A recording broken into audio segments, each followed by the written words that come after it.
Ladies and gentlemen, boys and girls, welcome to Kyalami. Welcome more specifically to RWB's 9 hours of Kyalami, a real life event, of course, one of the biggest and most popular circuits in Africa. First Kyalami 9 hour was hosted in 1958. And it was hosted at the Grand Central Airport circuit before it was moved to what we know as the official Kyalami circuit in 1961. The Intercontinental GT Challenge joined the Kyalami 9 hour in 2019. And in 2020, we saw a pole lap around Kyalami of a 1:42.521. Drivers around Kyalami can expect a total time of about 9 hours and 30 seconds. We're going to try and keep it close to 9 hours, and a distance of 277 laps, or 1,254 laps. Kyalami in the middle of Johannesburg, or Joburg as South Africans call it, and Pretoria, making it a extremely good place for some weather to hit and change the whole race up as much as it can. We've seen red flags, we've seen drama in real life, but now myself and Rob join you today to see what these drivers can do in our Sim Kyalami 9 hour. Mr. Rob, how are you doing? What can we expect? And why is Kyalami a dangerous circuit? Oh, thanks, Jay. Yeah, it's going to be an absolutely incredible race today. We can expect rain. I can definitely say that for certain. The weather cells do appear to be hitting the circuit at the moment. So just like what we saw in 2019 when the race was even briefly red flagged due to the amount of rain in the area. And Kyalami as well, it's absolutely loved by all the modern greats of GT racing. They say it still has that old school feel to it, that knowledge that if you make a mistake, it's not going to end terribly well. So this is part of the challenge of the circuit, and props where it's due to Toby Venter, who brought the circuit a few years ago, back in 2016 now, the chairman of Porsche South Africa, and he's invested heavily into the circuit, and it shows, because this is a proper modern international standard race circuit. It definitely is, Nate. It definitely is Rob, as I get a message from Nate there. Through a bit, of course. But yeah, no, honestly, I do have to agree. Unfortunately, as South Africans, when we heard originally, I wouldn't say closed down, but, that Kyalami was kind of in a stall period where it struggled. It was really heartbreaking because, as you said, it's such a classic track. The corners, we will go in qualifying, we'll go on board with a lap with someone. But as I said, it's such a classic track, and it really showcases how much skill a driver has to have. So, I think when the Porsche CEO brought it back to life, I think that was definitely a great investment. We've seen a multitude of amazing races in Kyalami since. So yeah, today on this track with these skilled drivers, I can't see this going wrong, Rob. We might have a few accidents, but I think all in all, these 9 hours are going to be absolutely amazing, aren't they? Now, I do want to add, it isn't just us making it amazing. It isn't just the drivers making it amazing. It is our viewers making it amazing. Rob, do you have some statistics for us, or can I spew them out for the viewers? I'm just loading it now. The RWB International YouTube channel currently has 798 subscribers, just 2 away from the magic 800 mark. And above that, we also have accumulated 75,000 views over the piece that we've been streaming. Let's say that. So yeah, I think the viewers, Rob, maybe I'm wrong, but I think they're going to play a deadly role in making this Kyalami 9 hour one of the most exciting we've seen in sim racing history. Oh yeah, this is going to be an absolutely cracking race, and one thing I have found out from experience when commentating on endurance races such as Bathurst earlier this year, that we also get some of the drivers popping up into the YouTube chat as well for good measure. and telling us some of their stories, which is, from a journalistic standpoint, is absolutely fantastic. And well, I did actually study sports journalism for 3 years at university, so it's quite useful. Yeah. Well, you'd think I'd know what I'm doing by now. Yeah, you don't necessarily. No, but I do definitely agree. As we see, Valerie, unfortunately, saying he's nursing a twisted knee injury for the race. That can't be good. But yeah, no, folks. If you're racing, if your team is racing, two things, please. First of all, tell us in chat. Tell us how you guys are doing. And if you do want to, we will of course allow some people to come talk to us in the Discord. We would love to have a chat with you guys, especially if the team leaders are not. We would absolutely love to talk with the guys actually on the ground, actually racing, so to say. Yeah, Rob, we saw someone spin in the background there a bit ago. Kyalami, what, I know I've already asked this kind of, but I want to know more in the sense of the pit stops, the drivers getting tired, the tires. What do you think is going to be the big determining factor in this race for, the end of the race, if that makes sense? Do you think pit stop's going to rule all? Do you think it's going to go on pace? Do you think some people are just going to try and push it as long as they can? What do you think are kind of the main strategies heading into a 9-hour like this? I think the main strategy for any endurance race is mainly to do with pit stops, but in this case as well, well, like you said, Kyalami being between Johannesburg and Pretoria, the weather can play a pretty big factor here, as we can see at the moment in the little weather bit on top of the screen. It's showing that the rain's going to intensify in the next 10 minutes and then ease off in the next half an hour. So trying to keep on top of the weather forecast is going to play a pretty big role tonight, I think. So it should be an absolute cracker. Should definitely be a cracker, I do have to say. Yeah, I mean, I would love to have a talk with the drivers at this point, because just imagine, you're saying you're with your team and you have 2 minutes and 13 seconds until you're starting a 9-hour race. Or actually, no, we have qualifying first, don't we? I think we've already done qualifying. Okay, no, sorry, I do apologize. The qualifying was the 5-lap average. So the way in which we normally do qualifying for the RWB International Endurance races, if I remember correctly, is each team sends a driver into the server to do a hot stint, and then the best 5-lap average is effectively the average lap time from those 5 laps. It is your qualifying time, if I remember correctly. Okay.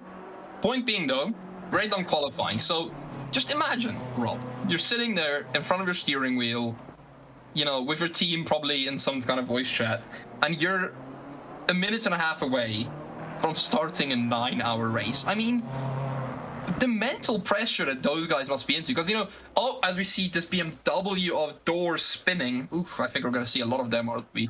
But I mean, just imagine the mental pressure that you have, Rob, sitting there knowing you cannot screw up this first stint. You have to try and make this as perfect as possible, because that's what's, largely going to determine a lot of the rest of your race. Yeah, I mean, if you drop a few places down the field, though, at the end of the day, it's still a 9-hour endurance race. You've got plenty of time to be able to make that back up. So it's just going to be a case of really, I think, keeping it clean through the first few corners, especially as the field, I'm expecting, is going to really bunch up quite a bit as well. So it's going to be interesting to see what sort of approach some teams take. I know there's a good turnout from MRT today as well, so no doubt they'll be at the sharp end of the field. I've already seen Christopher Tavaren's name on the leaderboard as well, currently in the 58 Lamborghini, currently in 6th place at the end of free practice, or I guess, well, you could probably get away with calling this morning warm-up session. You could, even though it's well, 3 o'clock in the afternoon now. But for all intents and purposes, yeah, this is an ode to the traditional morning warm-up. Exactly. We, looking at Christopher Tavaren there right now. Another thing we have to talk about real quick. Have you seen some of these liveries? I mean, some of these skins are so beautiful, Rob. I know there was we saw one of the Lamborghinis earlier. I can't remember off the top of my head which one, and it had almost an artistic impression of the South African flag. We've got a Valerie Solheim there in the classic Jägermeister colours, which are very, very familiar to anyone who was watching sports car racing and touring car racing in the late 1980s, early 1990s. The Eurobrunn team running the Jägermeister colours both in Group C sports cars and in Formula One. And not to mention the fact that I think they even got an appearance, if I remember correctly, on an Opel Omega DTM car as well, if I remember correctly. I mean, to be quite fair, once again, you, my friend, are a race journalist, and you know way too much about racing. Can I just say that real quick, Rob?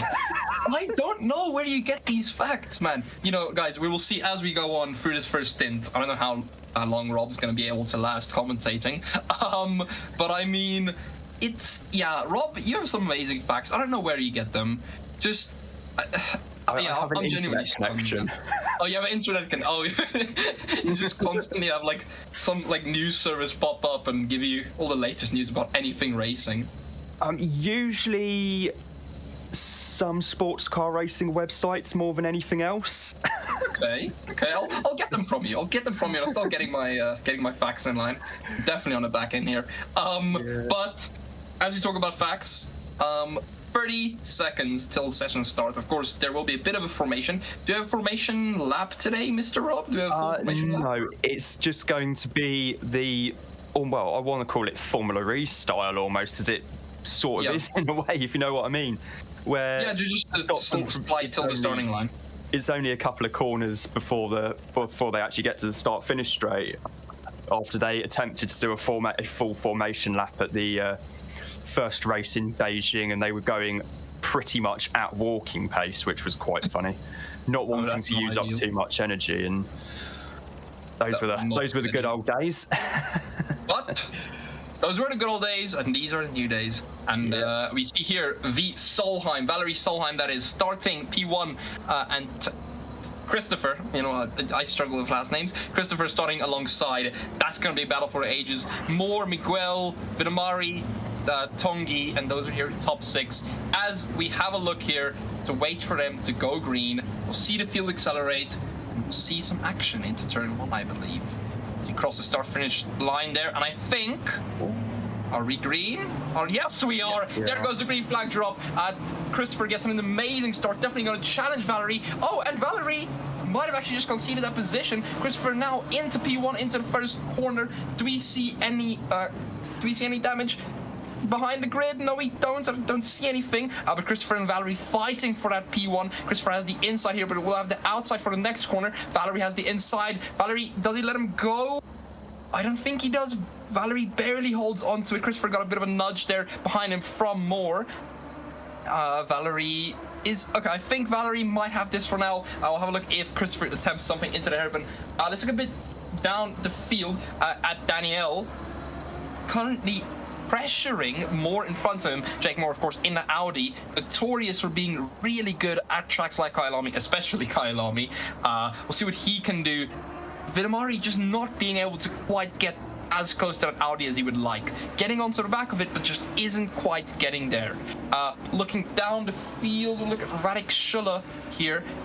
He is currently being chased by the BMW behind him, Togni, also extremely strong car around Kyalami. It hasn't seen real life yet as far as I'm concerned, but that BMW will show us what it can do in our sim. And I see an accident there.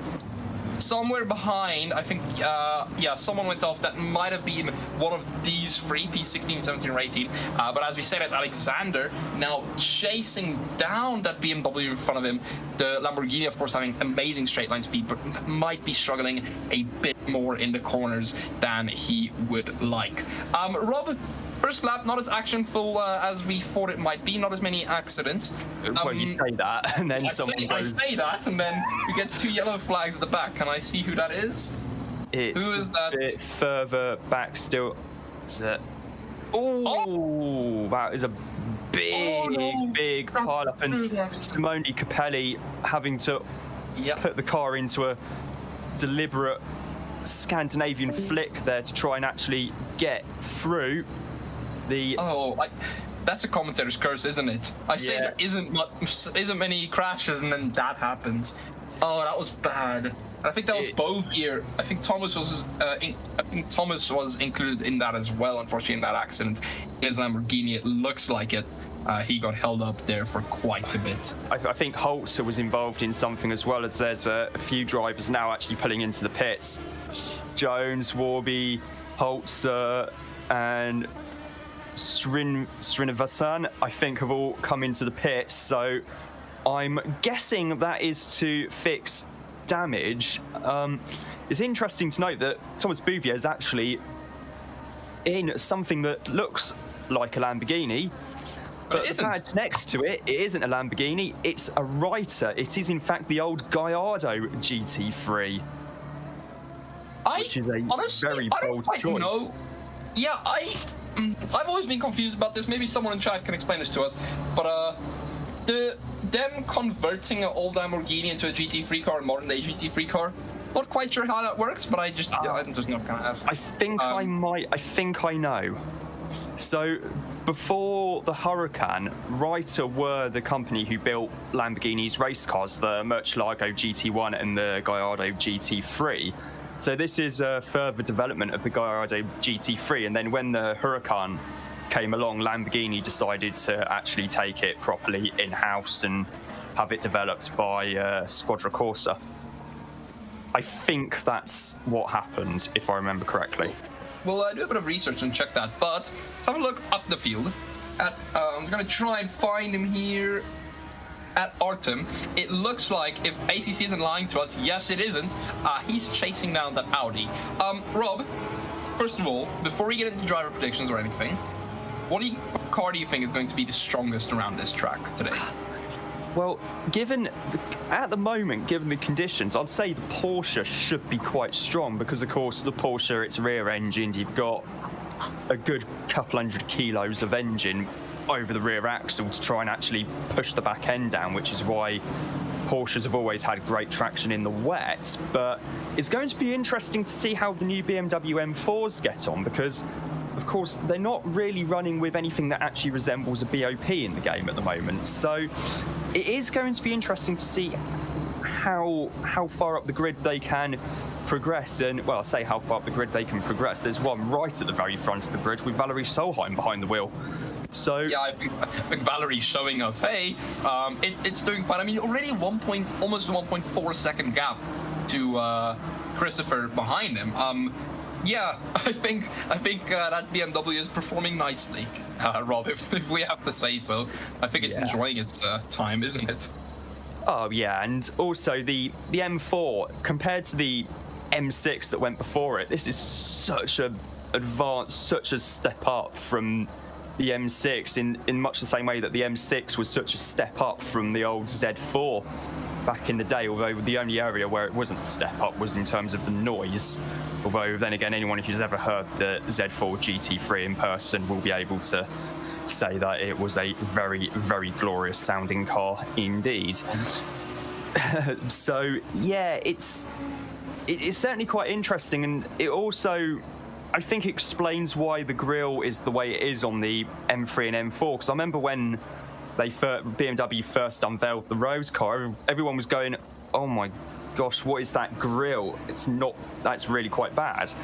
But when you actually look at the race car, it kind of makes sense in a way, in that the grille's designed in such a way, I think, that they can channel air through ducting and that as best they can to say, oh, you need to send this much air to the intercooler, this much air to the radiator, this much air to an oil cooler, and so on and so forth. So I think it is definitely one of those cases where the needs of the race car have influenced the design of the road car as well, something which you definitely couldn't say about the M6 or the Z4 for that matter. Yeah, definitely. I think BMW really stepped their game up there, and I think to a certain extent, I think BMW did say, we need a race car, and maybe a lot of it was based off the race car, but of course, as he said, they did still need to adapt it for for civilian use. If that may civilian sounds bad, but for everyday use. So it may look ugly, but it's one hell of a car, isn't it? It is. In fact, it's only done a couple of races so far in real life, because they did the 24 Hours of Sebring a few weekends ago with what was as near, well, not far off a full-on works BMW lineup, including a lot of the top IMSA drivers for BMW, like Robbie Foley and that. And I think it's also done made a couple of appearances in the Nürburgring Langstrecken series as well, which is okay. That's fairly common for teams when they're developing new GT3 cars, especially the German manufacturers. They will enter the NLS or VLN as it used to be back in the day. As you see Rietveld here in that beautiful Lamborghini, as you said, going for a move on Daniel. I do apologize there, Rob. No worries. But this is one of the more interesting battles, because as the Lamborghini of Rietveld there pulls clear with that straight line speed, as I was saying earlier. But the thing is, Rob, we're talking about cars like the M4 and how they were designed, and how good it's been doing. We have see some really good results with it. The biggest question today is what would make the most difference in this race? Is it the driver? Is it the car? Is it the is it the driver? Is it the car? Is it a setup? What is it? Because it is a long race. So I assume all of those factors work in, but what do you think is like the most important factor in something like this? In a race like this? At this stage of the race in the wet, you need both a driver who's very confident in these sorts of conditions and also a very compliant car setup as well. But as the race goes on, there's every chance it could dry out. So I think setup is going to play a part of it, but also you have, as we see, Rietveld just getting past the back marker there on the run up to the Crocodiles. And it's going to be quite interesting as well, the strategy, especially with regards to the weather. As we see, there's been a slight collision there, I think, just at the exit of the mine shaft. See if I can have a look at that. Sorry. Yellow. No, this is a yellow dot. Oh, actually, no, there's quite a big collision, in fact. See the marshal waving the green flag just before corner entrance. Trying to catch up to it, but I can't. Okay, well, massive accident. BMW there, that's car number 34. So, trying to see, sorry, there's 34's RWB Godzilla, excuse me. I'm just trying to see if I can make out which BMW that might be. In fact, R. Jones in the number 1 Aston Martin has already got a stop and go plus 30 seconds.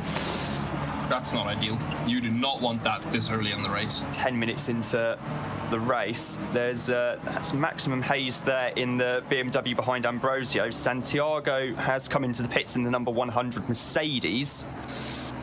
Yeah, Maximum Hayes has definitely been caught up in something there, because his last lap's a 2:19 and his best so far was in the 54s. So yeah, it's just, I'm not absolutely sure what happens. Oh, we just see the Ferrari spinning there, just lost the back end at barbecue. Oh no, this is going to be dangerous. Oh, he needs to wait. He's probably only just needed to reverse a tiny bit there back onto the circuit in order to actually get the steering lock to be able to get back onto the track on what used to be, at one stage in the late 1980s, the pit straight. Yeah, funnily enough, I think a lot of people don't know that, but and as we see another Ferrari off. But that's a interesting thing, people, how can I say this? When it comes to spinning on this track, because Kyalami in certain areas does have quite literally a lot of runoff space, but in those types of sections, if you spin off to the left, first of all, you have to hope you don't damage your car, and second of all, you have to be very careful. As we see Aston Martin off as well, I think that might be Jones. And second of all, you have to be extremely careful, don't you, of reversing back onto the grid, because if you do it wrongly, you could get a few cars involved, if that makes sense, in another accident. Yeah, and also you see Jones there, who's dealing with a very, very ill-handling, recalcitrant Aston Martin Vantage and has definitely been struggling with it. And yeah, it could be a setup issue, could be driver not feeling confident in these conditions, but either way, it's to have the back end step out on you going through the mine shaft is not a pleasant experience in the slightest at all. And also, it's like at Leerkop, for example, you have the track really does fall away quite sharply. So what I found in the dry is that when you're driving a mid-engine car, you can almost turn in and just ignore the second part of the corner because the back end rotates, and that actually in turn rotates the car around the corner. So you actually get a sort of improves your exit somewhat, I think, into mineshaft. Oh yeah, definitely. It's the thing about Kyalami is, as you're pointing that out, is when the weather conditions change, Rob, and I think you can agree with me, the second the weather conditions change, the track almost completely, becomes another track. As you said, the physical lines you drive, how you take certain corners, it all changes, and I think that might be, what a lot of people are struggling with. Because yes, of course, most of these guys did do, some wet this around Kyalami, but most of them probably focused on a dry bracket.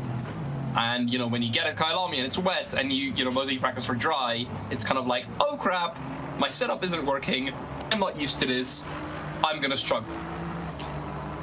Yeah, and it is such a fun circuit as well in the dry, and although in the wet those walls will seem a lot closer than they are, even though you do have a lot of runoff in places like we saw there at the Crocodiles through Cheetah now, where there is thankfully quite a lot of runoff area because there used to be a chicane there back in the day, and now it's just the kink with the curb you really definitely do not want to hit, because hitting that will send you off the track big time.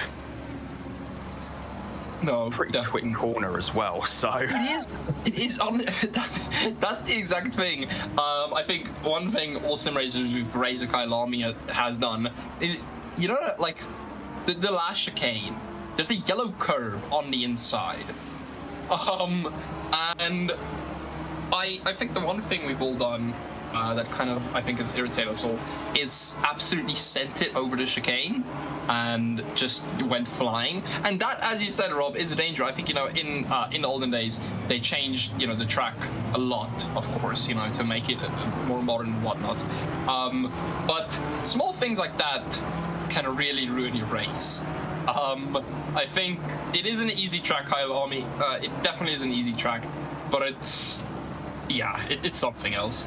It's if you make a mistake around here, and as we see the BMW there of Mateo going wide, as I said, if you make a mistake here, you're gonna pay for it. Definitely gonna pay for it. What we do need to do, however, Rob, actually we might have to save this for one more lap, but I'm thinking we go on board of Crawford Brown and take a bit of a track guide. Yeah, let's take a track guide. Go for it. You've got this. Yeah. So Crawford Brown set his best lap of the race last time around in the McLaren. In fact, it's the 650S, not the 720. Coming up now through the Yuksky Swip into Barbecue. Such an important corner to get right, because it's quite a long run up to Sunset Bend. Quite what would have been going through the minds of the likes of Chris Aberdeen, Willie Hepburn, Supervan when this was turn 1 back in the late 80s. I do not know. And then into Clubhouse. Quite a big curb on the inside there, now heading down this short straight into the S's. Track falls away and then rises up quite steeply again, and now we're on the run up to Leerkop. Never used to be this long. It used to be a lot closer to the S's actually, and it also used to be a right-hander and not a left-hander because that then took you back up the hill towards the final kink before the long pit straight back in the day. Heading down to mine shaft now. Easy flat in the dry. Whether it's easy flat in the wet, I don't think so. Hard on the brakes. Heading into the crocodiles. Very wide on exit to try and promote more lines through the corner. Heading up into cheetahs now. Miss the curb on the inside. And then hard on the brakes for Ingwe. Turn in. So important to get a good exit out of here because it is a long run back down towards the kink and the first braking zone. But that was a lap of Kyalami with Crawford Brown, and it's almost as if he knew we were on board with him, and he decided to set his fastest lap of the race. I mean, he obviously knew. We didn't tell him, but he obviously had a sense of, they're watching me. No, but genuinely, it's, while we were watching him, while you were taking us through that, Rob, by the way, well done on the pronunciations. Cheers. 99.9% there. But yeah, no, the car is... he said at first lap, now and then you see the drivers, have a snap of oversteer, and it's amazing how well someone like Crawford Brownie, we've seen some amazing performances from him in our other leagues. How, he can handle it is amazing, but it must be scary, if you're driving in a wet and you get a sudden snap of oversteer, and you just kind of lose all confidence, and you're just in a position of like, oh crap, can I still do this? So it's definitely, I think these drivers definitely at the end of this race, their nerves are going, oh, who was that? That was the writer. That was the writer Gallardo, I think, that's waiting for a safe point to spin the car around. It's just, unfortunately... That was a bit dangerous, wasn't it? Yeah, I think that was Bouvier. In fact, Bouvier has dropped a couple of positions to Srinivasan and Santiago, so I think that might well have been him. Yeah, he's already off the track, and then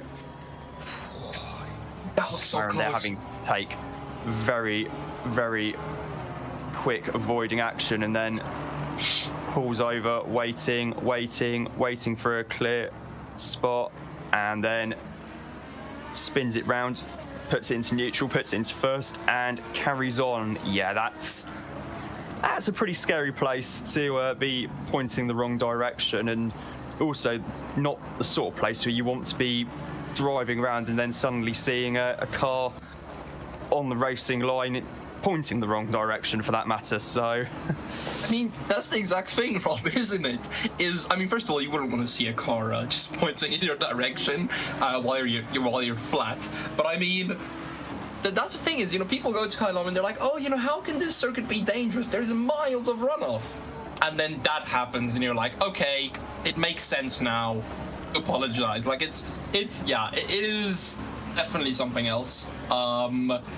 Crawford, I do want to talk to Crawford after his stint, because I can only imagine that there was a slight panic in him when he saw that Gallardo just turned around and just staring him in the face. That must have been quite of a nail-biting moment. Yeah, that would have. Well, if the fact that it's a 9-hour race and you're doing the opening stint in the wet wasn't enough to pique one's attention and wake one up somewhat, then having to take avoiding action like that definitely would. I would like to point out, currently, I do want to say thank you so much to the 27 people watching right now. We do appreciate it. And Rob, we're 1 subscriber away from 800. Ooh, can we do it? Oh, can we do it? Imagine if we just get like 50 unsubscribed. Like, people just start unsubscribing. Oh, no, man. No, but seriously, what a race. Opening stint, extremely good. One thing I do want to ask you, Rob, is, and I think you've done quite a few more of these endurance races than I have. It's 9 hours. Let's say you have free driver, right? Do you pit every 3 hours, or could it be something like the first one goes short, second one goes long, and then short at the end? What do you think's gonna? Let's say 3 to 4 drivers. What do you think's these guys' pit strategy? How do you think they work that out? I think with 3 drivers, you're best off just sticking to the traditional double stint, double stint, double stint, unless you've got a driver who's explicitly says, yeah, I can do a triple. Then you're probably just best off sticking to doing double stints, really, because like some people who aren't that in sim racing, what some people don't understand is that actually, in a way, this is a lot harder than actually driving a GT3 car around Kyalami in real life, because when you're driving in real life, anyone who's done indoor go-karting before will know that driving a go-kart on concrete, it's incredibly slippy. You have no grip, so you feel what the car's doing from your backside, basically. You feel it through there because that's your primary sensory reference, because it's what's closest to the ground. I've read Martin Brundle's book, Working the Wheel. He mentions it there. I remember an interview Top Gear magazine did with Nick Mnassiar when he was a Works Peugeot LMP1 driver, and he said the same thing as well. So when you don't have that reference point, it's actually a lot harder almost to try and correct it when the back end does start to go loose, because as Martin Brundle said in his book, when you feel the back end starting to slide, you can correct it quite a bit easier. When you see the slide happening, then 8-9 times out of 10 almost, it's too late to correct it. So in a way, it is actually a lot harder, a lot more mentally demanding as well. So that's why I think triple stints we probably won't be seeing many triples in the race. I think most teams are going to stick to a mixture of singles or doubles, depending on circumstances and where they are in the field and how drivers are feeling and that. I do definitely have to agree. By the way, I want to say thank you very much to Johnny89 Bravo. We are now officially at 800. I can't believe it that early into the stream. No, but as you said, Rob, the thing that these drivers, yes, they have force feedback, right? You know, some of these guys are, have fully professional sim setups, right? Like, I've seen some of these setups, and they are absolutely mad. But you just don't really get that feel for the car, do you? I mean, you can't feel when that back end starts stepping. So, as you said, for someone like Valerie Solheim, right, to be in the lead with 3.6 seconds, hasn't spun yet, hasn't, crashed yet. It is an absolute amazing task, because they have 9 hours. Of course, not one driver, but one driver has between 1 and 3 hours in a race. They have to try and keep their car together, and you do get used to the car. You do get used to the force feedback. That only goes to a certain extent. These guys to drive this faultlessly. I don't know if that's a word, but faultless. Yeah, faultlessly. Yeah. It's amazing. And also, let's not forget, Valerie isn't exactly at full fitness either. No, he isn't actually. He isn't. He said on our YouTube chat earlier before the race that he's mainly just running this for the testing and experience, because he's got a twisted knee injury, and well, you can't really tell that he's nursing an injury judging by the lap times he's putting in. It is been a phenomenal performance from Valerie Solheim so far in the classic Jägermeister liveried BMW M4. I assume either Valerie himself or someone in Valerie's team is watching this, but if you guys are hearing this, just tell Valerie whatever he put on that knee, if he can just let us know, because that's some insane recovery time, and it looks like it's just worked somehow. I don't know how, but it's worked. But Rob, definitely to be nursing it, to say at the start of the stream, oh yeah, I'm nursing a knee, is just for experience, and then to have a 4.2 second gap to Christopher. Yeah, well done, Valerie. You've got the prize. We know you're good now. That's good. Yeah, it is quite something to watch these two in action, because both of them are insanely quick drivers. So's so's Jake Moore in the Audi in third place. I mean, Jake actually does quite a lot of the development work for one of our sponsors, Racing Sim Tools. He does quite a lot of the setup work and making sure the setups are good. And yeah, he is a phenomenally fast driver as well, as we see someone just losing it there at Sunset Bend. Of course, Sunset Bend back in the day used to be an absolutely phenomenal challenge, especially in the original iteration of Kyalami, where you came out of Crowthorne, had Barbecue Bend, which was pretty quick, and then if you were brave enough, flat through the old left-hand Yuksky Swip, back when it really was a sweeping left-hander, and then into Sunset Bend. It would have been quite the challenge for the drivers as well, especially in the, like, say, the mid-1970s, for example, when aerodynamics were still relatively basic in motorsport, and, well, let alone the 1960s, when aerodynamics were, well, wings and downforce didn't really exist until the late 60s. So yeah, it would have been an absolutely phenomenal challenge back then.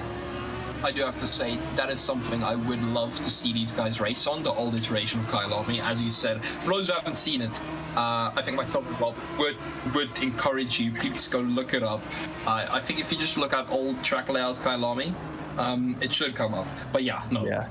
Rob, that track, if we could see these guys around that track, I think that would be one of the best drives that we've seen in quite a while. It would be pretty eye-opening. I mean, I think Mansell's pole time for the Grand Prix in '85 was like a 1 minute 1 second, and I was writing in my undergraduate dissertation on the relationship between Formula One and politics, and I'd actually looked at some of the other more power-dependent circuits on the calendar, like Hockenheim, like the Österreichring, and like Monza, and worked out that actually there is a chance that 86, if 85 wasn't the last Kyalami Grand Prix, it would have been 86, because they probably could have actually broken the 60-second barrier, which would have meant it would have been too fast for Formula One, because they had to introduce this rule after the first Austrian Grand Prix at Zeltweg,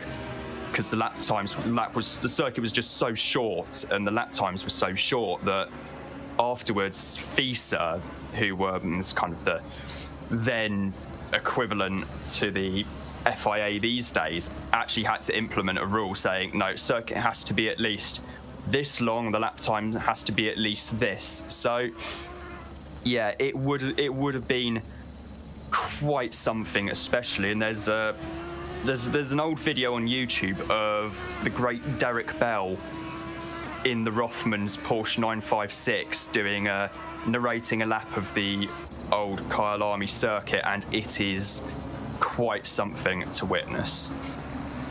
It definitely is. Talking about Formula One, I mean, imagine what those cars would be able to do around this circuit. I think that would make for an amazing race spectacle as well. Hopefully, I mean, apparently we're seeing them back 2023, 2024. So, you know, our team, you know what, Jay? True. Yeah. They're going to be even quicker than they are now by then, because I was reading, they're bringing back ground effect for next year, and I was reading in an article on Automotor und Sport. I obviously ran it through Google Translate because my German's not that brilliant. Yeah, not that good. Not that good. Yeah, so I ran it through Google Translate, and apparently at the start of the way the teams have gone about developing the cars, they're actually quicker than what the Formula One bosses were planning on them being. Oh, see a car off there. But they apparently they're going to be within about half a second of the current cars at the start of next season, and then on pace with where the cars are at the moment by the end. So it's going to be quite interesting. And also, just for a laugh, they decided, since we've got some CFD and some simulation tools, CFD being computational fluid dynamics, what happens if we put some of the old sliding side skirts on the cars like they used to run back in the late 1970s and early 1980s?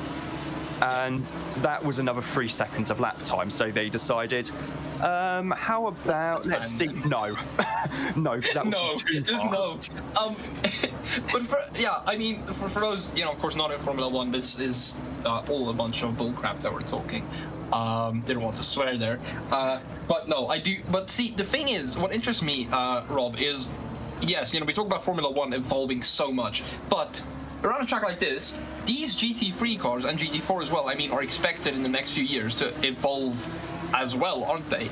Massively. There's, I've read a bunch of articles on this, and it's said that these cars, I mean, currently, our best lap time of the session, Jake Moore, actually, extremely good lap from him, is a 150.390. Now, if we come back in 5-6 years and do this again, the GT3 and GT4 cars are going to be massively faster, aren't they? I mean, it's planned that those lap times will improve over. Landry holding a slide there, but Ridgefield now gonna catch him and overtake him. Yeah. And that's the scary thing about Kyalami. But I mean, these lap times can get 2 seconds faster within the next few years. So that's the nice thing about motor racing, isn't it? Is that it's constantly evolving, and that's the same thing. Not even the cars, but I mean, the drivers, as we see, are constantly evolving, aren't they? Oh yeah, I mean, yeah. So as I say, but just to add to your point, Panda, these GT3 cars now are as quick as what the old GT1 cars were about 10 years ago, and that's despite the fact the GT1 cars had, for a start, carbon ceramic brakes and 600 odd brake horsepower. These are restricted to about 500 odd, so we're already on the pace of the big GT1s around the longest track on the calendar. And if that's, I mean, well, I can remember going to the British GT Championship meeting at Thruxton in 2007, my local track, and at the time, and this was the first season we had GT3 cars racing in British GT. And you look at the pictures of some of the old GT3 cars back then, like the Viper, the Ascari KZ1, there was an Alpina BMW M6, or an Alpina B6, GT3, and it was literally the GT3 class at the start was just a bunch of one-make race cars, just with some form of BOP to try and equalise them. And nowadays it's just evolved into something that's such a world away from it all. It's like, yeah, it's absolutely bonkers. I mean, the GTE cars that race at the Le Mans 24 Hours are more akin to prototypes now, which just so happen to look like GT cars in terms of their brakes, their suspension, their technology and that. And I think one manufacturer with a sizable presence in IMSA was thinking, could we take the restrictors off the car altogether and just enter it into LMDH? And then they decided, no, we're going to actually build a prototype instead. But the fact that they were considering it does speak volumes as to just how quick and how advanced modern GT cars are. And that really, I think, of course, it speaks to a whole, as well to a whole, different conversation about, evolution in racing as a whole. But the biggest thing is that the thing that always surprises me is that, we have the technology, because, for a lot of people, racing is a hobby, right? But, unfortunately, not, a lot of people have millions upon millions in their bank to, get into racing professionally, which is unfortunately a lot of times how much it costs. And what's amazing to me is, we have these teams currently in the competition who are driving a 9-hour race, and they're able to, do it from their home. They're kind of able to simulate their hobby, something they love, from their home, Rob. And I think, for us as, to advance so far, that we can do stuff like this, I think it's absolutely amazing. It really shows, how far we've come. And I mean, the fact that, ACC has been allowed by, especially, I mean, of course, there's other sims as well, iRacing and R-Factor, but the fact that, something like Certo Corso Competizione has been allowed by the different manufacturers to get the actual car information, and make an accurate representation, and that Kunos, the developers I see, were allowed to physically go laser scan in some tracks on a set of Corsa Competizione. I think it's amazing. It really speaks to how far we've come, and how much of a hobby this is, that people would sit for 9 hours of a team and go around the track 277 times. I mean, and this isn't even the longest race we've done all season, because of course we had the 12 hours at Bathurst as well, where we were raising money for Spinal Track and hit our donation goal. So this is still going to be a long test for the teams and drivers involved, but there is just that sense of satisfaction merely when you get to the end of an endurance race oh yes, we've survived a 9-hour race on a track as demanding as Kyalami. So it's going to be pretty good fun indeed. And also, dare I say it, some of the drivers at the front of the field, you could actually mistake them for professional drivers. They are that consistent, they are that quick. I mean, to be quite fair, we have before seen professional drivers driving, in sims. I don't know about you, but I've been in, part of events where it's physical professionals using something like ACC as a physical simulation of what's, how the track is in real life. Which, may I just say, once again, extremely awesome that we have that technology. The professionals are using a sim to, kind of learn the track and learn the car and whatnot. But yeah, it's. You have to say, these guys, whether you're, racing professionally or not, I think if you and your team can make it through 9 hours of Kyalami, you've got my respect. I would never be able to do that. Yeah, you've got my respect, you've got all my respect. Well done. That's amazing, if you get what I'm saying. Like that, it's honestly, these guys really deserve the trophy. Each and every single one of them, for making it through such a long period. Although we're only 40 minutes in, so I mean, we'll see. We might have still have a few DNFs, unfortunately. But before I throw it back to you, Rob, we do want to ask everyone in chat currently, everyone watching, give us your opinions on the race. Who do you think are going to do good? Who do you think are going to do bad? What car is your favorite on the grid? Oh, as we see, of course. Oh, that's Artem. Was it Artem? I think that was Artem. Yeah, that was big spin. Artem there. Matt Artem, and had lost the back end and made fairly hefty contact with the wall on the inside at the exit of Sunset there. So not ideal. He's probably going to be coming round to the pits, I'd imagine, to get that fixed. We are going to get a replay on that. Yeah. Just have a look. But yeah, just loses the back end, doesn't he? Just runs wide, loses the back end, and into the wall there. So, yeah, in real life in the Porsche, that's also where your radiator is as well. So that's why when Porsche's I've seen it quite a few times in Porsche Carrera Cup GB, for example, when they get front end damage, they're usually just losing coolant at a pretty quick rate. So the safety car has to come out so they can get some quick dry on that to clear it up. He's just coming out of Crocodiles now. We'll see if Artem comes into the pits at the end of this lap.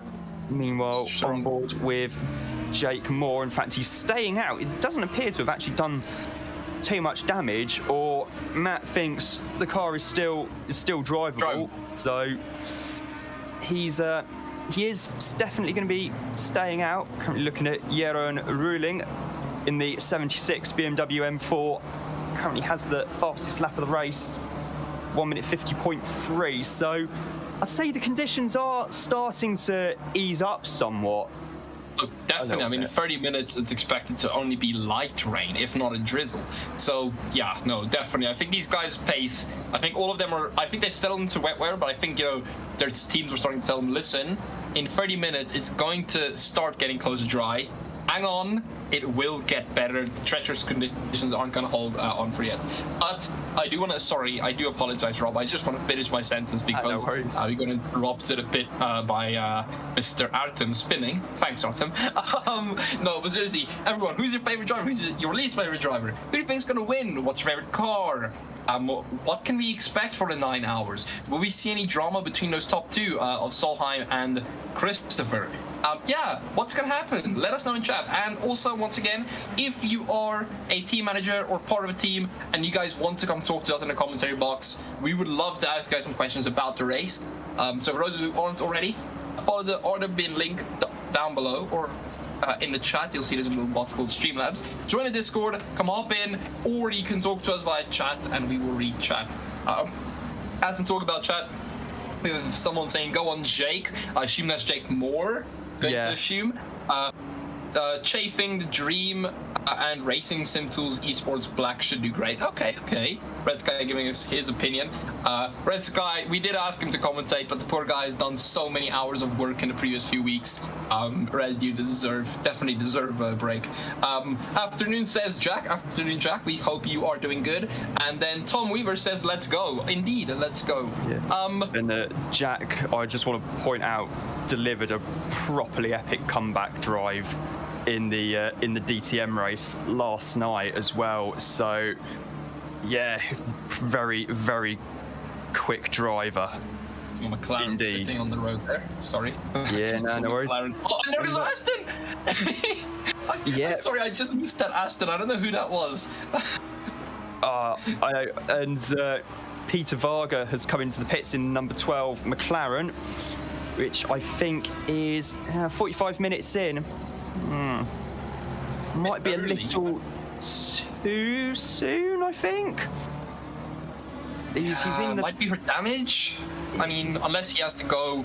I mean, they could be said, listen, do just short of an hour, and then the next guy is going to do just a longer stint to make up for the time. That could be. Yeah, it's going to be interesting to see what happens. Race Peter Varga, also known on the server as Race Soul in the GTHub.eu blue and yellow McLaren 720S, because having two different generations of McLaren in the same race was not going to be confusing for us in the slightest. Not in the slightest. Why would it be?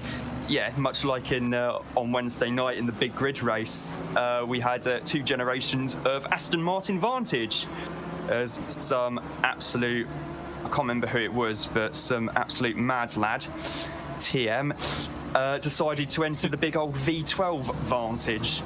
I do have to say, listen, someone the other day, funnily enough, I don't know why, someone DM'd me and they're like, your commentary is so great, you guys should really consider becoming professionals. And I, had a look at the amount of different cars, as you said, the two different, let's say types of Porsches, and I just thought, no, I should not become a professional. I would get confused way too fast, and it would not work. So thank you for the compliment, but no. But Rob, I mean, it's racing is confusing, isn't it? Racing is really confusing.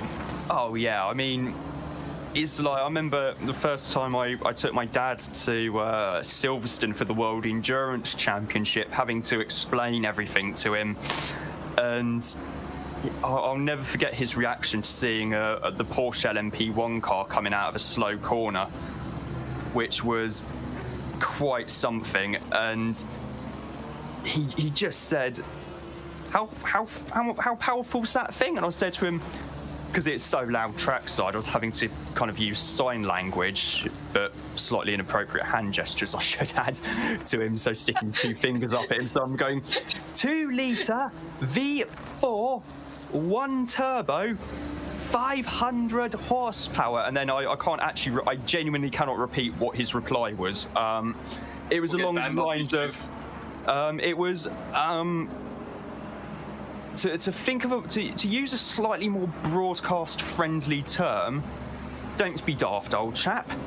And and then I said, oh yeah, by the way, 2 hybrid systems, at least another 500 horsepower. And watching those, it was absolutely bonkers watching those around Silverstone, and you just trying to imagine what a big hybrid LMP1 car would have been like coming out of Learcop down through the mine shaft. actually doesn't bear thinking about. It would have been both terrifying and epic in equal measure. I would not want to be in the car when they did that. It would be, oh my word, Rob, I would absolutely, no, I would just be sitting and crying for the next year. I do want to have a bit of a chat about something. Chat saying, Tom Weaver asking, you gonna talk for 8 more hours? Well, not. No. Sorry, Rob. I do apologize. No worries. Tom. So what we're planning on doing is we will have. That's the writer car again. Yeah, but he just went halfway. You know what? I won't ask. So we will be exchanging commentators as the time goes on. I think we'll send out a ping a bit later. I'm too scared to do this. I'll let Rob or Nate or Charger do it. We'll send a ping, and you guys will have different commentators. You don't have to stick with I and Rob's irritating voices the whole day.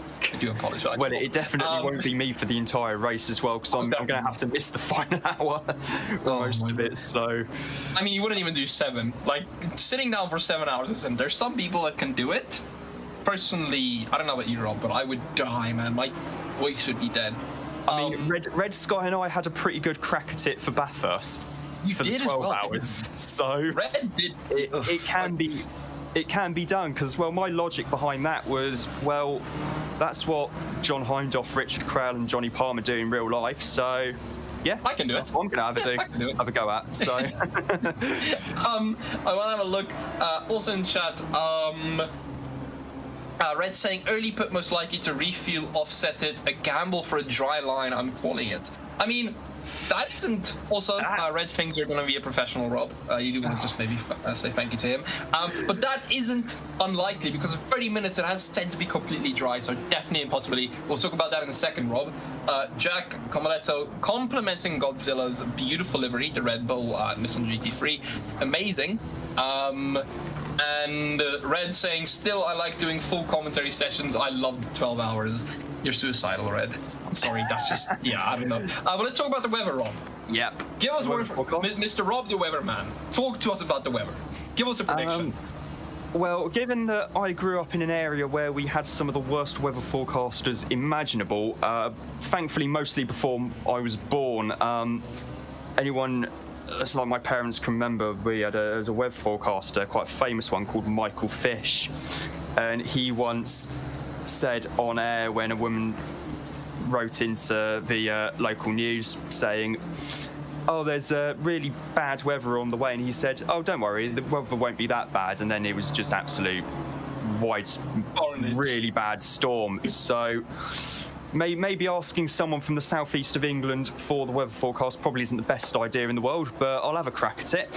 Yes. So we're looking at the weather forecast now. It is definitely drying. You can start to see quite noticeably on the stream as well a slightly darker patch as the cars have been running over it to try and clear kind of a racing line almost. So no doubt in the next 20 to 30 minutes or so we might see a few drivers who are still on wets actually move off that line, as we see a BMW off in the wall there up at Clubhouse, but they will start to move off that line to try and cool the tyres down, because the wet tyres, the tread blocks, are what's likely to happen, if I remember correctly, is the tread blocks start moving around, and then that basically finishes off the tyre and overheats it. So might move offline a bit to try and cool the tyres down somewhat.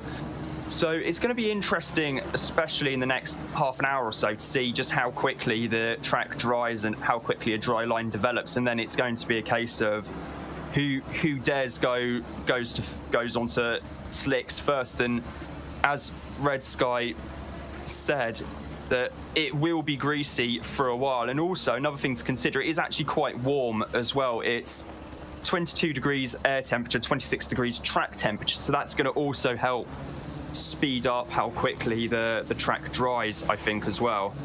Rob, you know, what's funny is, give me 2 seconds, sorry. I do apologize. I just had to answer something there. You're saying 23 degrees is hot. I would just like to inform everyone that in the summer, this summer, South Africa has been predicted to get a high of 39 degrees Celsius. So 23 is a relatively chilly day. I do want to say, as you said, Rob, track will get greasy, but the warming temperatures will, of course, as you said, help it dry out, and these drivers should be able to get on those dry tires in 30 minutes. But the biggest thing is, Rob. Sorry, yeah. Sorry, I have just messaged a mate of mine who does live near Kyalami, and he has said, guess what? The weather in the sim is exactly like it is in real life. It is currently pouring down and scheduled to stop raining within the next 30 minutes. Excellent. This is Excellent. Ultimate in realism. And as Red Sky has also pointed out in the chat, from experience in the Constructors' Championship race at Alton Park, only a couple of weeks ago, which I did the solo commentary for, the wet tyres can be really competitive while overheating. And yeah, the Constructors' Championship race at Alton Park was properly treacherous. I mean, even like when even Radek Schuller makes a mistake and goes off the track, the conditions are absolutely lethal. So that just says how gnarly it was out there. And Radek's usually one of the top drivers in the Constructors' Championship as well. He was driving the KTM in the GT4 segment of the series, and I think he's moving to the Honda NSX for the GT3 portion of it. So he's currently in 11th place at the moment. Maybe a cheeky extended test session, given that the final round of the Constructors' Championship is going to be here at Kyalami. I mean, 9 hours is definitely a bit of a extended test session, isn't it? A solid 9 hours. But I do want to say, Rob, I do have to. How can I say this? Radek Schuller, as you said, extremely good racer, and I watched that. Well, I watched that stream, and I would recommend it to anyone who wants to see something crazy. Go watch that, please. It was absolute carnage. But it was fun, wasn't it, Rob? Yeah. Some really good commentary as well from you, as always. Oh, thanks. I'm surprised most people could actually make out what I was saying. I was having to talk so quickly at times, and I actually thought my voice was going to go completely at the end of the race as well, because it was just that. Well, it hasn't gone yet, thankfully, somehow. I still don't quite know how, but I was feeling it a bit at the end, so...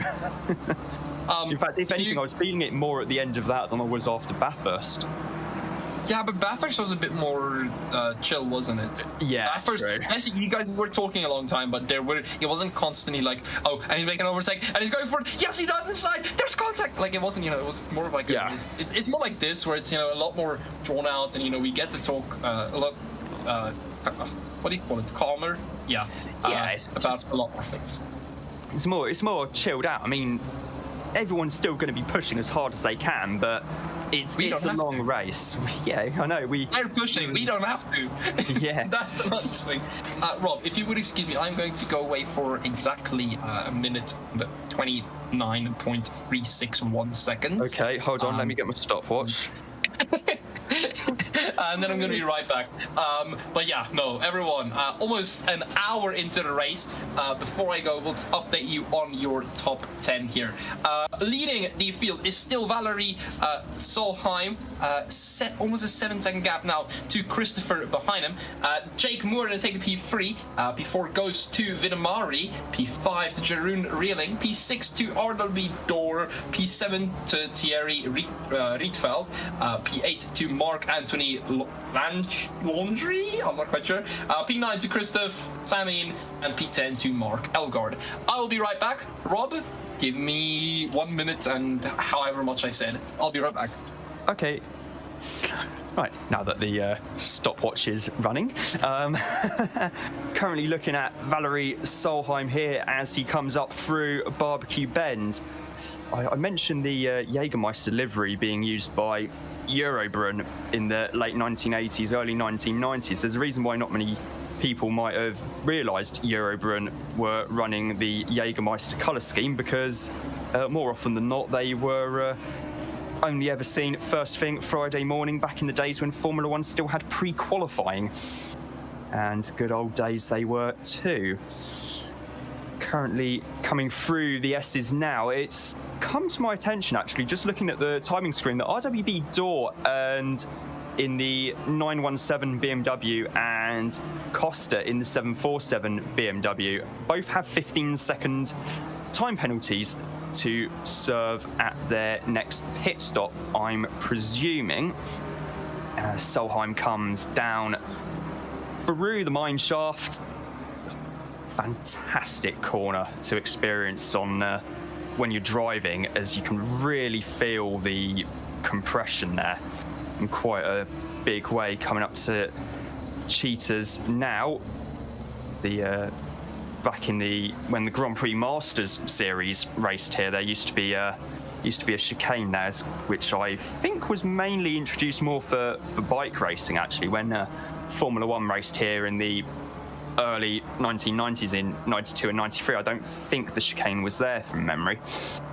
Now, coming down this long run here, normally in the dry, I'd be braking around the 110 metre mark for turn one, try and get the car down to first gear, just so I've got a bit more torque and a bit higher up the rev range, which is kind of my driving style, which probably explains why I'm so slow.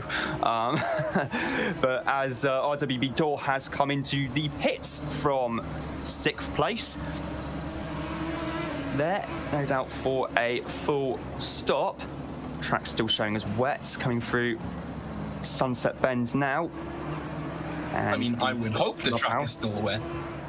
And yeah, it still is wet. 2 minutes and 21 seconds later, the track is still indeed wet.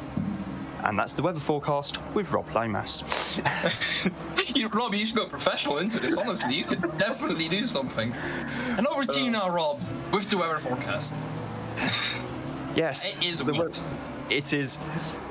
The weather forecast is, well, we had another weather forecaster when I was a young lad in the southeast of England called Carl Tyler, and he was really not brilliant at forecasting the weather. In fact, my parents and I joked at the time that you stood a better chance of doing the weather forecast if you just looked out the window.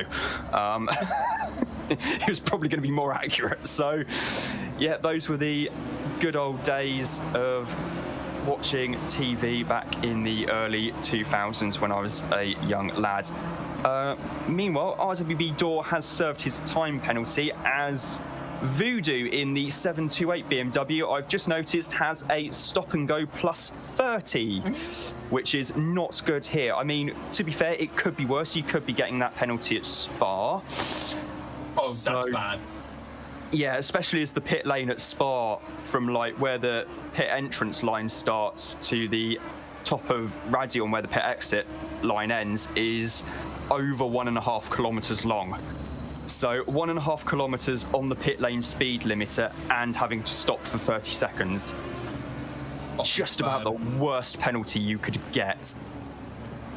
I do have to say, Rob, you were talking about weather providers, and unfortunately, these days we have these apps on our phones, which are absolutely amazing, aren't they?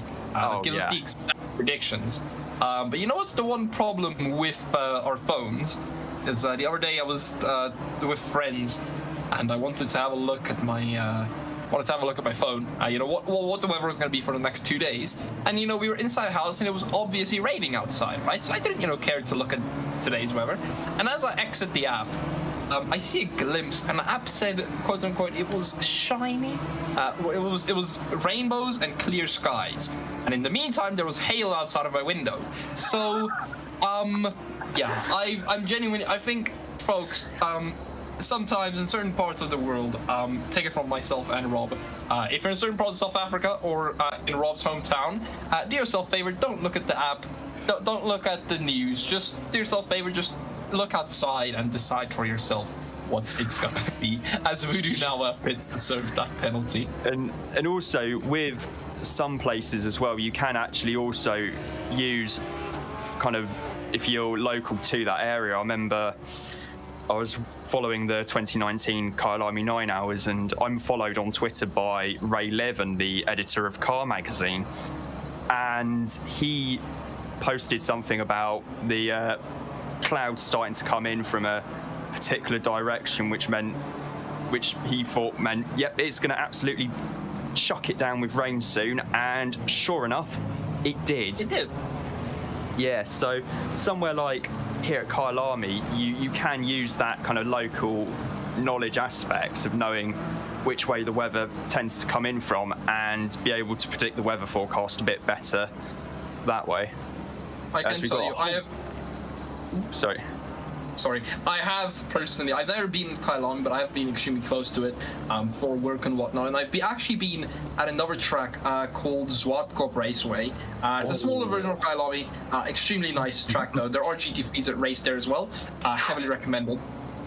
What's that reaction? That's hairy.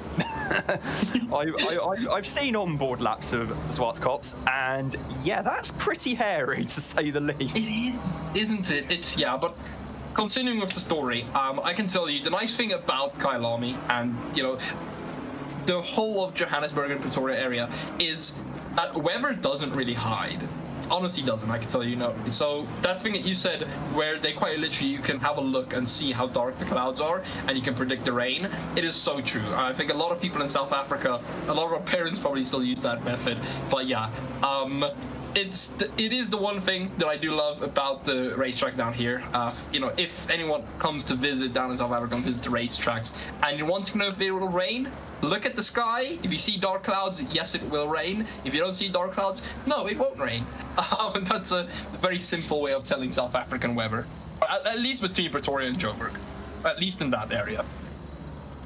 Yeah, it's quite crazy indeed, to say the least. We've got a whole load of pit callers now, presumably because they've reached the end of their stint. We got more Vidamari, Roiling, all in the pits. We've had the likes of Christopher Tavarin come into the pits. Mark Elgard's pitted already. RWB Godzilla's also pitted. You've got a whole host of pit callers further down the field.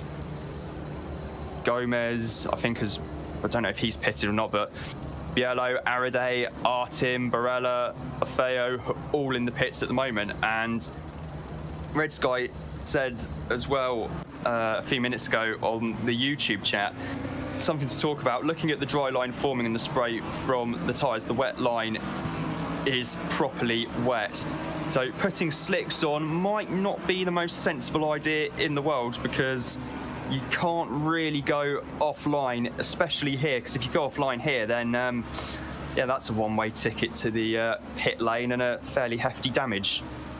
I do think, as you said, I think, Rob, it would be unwise to go on slicks, but I do think some of these drivers are either brave enough. Oh, as we see Solheim pitting now, okay. Bye, Valerie. I do think some of these drivers are brave enough and will be able to hold it for another 10, 15, 20 minutes.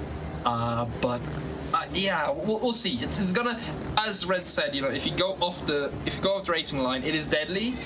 But I think, from what we've seen, these guys are professional enough. I think we might see one of the two of them at least try it. I still think we might be a little bit too early for it. I think we might be about 10, 15, 20 minutes away from it. So I know the Bentley, for example, has really, really good fuel economy during these longer races. The fuel tank in that thing is almost about the size of the car itself, metaphorically speaking, so massive. The Bentley traditionally in endurance races has been able to go the furthest, so it remains to be seen just how long some of the Bentley drivers do stay out for. Notice that Solheim has rejoined the race, actually still in the lead in the Jägermeister BMW. Of course, I was mentioning while you were away that the reason why hardly anybody remembers that livery in F1 is because of this first thing on a Friday morning called pre-qualifying. Those were the days. That was pre-qualifying. Yeah, definitely not my favorite. Red Sky saying even if it dries, that wet line will stay wet for at least an hour. Now that is the one thing. I don't know, man.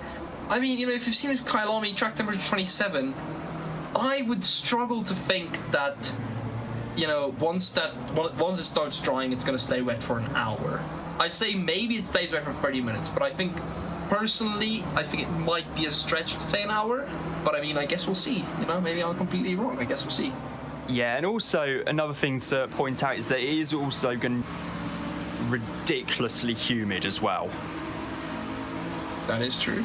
So that's going to play a part in things as well. And actually, I'd rather be driving on ACC than trying to do a double stint in this humidity around Kyalami, because that would take it out of you physically in a big way. I mean, the amount of pressure you need to actually put through the brake pedal on a GT3 car in real life is, I think, somewhere in the region of 120 kilo for maximum brake retardation. And yeah, it's, I mean, I know I can leg press 120 kilo. I've done it before quite comfortably. So yeah, but not for nigh on 2 hours. Yeah. It's I do have to say, sorry, drivers in real life and the sim racers, they're amazing. They just, I mean, to do this, amazing. I mean, the top GT drivers are athletes. Let's not make anything like about that. They are bona fide athletes, regardless of whether people think, oh, racing drivers aren't athletes and all that. And we've had this discussion on the uni group chat as well, when someone said, yeah, but Formula One drivers aren't athletes. And then the three diehard F1 fans on the chat, me being one of them, pointed out, no, they are absolute. They don't look like they're that muscular, but it's so lean, their muscle. And also you need to have really strong cardio as well to be able, and you're basically sitting wearing about 3-4 layers of fireproof clothing, a crash helmet, and you're sitting in what is, for all intents and purposes, a sauna. Yeah, a sauna that goes 200 kilometers an hour down a straight. Yeah. And has some of the the most intense G forces in of any car. So it's, I mean, even that's just Formula One. I mean, even if we talk about something like GT3, right? These long races take a lot out of, of course, they have different stints and they can get out and kind of rejuvenate themselves, but it still really affects these guys, doesn't it? Especially a track like Kyalami that's so stressing.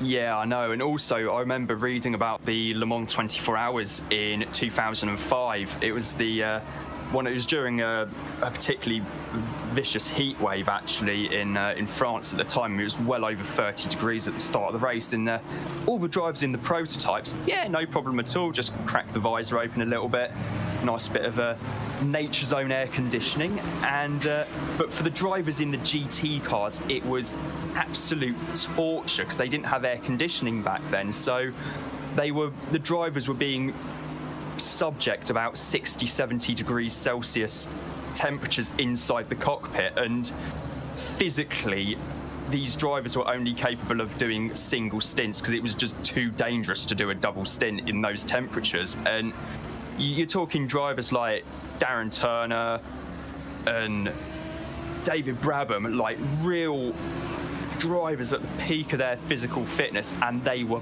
properly suffering during that race. In fact, I think one of the Works Corvettes that year came 5th overall, beat the entire LMP2 field. In fact, I think even the GT, in fact, if I remember correctly, even most of the GT2 field beat the LMP2 class winner. And then the following year, Corvette went one better and got 4th overall in 2006. And as Charger said, try doing karting, you need an elephant neck. Yeah, I've done karting before. Half an hour later, my arms were absolutely finished. And one of my friends from uni does endurance karting, does the 24 hours up at Teesside, just outside Middlesbrough in the northeast of England. And we were chatting during the race once. He'd been in the kart, done a stint, and I asked him, oh, by the way, just out of interest, mate, how long are you doing as a stint? And he said 1 hour 35 between driver swaps. And I'm thinking, yeah, I'm finished after half an hour, mate, so fair play to you. I mean, they're used to it, aren't they? They're used to that kind of pressure. He does also actually like train a little bit for it as well, and him and his friends are actually all, well, not only are they phenomenal on the sim, they're also pretty quick in the karts as well, and usually fighting for class podiums, class top fives. So quick guys, and he's just been doing an endurance championship this year, and I've been following along, and nutter. That's all I'm going to say about him. So honestly, I don't know how people do endurances. It pains me to think like how much, you know, planning and preparation, you know, just takes before the race, and nevertheless what actually happens in the race. So yeah, no, anyone who does endurances on anything, whether that's in real life or on a simulator like this, respect. I don't know, man, I would never be able to do it. I tried once and DNF'd very quickly, so yeah, I honestly would not be able to tell you how they do it. Same. I mean, there is also a reason why a lot of top professional drivers do like doing a bit of go-karting during the off-season as well. Keeps the old reflexes up to scratch, makes them reacclimatise to all the G-forces and that. So yeah, and well, unless you're an IndyCar driver, then in which case it's skip the go-karts and try and get a drive at the Rolex 24 at Daytona, which I think seemingly half the IndyCar field is doing. The way things are going, to the point where it's actually probably not going to be too far off of a non-point scoring IndyCar race. Imagine that's going to be the Rolex 24 in January. It's one of my favourite races to cover at work for IMSA Radio and Radio Le Mans, and I cannot wait for it. It's going to be a proper cracker this year, I think. You have to say, I can imagine how that must be a lot of fun. And yeah, no, it's, you know, the Le Mans 24 hours, it's always been one of those things that it looks extremely good, right? But I would never, I don't think I would actually be able to, how can I say this, to get involved in it. I would not, like, it's for not even the racing, I'm just talking about, you know, being someone on the physical radio. Yeah, I don't know how you guys do it, Rob. I don't know how you plan on doing it, but good luck. I'll be watching or listening, I guess. I'm well, I mean, normally I'm not actually on the microphone. I'm actually behind the scenes producing and making sure everything's everyone's actually on air, because my background actually was in IT, so I thought producing, that's still fairly technical, should be all right at that. And for Le Mans 24 hours later, still going strong. Oh, listen, we need to get you on that radio. You need to start. I would listen to that. I would 100% listen to you, Rob, talking about the race. Yeah, no, definitely. It's everyone, we're getting Rob on. It's a final. We're getting Rob on next one. Tune in. You need to run Rob on radio. Yeah, it is a good laugh, Le Mans week is, and well, you can say that for just about all the big endurance races, really. You see a car just going off there at the Lear Cop in the background. Just a simple, miss the braking zone, turn right, turn left, and he didn't. Yeah, just turn left, aim for the runoff area, get it stopped, turn around, wait for a safe place to rejoin, crack back on. No harm, no foul there at all. Talking about safe rejoins, I'm glad we have a set grid for ACC, I do have to say. You know, of course, everyone very professional drivers, but I mean, you know, for those who have been in ACC open lobbies, instead of course Competizione open lobbies, I think we can all agree safe rejoining is not a thing that a lot of people do, unfortunately. I take it there are also issues when you get to the first corner on the opening lap with some drivers not being aware that there are 3 pedals in a racing car and you are supposed to use the one in the middle. I think a lot of them. I think it gets even more scary when they're on the track and they realize the guy next to them doesn't know the track and doesn't know it's a left turn. I think that could get pretty scary as well. Yeah, this Whether it's happened in real life, I don't know. But I know for a fact I've experienced that firsthand in this simulator and other simulators. People just, for some reason, think it's a right-hander, even though the track goes left, and just going into someone else. I don't know. I don't know. Oh, just getting so many horrible flashbacks to Formula One open lobbies on the Xbox 360 back when I was about 14, 15. Yeah, they were not pleasant. Oh, but it's fun, you know? Absolute chaos. What could go wrong, right? Oh, it's absolute carnage right up to the point where you get someone who's at the back of the grid and just thinks, I'm just not even going to bother braking for the first corner, keeps foot in and promptly... Let's see if I can do a bit of 10-pin bowling with a Grand Prix car. And you're just thinking, why? Seriously, what are you doing? Please. I mean, it makes me think a bit of Bottas in Hungary, doesn't it? They decided to play 10-pin bowling with both McLarens, Ferraris, and Red Bull. Oh, yeah. Although, mind you, we did get the absolutely fantastic sight at the restart where there was one car actually officially taking the start of the race, and that was Hamilton. Sir Lewis Hamilton, the only guy on the starting line. Got a good result out of it as well, to be fair, because Ocon won. So stoked for Ocon getting his first win as well. So smashing driver, and a lot of people seem to forget that he actually beat Max Verstappen in Formula 3. In fact, Verstappen didn't even come second. It was actually Tom Blomqvist who came second that year. Basically, Verstappen got the Red Bull contract, got told he was driving for Toro Rosso in 2015, and then pretty much stopped caring that much. And as a result, Ocon and Blomqvist were able to beat him in the championship. I mean, hey, that's life. Now, I know for a fact that someone's going to talk about the F1, especially today's qualifying, somewhere today. So anyone watching who doesn't want spoilers, I would recommend you to go watch the qualifying highlights as soon as possible, because once myself and or Rob are out of here, we have no guarantees that the other commentators will not ruin it for you. Just a fair heads up.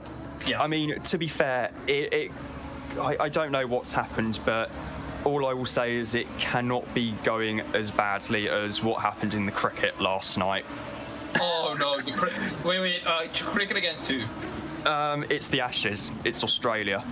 Oh no! I know. I watch cricket. I'm not. Yeah, it was the first test up in Brisbane. There was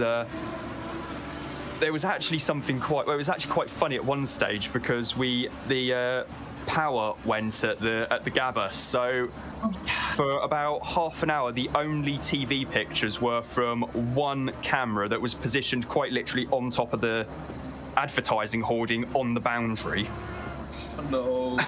and massively zoomed in as well. They had to really crank the zoom up as well, and apparently it was actually quite interesting because it just highlighted how fast a proper fast bowler can actually bowl a cricket ball, and did a pretty good job of showing the speed of it. But no, nevertheless, it was I think most England fans, quite honestly, were wishing that can we have more of that camera angle in the next 4 test matches, please? Just a bit closer.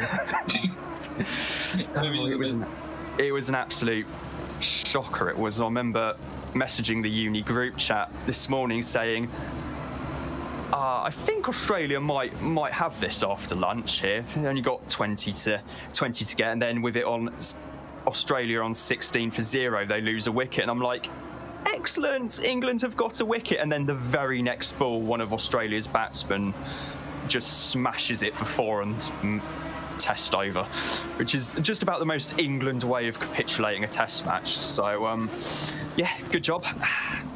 And good job. I mean, as much as it pains me to say this, it can't get any worse for the next 4 test matches, surely.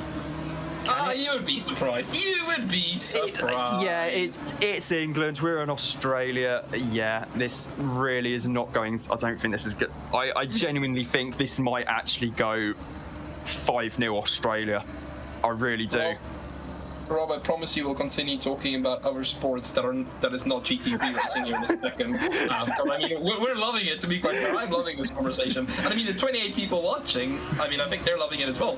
But when I have a talk real quick, so the weather now is officially dry. It's not raining anymore. Track is damp. Track temperature now 29 degrees Celsius with 25 air. So I think it might dry up a bit sooner than some people think. But there was also highlighted that Mr. Christopher is actually catching Jake, which is true. Jake's last lap 1:47.122. Christopher's that's not ideal. With Christopher a 1:47.247. But the lap before that, Jake was 3/10 slower than Christopher. So I think, Rob, listen, everyone thought that this track is going to take a while to dry, but I think with the track drying, I don't want to say quite quickly, but with it drying at quite a pace, I think some of these tires might be going off quite a bit, where the drivers might realize, oh crap, this might have been the wrong decision.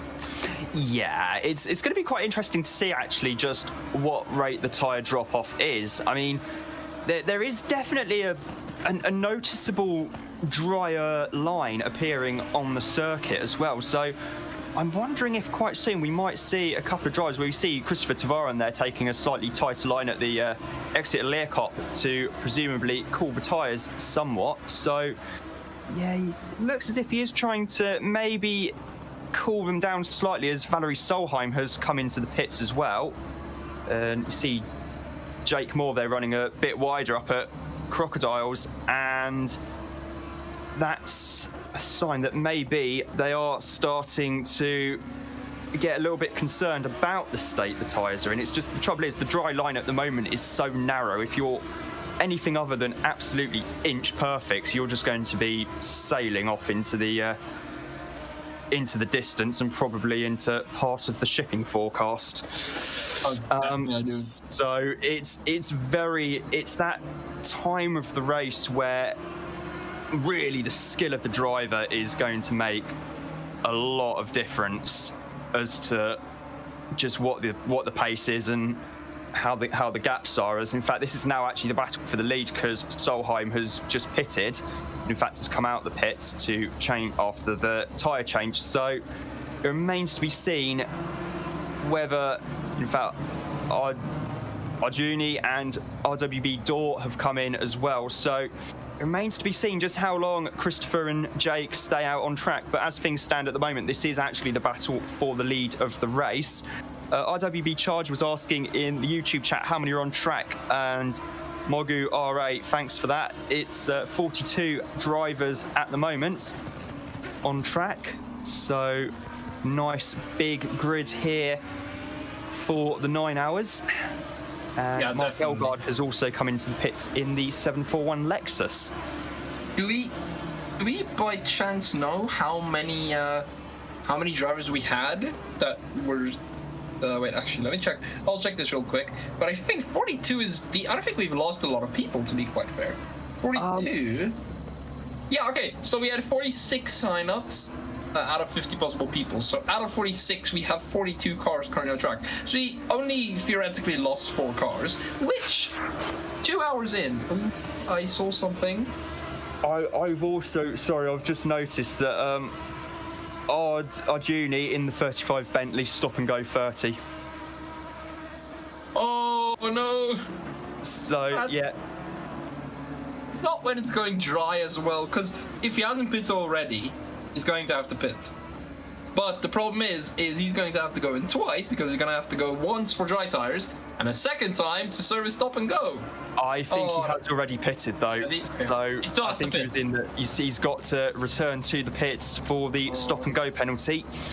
And maybe, just maybe, remember to hit the speed limit button at the right time and take it off at the right time as well, because I think that's what's happened there. It's There goes the Audi. Oh, I have no idea who that is. I think that might be a back marker. Oh.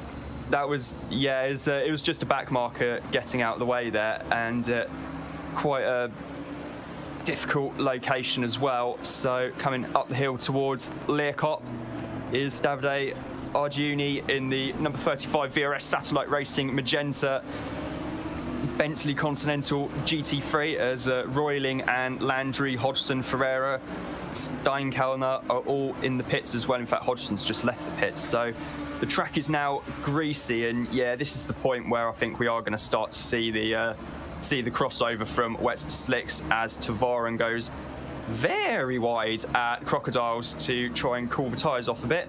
See if him and Moore come into the pits. Neither of them do, so they're staying out. Coming soon, like very soon, because the track already being greasy, that shows you that it's definitely drying very rapidly, isn't it, Rob? Oh yeah, massively. But I mean, an hour and a half in, and it's been a good race, hasn't it? Yeah, it's been a very, very good race so far. It's also the final round of the RWB International Endurance Series as well, and we're ending it in the same way that the Intercontinental GT Challenge ends in real life, with 9 hours of racing around Kyalami. For the Kyalami 9 hours should be still quite a lot of exciting racing still to come. And I do think it's probably the best way, isn't it, to end it off. I do want to point out Red Sky, who said it's going to take an hour to dry up, now says 3 more laps plus or minus, and then it should be ready for those dry tires, or at least totally dry conditions, which shows you, Kyalami, Rob, as we were speaking of previously, it is definitely Kyalami is just one of those tracks where it is a bit unpredictable, isn't it? We initially thought, everyone's gonna die in the rain, and it turned out everyone did not die in the rain. We thought it's gonna take a long time to dry up, and the circuit was like, no, it's not gonna take that long. So I do have to say, Kyalami, I cannot think of a better way for us to end off the session than at such a good track as Kyalami. As we see Christopher now pitting before Moore does. Christopher should now get the undercuts on Moore if he does this quickly. Yeah. Rob, on a scale of 1 to 10, how excited are you that we're finishing this off at Kyalami? It's a bit after 10. Massively. Yeah, pretty much the great and the good of sports car racing have won here over the years as well. David Piper, Richard Atwood, Brian Redmond, Jackie Ickx, Clay Regazzoni, Henri Pescarolo, Gunnar Nilsson, Jody Scheckter won it twice actually in touring cars back in 76 and 77. You had Helmut Kellener's win here. You've had Jochen Mass, Derek Bell, Stefan Beloff, Riccardo Patrese, Alessandro Nannini, all win the 9 hours or 1,000-kilometer race here. As a 500-kilometer race, you had Bob winning as well, and yeah, you're just adding your name to a list that is essentially the great and the good. And I mean, even in the Intercontinental GT Challenge era, it still reads like a who's who. Matt Jaminet, Dennis Olsen, Nick Tandy, Augusto Farfus, Nicky Katzberg, Sheldon van der Linde. You're just going to be adding your name to such a list of drivers like that, and that is going to be quite something to say indeed for a driver. Yeah, I'm on a list of winners that includes Derek Bell, Stefan Beloff, Mass, Ickx, and co. That's quite something to say as a driver. Kyalami always makes me feel like Kyalami is a bit like Kyalami is for GT3 what Abu Dhabi and Brazil are to F1, if you get what I'm saying. Oh yeah. It's really that determining factor of who, really, as you said, who is who and who can do what. Interesting thing though, here is a man that we're currently watching in that Lamborghini, Mr. Oliver Curtin. So they find Tim McLeod? I'm not quite sure how to say that. McLeod Racing have decided, let's take out that driver and let's put in Mr. Oliver Curtin. Now, of course, we have seen some amazing stuff from Oliver. Throughout, he has had some bad luck, but he is an absolutely amazing driver. So my question I pose to you, Mr. Rob Lomas, is Mr. Oliver Curtin, what do you think he can do? Kyalami, it's totally dried up. Not totally dry, but it's getting there. Track's currently greasy, but it's almost dry. He's in that new car. He's fresh. He's ready for this. What do you think we can expect from him? More of what we saw earlier from Christopher Tavares, quite honestly. They're both immensely quick drivers. You can just basically, they kind of plug and play drivers. In my opinion, in just the sense that you can basically just stick them in a car as long as it has 4 wheels, engine, full tank of gas, and off they go, and they're going to be getting the absolute most out of it. So it's going to be quite fun to see, actually. And yeah, Kjartan also a phenomenally quick driver as well. So's Tavares, so's Solheim, so a lot of the drivers up at the sharp end of the field. So this is going to be pretty good fun to keep an eye on over the next stint or so. I do have to say, this is what always kind of makes me tingle, if that makes sense, when it gets to endurance races, is because when these drivers get in those cars and they get that fresh blood in, someone as you said, who is as good as Oliver Curtin, who you can just get a tank of fuel, good car, and he'll go. The thing that I always kind of get excited about is to see what they can do, what type of pace they have under that bonnet. Because Oliver was probably practicing. He was probably while waiting, he was probably practicing a bit, and he was probably practicing on a dry Kyalami. It would not surprise me if he was. But yeah, I'm excited to see what he's gonna do as he passes the back marker there. Whatever Oliver's gonna do, this section of the race, this is my favorite. It's gonna be absolutely amazing. As we are joined in the combox by Mr. Red Sky. Getting the band back together from Bathurst. I can't help myself. I'm not going to stay very long, but I can't help myself. I have this incredible need to start talking about the weather conditions. Because the track is in this currently. The track is just in this beautiful little situation. And I only really started looking into the way that the weather works with the 1.8 update, because they didn't really change anything to it per se, but with what they did to the tire physics, a lot of little interesting details happened. Which were really exposed by the Monday fun race for Oulton Park, at least for me personally and everyone that was partaking underneath the Aston Martin racing banner for the Construction Championship. And I don't know if you guys been noticing, but there's a lot of little wet spots on the track, right? And those wet spots in themselves are going to form an interesting challenge towards the drivers, because you were saying that the track is more or less drying up, but as you can see currently it says that the track is fast, yet you have these massive puddles everywhere on the track, and they actually remain for a good while longer. And the track can even change to an optimum condition, quote unquote. I'm doing air quotes here that you cannot see. While the puddles actually remain on the track. And now the dry tires in themselves are actually really capable now of dealing with these wet and these greasy conditions. Because in the Oulton Park race, for example, a lot of drivers remained on the dry tires, believing it would immediately dry up and never even pitted for the wets to begin with. Now the same can be set for the wet tire, believe it or not.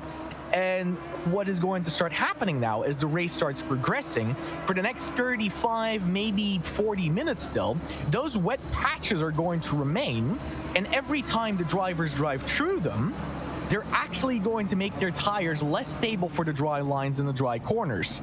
So what can happen is that when they start battling or they're going to try to do late braking, they're actually going to find themselves without grip, Because the thing is, and we noticed this very heavily, is you don't see those wet spots, but you're driving over them. You don't feel them. You're not aware of them. They're very hard to distinguish if you're driving 200 kilometers an hour, but they're there and they do affect the car. And I got quite a lot of Motec data to actually prove that. Red, I do have to say, although I do apologize, although I do agree with you there, so, to a certain extent, my biggest thing is currently is if you have a look at the weather race, at the little, it's a weather prediction, I guess. The sun is coming out. I do want to have a replay of that. I'm going to have a replay of that before he comes. I wonder if he caught the curb on the inside there. As there's BMW goes spinning in front of him after contact with McLaren. Let's have a look at this real quick. Oh, it's all sorry, before we continue about the talking about the weather here, let's just have a look. So he's coming on the brakes now into Crocodiles. He's got the Bentley there. Touches that inside curve. Is it here? Yeah. He goes wide line there. He goes there. Yeah, inside curb. Yeah. Hits the yellow curb on the inside, and we were saying earlier the curb of doom. Yeah, that's that. And then we also see a McLaren coming together with the one of the Bentleys as well for good measure. Okay. But yeah, poor Oliver, man. That was a bit of a pace breaker, almost spinning and I don't say dying, but I mean that was pretty scary. I thought he was into a barrier for sure. But Red, biggest thing is I get what you're saying. You know, I do agree with you how ACC's weather system works.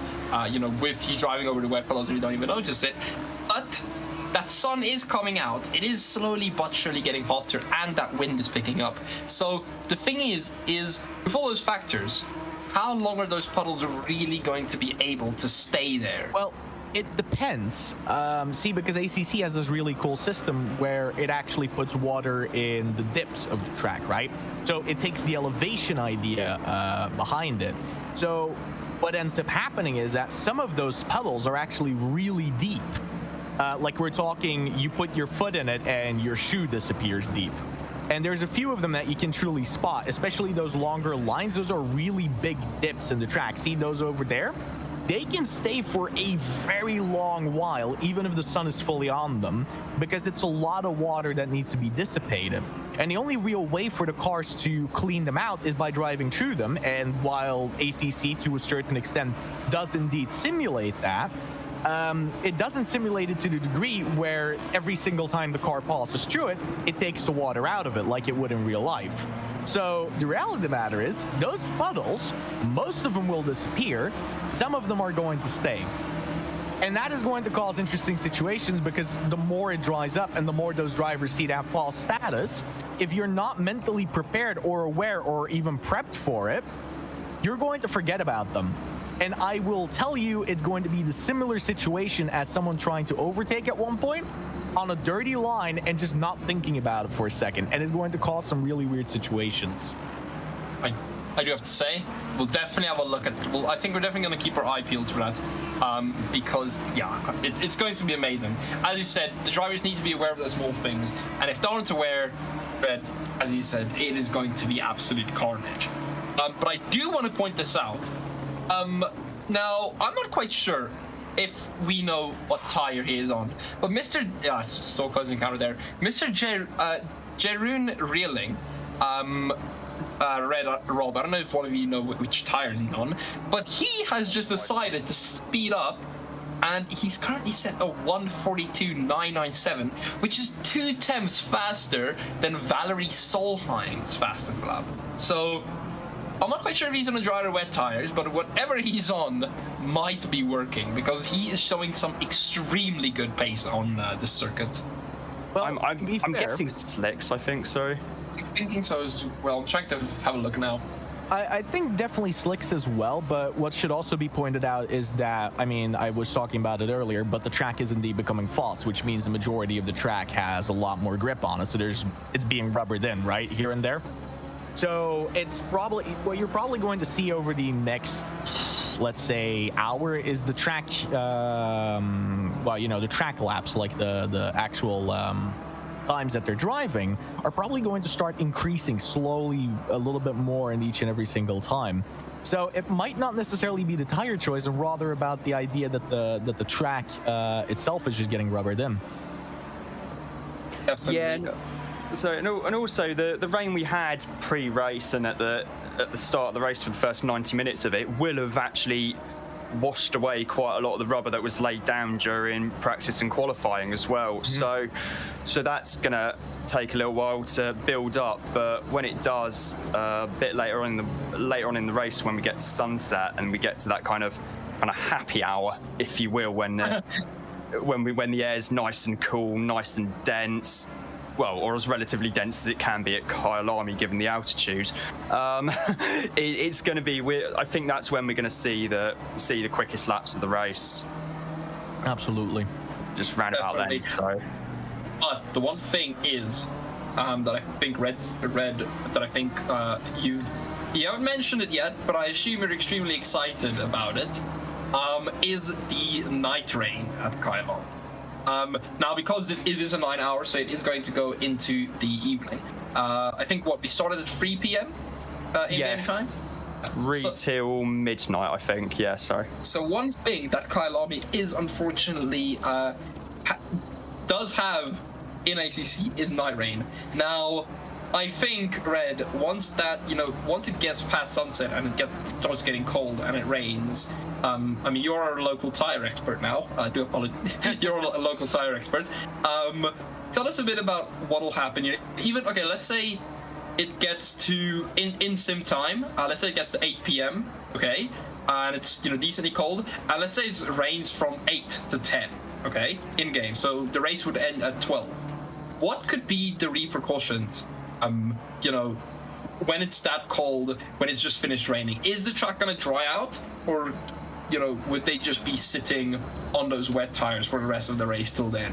Well, that's where it gets really interesting, because there was a massive discussion in the RWB Discord a little while ago about the entire situation of what is now going on and how realistic ACC is depending on these variables. And as Damien Wilk at one point pointed out, it still remains a game, and they definitely did some balancing and grabbing back to recent experience, because batch is quite new, and wet races that switch between dry and wet are very rare. So Ultim was a really interesting case, actually. Is what we noticed was that the dry tire and the wet tire were actually relatively the same speed around the track. Your times didn't really drop off if you decided to stay on the dry tire during the wet phase. The only thing that changed really was the grip level. And while you would expect the grip level dropping would mean that you would drive slower, that wasn't necessarily the case. The only thing that you had was less room for error, essentially. You couldn't catch a car when it slipped. So if you're going to have a wet situation and it stops raining at either point, what you're going to get is what you saw earlier. You're going to get a dry line, and it will slowly expand. But as I said, ACC very, very accurately actually represents the fact that parts of the track will stay wet. And if it doesn't have any sun and it becomes cooler, what will happen is most of the track will have a dry line, and you will have some really wet patches, especially like wide in the corner, where you never normally see a car unless somebody's trying to overtake on the outside, which in itself, of course, causes an interesting situation. But I do definitely expect the dry tire to come back out, specifically because it stays competitive. And if there is a little bit of a dry area, you're going to see that little bit of a time increase. But whether or not the wet or the dry tire in that case is better, it depends on whether or not you like your tire colder, which makes it very nervous in the new patch, or whether or not you prefer your tire docile, but at the same time lacking in grip, because the wet tire on dry is actually incredibly competitive. We had drivers go out when it was greasy, without any rain on Ultim during the qualifying, and what turned out is they were faster than the guys on dry, even though the game in itself recommended the dry tire. So it's hard to predict what the situation is going to be like when something like that comes along. Okay. Interesting to get that viewpoint. I think, as you said, I assume we'll see what the drivers do if that does happen. I do think it will happen. Rob, what's your take on tires, rain, and weather? Tyres. The rounds are the better, obviously. Apart, no, joking aside. Oh yeah. No, joking aside, I do think we are definitely at the point where everyone should be on slicks now, and I think for the most part everybody is on slicks. And of course, another thing with ACC is that your tyre pressures are making an absolutely massive difference, as well as how the car behaves. So even like being a couple of PSI out on your tyre pressures is enough to completely wreck the balance of the car. So it's going to be quite interesting to see if anybody does actually make any mistakes with tyre pressures at all during the race. I do think that we're at a stage now where the weather looks like it's fairly settled for at least the next half an hour or so, maybe a little bit longer, hopefully as well. So we should be in a stage where we get some good, quick, consistent laps coming in, hopefully, from various teams and drivers. Well, Rob, you say that the PSIs make a massive difference, right? Actually, Yeah. really got reduced. It got really reduced. Like the operating range of the dry tire and the wet tires is much bigger. Like we're talking, you can be 0.5 of a PSI off and it will still be okay, and you can be 0.1 of a PSI off and you still won't necessarily be struggling for grip. You won't be necessarily the quickest guy on track, you know, the tire is still under pressure, but it doesn't necessarily matter that much anymore. Now, of course, this is an endurance race, so literally every millisecond counts, but it's actually gotten a lot better. The same with the overheating. Even if the tires are really ballooned up, it doesn't necessarily feel as bad as it used to, which is also why I'm talking about the fact that the wet and the dry tires are very equaled out now, because while the wet tire in a wet situation gives you more grip, the dry tire in itself is still operational as long as you can keep the temperature in it. So you gotta have it set up right, I'll put it that way, but it's not as bad as it used to be. Yeah, of course. I'm still used to the console version of ACC, unfortunately, which still hasn't actually had this update yet. So I'm still used to tire pressures and not having the BMW M4 in game. And that's rough. Actually, yeah. I do want to point something out. I have a feeling we should hire Red Sky as our technical advisor. No, absolutely not. No, I think someone make a new role in the RWB server. Red Sky, you're officially the server's technical advisor. Oh, as you see, the McLaren of Felix. race team. God Yeah, for sake, Felix. man. Come on, Felix. Come on, Felix. And that's an Red in-joke from GT Hub. Sorry. But yeah, Red, I do apologize, but you're now officially the technical advisor of the RWB commentators. Thank you very much. We do appreciate, and we hope you like your new job. Yeah. You're really giving it to the wrong guy here. The only reason why I know as much about the tires. No. It's better than giving it to me. Literally, the only reason why I know as much about the tires as I do was because the first race I had to do after the update, I had a single day to practice for it, and that was the Oldham Park race. And nice. Yeah.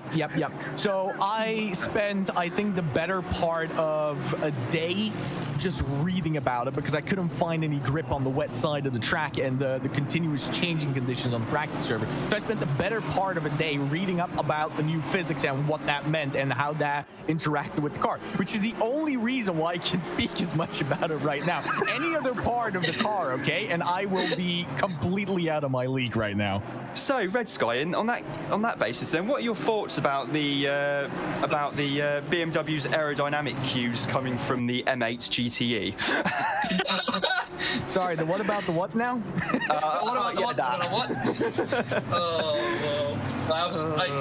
Red, you know what we'll do? You'll become Tyre advisor, and then we'll get Rob as just general advisor for any information because he just knows everything somehow. I can live with Ask that. me how. Yeah, I can live with that. I don't know. Yeah. What can possibly go wrong? Rob, you know what we should do? We should do a quiz night. You would do absolutely amazing in that. No. You would do amazing in that.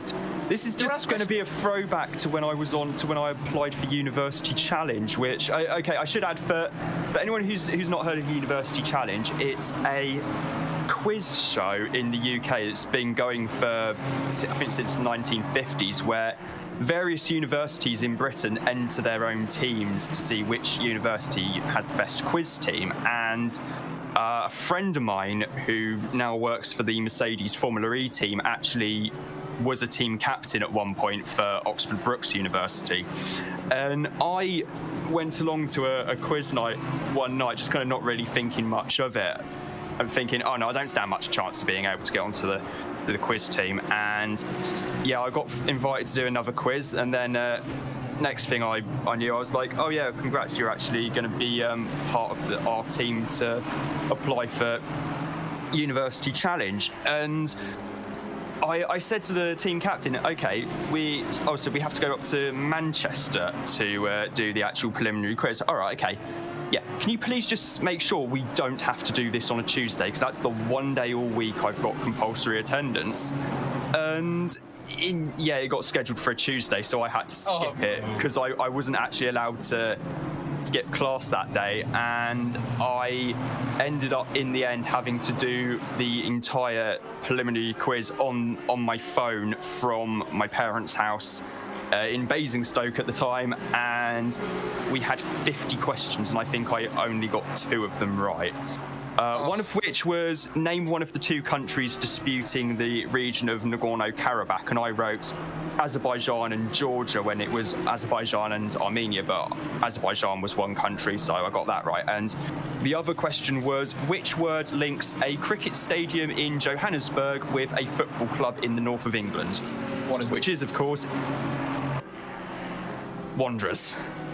Oh my word! Okay. Bolton Wanderers Football Club, and of course the Wanderers Stadium in Johannesburg. So we'll do a racing quiz. We'll do a race. I mean, if you truly do want to do a quiz night, I mean, it has to be about RWB trivia. You know, who's won this endurance race, who crashed there, who crashed then.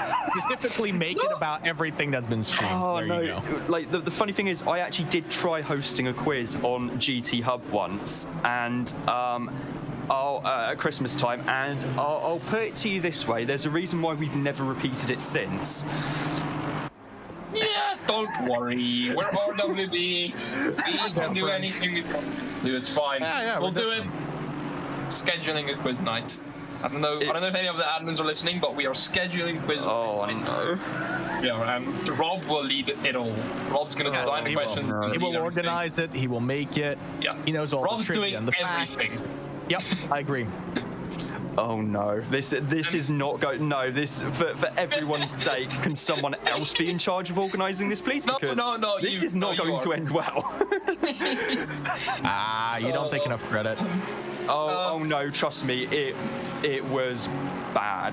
The GT Hub quiz. It was. It's at the point where we actually refused to speak of it because it went that badly. I'm not joking. My laptop actually also broke midway through, and I had to restart it because the trackpad went. So midway through the quiz. So yeah, that was not good. Anyway. Okay, let's talk about the race. Let's talk about the actual race. Track condition currently optimum, as Red said it would be. The temperature has actually gone up from 29 to 28. Still a cool summer's day in South Africa. And yeah, getting 5 p.m. Now sunset here it's gonna be about another hour-ish till sunset, till proper sunset. So we should, we still have a bit of light racing left before we have to start guessing who overtakes who. Yeah, it's gonna and getting to the point where hopefully everyone's got working illuminated number panels on the side of the car. I've also noticed that Landry in the number 19 Nissan GTR has got a plus 15 seconds next to his name. I wonder if that is for track limits. I'm just going to check the incident verdicts. Well, gentlemen, I will intervene for a minute. I will be off now. Thank you for the chat. It was lovely, and I wish you a good luck in the remaining 7 hours if you manage to make it the entire way. I'm not doing the whole way. I have to go get pizza, man. I have to go. Good lucky. Cheers. Yeah, in fact, I've actually just checked the live instant verdicts on the Discord server. It's a penalty for causing an incident on lap 52. The 41 Audi also has a plus 15 second time penalty for causing an incident, and the number 18 has also been awarded a 15 second penalty for causing an incident on lap 47. So our stewards are hard at work, aren't they?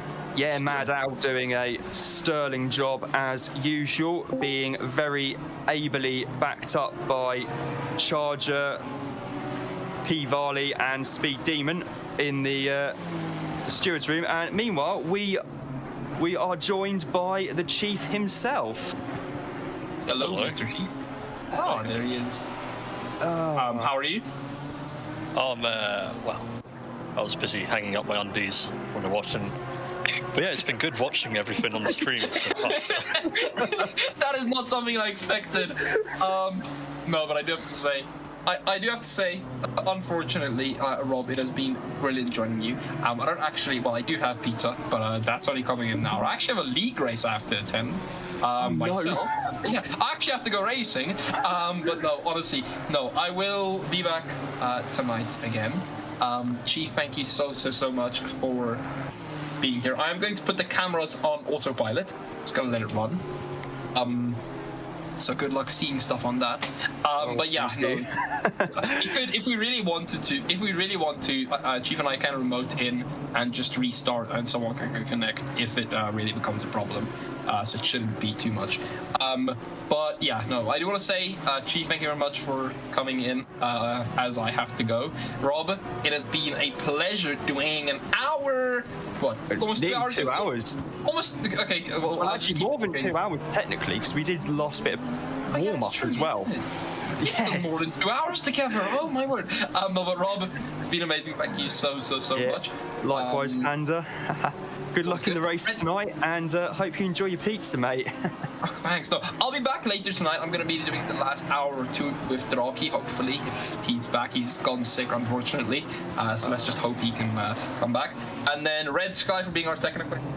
Thank you so much. We do appreciate. But yeah, everyone, my name's been Jay. I'm now handing over to Mr. Rob and Mr. Chief. Thank you guys so much.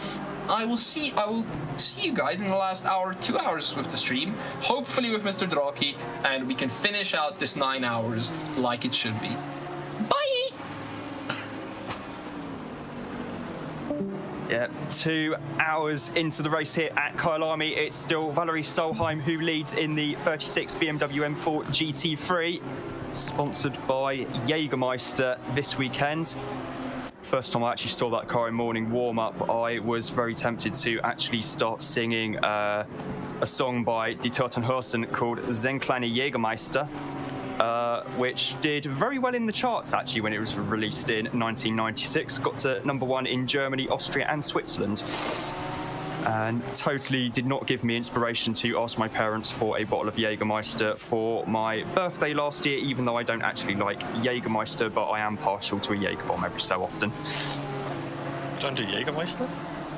Oh no, not on its own. I prefer mixed. Go to drink then? Beer. Oh. Beer or rum and coke, so yeah. For me, it's got to be spiced rum. That's peak. It's peak middle class right there for me. Yeah, spiced rum and Pepsi Max, and you get a pint glass, depending on how bad a day it's been. 3 or 4 fingers of rum, and then brim the pint glass with Pepsi. Works every time. Boys for the rough days or the good days? Days ending in Y. Oh, right. Yeah. So, yeah, it's been a cracking race so far, actually. Yeah, I've been. I was crew chiefing for the #5 team. Is that a writer?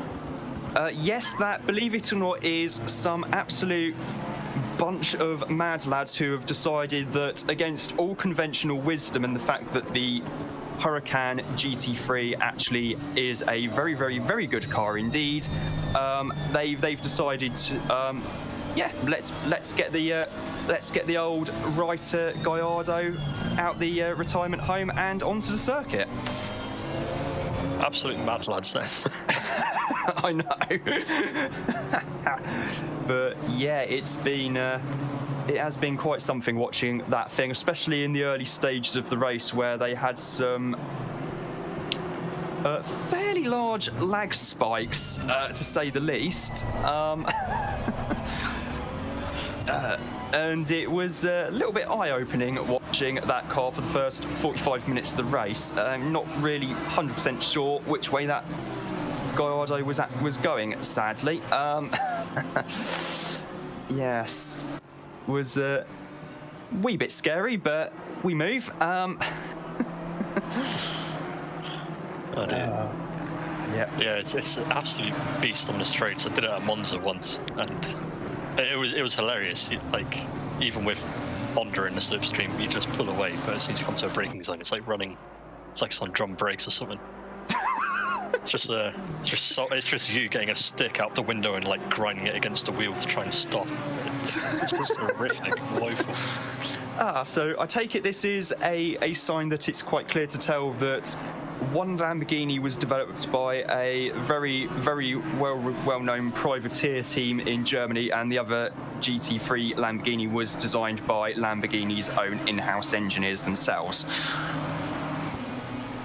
Yeah, I'm surprised. Like, I would have thought it would be, Reiter would have the absolute beast of a machine, absolutely superb. But it's like, they were like, you know what? We've only got a budget of 100 grand. Let's just spend it all on the engine. It's like, oh shit, what do we need? What do we do about brakes? Well, just steal the brakes off the bike outside. Yeah.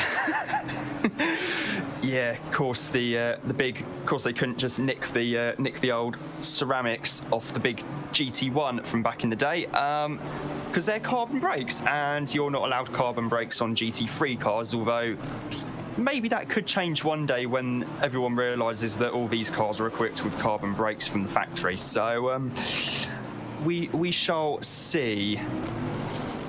But then again, that would be make them all another second or so a lap faster, and they're already fast enough as it is. Yeah. So, yeah, quite whether you want to be going another second and a bit a lap faster around Bathurst is somewhat debatable, I'm afraid. So, yeah, the Reiter team actually were having some issues with their connection earlier on, so they were. They lost a few laps. I think it's about 5 laps from what I was reading on the Discord server. So that was one reason I think that they're so far down the field. And it would work better around somewhere like Monza, where in fact running an older car can be beneficial, as Eddie Warden proved on Wednesday night in the Jaguar, built by Emil Fry Racing, before hitting the curb at the Rettifilio in such a way that he was able to do the world's longest, slowest and laziest barrel roll. Yeah. That was quite something else, seeing that. Yes. Yeah, he's not having too much luck tonight in the number 5 McLaren. No, and just to confuse us further, it's not a 720S, it's a 650S. Yeah. Got an interesting livery as well, with Alonso's paint scheme from when he was at McLaren back in 2015, I think it was. 15 or 16. The black with the yellow, red and blue accents on it. But yeah, there's tons of great liveries out there. There was that BMW with the striking light blue, and then that Honda as well with the dark blue and neon green. Oh, there's also a couple of Lamborghinis, the 58 of Keaton being one of them, and there's another Lamborghini as well, which if you look at it from above is actually done in the shape of and the design of the South African flags. There's a collision there between a couple of M4s. The 728 was involved there of T. Moore's. There's also, I think that was the 99 car involved as well. Unfortunately, that is a lap down. Meanwhile, we're currently looking at Menno van der Merlen in the Bentley, car number 112. And yeah, no doubt that's going to be something else for the stewards to look into. Yeah, and of course you've got RWB Godzilla's classic Red Bull GTR for good measure as well. Yeah, I wonder who he was supporting today in qualifying. Oh, wait, we're not supposed to be talking about that, are we? No, we're not. No. I'm thinking maybe Haas. Yeah, I assume Haas. Haas did absolute showstopper today. Oh, absolutely. Actually, one thing I am genuinely quite interested to see is actually the difference in lap times when the Asian Le Mans series comes to Abu Dhabi later in the year, as well as the Gulf 12 hours, because I was looking at the times from FP2 yesterday and comparing it to the FP2 times from last year, because they've done quite a lot of changes to the track at Abu Dhabi to try and make it race better, which, okay, maybe I'd argue that those changes are about 10 years too late, quite honestly, but based on the FP2 times from last year and this year was 12.5 seconds, I think. Moved. So it's going to be pretty. I'm going to be quite interested to see what the GT3s are going to be capable of now in the Gulf 12 hours later this year. And of course, there's a new Audi coming as well, which has been spotted testing with WRT running the car, and a big bright yellow 46 painted on the side of it. I wonder who that could be for.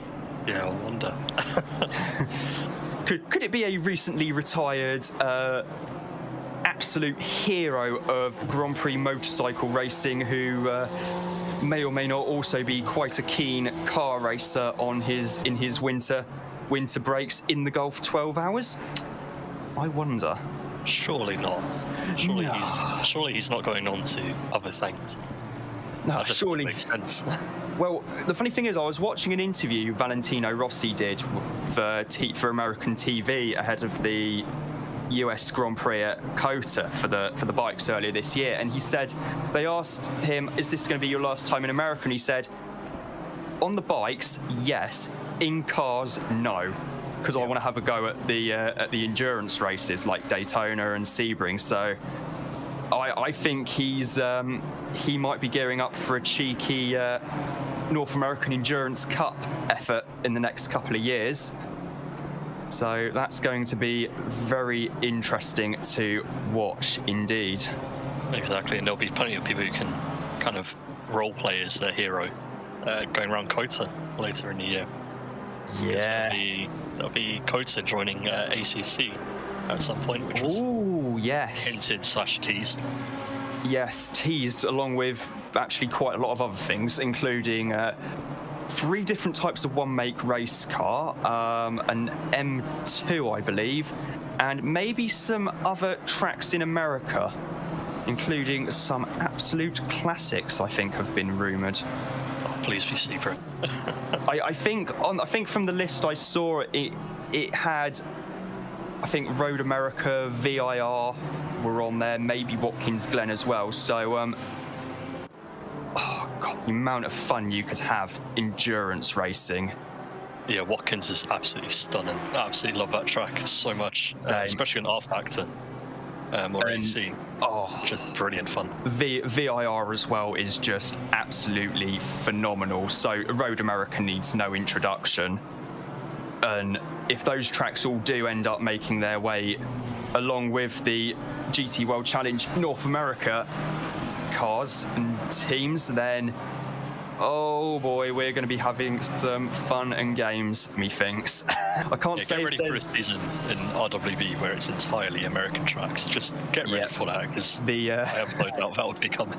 Oh, that would be nothing short of fantastic. Oh, there's Olivier Kearton having a big issue there. He's currently flying through the air. The clock appears to be counting down, and there appears to be, on my end at least, cars nowhere near the track map as well, so I'm not 100% sure what has happened here. Olivier Kearton's car, I should add, definitely should not be, I'd say, about 12 foot in the air and just about to go through an advertisal hoarding, but here we are. Yeah, stand by caller. I'm gonna prod around a little bit. Quickly do some filler or some singing. No, you really do not want me singing. Trust me. Trust me, you do not want me singing. So, in this segment of the broadcast, which we are going to call History Lesson with Rob, we're going to talk about the domestic motor racing scene in South Africa when it was at its hairiest in the late 1980s, early 1990s. I'm, of course, referring to the Wesbank Modifieds Championship and all the great and the good of South African motorsport were racing in this. You had Willie Hepburn, Ben Morgenrud, Supervan, Sal van der Merwe, Chris Aberdeen, and even young drivers in some of the lower classes like Dion Joubert, who'd become a regular name in years to come as well. And there's actually, I was reading a funny story about Ben Morgenrud's Mazda.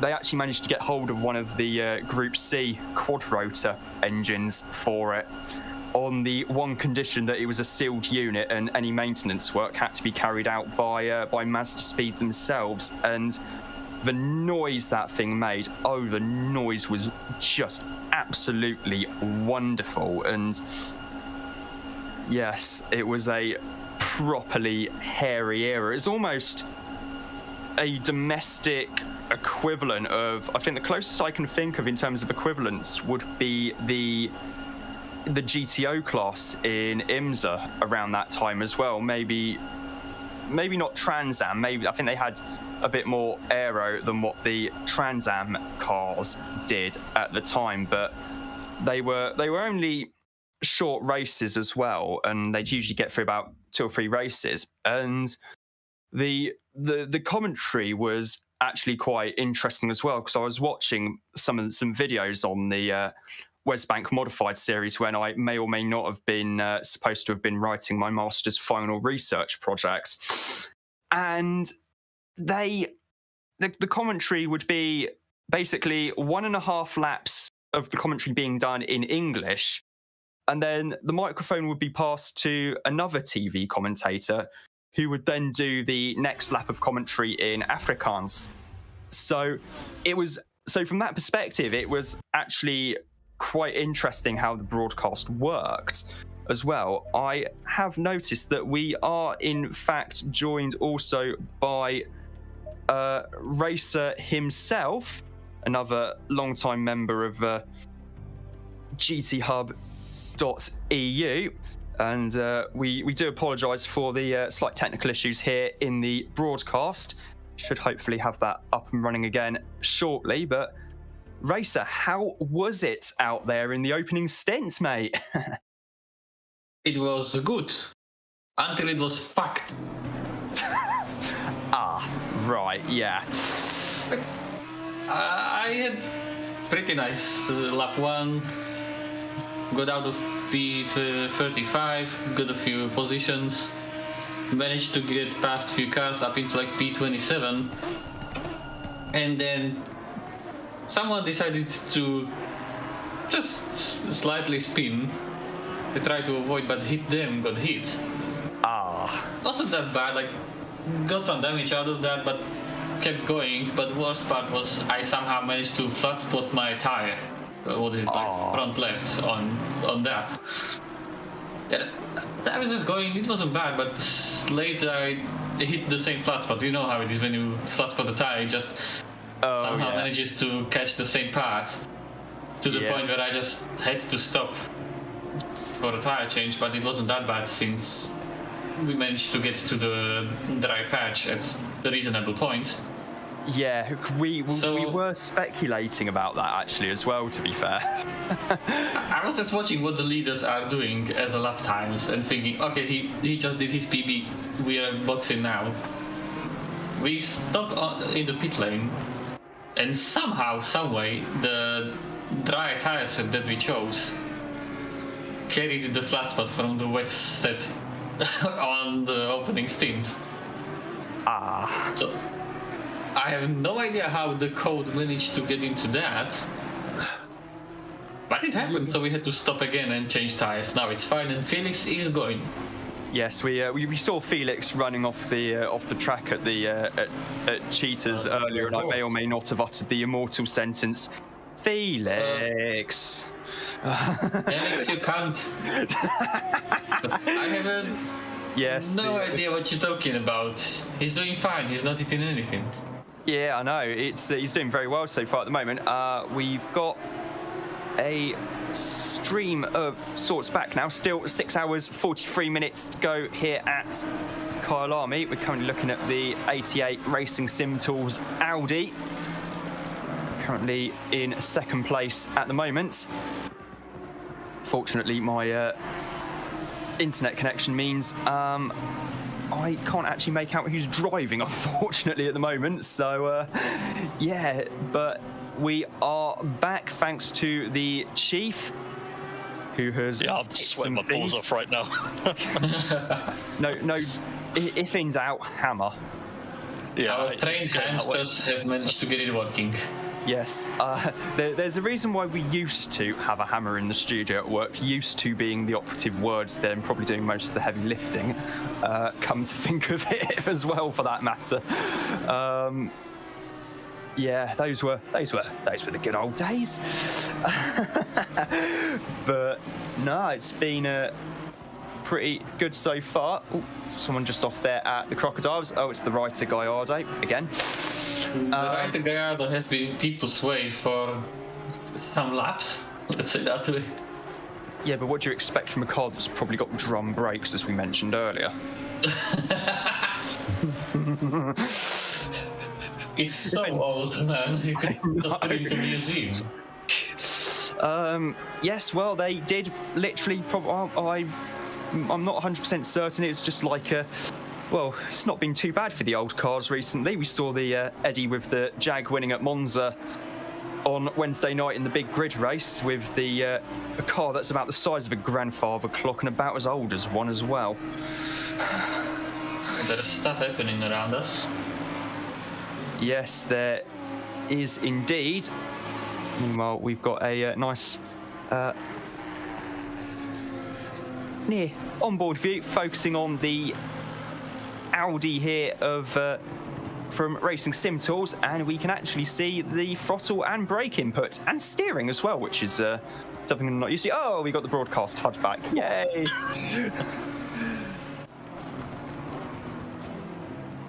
Oh, we've gained a position.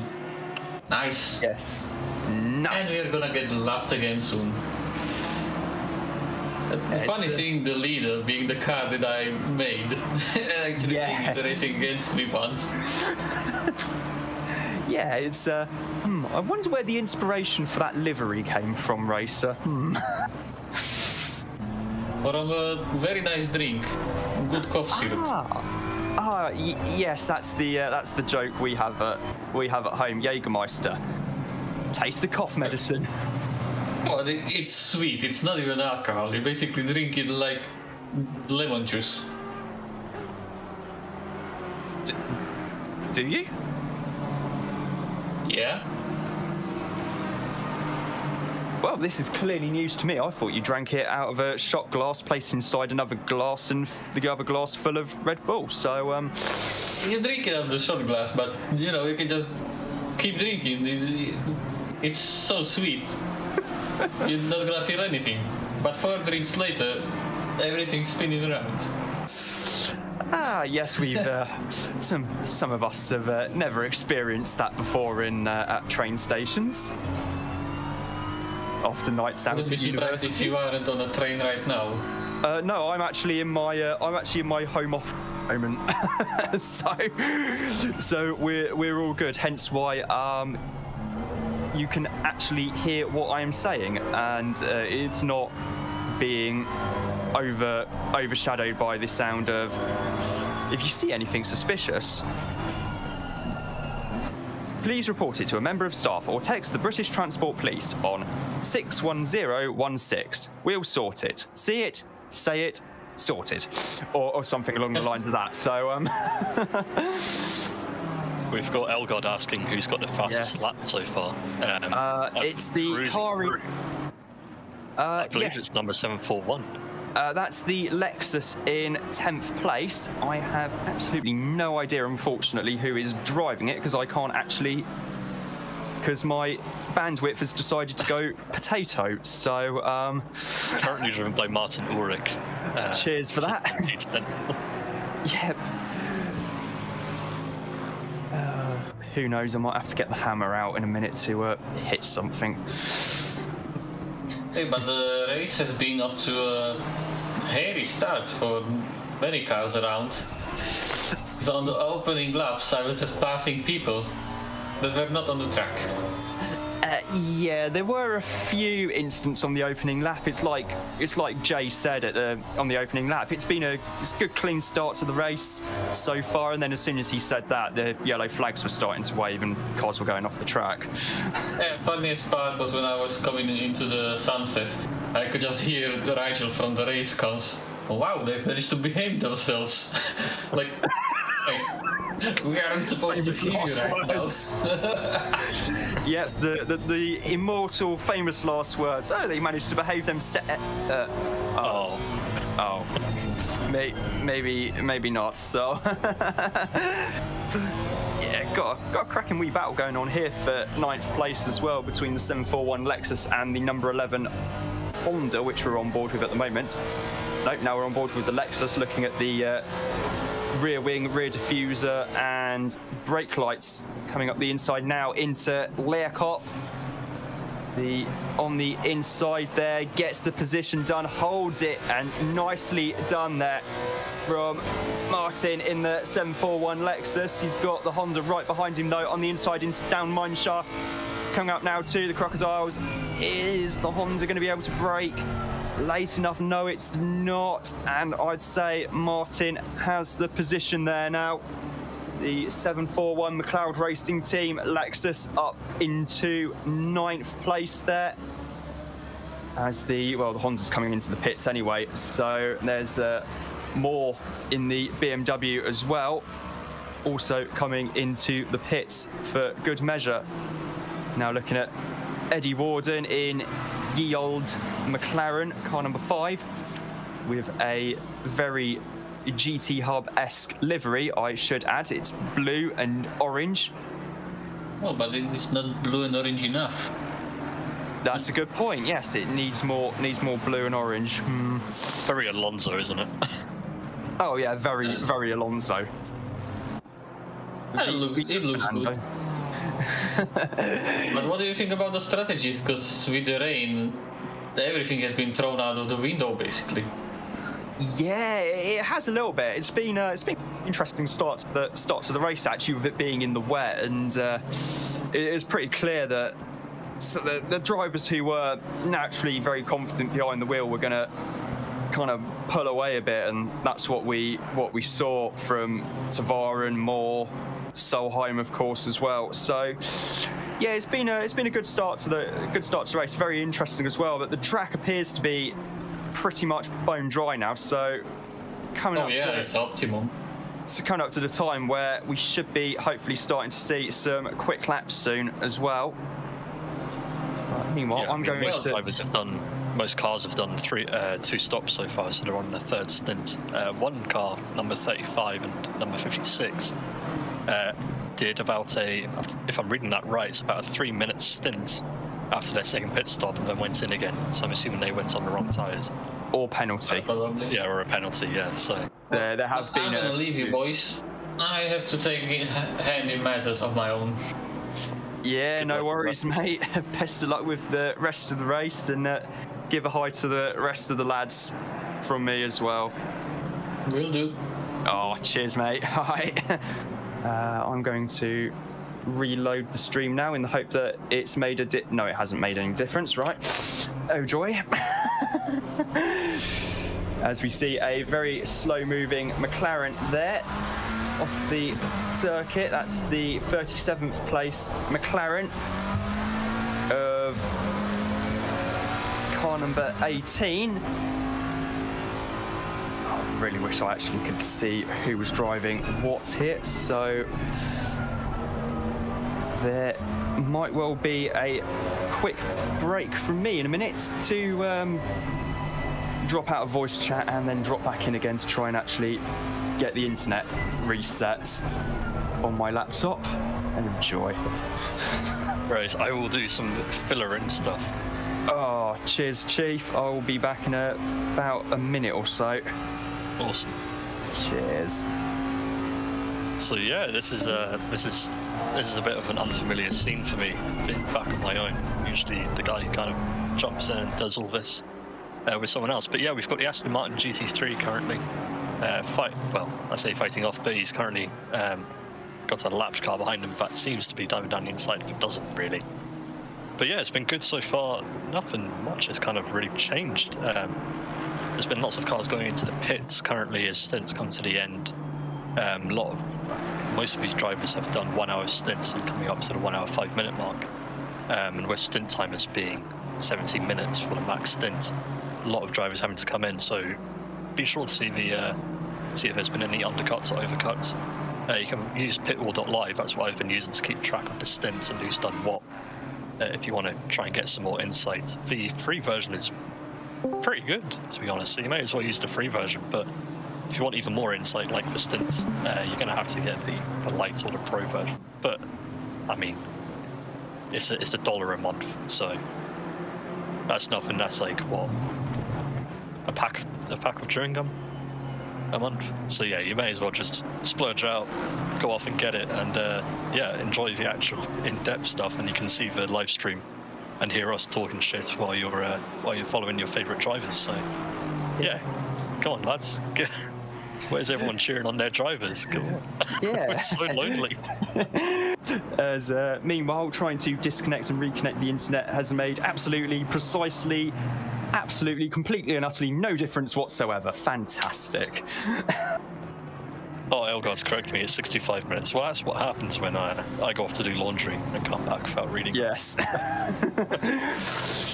Yes, so meanwhile, I'm still trying to work out how to stop my laptop from sounding like a Boeing 747 at takeoff thrust, so I think I've had an idea. There we go. Maybe if I do that, angle that a bit there. Oh, no, I can't see now. Hold on. Oh, there we go. Right. Hold it so that the hot air coming out the back of the laptop isn't actually going straight into my computer keyboard and then straight back into the laptop. That might help. I'm a big fan of propping my laptop up for work with my wallet and a couple of notebooks. Yeah, circulating around. When I was doing online lectures for my master's degree, I basically ended up having my laptop propped up on the gap on my desk between the back of my Logitech G29 and the front of my computer keyboard, and because I needed some backlighting, I'd have the TV on in the background and usually the PS4 on as well. So I mean, I'm not saying I did do any hot laps on Gran Turismo or Assetto Corsa Competizione during class, but I'm not denying it either. Yeah. I'm not going to say anything incriminating in case anyone from work's watching this. So, no, I'm always on my laptop during work hours. I've never wasted any time not doing that. Thankfully, none of my course mates or lecturers from the University of Brighton are watching this, so I'm able to say that. Oh dear. Meanwhile, its laptop is still trying to not fry itself. I mean, the fact it hasn't so far after 4 years is a minor miracle. One can only imagine, but yes, we are here and we're watching Dan Barnett in the Red Bull Nissan GTR. It does make you wonder how that Red Bull livery would have looked on the full Super GT version of the GTR, but alas, we're never going to find out. other than I'm guessing quite nice indeed. It could happen. It could happen. It's not being fully canned. Well, it could happen, apart from the fact that most of the Red Bull-backed drivers are... Well, there's actually the only Red Bull-backed team are running a Honda. Might be the slight issue. So, yeah, that's going to be another interesting one to keep an eye on. There are pit stops happening throughout the field as well. Apparently, Discord is saying streaming quality is 1080p. Ambitious, methinks. Lucky for the guys watching, for them, it's full 1080p. So Oh, yeah. That's what matters. Luckily for them, it's 1080p. Unfortunately, I am looking at something that's, I'd say, maybe 240p. God, how can my internet be this terrible?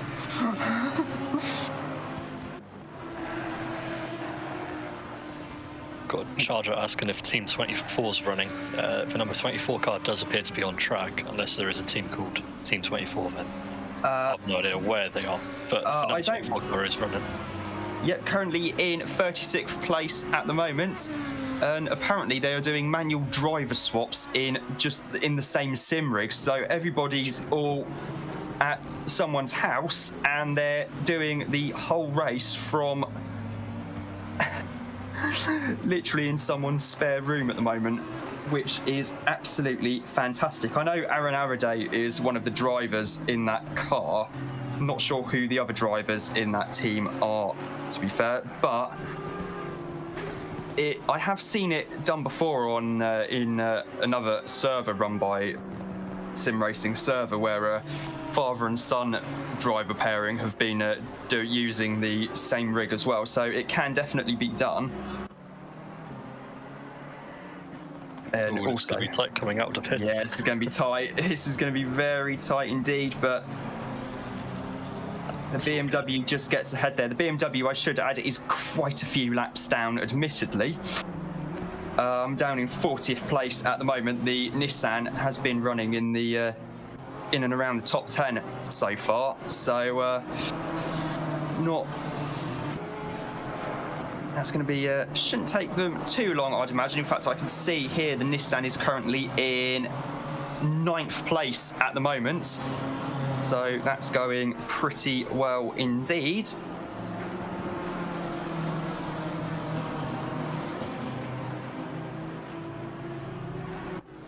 Oh, I'm just clicking buttons right now, trying to find out who's where.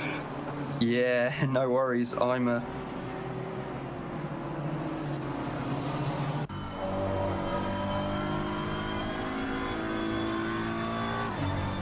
currently looking at the 11th place BMW, car number 6, heading up towards Leacop right now. Leacop, excuse me. And now coming down the hill towards Mineshaft.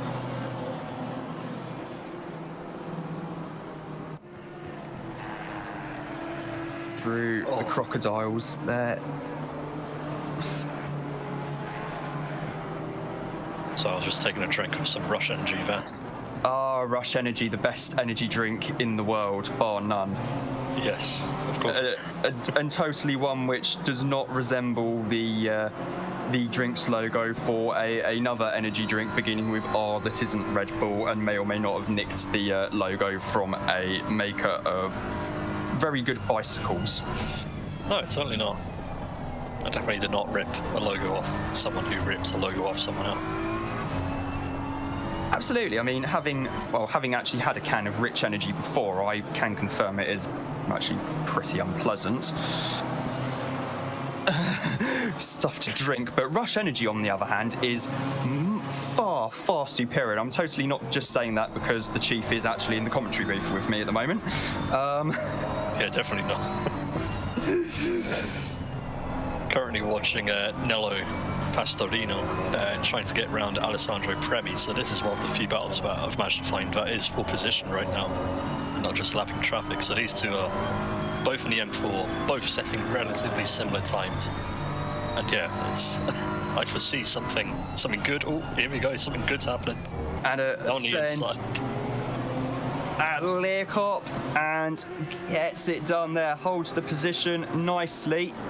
We'll see if the number 6 does indeed have a look up the inside into the crocodiles, and no. So that is the 118 BMW now up into 11th place overall.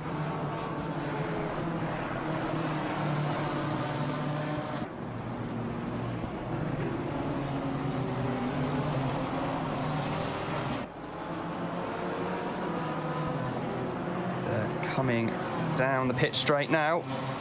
We've got the as the 14 BMW has come into the pits, so that's another position gained for everyone else. And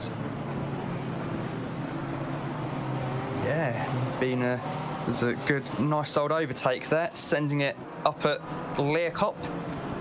So that was very, very good indeed. Very tasteful.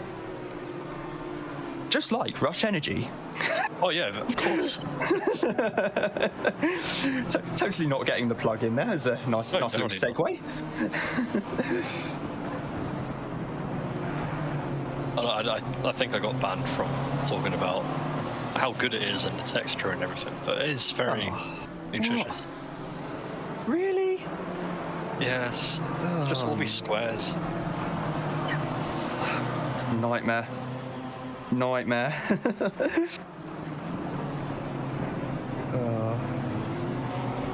Yeah. Of course, another thing to note about the BMW M4 GT3 is that you can actually buy the steering wheel from it if you've got €1,400 lying around burning a hole in your bank account. You can go to Fanatec and buy the actual M4 GT3 steering wheel, which would be for your direct drive Fanatec wheelbase. Yeah, €1,400 for a wheel just because it happens to be the same one that's in the car. Not convinced myself personally, but if it's good, then yeah, that should work quite well indeed. Racer has just messaged me in the chat saying, why you mentioned rain. Why you mentioned rain? I don't know. Is there rain forecast? I can't actually see. As in, I genuinely cannot see. So it's heavy cloud for now for the next 30 minutes. I've not seen any rain pop up just yet. Elgard said in chat that rain incoming again. So I'm wondering if it's a very quick shower, maybe, for about 5-10 minutes. And that's why it's not coming up in the 30-minute mark or 10-minute mark. Well, that would be a very Kyalami 9 hours thing to happen, as there's a BMW taking the shortcut there at the S's to get out of the way of these two cars. The 747 I think that's the Javadair car. I think. And yeah, that's what I can just about make out on my end.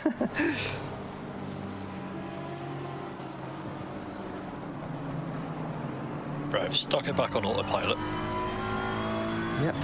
I'm going Let's see if it sticks with the broadcasting overlay for now. Yeah. On board with a Honda NSX, car number 11 in 13th place. Up to 5th. Up to 6th. Back down through the box into the crocodiles there, and nicely done. Anyone going to get caught out by the curb? No, everyone wisely giving it a wide berth. The sensible thing to do, really, in all honesty. Yeah, that curb is particularly vicious. It's a nasty one, but it's I just love Kyalami, so it's got the best flow for me on any track. Apart from Laguna. Laguna for me is brilliant because it's got some of those off-camber corners. Yes, and especially heading up the hill. Oh, Oh, yeah. After the bridge, you've got that left kink. It's just so... It's a one-line corner, and I know a lot of people hate it, but I just love Lagunas so much. Yeah, and hopefully they might actually be getting some new tarmac finally, a new track surface at Laguna Seca in the next couple of years, and also a new bridge as well. So that's what I was reading from Racer.com's Marshall Pruitt on Twitter this week. So that should be quite good indeed to witness. We see the battle still raging here between with the the 741 Lexus, currently in 5th place overall at the moment. Valerie Solheim still leading the race so far after a mega almost 3-hour stint, so that is very impressive indeed.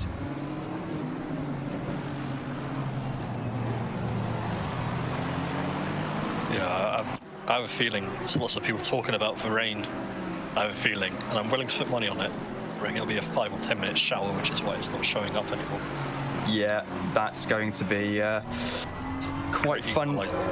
Yeah, the great equaliser and an entire field of GT3 cars on slicks.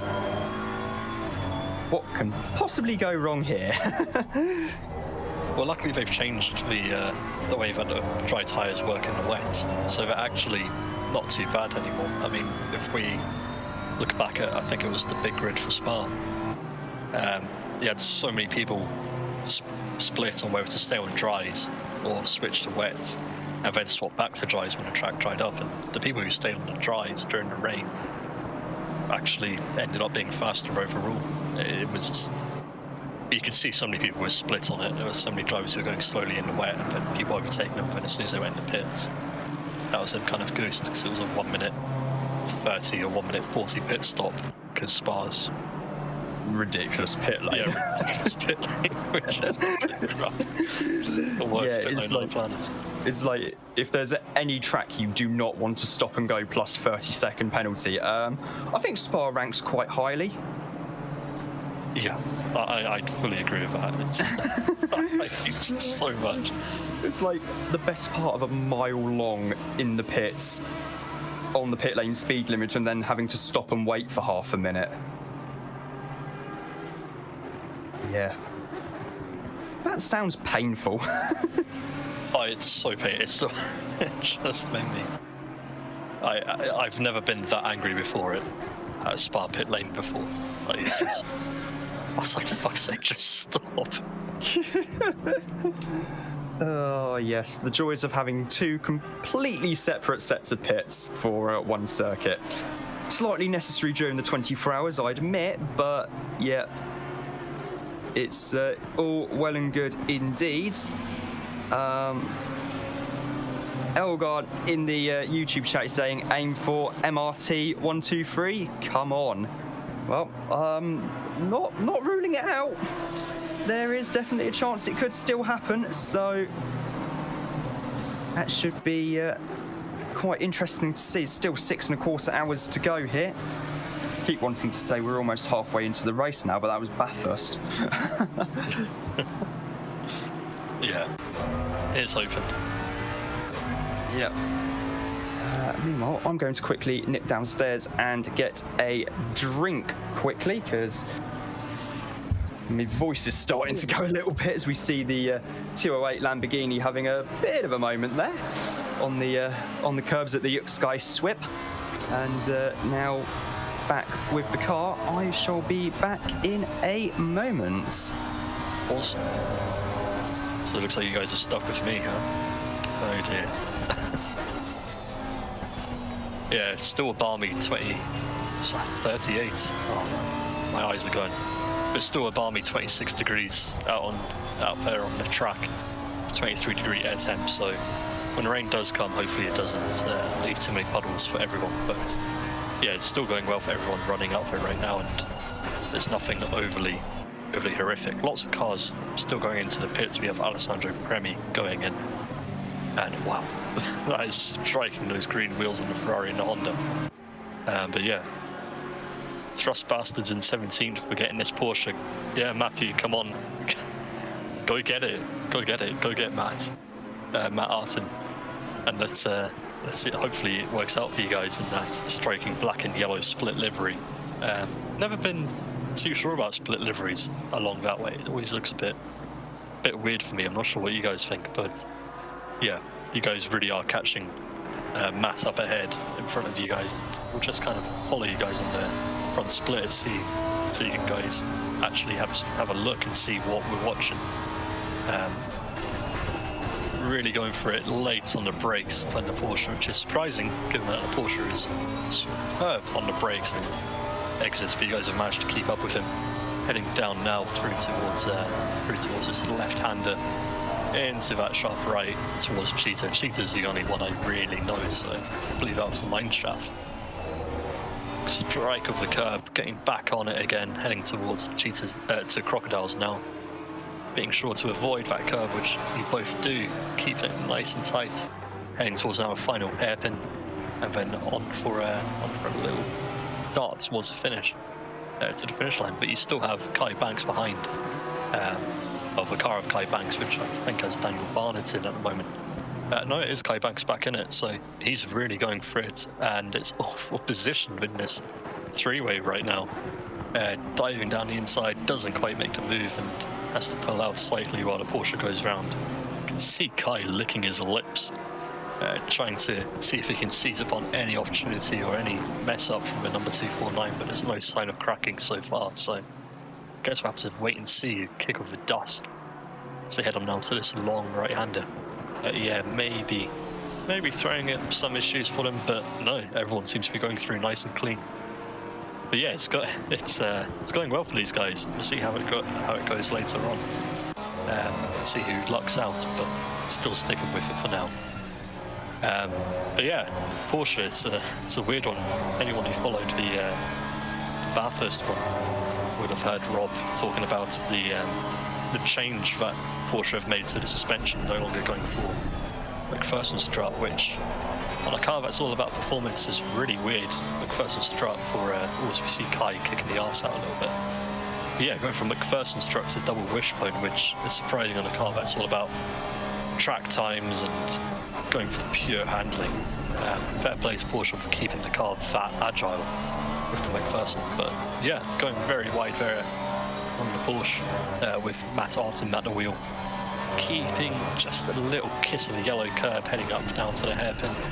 Dive down on the brakes. You can see the car just squatting and diving under the brakes and acceleration, and now onto the start-finish straight. It's going to have to cover off Lee Duckworth and the number 249 Lambo, as that Porsche does not have very good legs on it, and very late on the brakes. See Kai looking down into, and there is a touch, unfortunately, between the Porsche and 249, with Kai giving a little bit of a sympathy kiss of the Lambo driving off. Unfortunately, that's not quite cricket, but I'm sure the stewards will have a look and determine if I'm chatting absolute crap or if I'm just talking the truth. But yeah, unfortunately for them, that's luckily for Thrust Bastards, who are running in P17, that's them now in P16, going at it. But they've still got the challenge from Kai Banks, so I'm sure we'll catch up and try and get a little bit of a revenge overtake going on, and maybe get the place off him as well for P16. P15, however, is quite far up the road, heading down towards down the mine shaft. So it's a bit of an uphill battle, pun intended, for Lee Duckworth and Kai Banks trying to catch up to him. But if anyone can do it, it'll be these guys. Absolutely go for it, send it. But yeah, we'll have a look around, see what else I can find. Ground up. Here's another battle for P19 between Matt and Duarte Rodriguez. They're neck and neck as they go through now, and that's Duarte has, I believe, overtaken Matt already, but he's still having to defend from him as they head up now towards Leocott, so they can head on down the mine shaft. Don't worry, I haven't learned my track corner names. But yeah, BMW, absolute striking car, but yeah, the bop it's not quite there yet, is it? I'm sure if anyone's if anyone's driven it on ACC, they'll attest to it, or driven against it, they'll definitely attest to that. Absolutely stunner of a car, I think, from the front. The rear, it's a bit too... I don't think that much imagination was taken into the rear, because it still looks like an M6, but yeah, absolutely fantastic thing to drive, but I'm just waiting for it to be bopped into the dirt by Kunos when they realise what a mistake they've made, given that car so much aero and so much power and such good brakes. But yeah, you can tell everyone's loving it, given that we've got, what, 15 cars signed up in the BMW for this race tonight, so... Oh, crikey, yeah. It is definitely quite a purposeful looking machine. It's not actually done that many races in real life, which is probably why it still doesn't have a BOP on it. No doubt that's going to change next month at Dubai in the 24 hours. I know that Schubert running a car there with one of BMW's own works GT drivers, Nick Yellowly, saying on Twitter that I think he's going to be in that car as well. So yeah, it's definitely going to be quite interesting. In fact, the BMW M4 is actually bigger than what the old M8 was, and we all used to roast the M8 when it was racing in WEC. So just for the sheer size of the thing, I mean, you thought the Bentley was big? You wait till you see this. I've only seen the picture on Twitter, like the pictures on Twitter of the M8, and people had made them massive and then shrunken the LMP2 cars down. It's like, oh wow, that is... I know it's photoshopped and all that, but it's still, it is a sizable thing.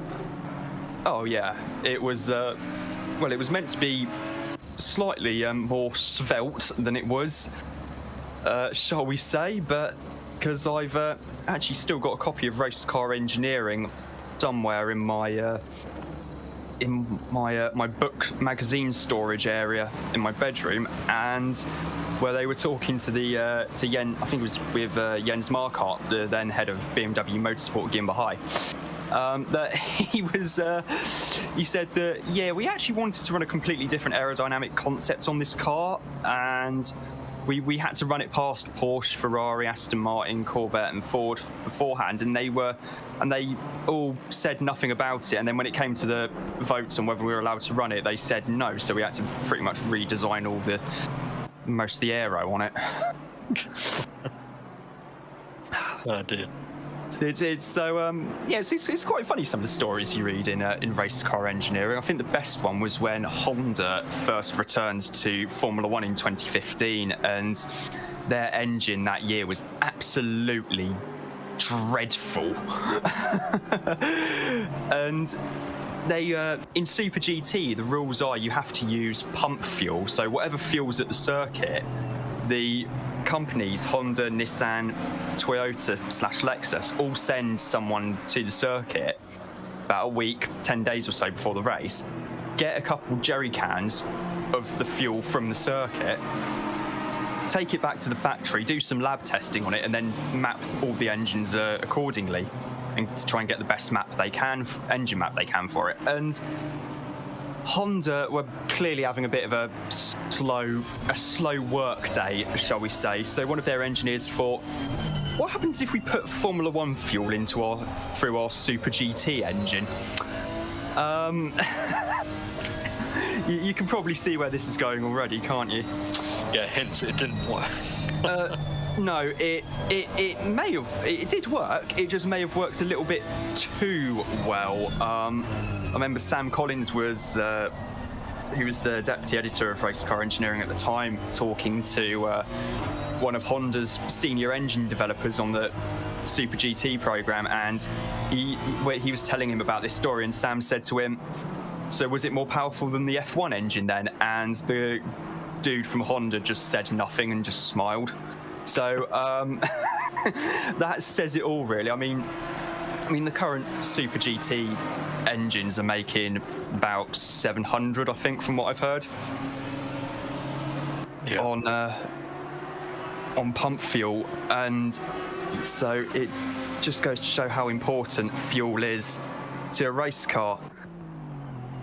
So, yeah, got currently looking at the number 41 Audi here at the moment in 8th place.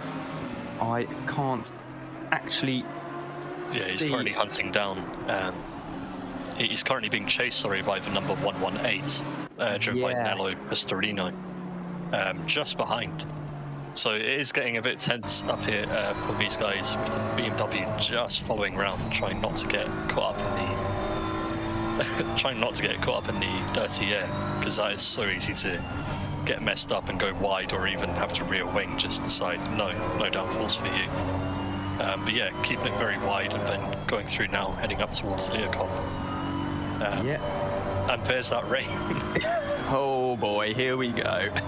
There's that rain popping up in a 10 minutes time, so these guys are going to have to get their battles done pretty quickly before the rain comes and everything starts getting a bit treacherous. So yeah, we'll see how it goes for number 118, if he can pass the number 41 in time.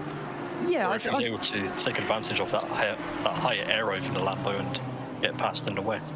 Yeah, I'd imagine that the driver of that BMW is probably getting the hurry up as we speak. So it's going to be pretty interesting indeed. See how this goes. See, really closing up there on the brakes actually into Ingwe, the final corner. So yeah, that BMW done off brake well. Really does brake incredibly well indeed. I'm going to go back to that Lee Duckworth and Kai Banks battle, because we saw it earlier at turn 1 when there was that slight incident between Duckworth and I think it was Matt Arton, or Matt. But yeah, Kai has managed to close up massively now over the past 2-3 laps, so we'll see what happens going to turn 1, but I just can't see the Nissan being able to stop in time for a dive, and yeah, Kai keeps it right behind the Lamborghini, making sure not to make a mistake and not to take anyone out. Yeah, it's going to be pretty interesting. I mean, RWB Godzilla is one of the most regular drivers on the server, and he's blooming quick as well, so should be interesting to see as we go on board with the Nissan coming up to Clubhouse Corner now. Nicely done through there. S is not really an overtaking opportunity. In fact, the big Nissan does struggle a little bit through the slightly twistier sections here at Kyalami. It does get a little bit better for the Nissan coming out of Leocop. You can see him just there wrestling with the wheel, trying to seesaw it to keep the front in. Unfortunately, Kyalami doesn't have a long enough straight that Nissan can show its true legs. Maybe the pit straight. Yeah, maybe the pit straight. That's it. Yeah, that's it. But yeah, it's interesting that Kunos have said that they've improved for Nissan's performance, its balance of performance. So it should be fast. We see the Lambo go very wide there through those crocodiles lining up the inside, but Kai, thanks for everything. Cheetah coming through Ingve, and that means that Kai is right on the is right there with the Lamborghini. We've got a back marker, that's the Soul Racing Team McLaren. Gonna let them both go through. RWB Godzilla really getting close on the brakes there, and now we're back onto the part where the Lamborghini has the advantage, which unfortunately is most of the rest of the lap. Yeah, the big Nissan being quite more popular noticeably in Japan than it has been in Europe. I have noticed there's a fair few still racing in Super GT in the GT300 class and in Super Taikyu as well.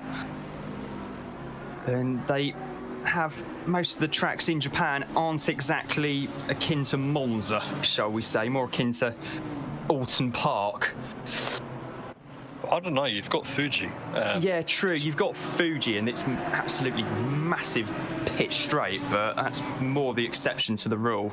Yeah, exactly. But following back with Harlan Markey in the number 41 Audi, he's still on the hunt for the back of Pastorino with the number 118 Lambo. And yeah, they're still going at it. These guys just can't seem to find a way past the Reno as they head on down the pit straight now up towards T2. Well, are we calling this T1 or T2 now?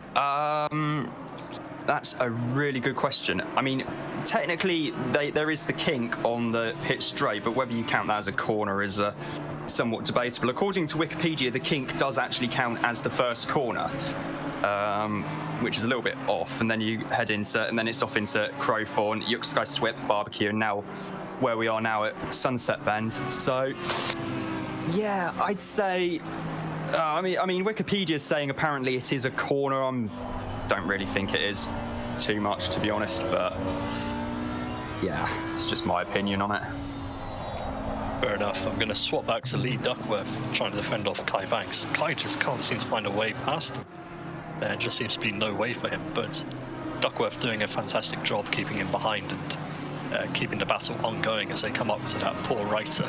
It's definitely, I'd say they're doing a fantastic job. We see, BMW jibbing about all over the place as Kai goes round the Reiter to get past it so he can continue to fight with Duckworth. Yeah, the Reiter, which had some technical issues earlier on, to say the least, down near the back of the field. Meanwhile, we're looking at the 265 Honda. Yeah, driven by Brandon Warren, with Jasper van der Vaart and for number 415 closely behind with that massive Bentley. Yeah, with a nice big old Bentley in the in front, in the middle of it all. Yeah. Coming up to Clubhouse now, hard on the brakes. Down to third gear, maybe second. Through there. Through the S's now. Maybe a slight dab of brake between the two corners to settle the front end before the second part, and then back up the hill now towards Learcott. Tend to use the Marshall's post on there. Oh, there's a bit of contact there between the Bentley and the Honda. That pushes the Honda wide at Learcott. And Van der Vaart has gone through in the Ferrari. I think that one's going to be looked at by the by Mad Al and RWB Charger in the steward's box. So, yeah, unfortunately for Brandon, Van der Vaart had nothing to do with that, from what I can see. So, yeah, it was the Bentley. Yes, unfortunately luckily for Van der Vaart, he's got a free position through nothing, just sticking behind. 112 Bentley that was in the way there. So, yeah, not ideal.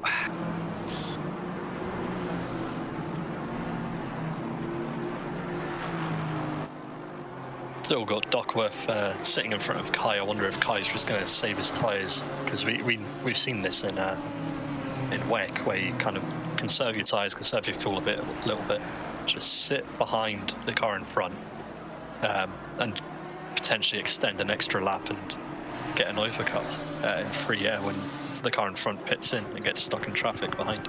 Ooh, windscreen wipers coming on in the Lamborghini there. I don't think it's because he's put the screen wash on. It says to me it might be raining. Looks like it's more psychological rain at the moment, where it's just a few spots on the windscreen, but nothing to drastically alter the track conditions. I'm wondering if this is going to change. No, in fact, I think the track's gone from optimal all the way down to fast already. So, there's my stream decides to go even more potato. Yeah, you can see the rain just there. It's now falling quite a bit. So it won't be enough for anyone to go into the pits, because I reckon it's going to be about 3 or 4 minutes of this rain. Just a quick shower, but it is falling fast. So yeah, it's going to be quite interesting to see how many mistakes are made from people. But you see Matt going into the pits. Hopefully not for wets, Matt. Please don't do that. We want everyone to stay on dries for now, because it's definitely nowhere near enough rain to warrant going on to the alternate tyre. Nah, not yet. I mean, normally what you do as a driver is just crank the ABS and traction control up a bit higher than it was. As I see that we have a message in the from the stewards about something, I'll quickly check that. In the meantime, we've got Jake Moore and Justin Madley fighting for P3 right now. You can see Justin just behind, about a second or two behind Jake Moore, but they're still battling it out, and you can see Justin's trying to give everything he can to try and catch up to the back of the ball to see if he can take that P3 position away. And I mean, if he's within 1 or 2 seconds, that's enough time to make to capitalise on a mistake in a pit stop, let alone on track if something goes wrong for Jake. But given that he's got that RST kind of sponsorship and he uses all the software, so his setups are pretty dialed in, that car is going to be planted for sure. Definitely check out RST if you are wanting some setups that are absolutely blistering quick, but also surprisingly drivable. They're not just for hot laps, they give you the setups that actually can do race stints, so the cars actually run pretty well for an entire race. But we're seeing now Duckworth just up ahead, getting taken by Kai Banks. Kai up the inside, that's him now going through into the S's now, following closely behind. But unfortunately for Jake, these two are still battling, even though they're back markers. Yeah. So, and also another thing I'm wondering is if the sheer physical size of the Nissan is actually a bit of an advantage in these conditions,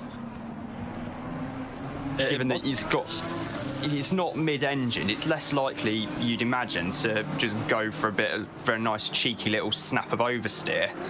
So I'm wondering if the big front-engined Nissan might actually come into its own a little bit more here, maybe. Well, that's the rain apparently stopped according to the weather forecast, so it's back to being heavy cloud, so the track will be slightly damp, maybe a little bit greasy, but yeah, according to the server, it thinks that it's greasy, so yeah, expect lap times to drop slightly if you're watching on pitwall.live. But yeah, it's quite interesting for these guys with the changeable conditions and some very random weather, as Charger points out. Yeah, it is, and it's it's just like the real life Kyalami 9 hours in this regard. Except if it gets incredibly heavy, we won't be stopping the race. Well, there is Paul Ricard from, I think it's about 1.5 years ago now, where gosh.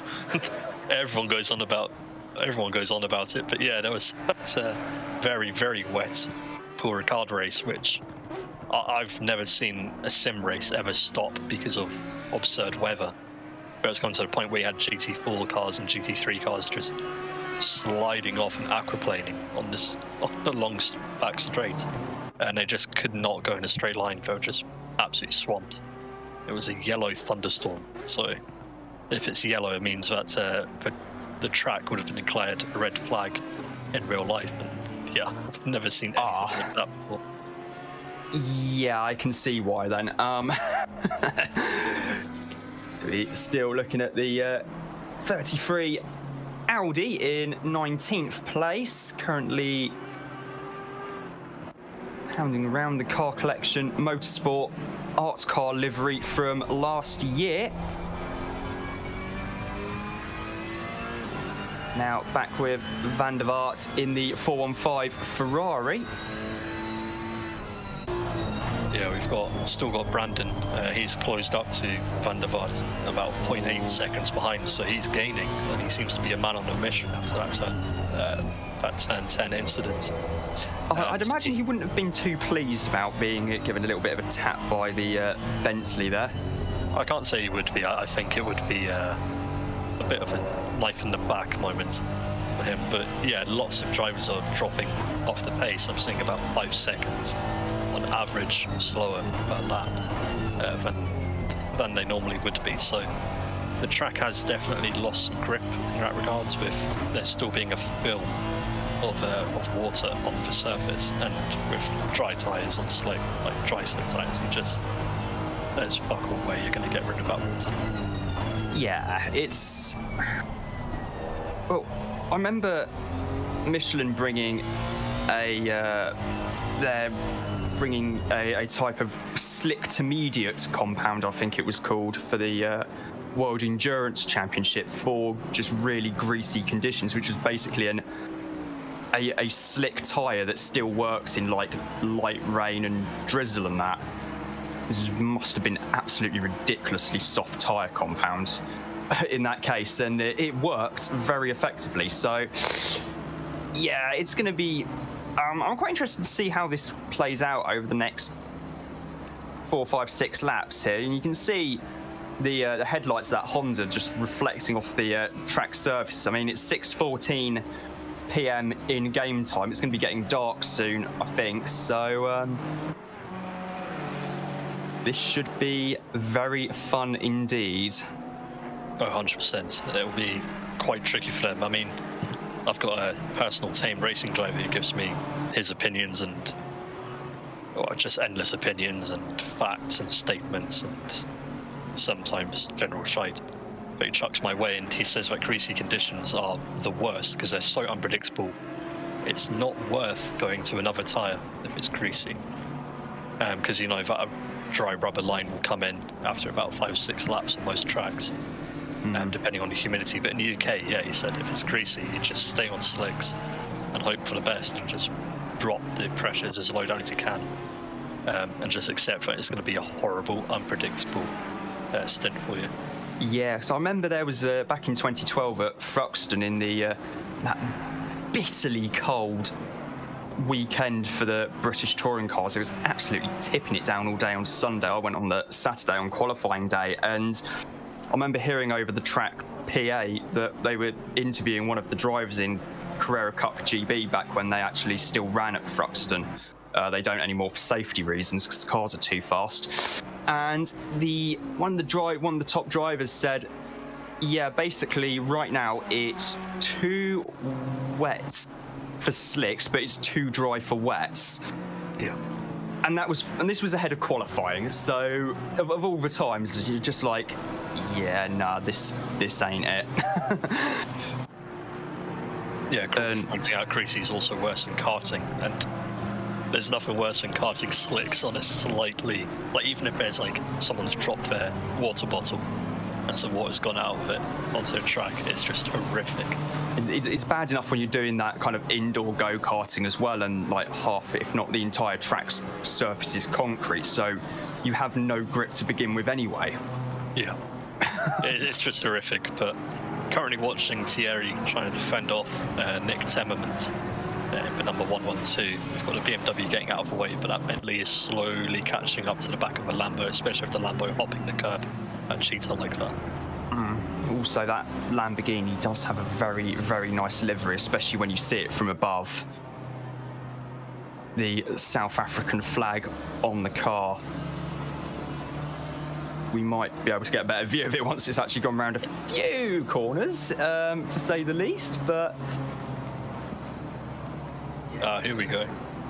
And there's the Soul Racing team, McLaren there in the background, and there you go.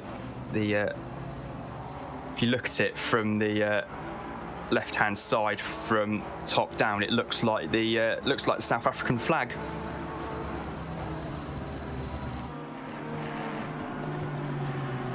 Yeah, it looks like Nick Timmermans has dropped back slightly from Thierry, so Thierry has no problem now except for just lapping some traffic ahead with him being in P5. I wonder if the Bentley has also been caught up in traffic as well. He's got a couple of... Yeah, I think the Bentley was caught up in traffic there as well, so...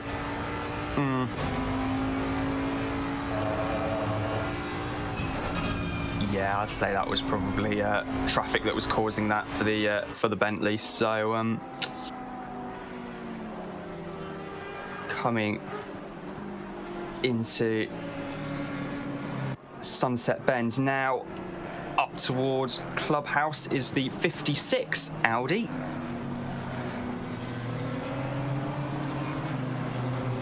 Yeah, currently following Alessandro Siazzu with Antonio Crescenzo.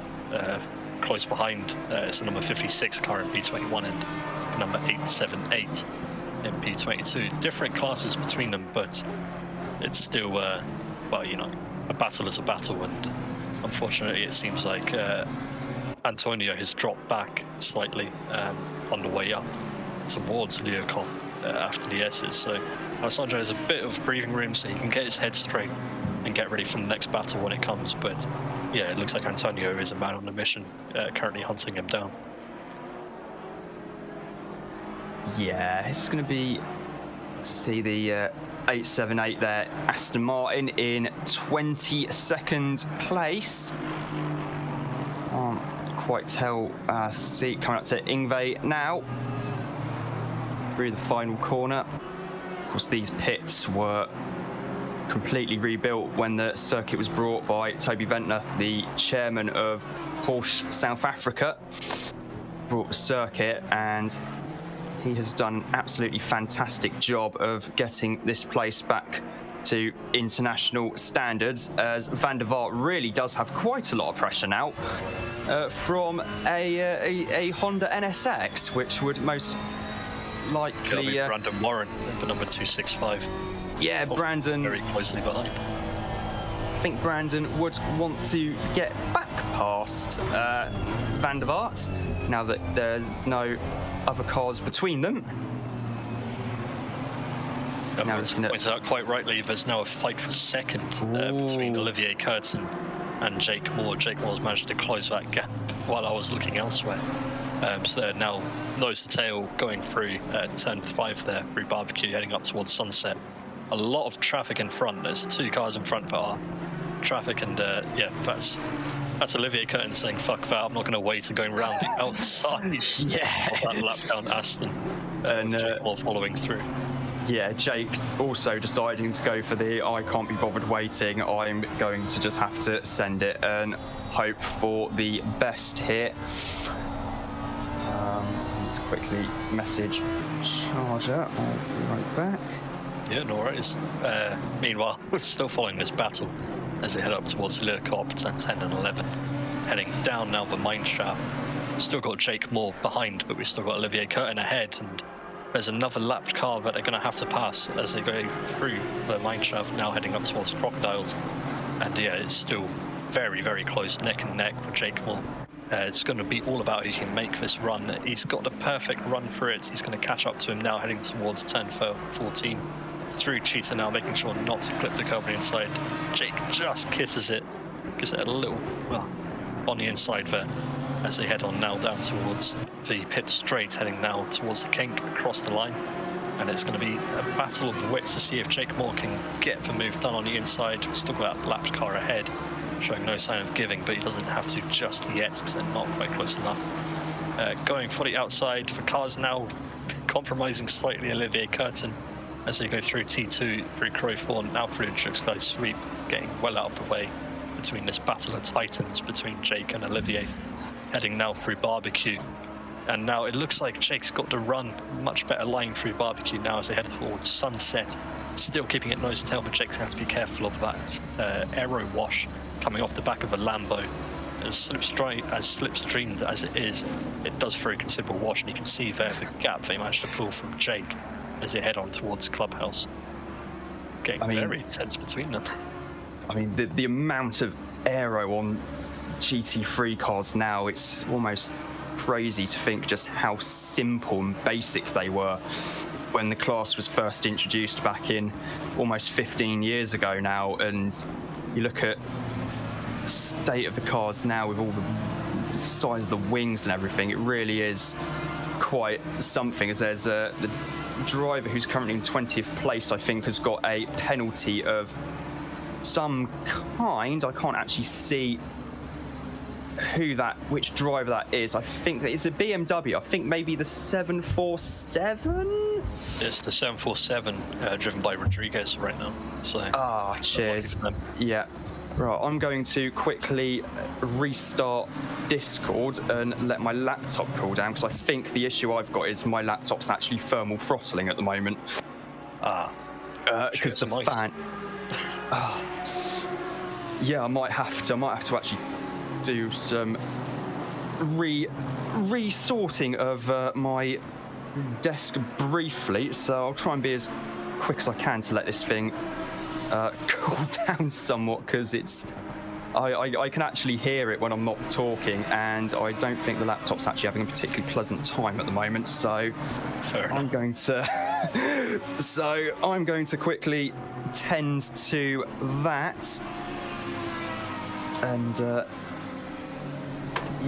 try and see if I can actually get a setup sorted where I'm not actually restricting the CPU, because I'm wondering if that's why I can't actually read any driver names and I'm having to guess them all. No worries. So I shall be back as soon as I can, as soon as this thing's actually sorted itself out. And in the meantime, I will leave the Chief to do his magic. Oh yes, and what magic I have for you guys. We've still got the magic happening on track right now as Jake Moore and Olivier Curtin go past another back marker heading into the Crocodiles. Still nose to tail. Interesting note, Valerie Solheim is currently about 96 seconds ahead of Olivier Curtin in P2, so the lead car is nearly a lap up, and you can just see it in the background coming through. But at the moment we're focusing on this battle rather than the one of Valerie Solheim lapping the next car for position. That is absolutely mental. And I think, sorry to cut away very quickly, but I think there's a slight mistake from Valerie Solheim as he went through cheaters there. He's managing to get the car going, but that is a heavy crunch there on the front. Going back now, we didn't see any moves being taken by Jake Moore, but he's still behind Olivier Curtin, heading now through towards Barbecue. Very, very close between these guys. You can just see from the front splitter camera how close these two are. But yeah, we'll see that gap open up now as the dirty air comes in, so it'll be a matter of seeing if Jake takes an alternate line.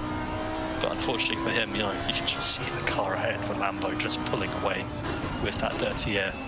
Maybe they should start getting some new regs in, maybe less wings. But yeah, it's very, very, very entertaining between these two. I kind of want to slip away, but I'll keep the battle ongoing and just update you on any other battles that are happening as we speak. We've still got Van der Vaart defending off Brandon Warren. So that's Jasper in the number 415 in P25 defending off Brandon Warren. Those two have been nose to tail for considerable time, so not much happening between those two. We've also got, in P13, we've got Maximum Hayes defending off Daniel Togny, then for number 6, that battles for P13. Those two are also, well, we've got Togny slowly closing the gap, so we'll swap over to that when this battle is concluded at some point. And finally, we also have Isaiah Byers in for number 90 car in P8. He's got Martin Ulrich slowly catching him at about half a second a lap. So we'll see what happens between those, but yeah, we've got Dylan Tuning saying shame you couldn't make it, and yeah, we're sad to see you not racing as well, Dylan, but we'll hope to see you next year for the next round of endurance races, and also hopefully in the other races that are going on. But that's Jake Moore now up in P2 from Olivier Curtin going through T2 at Crowthorne. Kind of surprised about that move. I didn't think Olivier would leave the door slightly open for Jake to sneak on past, but he's managed to do it. In fact, it's going to be another battle for Olivier to try and catch back up to Jake and get the move done again. Seeing Charger announce that there's a big endurance race coming up in February, so anyone who's watching and partakes in sim racing and you fancy doing some endurance racing, come and join RWB. The links are all in the description and all that for the YouTube channel, for the stream. And yeah, definitely come along, because the more the merrier, and it is pretty welcoming. And as you can see, the racing is top tier, even though we're about, what, 4 hours in? 4.5 hours in? No, 3.5. That's my maths messing up for me. That's what happens when you just do maths all day, isn't it? But yeah, we've still got that battle ongoing. I'm going to switch over to Brandon Warren, who's still got Jasper Van der Vaart close behind as well. These two are still battling it out with Mike Jackson, sorry. sorry, yes, it's Mike Jackson trying to get past Brandon Warren now. So it's become a three-way battle with Brandon dropping slightly behind Jasper van der Vaart. So we'll see how that goes between these guys as they go through Sunset now. But yeah, interesting to see that the BMW is such a strong car everywhere, it seems. I'm not quite sure what Kunos were thinking when they decided this is the bop it needs to be. I don't know if anyone did any testing beforehand, but yeah, expect to see BMW ruling for quite some time at the top of the tables until later on. But yeah, interesting point from Charger. Will Jake Moore catch up to Ignacy Bucek, especially after that slight incident? I wonder if he's had to pit for, well, he has pitted already for a driver swap to Ignacy from Solheim, and potentially also for the damage that was caused from that incident over at Cheetah. There's been quite a few things coming up, so quite a few penalties come through. We've got Rodriguez in the 747 with the 15-second time penalty. We've also got Crescenzo in for 878. He's also got a 15-second penalty. So yeah, we'll keep following the stewarding, seeing any other incident verdicts that come out, and update you guys. But yeah, there's been luckily not too many from a 9-hour race, surprisingly. So yeah, well, it's interesting to see how everything will progress. We've still got Nello Pastorini at P7, as you can see down from number 118 BMW. He is slowly catching up to Nick Timmermans, but he's about 12, 13 seconds behind. So the gap is slowly closing, but we'll see how that goes. But yeah, up ahead with Jake Moore, he has managed to close slightly due to Ignacy having to go into the pits. That gap's come down to about 10 seconds. So luckily for the guys in P1, they had a massive lead, so they could afford that pit stop. But it is unfortunate for them with Ignacy now in the car. So hopefully he'll be able to pull away as well. But yeah, that car, Ignacy's car, it's done the best lap of 141.6.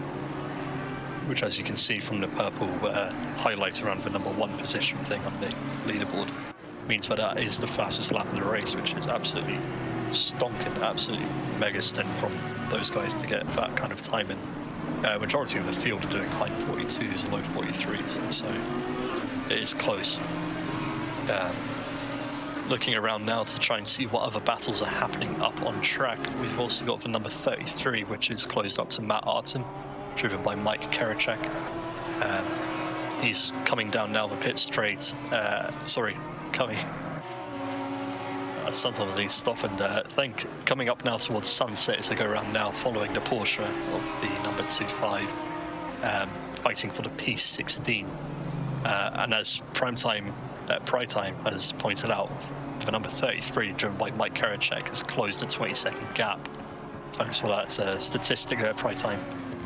If you guys want to see the deltas and the timings and everything, be sure to check out pitwall.live, and if you want some nice comfy socks for when you're driving on your simulator, check out SimSock. Everything's in the description. So fantastic stuff going around right now. We've still got Mike Karachek. He has really closed up that gap. That is quite something else. He's set a 0.8 second faster lap than Matt Artin ahead last lap, so these guys are definitely closing up.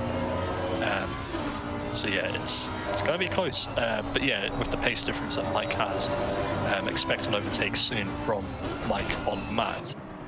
So they come now round the final corner at Ingwe, heading towards the pit straight now, and you can see the Porsche getting a little bit wide. That's not what he needed, even though the Porsche has that fantastic balance at the rear. That gives it the perfect launches out of these corners. The Audi just has such great straight line speed. As you see him heading towards the inside now, that's Mike going down the inside at turn 2 at Crowthorns. You see the Porsche running a little bit wide, trying to stay ahead, but no, that's move done by Mike Karachek. Fantastic move all the way through with Jugs Guy sweep, heading now towards Barbecue. Brilliant stuff from those two, but yeah, keeping it nice and clean. Looking around now for the next battle, we've got Alessandro Siatsu, who's just pitted, giving conceding the way to lead Duckworth so he can pull on through, potentially going for the undercut. We've also got Nick Timmermans, who was catching up towards Nello Pastorino. He's gone into the pits as well. So yeah, it's going well for those guys. For P7, we have the battle between Isaiah Byers and Martin Ulrich. Heading through now is the Nissan of number 90 going through, and that looks like the Lexus got the move done. Heading through Crowthorns, just catching the tail end of that. But yeah, that's the same move that we saw earlier from like Karachek into Crowthorn. Very popular overtake area. It's got that massive wide opening on entry to Crowthorn with different lines that you can take. So perfect overtake opportunity, which is just why you've got to love Kyalami. But Isaiah has to be careful because he's also got David Arduini coming up behind him as well. So yeah, Isaiah's going to have to get a move on, get his head down, forget all about Martin Ulrich for now and just focus on getting in those nice, clean, smooth laps so he can start pulling a gap to David, who's on an absolute stonker right now with his Stint doing high 42s, which to kind of put in a little bit of filler for that.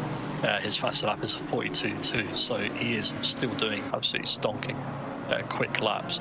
But that's now the Nissan catching right up to the back of Martin, passing the back markers as they head through the Crocodiles and now going through Cheetah. The Nissan sticking to the back of Martin. He's not willing to give it up now. And yeah, heading now through Ingwe and back on the power. See if the Nissan can beat its fellow countryman, the Lexus, with the BMW up ahead, giving Martin the slipstream he needs. We'll see if they pull to the inside to get past the back marker. But yeah, it doesn't look like it. It looks like the Beam is sticking firmly ahead of Martin, allowing Isaiah to catch back up so that he can have another go at trying to get that position back off Martin in P7. So yeah, we're seeing Prime saying, hell yeah, Mike, yes, let's get it. Cheer for your fellow drivers, your friends and all that. Get them in and get them pumped and psyched up, ready to go.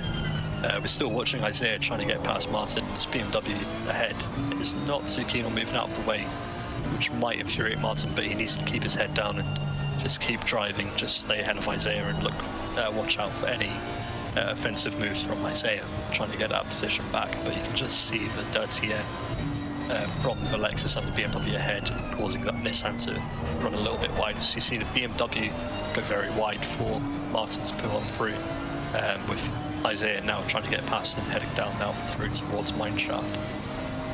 So we'll see what happens with them, but this has let David Arduini catch up somewhat as well to the back of Isaiah. So not only does he have to make a move, he also has to defend, but that BMW getting back in the way for David Arduini, giving Isaiah a little bit of a break so that he can focus on his attack on Martin.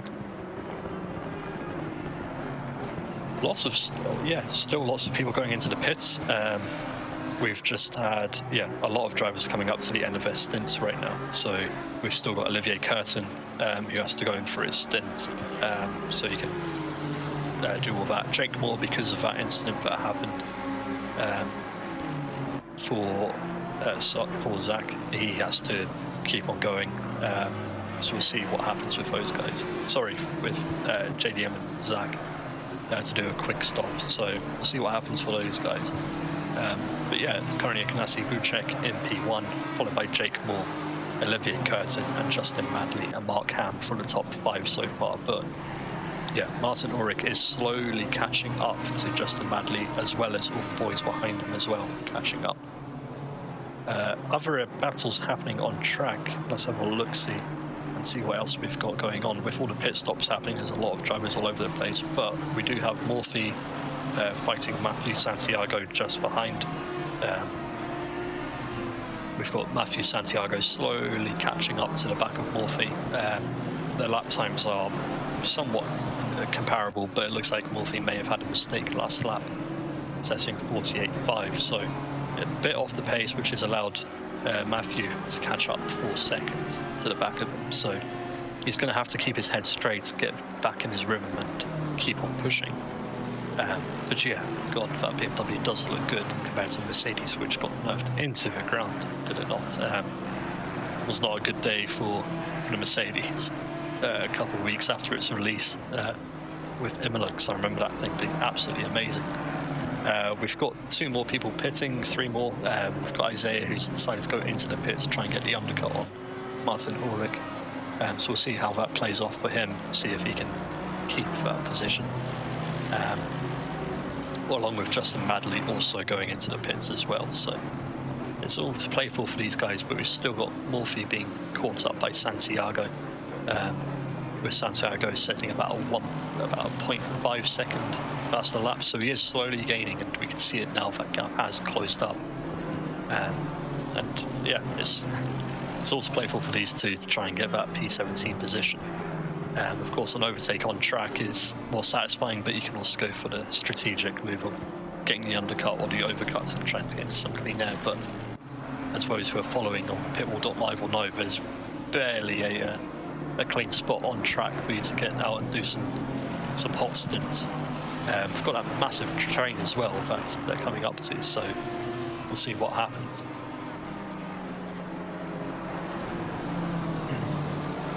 But yeah, I believe that Eddie is, my mate Eddie has finally managed to stop me from rambling on. Eddie is the driver of number 5 car with Crawford Brown at the helm right now, so yeah. Can you hear me? Hello. Yeah, we can hear you, Eddie. How you doing? Very good. How's it going? It's going well. How are you guys doing? I would say well is not the right word. Okay. What happened?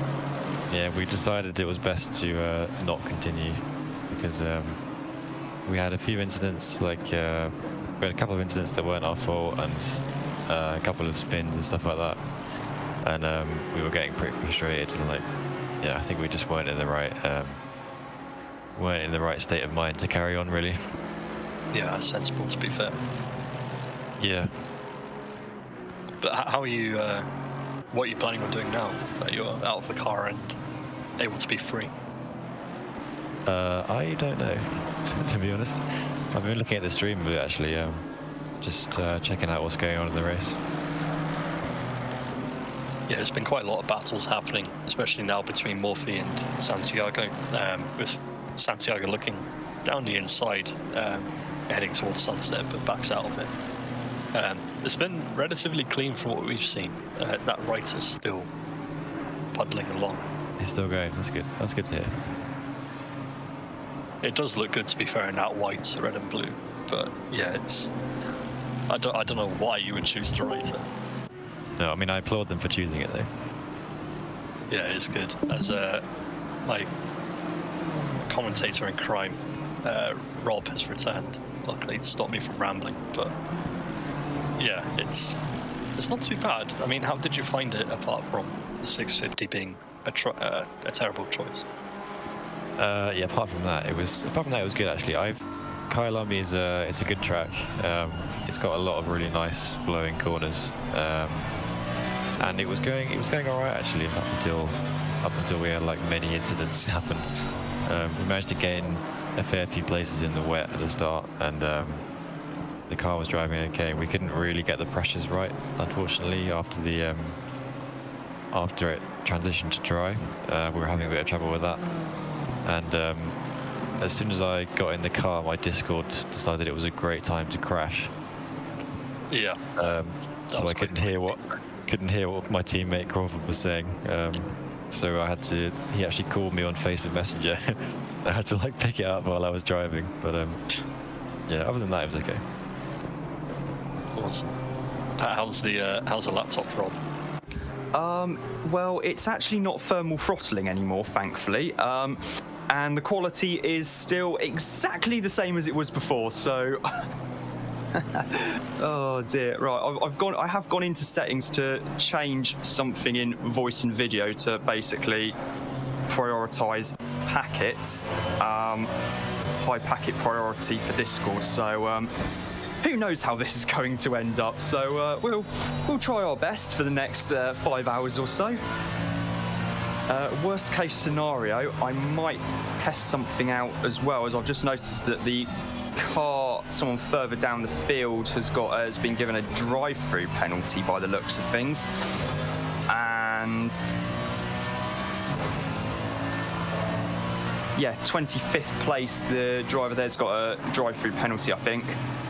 The 878, and the driver behind, and I think coming in to serve that now, and I think the driver behind has got a stop and go penalty. It's so all kicking off. yes, Alan Charger having a fair bit to do, and in fact they've even brought P. Varley in to help out, so they've got that much to do. So yeah, they've the Aston Martin with the drive-through has served that, and yes. Meanwhile, and Phil's left the steward's room as we speak. Cheeky appeal, right? Yeah, very, very cheeky appeal, and we've got Blaster 3322. There's some interesting names in this number 29 car. He's slowly being caught up by Jack Alexander, but he's still managing to hang on to Brandon somewhat. Who fell behind Jasper van der Vaarten is now trying to catch up as well, but there seems to be a lot of traffic out there on track. And well, I think everyone's actually been really good for blue flags. There's just so many cars for such a short track. I know. It's also worth noting that Jack does have that penalty hanging over him, and also the car in the middle is actually the MRT Lexus, so which is not in this battle at all, and in fact is actually, we can't even see it on our little timing bit on the left-hand side of the screen, because it is a long way at the ahead of these guys. So it's definitely a little bit touch and go at the moment for them. So we'll see just how things progress from there. In fact, I think they're actually letting this battle go through, because Jack Alexander has, by the looks of things, unlapped himself. What are your thoughts on this track, Eddie, for overtaking? Are there any points where you go, yes, I will overtake here, or are there any points where you kind of don't really need to defend? Well, turn 1 is the obvious one, I'd say, just because it's the biggest braking zone. Quite a good overtaking spot, but there's actually quite a few places, I'd say, that you wouldn't really expect. Like top of the hill is a good one, like the blind left-hander at the top of the hill. Also coming down the hill into that next right-hander into the sector 3 is quite a good one as well. I had a bit of a scary moment coming through the second to last corner with the death curb, where I had to go side by side, but amazingly we managed to make it through without any contact. That's very surprising, to be honest. I've never done that cleanly. Yeah. So it always ends up with someone or both of us on. It is pretty much a one-line corner. Bit of action going on there. Yeah, the Soul Racing team, blue and yellow McLaren at the front of it all, which has promptly decided to peel off into the pits, and then there's Ferrari just in front, which isn't for position, and then it's Jack Alexander's Lamborghini. You have a look behind, the Aston Martin is still there with it, and so is what I believe is the 741 Lexus. Yep. Which I'm literally just having to do this from memory now as to which car is which number and which team it belongs to. Which Elgard has actually said in the YouTube chat that they're currently out of sequence at the moment, so should be one to keep an eye on. Oh yeah, they really are out of sequence. Luckily I can see this having pitwall.live up. And that means you can actually see more than what I'm capable of seeing at the moment. Stupid laptop. How's that Pitwall Pro subscription coming along? Oh, it's so useful. It's definitely worth the $30 for the entire year. It's a lot better than having that stupid little, what was it, a sim hub telemetry thing I had that I created. A little track map. Yeah, the little track map for all the timings. Oh, simpler days. Oh, those were the good old days. Yeah. It's looking like it should be quite a tasty last 5.25 hours here. Check the live incident verdicts to make myself somewhat useful. The car 112 has been given a 15-second penalty for causing an incident on lap 97, which I think we saw earlier when it was the battle between the Van der Vaart, the NSX, and the Bentley, giving it a bit of a tap. And Mad Al in the live instant verdicts has put in brackets MV School of Overtaking. I wonder who he could be referring to there. Certainly not I've no idea. Neither do I. I mean, it's true, it was, but yeah. So that's where the 15-second penalties come from. They've paid the price for it. Yeah, pretty much. They are gonna pay the price for that in a big way. And meanwhile,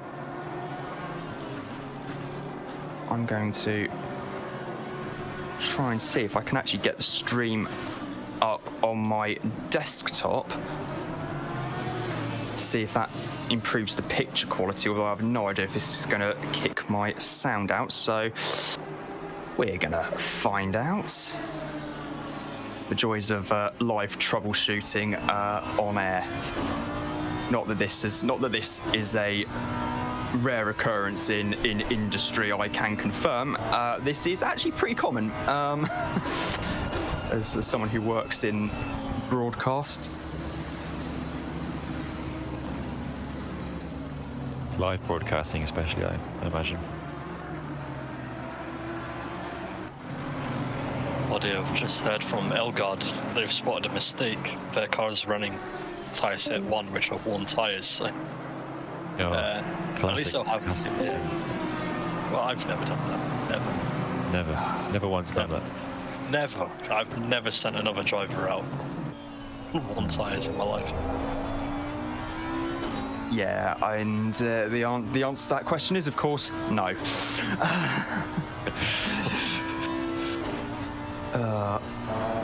Yeah, the worn tyre set thing. I thought they actually fixed that in the update, but I guess the problem has persisted. I'm not sure what you're on about. Kunos are good. Never make any mistakes. Speaking of mistakes, there's one right there. Rain in 30 minutes. Oh, speaking of another spinner. BMW right on the, actually quite literally parked on the apex there at the final corner. Not ideal, to be honest. Yeah, I think after this little gaggle of cars behind the number 56, there was some clear track, thankfully, so should be able to get back running again pretty soon, which I think they are. See sparks getting kicked up there from the BMW as well. Definitely looking pretty dark now, isn't it? Getting into the dusk hours. Yeah, should be quite a fun end to the race, having over half the race at night. It's going to be pretty good indeed, I reckon.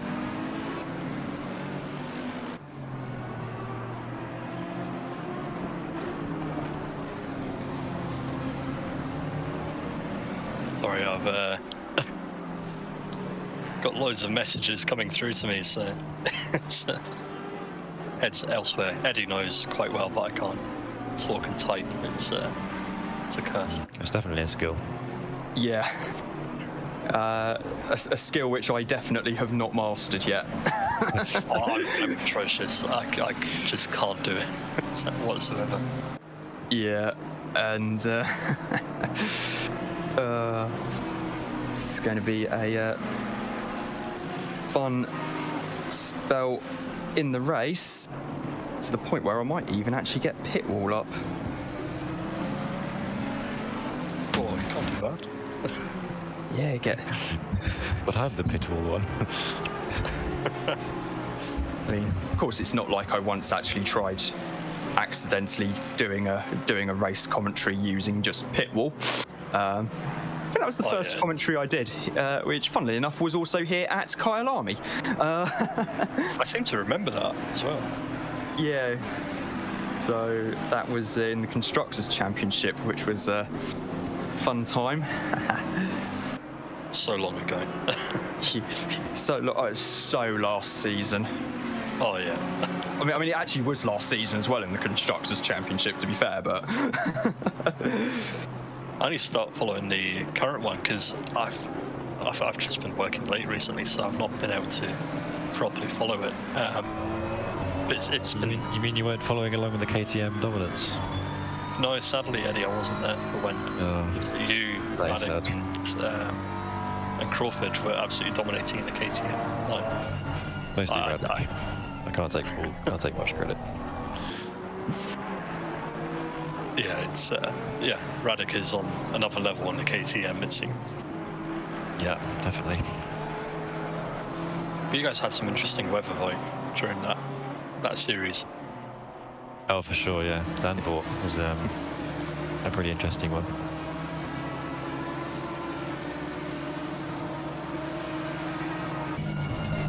Seeing now going down the inside. Oh man, what a director's going to give me an aneurysm at this rate.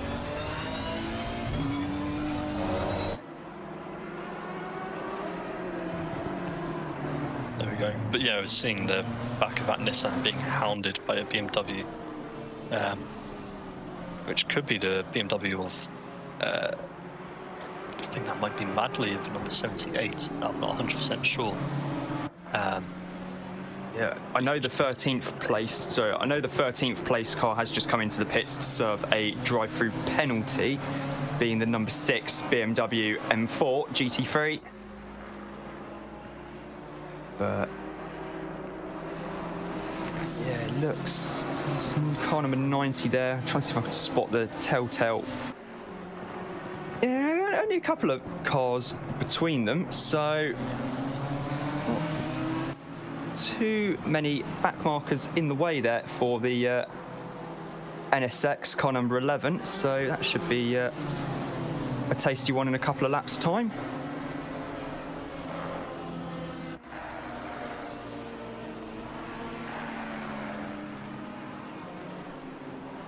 Oh, I'm just getting my bearings again. Everything's. I've got so many programs open, it's ridiculous right now. Yeah. But yeah, the gap between number 88, the number 88 RST car and the number 58 Lambo is slowly opened up. Jake Moore and Xerax at Tyre have managed to open up that gap somewhat by about 9 seconds. Currently, so they are slowly pulling away each lap, setting personal best. But I just don't get how these guys up at the top are setting low to mid 42s at this point, especially with the amount of traffic out there. It's just absolutely astounding to see them doing this. Yeah, it just really shows how good they are, and it's like, I can remember the days when I could get into the 42s around here, albeit on hot lap mode, and nowadays I struggle to get anything under a 47. So, yeah, you really have to be on it to get into the 42s here. So, fair dues to them. They are pushing incredibly hard right now at the moment.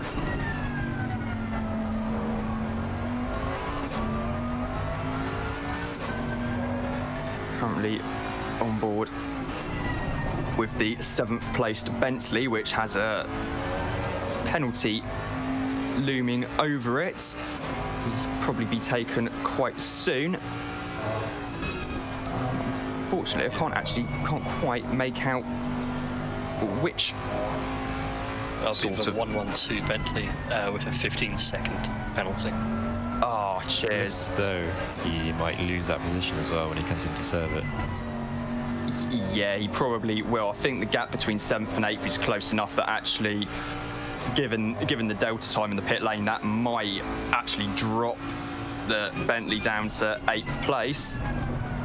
Yeah, he's got to push as hard as he can to try and open up the gap, I guess, keep position.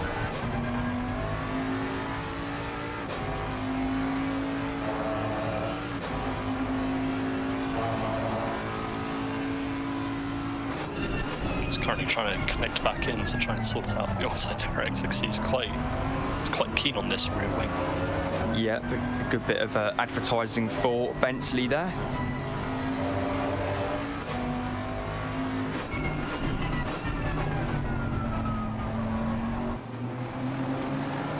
Oh, there we go. Back to the main view. Trying to work out what...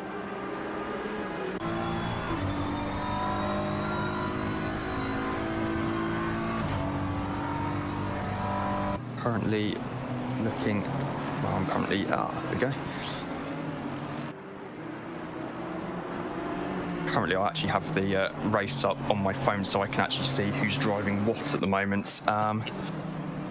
It's like the old Bear Grylls meme: improvise, adapt, overcome. It's kind of what's going on at the moment on my end. So we're going to try. Currently looking at the 23rd place Aston Martin of Blaster 3322, who has got a BMW in front of him on track, although that is not for position. Next car in front of him is actually Jay Alexander in the 249 Lamborghini, but he's got a time penalty to serve at his next pit stop. Now looking at Carlos Yellow in the Racing Power PS Evo Audi in 20th place.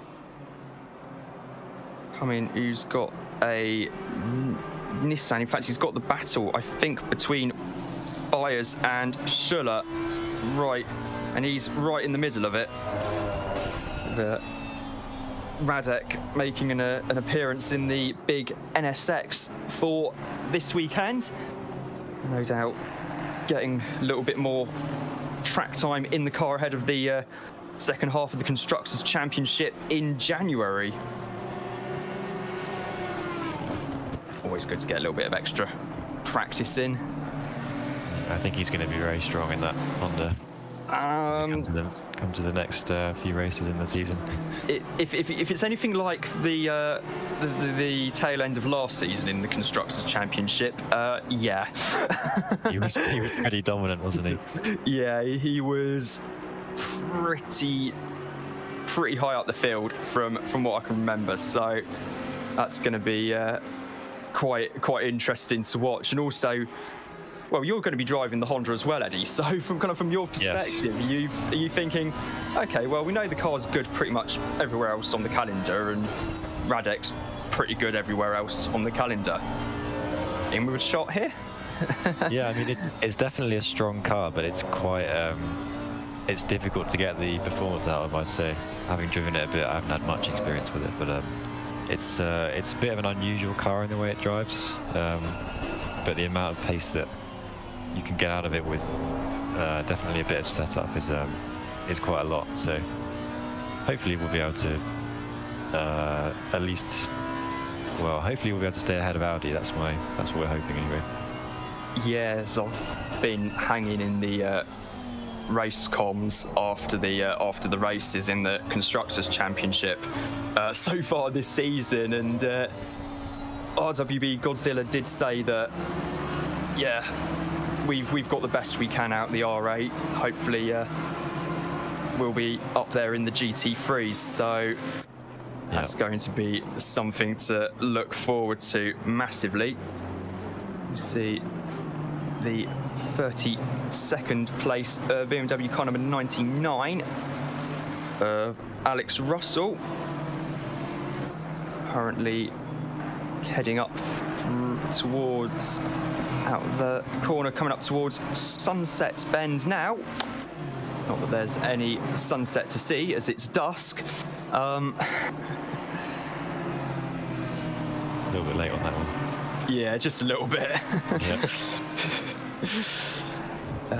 Coming up to the stage which all commentators enjoy the most, where you can, where you're having to guess which car's which based on headlight design. At least the BMW and the Audi are quite noticeable, but yeah, it's not fun, BMW is an easy one to spot. Yeah, the BMW is an easy one to spot. It's just a case of which one. Yes. Yeah, which of the 15 many BMWs? Yeah. 15. Yeah. Might as well get the old dartboard out, throw some darts, and see how close you are to the number. Not that I'm doing that totally. Yeah, still with the 99, heading up to Ingwe now, still in 32nd place, and looks to be closing the gap on the car ahead. And, yeah, only 2.8 seconds, as far as I can see on my screen. Yeah, it's 2.8 on my screen, well, my phone, more to the point. Yeah, so pop that on my steering wheel now, so you can actually see if there are any updates. It says 41 goes off a little bit there. Coming into Sunset now, and up towards Clubhouse on the what was still actually part of the original Grand Prix circuit. It's just in the late 1980s, the circuit ran into financial difficulties, so they sold some of the land off on the other side of the circuit. Well, what was the other side of the circuit from there, and ended up with the money from that constructing a newer circuit, which included the new Leerkop and this fast sweep down the hill. The original, well, what is now the Crocodiles, used to be a much more sweeping corner. It was tightened up a few years later to try and get the track back up to Formula One standards. Then into Cheetahs and back into Ingve now. Making the move, it looks like. Yeah, I think so. Going up to showing that 14th place. I don't think that was for position. I think that might have been a lapped car, the McLaren. Yeah, you're right. Shows that the next car ahead is Hugo Gomez in the number 14 BMW. Well, the auto director wants to get all of the action, doesn't he? Yeah. Aaron diving up the inside. Absolutely. Auto director doing what auto director gets paid a good amount of money to be automatically doing.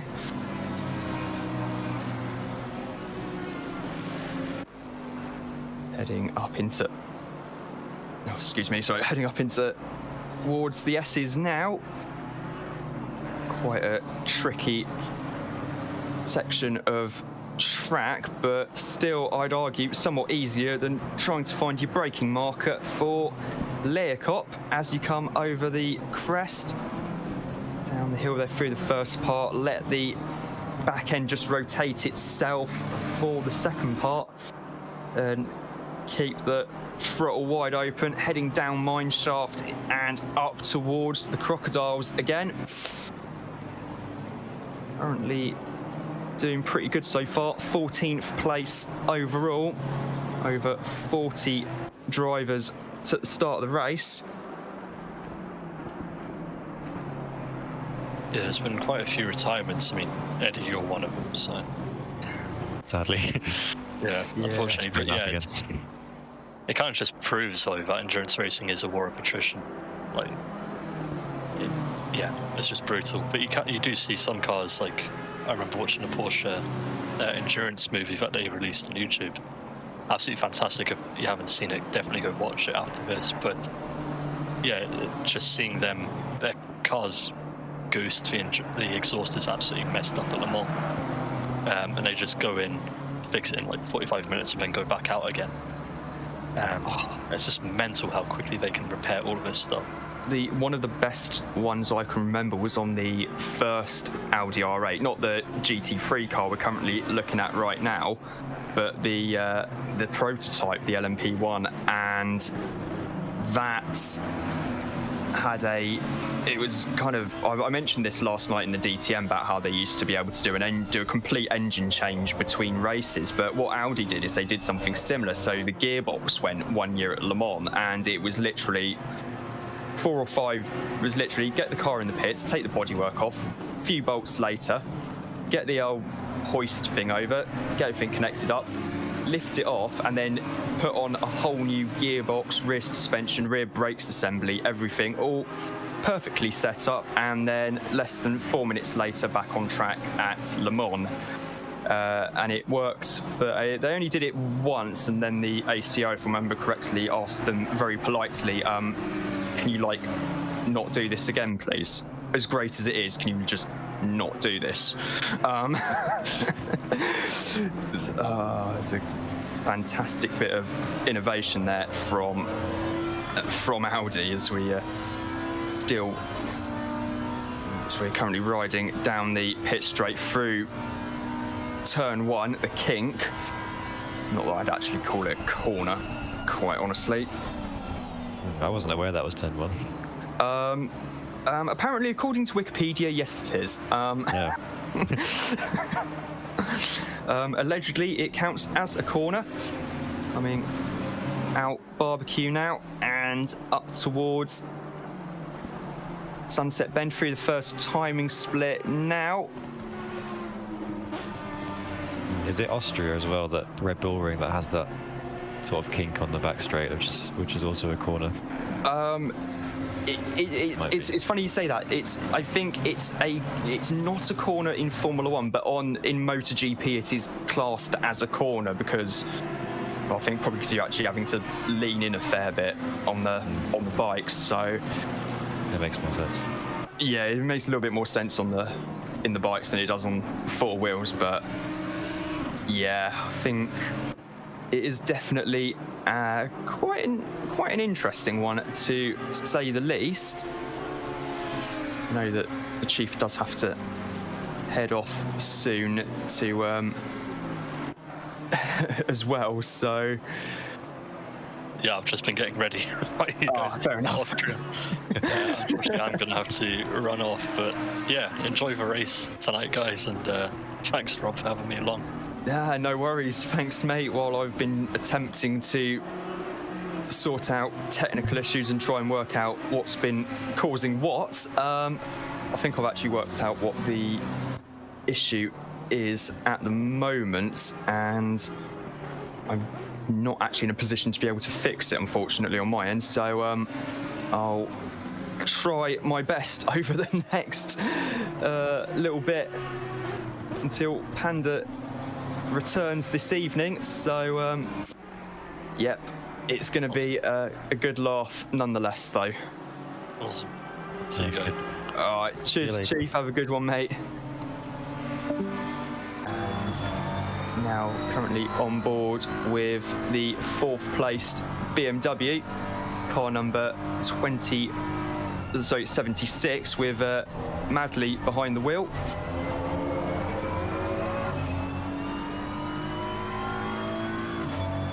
The leader now, are we? I think so, yes. I should add, if anyone's watching this and wondering,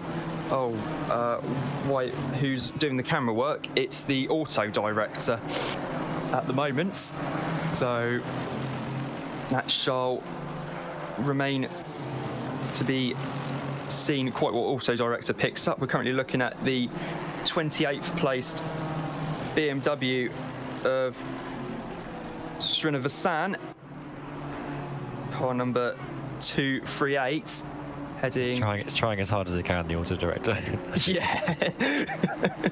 The Auto Director is definitely trying. And now we're looking at the 420 down in 32nd place of Kurt.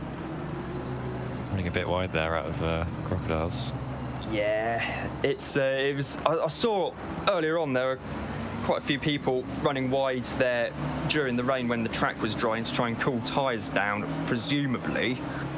But then again, speaking of rain, I've also seen the weather forecast for the next half an hour.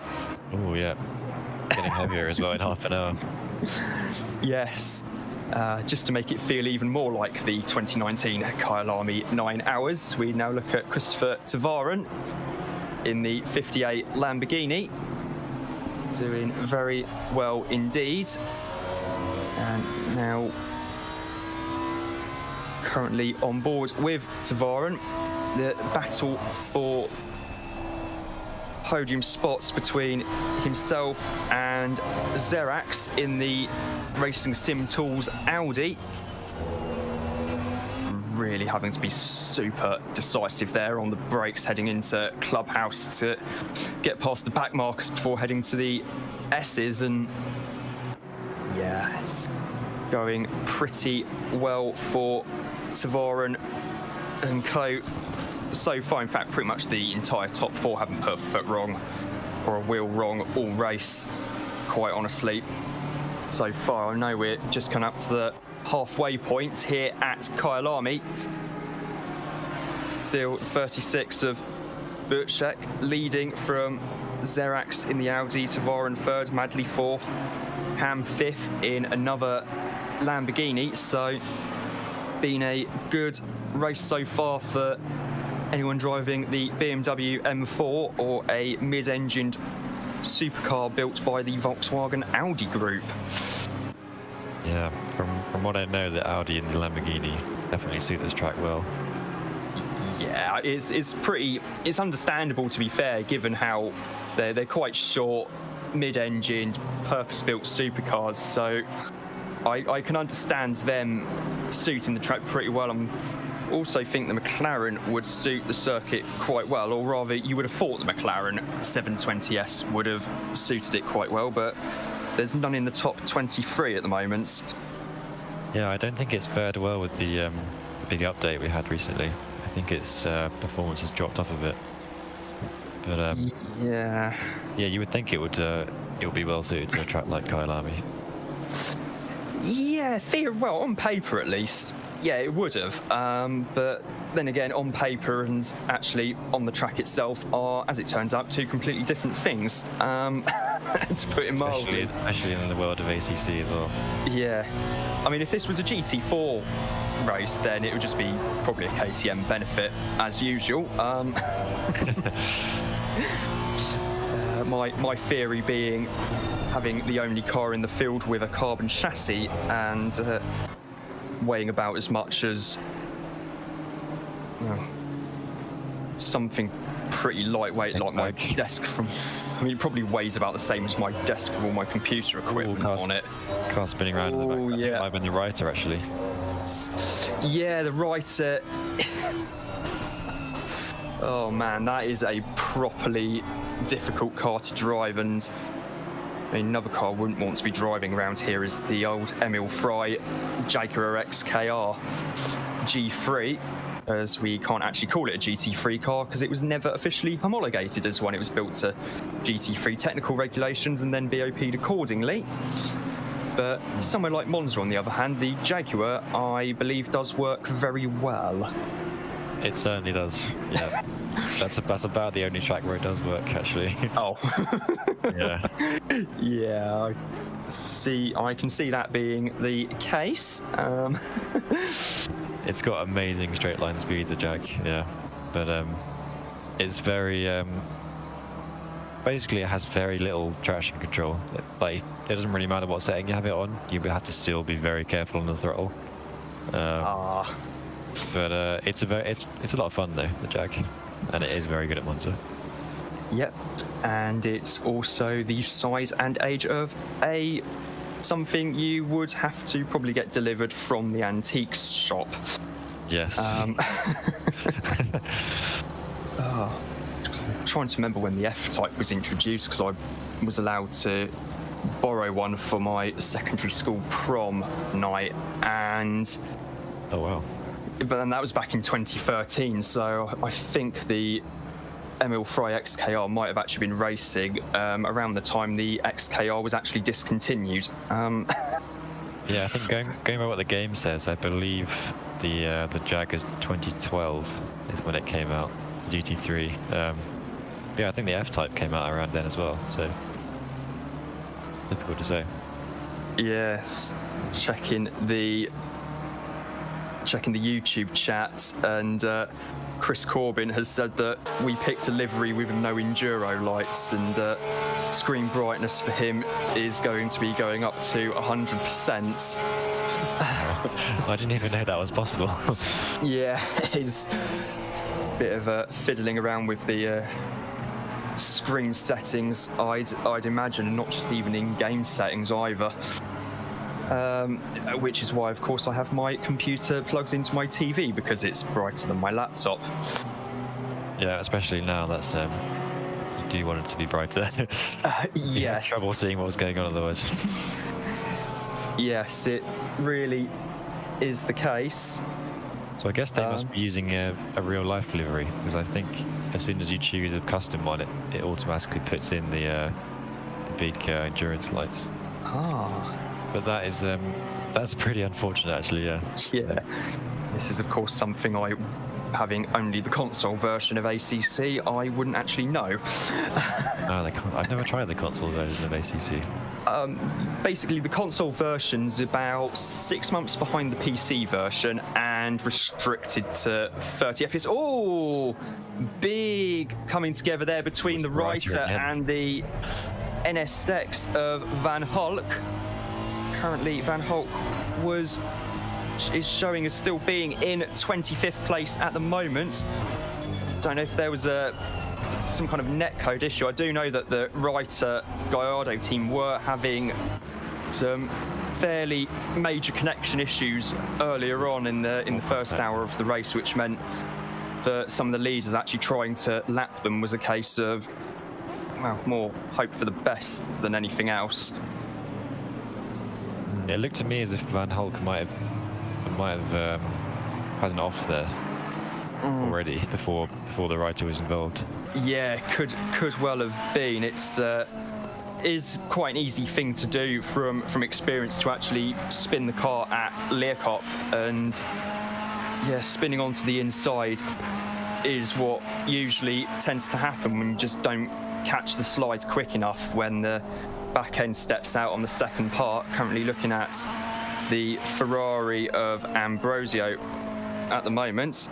Oops, someone else has just been given a drive-through penalty, which I'm just going to check to see who. That's track limits or possibly speeding in the pits. Well, according to the live instant verdicts from Mad Out, car number 12 has been given a penalty by the looks of things for I think that might have been a joke though. Given that the cause of penalty is and I quote, being a TW at sign. Warning for car 24 for causing an incident on lap 134, and then a warning for car 420 for causing an incident. And Al adding, this was almost classified as a dive bomb on the live incident verdicts. Okay. On the plus side, it almost actually having to minimise the video screen actually almost improves the quality, which is a little bit ironic, but side by side, here we go for position. Yep, I'm just getting the pop-out screen now. Tavarian and Tavarin and Audi. Tavarin having to try and send it around the outside, which is always going to be interesting at Sunset Corner. We'll hopefully catch back up with that in a sec, because of course the auto director has changed to focus on the 420 BMW. Yeah, unfortunately. Yes, it's amazing that they've managed to stay that close together through how many hours have we had now? 4 hours? Yeah, coming up to 4.5 hours, halfway through the Kyalami 9 hours, and yeah, unfortunately we're still looking at the 420 BMW, which is cause enough in itself for me. If I actually get the correct computer mouse, cause enough for me to get pit wall up, so then we can actually see what has happened, because unfortunately the camera cut away at precisely the most inopportune moment. We couldn't even have actually picked a more inopportune moment if we'd have actually deliberately done it. Seems to really like this BMW. Yes, it does. The director.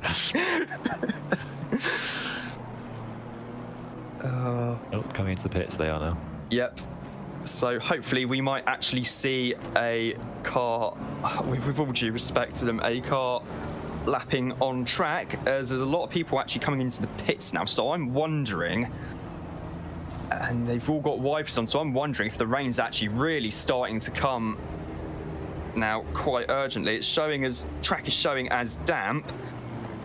And yeah, I'm seeing the rain is looking to get heavier and heavier actually as it goes on. So definitely the time for wet. So yeah, the race leading BMW is also pitted, and in fact actually I can see on make out from here that Justin Madley's actually gone through into third place as well, past the Racing Sim Tools Audi of Xerax having come into the pits, and Tavorin and Madley may be trying to brave it for another lap.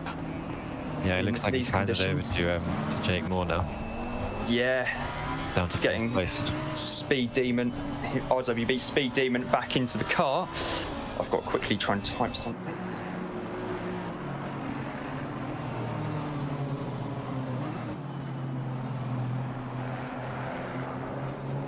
Rain's definitely coming down now. Track will be getting slippier and slippier. Yeah, and also this just increases the risk of teams actually getting penalties for speeding in the pit lane, which we have seen actually quite a few of during this race, to be fair. So yeah, it's difficult to judge your grip level when you're coming into the pits. Yeah, definitely. And also the the pit lane approach here is fairly reminiscent to that of Adelaide in Australia, where David Coulthard famously pranged it into the actual wall in the pit lane during the 1995 Australian Grand Prix, and I seem to recall Roberto Moreno doing the same in the 40. So I've seen that Coulthard into. Yeah. That was in the dry, though, I believe. Yeah, that was in the dry, and admittedly, the whole race is actually worth watching, purely for watching Damon Hill in the last couple of laps, only for it to cut to Olivier Panis in second place in the Ligier and Gianni Morbidelli in the footwork, both in increasingly sick-sounding and smoking cars. And that really was a race of attrition. So has been the Kyalami 9 hours to a degree. Just loading the pit wall app on desktop. So yeah, we're lucky on the sim that we don't have to deal with things like mechanical failures, although obviously other things do come up, like game crashes, disconnects from the server, that kind of thing. but you don't have to deal with, your gearbox being worn out or whatever, and or engine failure or something like that. I mean, you still do. Sorry. No, go ahead. I was going to say, so you still do get mechanical failures though, and that I've seen friends of mine doing endurance races and then saying, oh yeah, my pedals have failed and I've got no brake pedals. So I think you can still get mechanical failures of some sort, as we see someone spinning there between Yuxkai Swip and Barbecue Bend. Yeah, you're right. Actually, yeah, you do get those kinds of mechanical failures in the real world, but usually your actual car, you don't tend to get the engine blowing up halfway through the race. No, I mean, well, you can still total the engine on ACC. You just basically have to. Well, here at Kyalami, you basically just have to go into turn one. Ooh, a bit of a coming together contact there. We're looking at the 728 BMW of Tim Moore, I believe that is. I'm having to look at this, unfortunately, from a very low resolution feed. And yeah, there's a little bit of contact there in the background, so no doubt that's going to be looked at by the stewards. It looked to me like the Aston Martin just tapped the back of the BMW there and spun him round, unfortunately. Yeah, it's a shame, but these conditions are just going to be so treacherous. It's almost like the start of the race all over again, except you got the added bonus of not actually being able to see your braking markers because it's at night. Yeah, even less visibility than in the daytime. Meanwhile, the number 95 Aston Martin of EV has got a drive-through penalty for something. I'm going to have a quick check to see what on my end. And there's a number 95. It's not showing up yet on the live instant verdicts, although the number 99 has just received a 15-second penalty for causing an incident on lap 136. So that was a little while ago. From what I can see on pit wall, we're currently on lap 149 at the moment, with Valerie Solheim still leading from Jake Moore and Christopher Tavaran. And I've actually just noticed that it says Mad Owl is typing, so we might have an update on the 95 car in a sec. Well, Jake Moore then has managed to, because he was in 4th place when he came out of the pit, so yeah, he's managed to gain 2 positions. Yeah, it must have been a cracking pit stop. And so the 95 has just been showing as given a warning for pit exit track re-entry on lap 142. So no doubt we'll be getting the update from Mad Owl soon enough. Currently looking at Matt Artim in the Porsche 911, who I suspect should be moving up the field quite soon, given that he's driving the only rear-engined car in the race. Yeah, that rear-engine traction definitely helps you out in the rain. Oh, massively. I mean, trying to drive that Porsche in the dry is a bit tricky at times, but in the wet, I can only imagine it would be actually pretty much ideal in these conditions. So there's also quite a lot of traction, heavy acceleration zones here at Kyalami. So yeah, could be a good sign for Matt having the Porsche. We'll keep an eye on him. He's got 15 seconds between himself and Moore's in the BMW ahead of him, so that's going to be a pretty interesting one. The only Porsche in the race I'm seeing, interestingly. Yeah, the Porsche, for some reason, I don't think is a terribly popular car for some reason. I remember commentating on a 24-hour race on ACC around Silverstone, and there was one team elected to do the entire 24 hours in the Porsche with a 2-driver lineup. Yeah. Oh. Very bold. So unfortunately, the final driver stint of the race was somewhere over 4 hours. Yeah. Just seen a car off on the inside there. I'm not sure who that was, but Yeah, neither am I, unfortunately. So yeah, I've never got on with the Porsche really, but it is definitely a quick car, especially in the wet. And Nick Stam Draakje has jumped into the YouTube chat saying asking if I've had any pauses of commentating. Wants to try and let my laptop cool itself down a bit to give the fans a bit of a break, and wants to put the kettle on and get a cup of tea, but other than that, no. No, I haven't, so it's just like Bathurst all over again then. So, and Charger on the YouTube chat as well has asked, how are you getting on with the wheel stand? Oh, the wheels, yeah, very well actually. Yeah, it's a big upgrade from. I was just using wheel clamp to the desk before, and the pedals on the floor. So it's really nice to have it all mounted properly and have it all properly rigid and everything. So yeah, I'm very much enjoying it. That sounds like something that I could only dream of, given that I've got TV screen on one part, steering wheel somewhere else, pedals at an angle, all clamped onto my desk at the moment. So it's like driving an old Lancia, or even something even like an old Austin something or other from the 1970s, isn't it? Yeah. Yes, you have the pedals, you have the steering wheel. Not quite as perfectly aligned as it should be, but oh well. The pedals in the passenger footwell. Yeah. never ideal.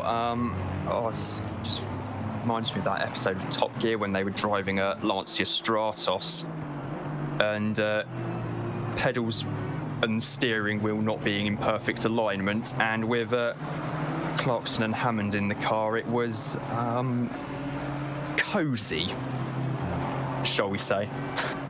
Yeah. Very Italian, that I would say. Yeah. Very, very Italian, as Valerie Solheim is still leading.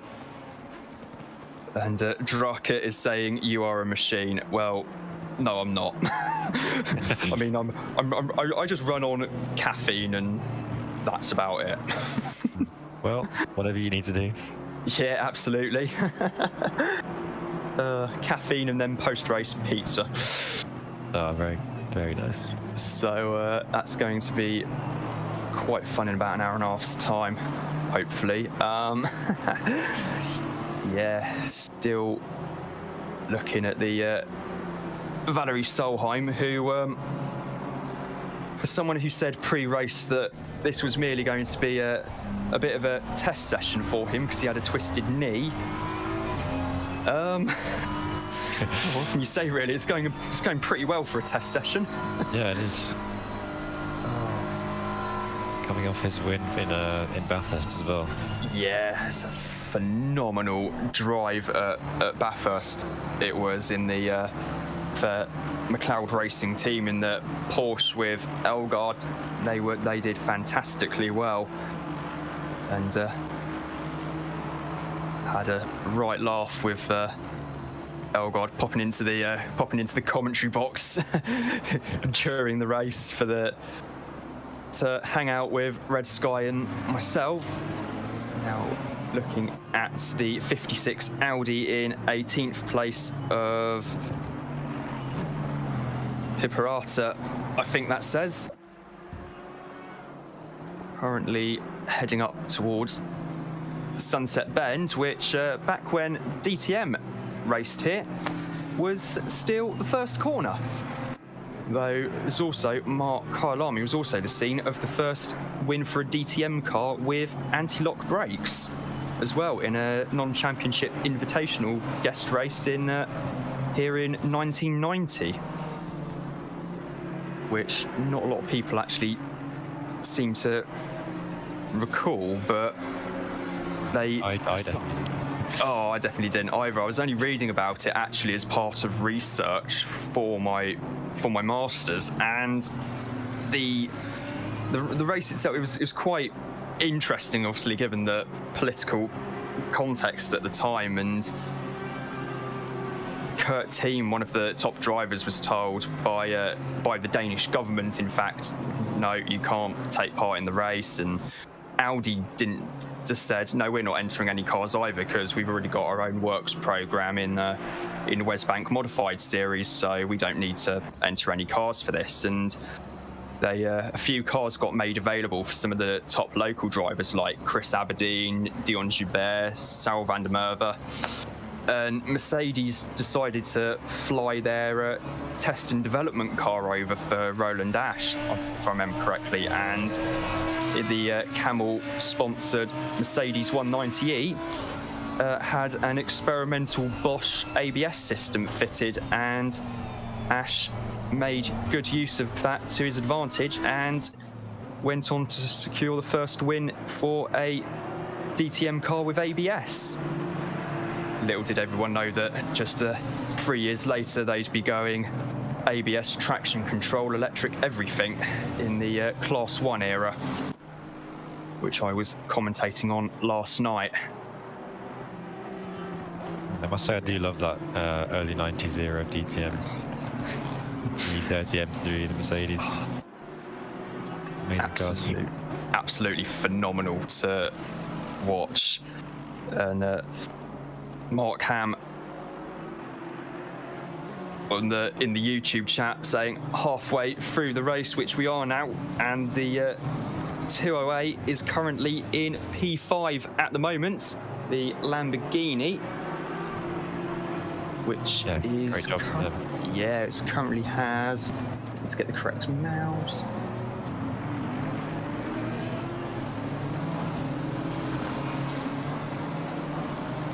Trying to. It's a bit tricky. Oh, there we go. I can actually see who's driving what now. Joys of having to experiment with Pitwall when you've got your laptop in the way. It's not easy.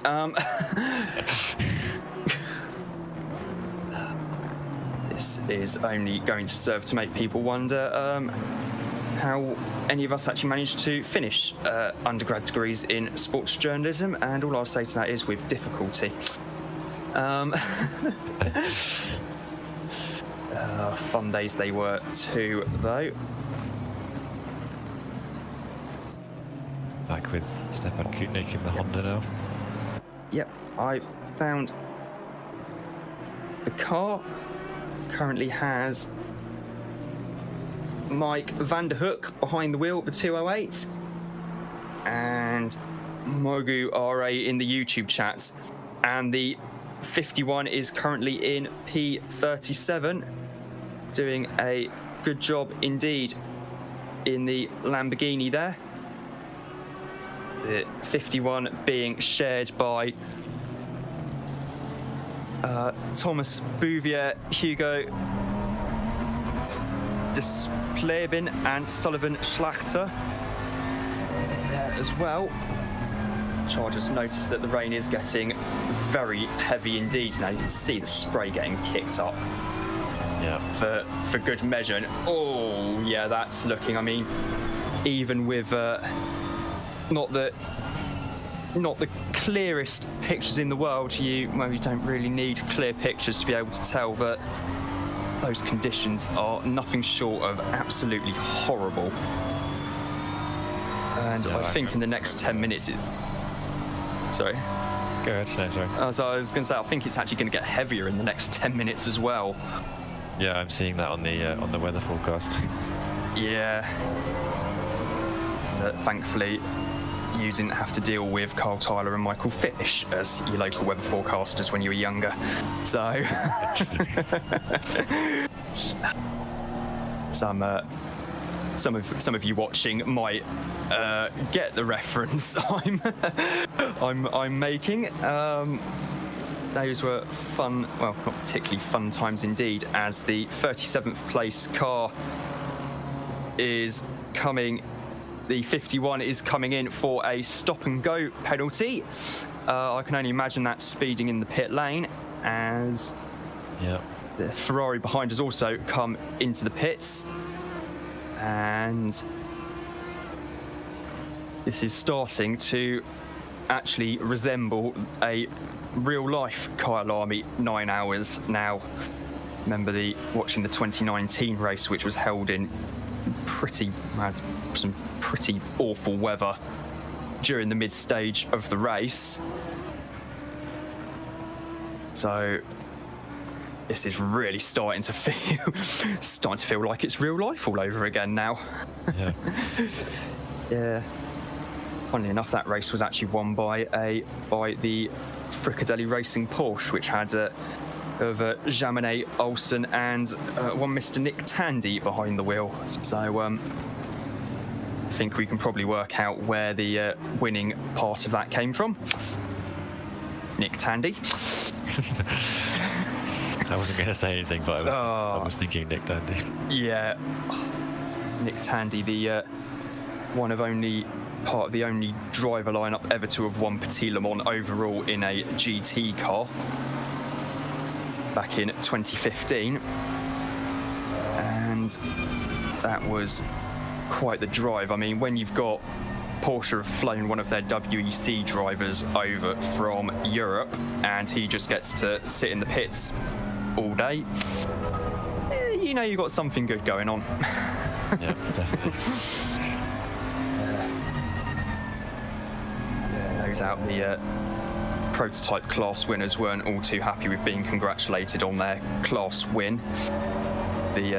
Granted, although admittedly the GTLM cars were allowed to run the full World Endurance Championship spec wet tyres, which, unlike the Continentals used in the other classes, actually kind of did the job of clearing water from the track surface quite well. So the GT cars were just driving around the prototypes in the corners, which was absolutely brilliant to watch. Quite an important factor, I'd say. Yeah. Clear water. I'm not an expert on tyres, but I'd say that's quite important. Well, if we need an expert on tyres, we need Red Sky, clearly. Given that he is our tyre expert, as we found out earlier on in the race. Mogu RA in the chat saying that our objective is to finish the race, full mind sanity. Absolutely. I mean, even getting to the finish of a race like this is going to be a win in itself, and worth a couple of adult beverages post-race. As Charger is pointing out that Jake Moore in the Racing Sim Tools Audi is only now 73 seconds behind Valerie Solheim. Just 73 seconds. Just a small amount. Still going to be interesting to see if Jake can close the gap further. Yeah, it's amazing the gap that Valerie's pulled out. And Ignacy as well. Ignacy Burchek, the other driver in the 36.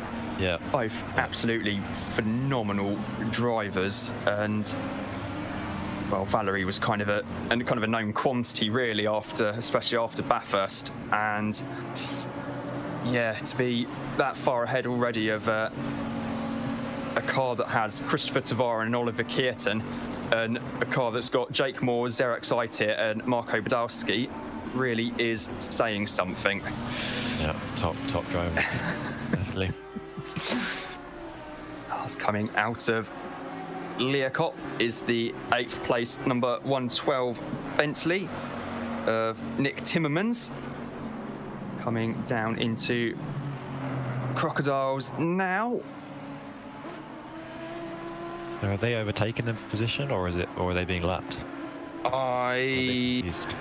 don't know. I'm just waiting for timing to update. I don't think it's for position because it's showing as Nick is currently 6.2 seconds behind the Audi ahead of him. Oh, it's a different Audi then.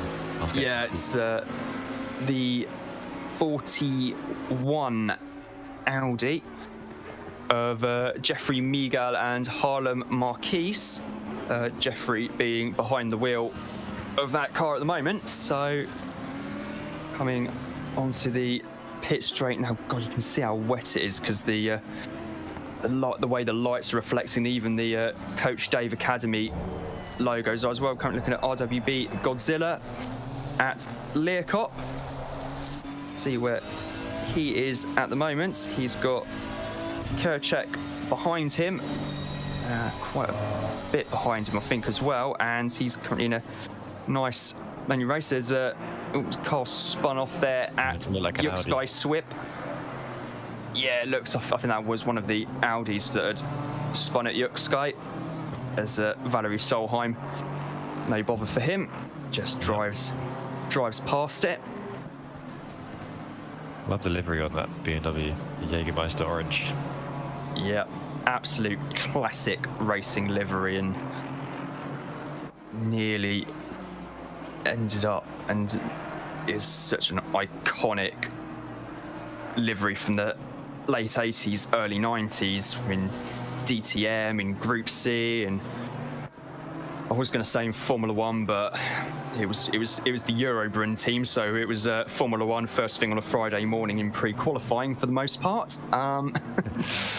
Unfortunately, but we still had the Jägermeister livery in Formula One.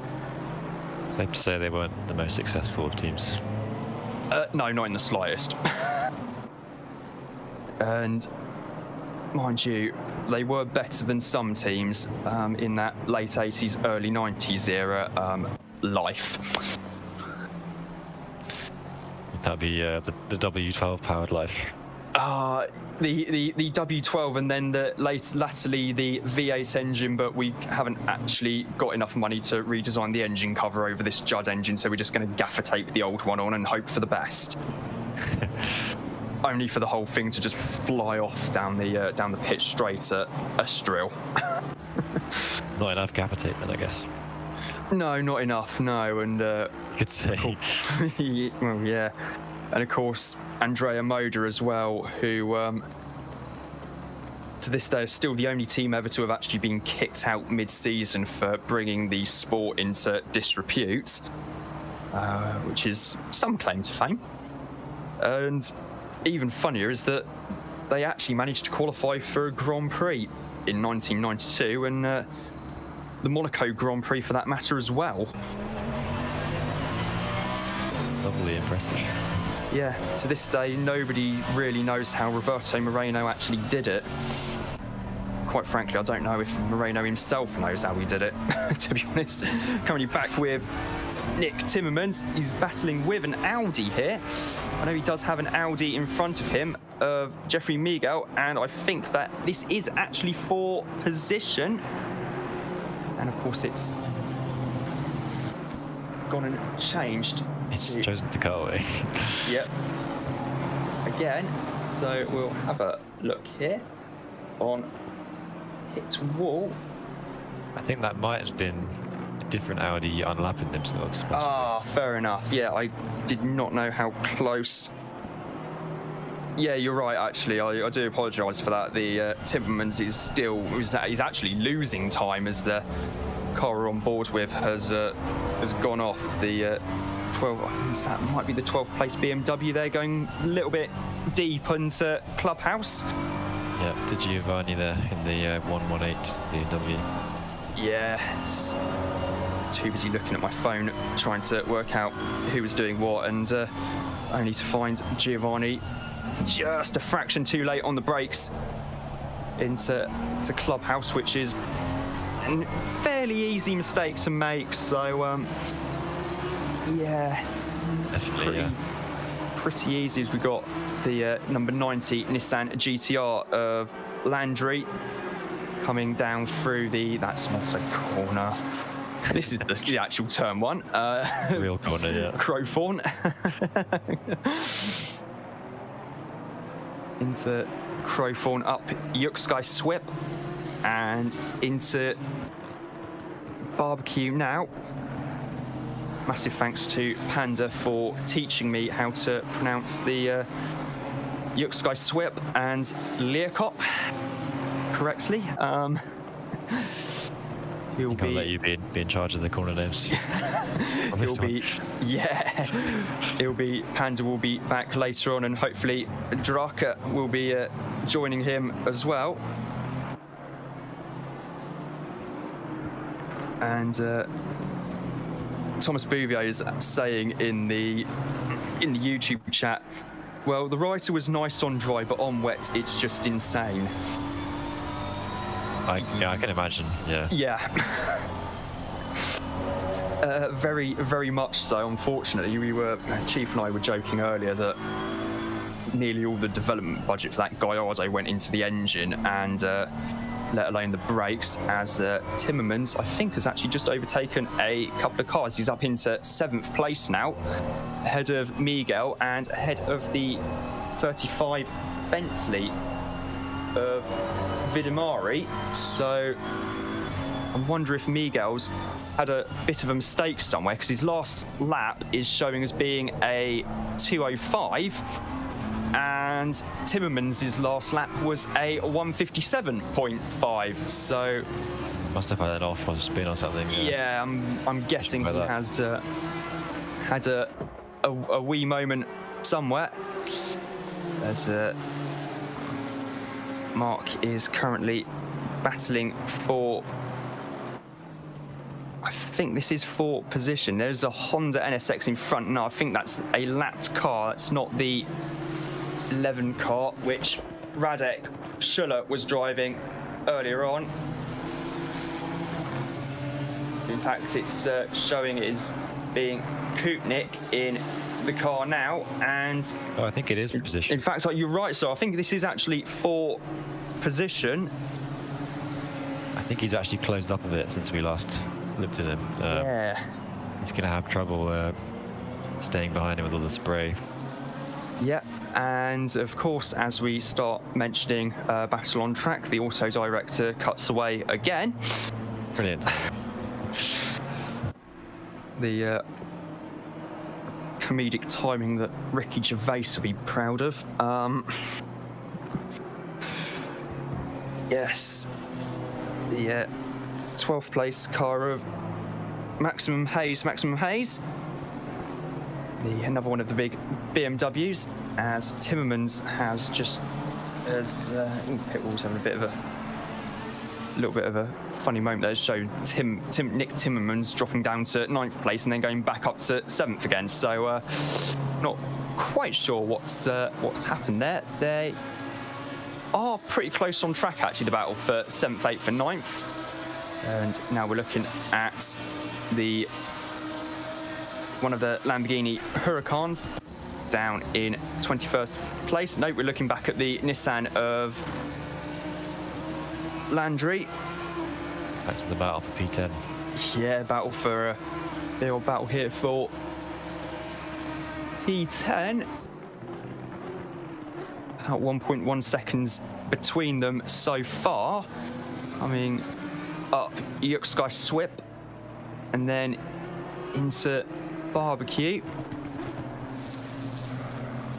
Of course, on the original Kyalami layout, if I remember correctly, it was actually the other way round. It was Barbecue Benz, then Yuksky. They changed the layout around a lot, didn't they? I'm not sure when it was, but when they did the new layout, it's very different to how it was before, isn't it? Oh yeah, the old Kyalami layout was absolutely, well, you'd have been coming into Sunset Bend almost at full speed, which in a Grand Prix car would have been quite something, actually. It would have been almost probably 200 miles an hour, and it was actually at the original Yuksky Swip where Piercarlo Ginzani had probably the luckiest escape of the whole 1984 season, after he crashed there during warm-up on race day with full tank of 220 litres of fuel in it, and to quote the late great Clive James on the official 1984 season review video, and it would have been a VHS tape in those days as well, the car went up like Vesuvius. Yeah, I can imagine.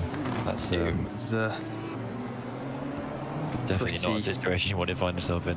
No, and so Sunset Bend would have been approached in a Grand Prix car at quite some speed. I mean, even the big Group C cars were easily flat through the Yuxkai Swip in towards Sunset Bend, and Learcop was also a lot closer to the exit of the S's than it is now. And actually, the second part of the S's used to be a lot tighter as well. So, yeah, it's changed a fair bit since 1987, this place, but still one of the most demanding circuits in world motorsport. Still waiting for F1 to return to South Africa. Hopefully in the next couple of years. Yeah. It's been rumoured that there's talks at the moment that the Grand Prix, Panda and I were discussing this earlier, that the Grand Prix might return either for 23 or 24. Okay, so not too far off then, if that's to go by. Yeah, and well, the cars are going to be a bit quicker than they are now. Oh, if the simulations I've read about for the next year's F1 cars are anything to go by, oh, they're going to be pretty quick indeed. So that's going to be some to watch. Yeah, it'll be really interesting to see how. I'm hoping that it shakes up the grid. To be honest, I'm guessing everyone is hoping the same thing. Yeah, it's going to be. Well, they Automotor and Sport were talking to the FIA. I think they were talking to Pat Simmons about the new regs, and they said in the article that from what I translated from German back to English, because my German's obviously not that brilliant, about half a second a lap slower than the current cars at the start of next season, and then kind of on pace by the end of it. So, and then as the development increases, they're obviously going to be quicker. But they decided just for a laugh, oh, what happens if we put some of the old sliding side skirts on like they used to run back in the late 1970s, early 1980s, and that was another 3 seconds a lap time. Oh, because of course they're bringing back ground effect, aren't they? Yeah. It's not the skirts, but they are not bringing it back in not the different capacity. Yeah, but they put the skirts on just for a laugh to see what it could do, and that's Predictable results. Yeah, very predictable results. Basically, imagining the current F1 cars doing the lap times they're doing now, but 2.5 seconds quicker per lap is that's gonna mean probably a few circuits having to be modified again for safety reasons. Yeah, quite the neck strainer, I would imagine. Yeah, too right. Charger saying on the YouTube chat, we need snow and ice. No. The people racing would appreciate that. Oh, we'd appreciate it in the commentary box for the comedy value, admittedly, but yeah, maybe the people racing, I think, would be like, no, please, no. Bring out the studded tyres. Yeah. Get the snow chains, get the spiked tyres out, get the rally drivers in the field, and off we go. I've just noticed going a bit wide there. Yeah, we're on board with.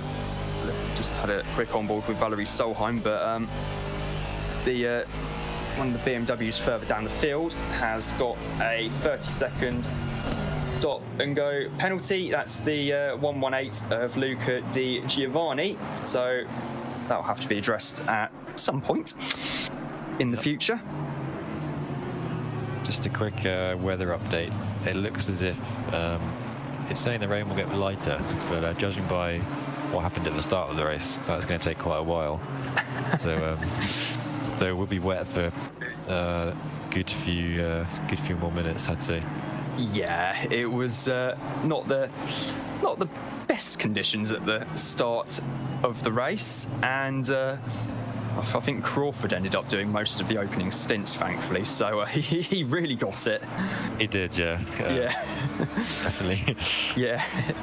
Get the worst of the weather, and as Jake Moore, we're currently on board with from the helicam, now on board from the front mounted camera, and he's currently 71 seconds behind Valerie Solheim in the battle for the lead. So He's gained 2 seconds. yeah, I'd say at this rate, the way things are going, he will definitely be catching the gap up towards the end. He does still have 4 hours, so Yes. you never know. Some drive from Solheim so far, given his knee injury at the moment. He's as far as I'm aware, he has actually done the majority of the driving in the 36 car. Actually, from the start of the race, he's one of the few drivers to actually start with a very cheeky triple stint. Well, yeah, it doesn't seem to have slowed him down at all then. No, is doing incredibly well given the circumstances. And Charger saying Mogu RA said snow, ice, not, please no, and then Charger just put in caps yes with knobbly tyres. So yeah, that's what you need. Definitely bring an extra element of strategy, I'd say. Oh, the Assetto Corsa Competizione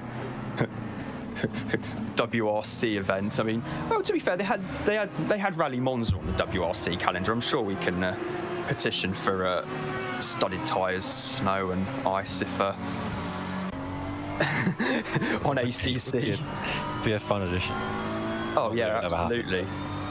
I'd be up for it. Oh yeah, same here. Oh, and they did a WRC stage actually on part of the Grand Prix circuit at Spa this year during the Ypres Rally. I think I might have seen pictures of that actually. Yeah, it looks interesting.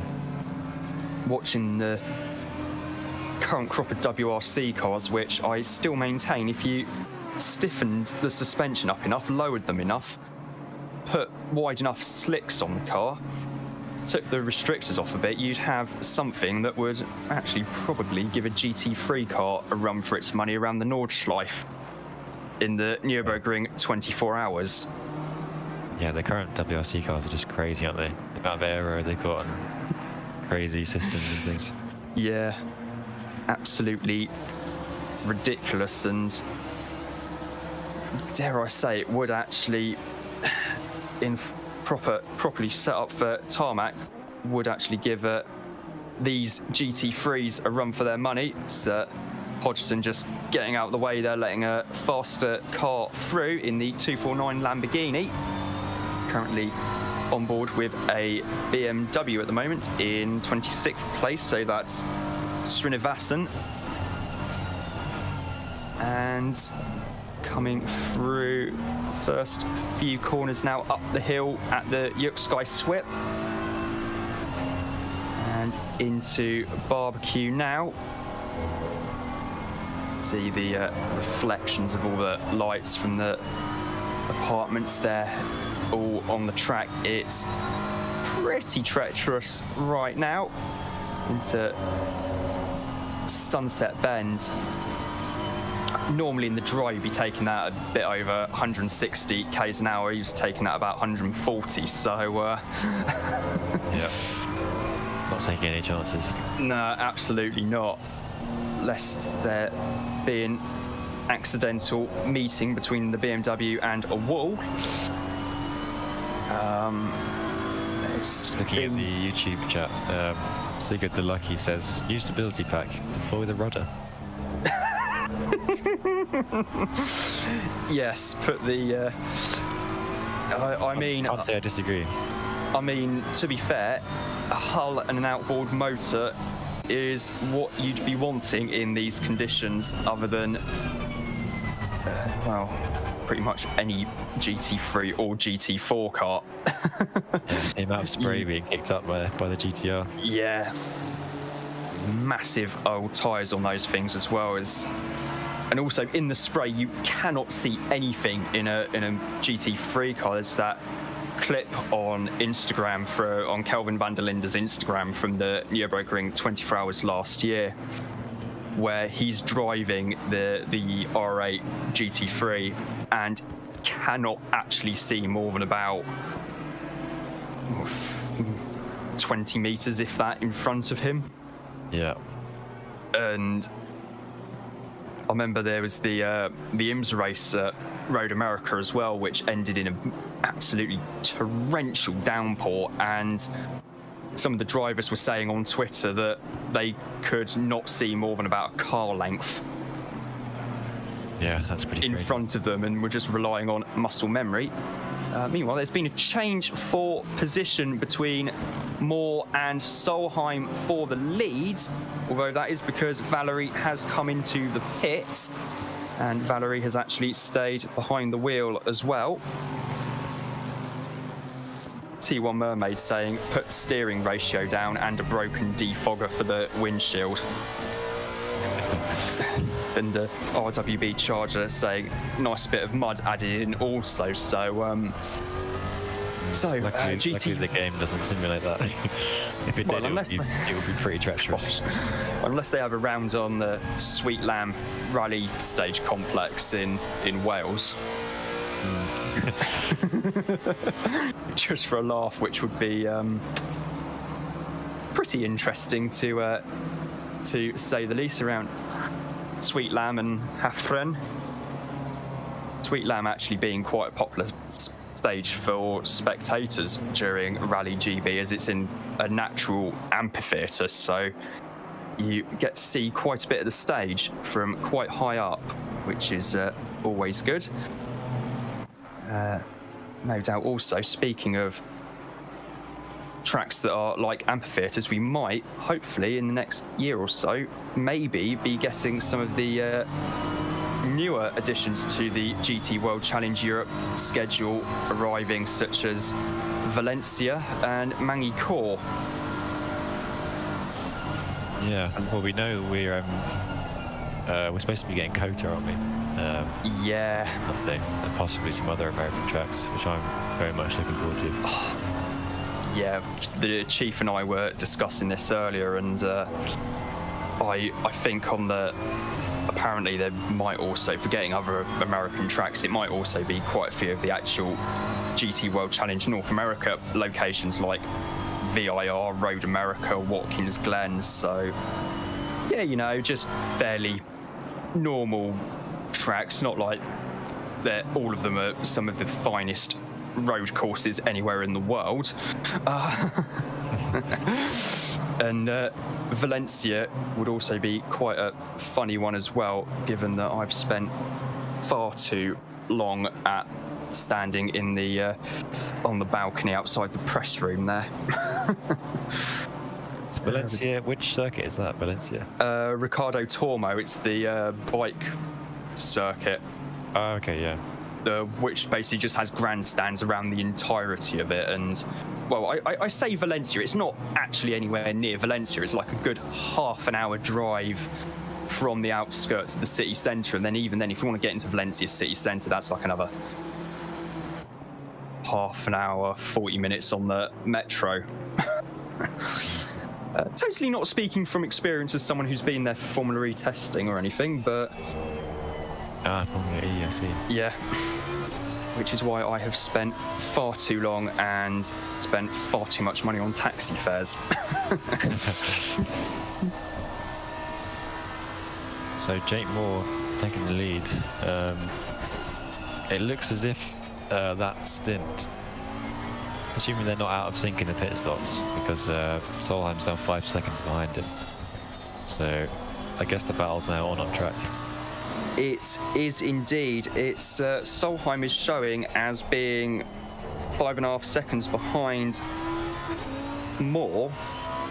So this could be getting pretty tasty pretty quickly. Currently riding on the back of Christopher Tavaren's Lamborghini Huracan, giving our wonderful sponsors Racing Sim Tools and SimSock some lovely airtime.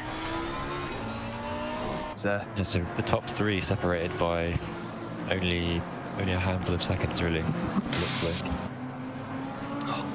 Gonna get pretty tasty soon, I reckon. It's currently, yes, unless the thing is showing the relative gaps between cars, because Pitwall's showing Tavaren as being about 15 seconds behind more at the moment.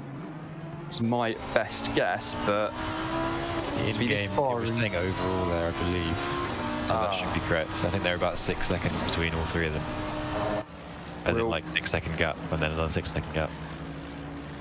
Yeah, it's going to be pretty interesting to find out as, oh dear, it's not ideal for Kurtrick in the number 11 Honda. Position to the GTR there, I believe. Yeah, I think the GTR will have got through as well. I don't know if there will be a penalty assessed if there has been contact or not, but no doubt, Mad Owl is probably having a look at it. Speaking of having a look at things, I was wondering why my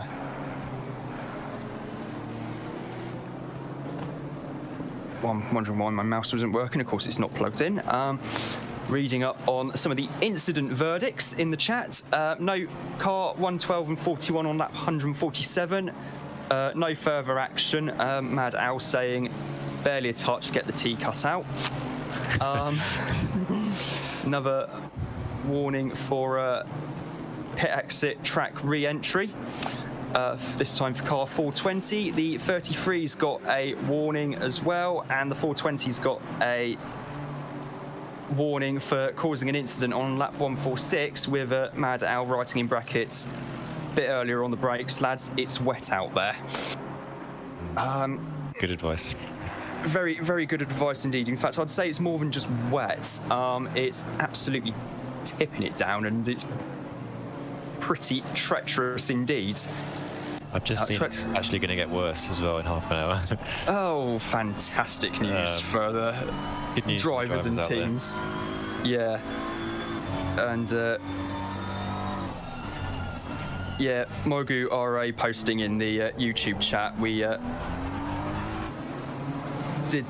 did what we ended up doing a lap on slicks.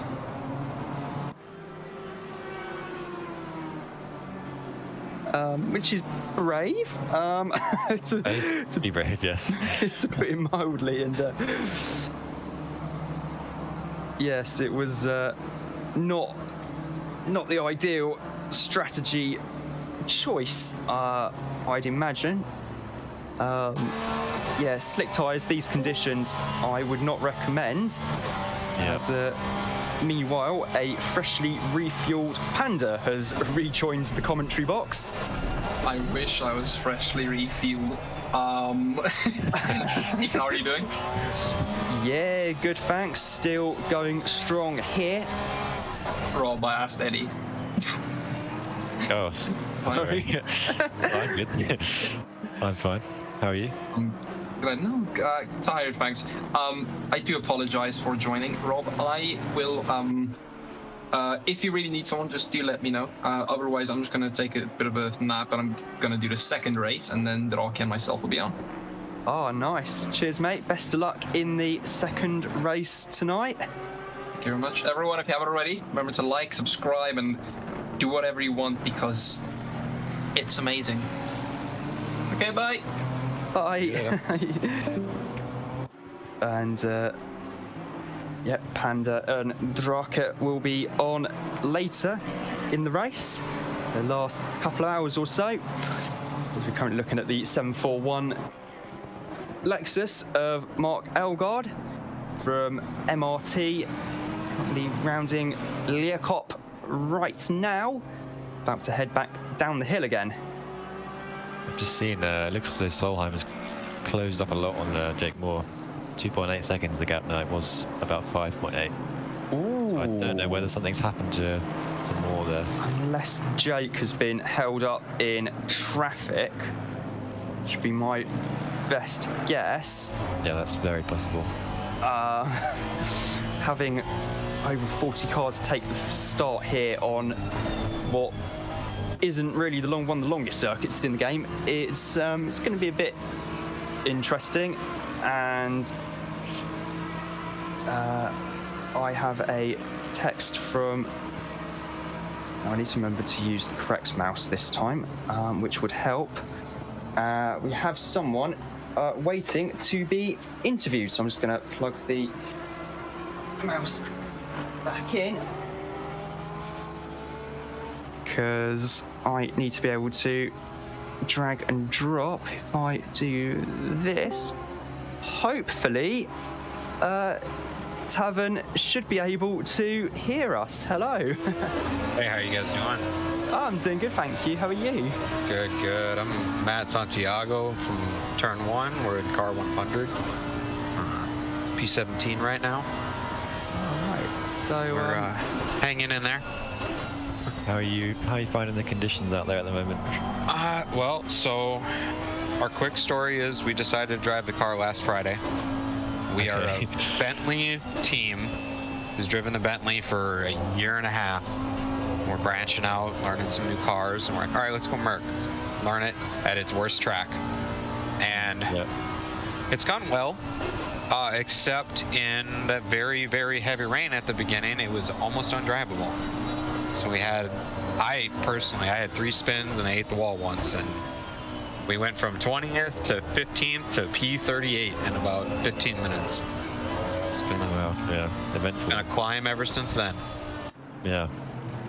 Yeah, I've had a bit of experience with the Merc in the wet. Yeah, I agree. It's not a nice one to drive in the wet. It's not. I don't find the Merc particularly easy to drive in the dry. Though that might just be my driving style being the issue, but yeah, we got it locked in pretty good. It's good for us. It's great in the dry. It's great up until about right now. Like when you're still have a little bit of a dry line, it's good. As soon as that dry line's gone, it gets really sketchy for us right now. But we could have used another week or 2 on the setup, to be honest. But no, it's been good. A lot of great battles, really good driving. God, I had some great battles with an Audi. I can't remember who. I have to go back and look. I think it was the 56. But yeah, it's been a really good race. A lot of good, clean driving. A lot of accidents with these changing conditions and stuff. It's been a tough one. Yeah, definitely. I think a big part of it is just keeping the car on the road at the moment, like especially how wet it is. Oh yeah. A lot of people coming off. Yeah. See the amount of spray being kicked up there. Yeah. 2 absolutely massive cars as well, the Bentley and the Nissan. It's the 4 position as well, as Landry goes past Timmermans for position, and then we immediately, Auto Director immediately cuts to a car that's currently circulating all by itself. You'll have to see it. Absolutely. So what made you choose the Merc for this race? Honestly, it's just on the list of the couple cars that we really want to test, get ready. We're kind of in an off season right now. Getting ready to start prep for the RCI World Tour. Last season, I believe we won 3 of the classes. Oh, wow. Okay. And so we're just kind of testing the waters, testing some cars, figuring out what we want to do, because the Bentley, it's in a tough spot. I mean, it can be fast, it can be good, but for our taste, its cons are starting to outweigh its pros. Right. So we're just kind of feeling the water out, and I decided, why not drive the car at the worst track that it has? Figure out the worst it can be, and hey, it can only be better than this, right? Yeah, I suppose so. Personally, my co-drivers hate me a little bit. But no, it's been an adventure for sure. crazy though. Some, you know, getting the Audi, the Lambo, the BMW, and there's some of those guys who are absolutely flying. Yeah, I think the BMW, the BMW is just such a good car. I think it's very super well balanced and easy to push. So it's really not a surprise that there's, I think it's 15 BMWs in this race. If I'm not mistaken. We were gonna drive it, and I'm like, no, I don't want to be another BMW. Yeah, that's fair enough. Yeah. The one thing I have kind of noticed now that, you know, I'm driving another car is it seems the M4 has inherited the M6's bad brakes. There's been a couple, I mean, 2 of the BMWs I passed in a T1 were from 2 car lengths back and beating them to the apex. I mean, it's significant. I think they're good everywhere, but it seems they're a little weak in the major braking zones. All right, okay. But, you know, it's one race, it's one track, you know, maybe it just happens to be that one corner we can carry a lot in. Yeah, you know? Yeah, I think it's the Audi and the Lamborghini that are the favourites for this track, I think. Well, I mean, they're the same car, so... Yeah, there's that. Same platform, same manufacturer. Yep.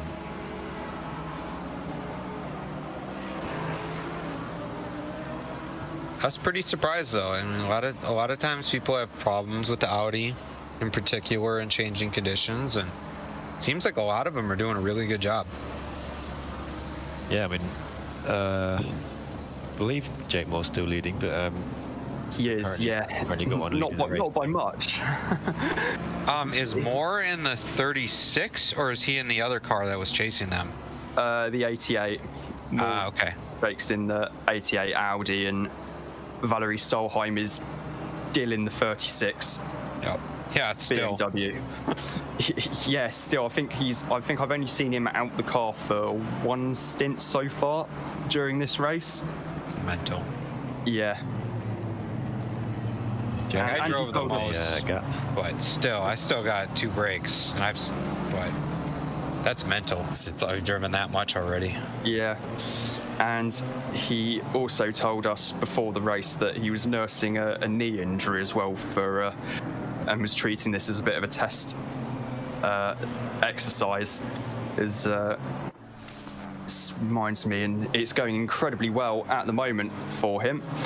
It reminds me of the final round of the Michelin Pilot Challenge at Road Atlanta earlier this year. One of the teams running the Ford Mustang GT4 borderline totaled their car at Daytona, brought the car back for the final race weekend, and said, yeah, we're just going to do practice and qualifying as a shakedown and come back properly next year, and then only went and stuck the thing on pole position. Damn. Yep. Still waiting for them to bring that car to ACC.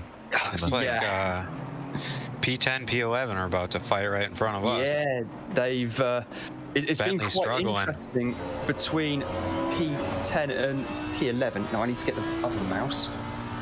No problem having 2 mouses plugged in. It's the 112 of Nick Himmermans and it was in the 11, but I think although Kutnik actually took 1.7 seconds out of Timmermans on that last lap. He did a 54.0. Timmermans did a 55.7. I wonder if they were out of fuel or damage. They just boxed. I don't know, to be honest. Currently looking at Felix Fritscher in the number 12 Sol Racing Team McLaren 720S. We were chatting to their team boss, Racer Sol, Peter Varga, earlier on. Felix and I actually know each other quite well through gthub.eu, whose server does feature rather prominently on the side of the McLaren, so few in-jokes between us, to say the least, but doing a good job so far given the very, very treacherous conditions. And I know Felix, not the quickest driver in the team, but he's doing a pretty good job there indeed. Now back to looking at Jake Moore in the Audi, as Kutnik has gone up to 10th, and because Timmermans, I believe, is having a look, maybe is pitted. I'm going to have a quick look. Yeah, Kutnik recovering from that spin he had earlier. He lost the position to the GTR and now he's fighting back, I believe. Yeah, it's been a good comeback from Kutnik and the rest of the team, Radek Schuller as well. Having a quick look to see who's where at the moment. I can't see Timmermans' name actually anywhere near the top 10. I hope that's not. Oh, that's because the one I think unless the 112 has indeed done a driver swap. Yes. Van der Molen. So Van der Molen's in the car, so that explains why they've dropped down a few places. They've pitted to change drivers. Looks as though Tavarian has closed up a lot on Solheim as well. Yeah. It's now between them. I mean, we've got three of the fastest drivers in the field, and there's now, according to Hit Wall, only 7 and a bit seconds as actually Christopher and Jake have both come into the pits. We'll keep an eye out to see if there are any driver changes. It means that Valerie Solheim is now back into the lead of the race in the BMW M4 GT3. They're kind of out of sync, it would seem. Yeah, they are definitely out of sync somewhat. I'm just getting YouTube chat up now. All right, fellas. It was good bullshitting with you, having a good time. Turn 1, thanks for putting this on. Thanks for the stream. Everything's been fantastic. Look forward to the rest of the race. Yeah, thanks for joining us. Thank you. Cheers for joining us. Yeah, good have luck a good for the rest of the race. Yeah, have a good one, lads. Mate. Will do. Cheers. Hi. And I've just noticed the 10th place car has a penalty applied to it, stop and go 30, so that's not ideal. Yeah. 10th place is currently not Stefan Kutnik, it is Orlan Marquis in the 41 Audi. That's going to be a big setback for them, unfortunately. Yeah. Yep, stop and go 30. Yeah, I'm presuming it's speeding in the pit lane because that's usually what you get is stop and go 30 for. So Kutnik everything else can be pits now. I'm seeing. Just having a look, his first last time around was consistent with someone who has made a pit stop, because the timing line and where the pit garages are completely different points. So that time you're in the pits, getting refueled, getting new tyres, doing a driver change, all adds up to your first sector time from experience, and it's even worse at Spa. Yeah, definitely. From super long pit lane. Yes, the place where you absolutely do not want a stop and go for plus 30. So, or even a drive-through. Yeah, drive-through is enough. Huge penalty. Yeah, massively. As the weather conditions look as if it's going to get heavier, I think. Yes, it does look that way. Next 10 to 30 minutes, so going to be approaching real Kyalami 9-hour weather at night, which is going to be quite an experience. The drivers saying they're struggling a bit with certain cars on this track. I, for one, would not want to be driving the writer Gallardo right now, and I wouldn't want to be driving that in the dry, to be honest. Bad enough in the dry. Currently, Thomas Bouvier is currently in 37th place overall. They are giving a big shout out to them for still plugging away despite the issues they had earlier on in the race. Yep. Still, hand it to them. Yeah, still aiming for a finish, and well, the team have even said on a YouTube chat that finishing the race, that will be a good result for us. So keep in there, lads. You're on course to do it. Pardon the pun. Obviously, that was totally unintentional. Can't say I've ever seen a writer in endurance race before, so it's definitely not a common occurrence. No, not in the slightest. It's most people, when thinking of Lamborghini, tend to go for the Huracan for obvious reasons. Having a quick look to see what is currently where in terms of battles. There's about 8th and 9th currently separated by about 3 seconds. That's Harlan Marquis and Marc-Antoine Landry. Although Marquis, I think, still has his time penalty hanging over him. Looking a little bit further down the field as well. EXR Thunders in the 11 and Menno van der Molen separated by a couple of seconds at the moment. Yep, I'm seeing Chris Corbin and Di Giovanni as well. Less than 2 seconds between them. Ooh, in fact, there's less than a second between them, I think. Yeah, we were just talking to them. Yeah. Number 100 Mercedes. Yeah, and the had an absolute shocker of a first sector, lost 7 seconds, almost relative to the BMW. So possibly a spin.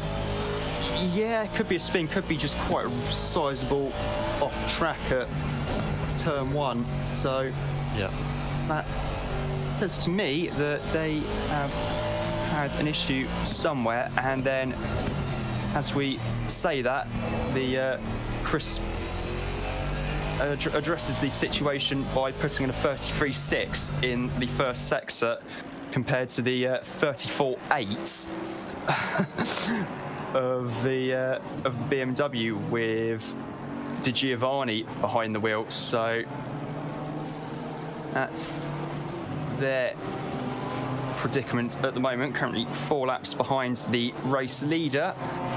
Meanwhile, looking into the 5 and 6 seconds, sorry, 5 and 6 laps, excuse me, back, it's all pretty spread out at the moment, and the writer still going strong after their most recent pit stop last time round. A few other cars still on track at the moment. It's showing as there still being 43 cars circulating, which is, at this stage of the race, some going indeed. Yeah, impressive.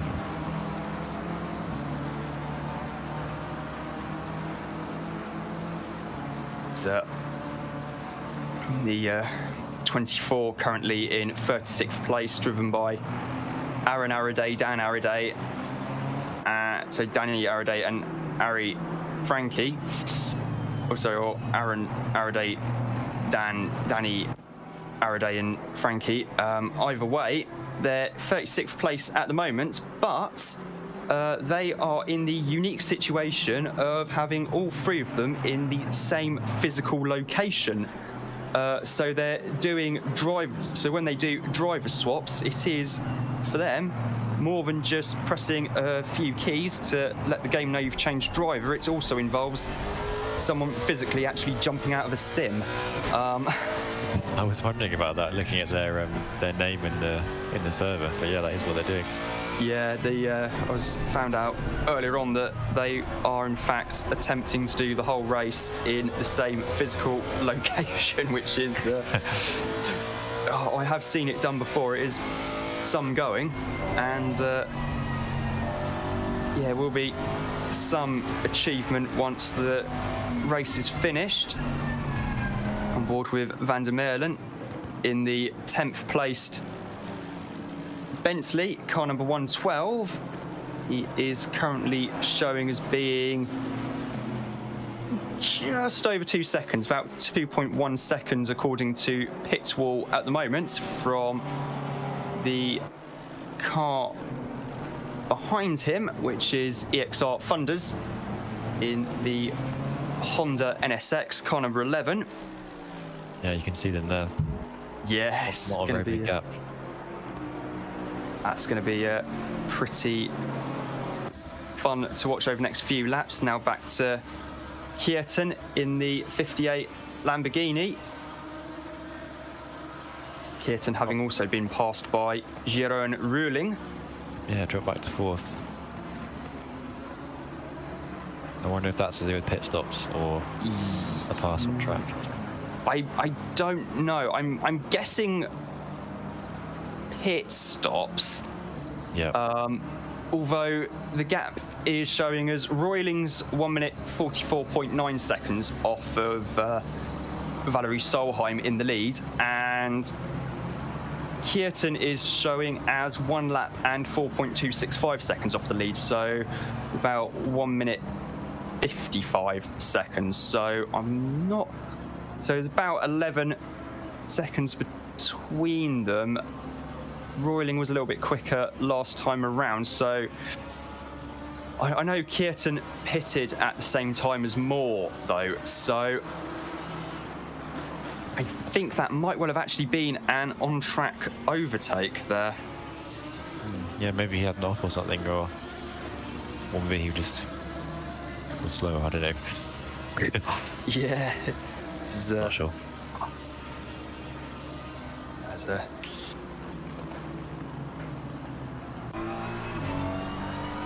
Could have been a slow pit stop as well, possibly. Yeah, could well have been. I think Tavares was in the car just before the pit stop, so it might well have just been a case of a slow driver change, which can happen in endurance racing. Yeah, that's happened occasionally. Yeah. So that could be a factor. As Kjetan is pretty much matching Royling at the moment.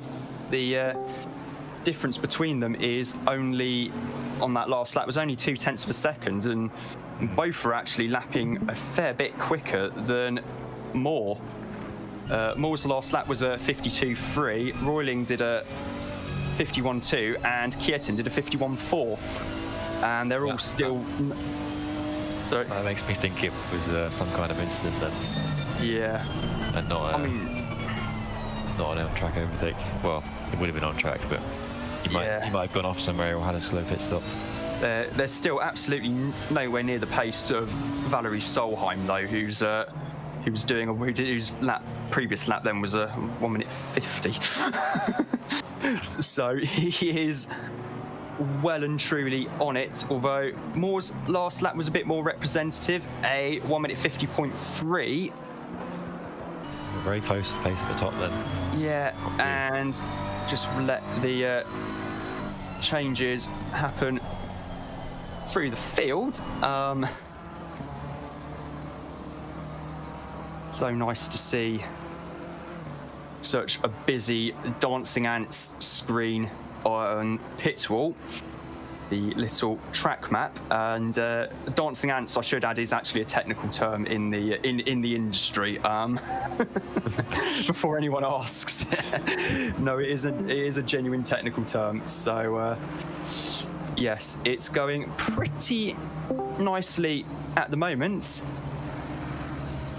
Between the top four, just having a quick scan through pit wall, as I can actually read the gaps on there, unlike on my desktop, so my laptop, and closest battle on track still seems to be Van der Molen and EXR Thunders for 9th place, still about 2 and a bit seconds between them. In fact, Pitbull's just had a bit of a moment where they both swapped positions very quickly indeed, so need to double check that in a sec between the 112 and the 11, but that looks like it is the closest battle on track so far.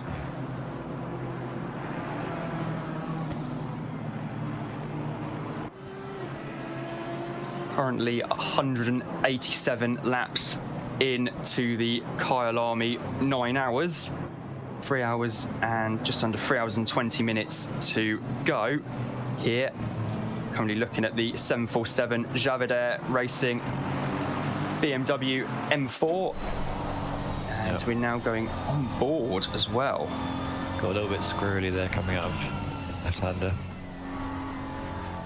Yeah, just a wee bit, showing us Nathan Truong behind the wheel.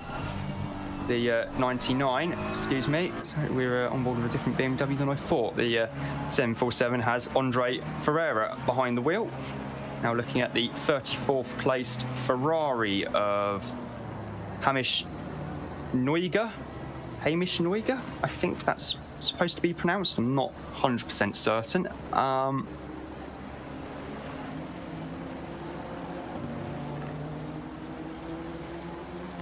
And we have someone waiting to join comms as well.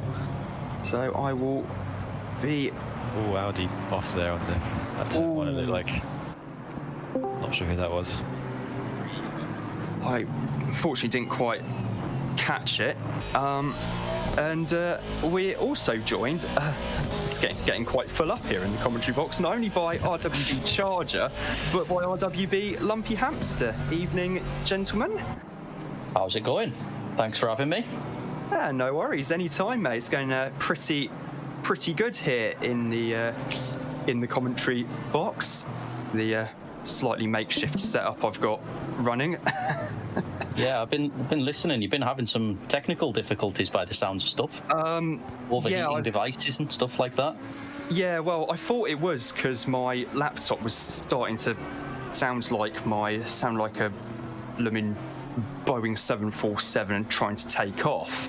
And then did a quick check to see what the CPU usage was like, and normally it's clocked at 2.4 gigahertz and it was running 2.8, and I was like, oh, okay, yeah, might need to give the fans a bit of a rest then. And no, it turns out it's made absolutely no difference whatsoever. So I think it's to do with what I'm actually seeing on the live streaming output. That's the reason why I've had to use YouTube on my phone in order to try and actually find out who's driving what. And now I've got Pitwall up, I actually can do this here commentary thing. You do a grand job of it, though. Oh, thanks. But no, how's the race been, mate? Yeah, it's been very good so far. I managed to aquaplane on my very last lap just there and hit the wall. Limped it home and we got it fixed, and the next boy's out now. Whereabouts did you come off? Turn 1. Right. Okay. I was aquaplaning for a few laps on the brakes into that corner, and then there was somebody exiting the pit lane that I think we well, you probably could have got a cigarette paper between us. I was that close to touching him, but I didn't hit him, thankfully. Yeah. Well, it was the same car that we tapped on lap 1 as well, so that would have been really bad. We would have been many apologies being sent out at that point. So you've got history between you. Yeah. It was only a slight tap on lap 1. Yeah. Obviously, a wet Kyalami, when we're all bunched together, it's going to happen. But it's going to be it would have been a lot bigger if I hit him there. There was a big speed difference between us. Yeah, turn 1, I should add, being Crowthorne at the end of the pit straight, because the little kink on there, despite what Wikipedia claims, is not a corner. Although, I mean, I guess in these conditions, it probably would be a bit of a... Oh, do they consider that to be turn 1, the little kink on the straight?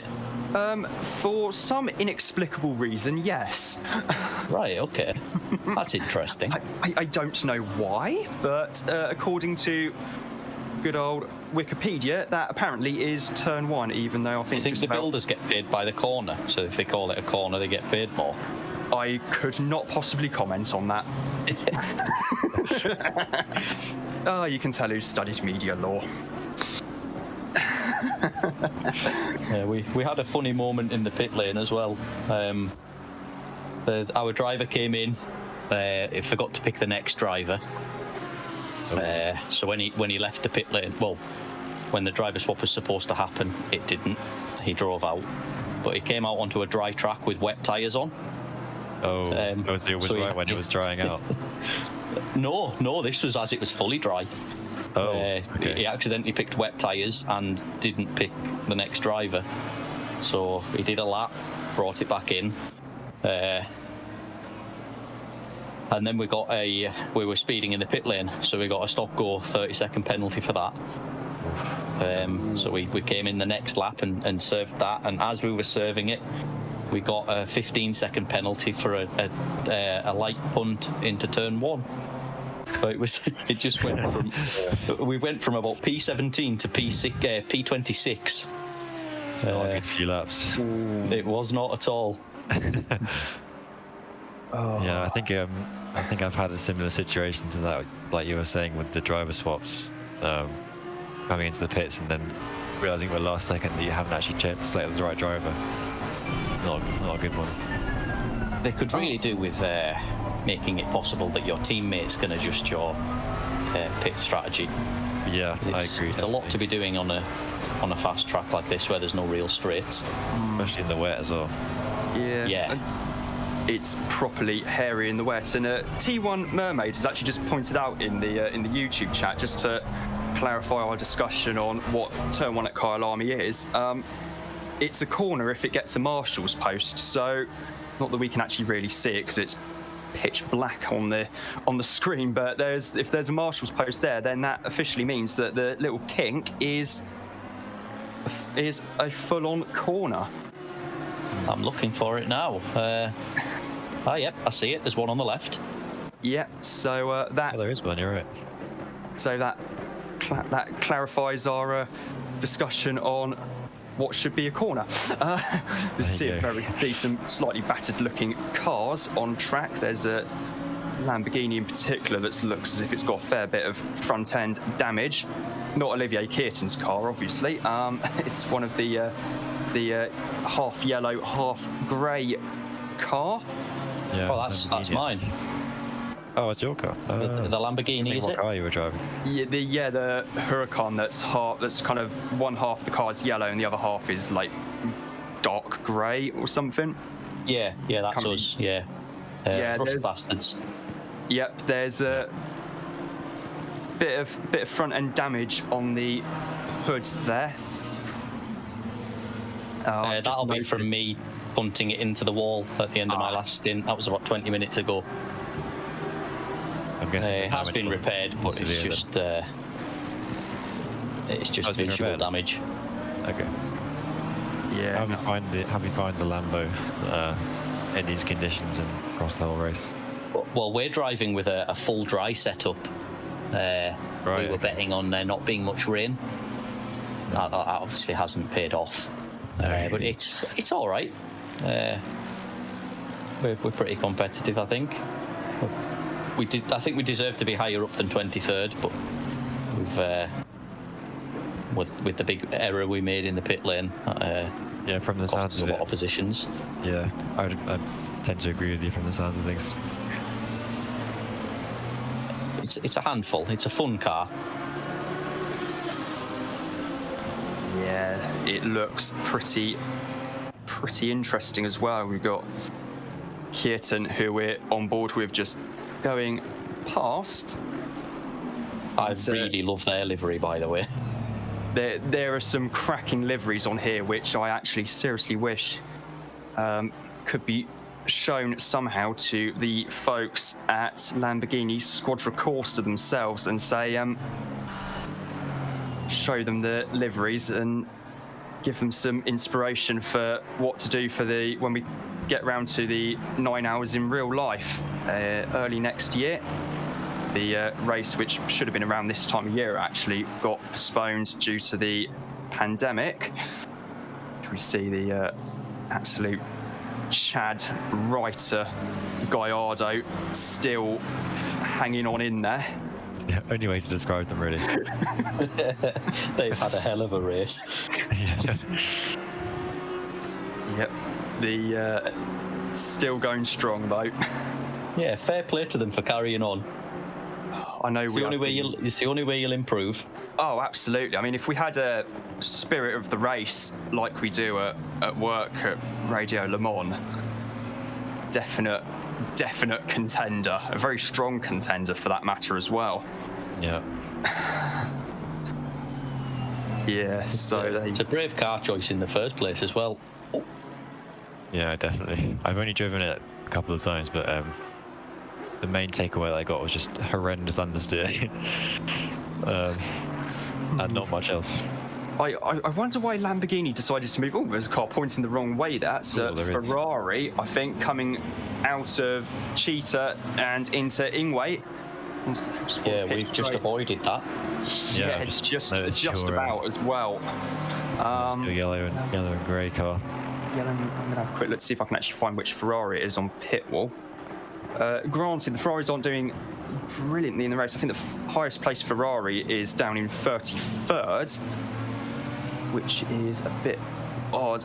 Yeah, it was Hamish Neuger in the 42 car. His last final sector time was 53 seconds instead of about 35, 36, 37. So I can say with some confidence that it was probably him who had spun the Ferrari. Right, I think I'm going to have to leave you to it, if that's all right. Yeah, no worries, mate. I'll keep on plugging away as best I can, despite Panda's insistence via DMs that I ought to take a break from commentary at some point. But if you can do a 12-hour race with just 2 commentators, 9-hour race, shouldn't be as difficult, should it? Yeah, best of luck. Cheers, Eddie. It's been great having you here, mate. Yeah, good to be in here as well. Yeah, feel free to pop back anytime, mate. More than welcome to. Cool, thanks very much. I'll see you later. I'll catch you later. Oh, see you, mate. The Red Bull GTR of I know Kai Banks is one of the drivers gets spun there, and I think there might have been contacts with the 95 Aston Martin we're currently looked at, maybe. So that's going to be another one for Mad Al and the rest of the stewards to investigate. Yeah. Fortunately, it happened at the precise moment. It was caught on camera. Yeah, I've just seen it. It's just come up on the stream. Yeah, for that matter. So, not good at all. I'm going to see if I can actually find who's driving the Nissan. It's Dan Barnett. And you don't see Dan making mistakes like that on his own, so does lend some evidence to the theory that there might have been a bit of a coming together between them on track. And that wasn't for position either. The Barnett currently in 14th place. That Aston Martin was down in 32nd. So no doubt Al's got another incident to look into. And yeah, it's been interesting old weather conditions here at Kyalami, hasn't it? I think we're just about getting to the worst of it now. There's so many cars going off I think that this is the heaviest and the thickest the rain has been so far. Yeah, I'm trying to see if I can read on my phone, and yeah, the weather forecast says for the next 10 minutes the rain plus. Yeah. Which is not what you want to see as a driver, knowing that you got another 10 minutes of it absolutely lashing it down in a pretty big old way. Going to be absolute chaos the next 10 minutes or so, methinks. I've got another DM as well to check. He's got quite a few DMs in this race. And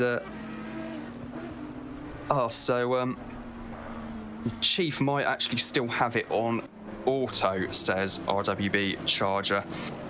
Okay. Hold on, I might see if he's online quickly.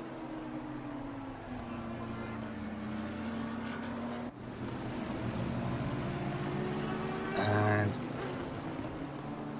I'm going to DM him in a sec, because we're coming up to the 2/3 mark of the Kyalami 9 hours, the final round of the RWB International Endurance Series. I'm going to do a quick rundown through the field. Sadly, won't be able to play She Sells Sanctuary, but I'll try my best.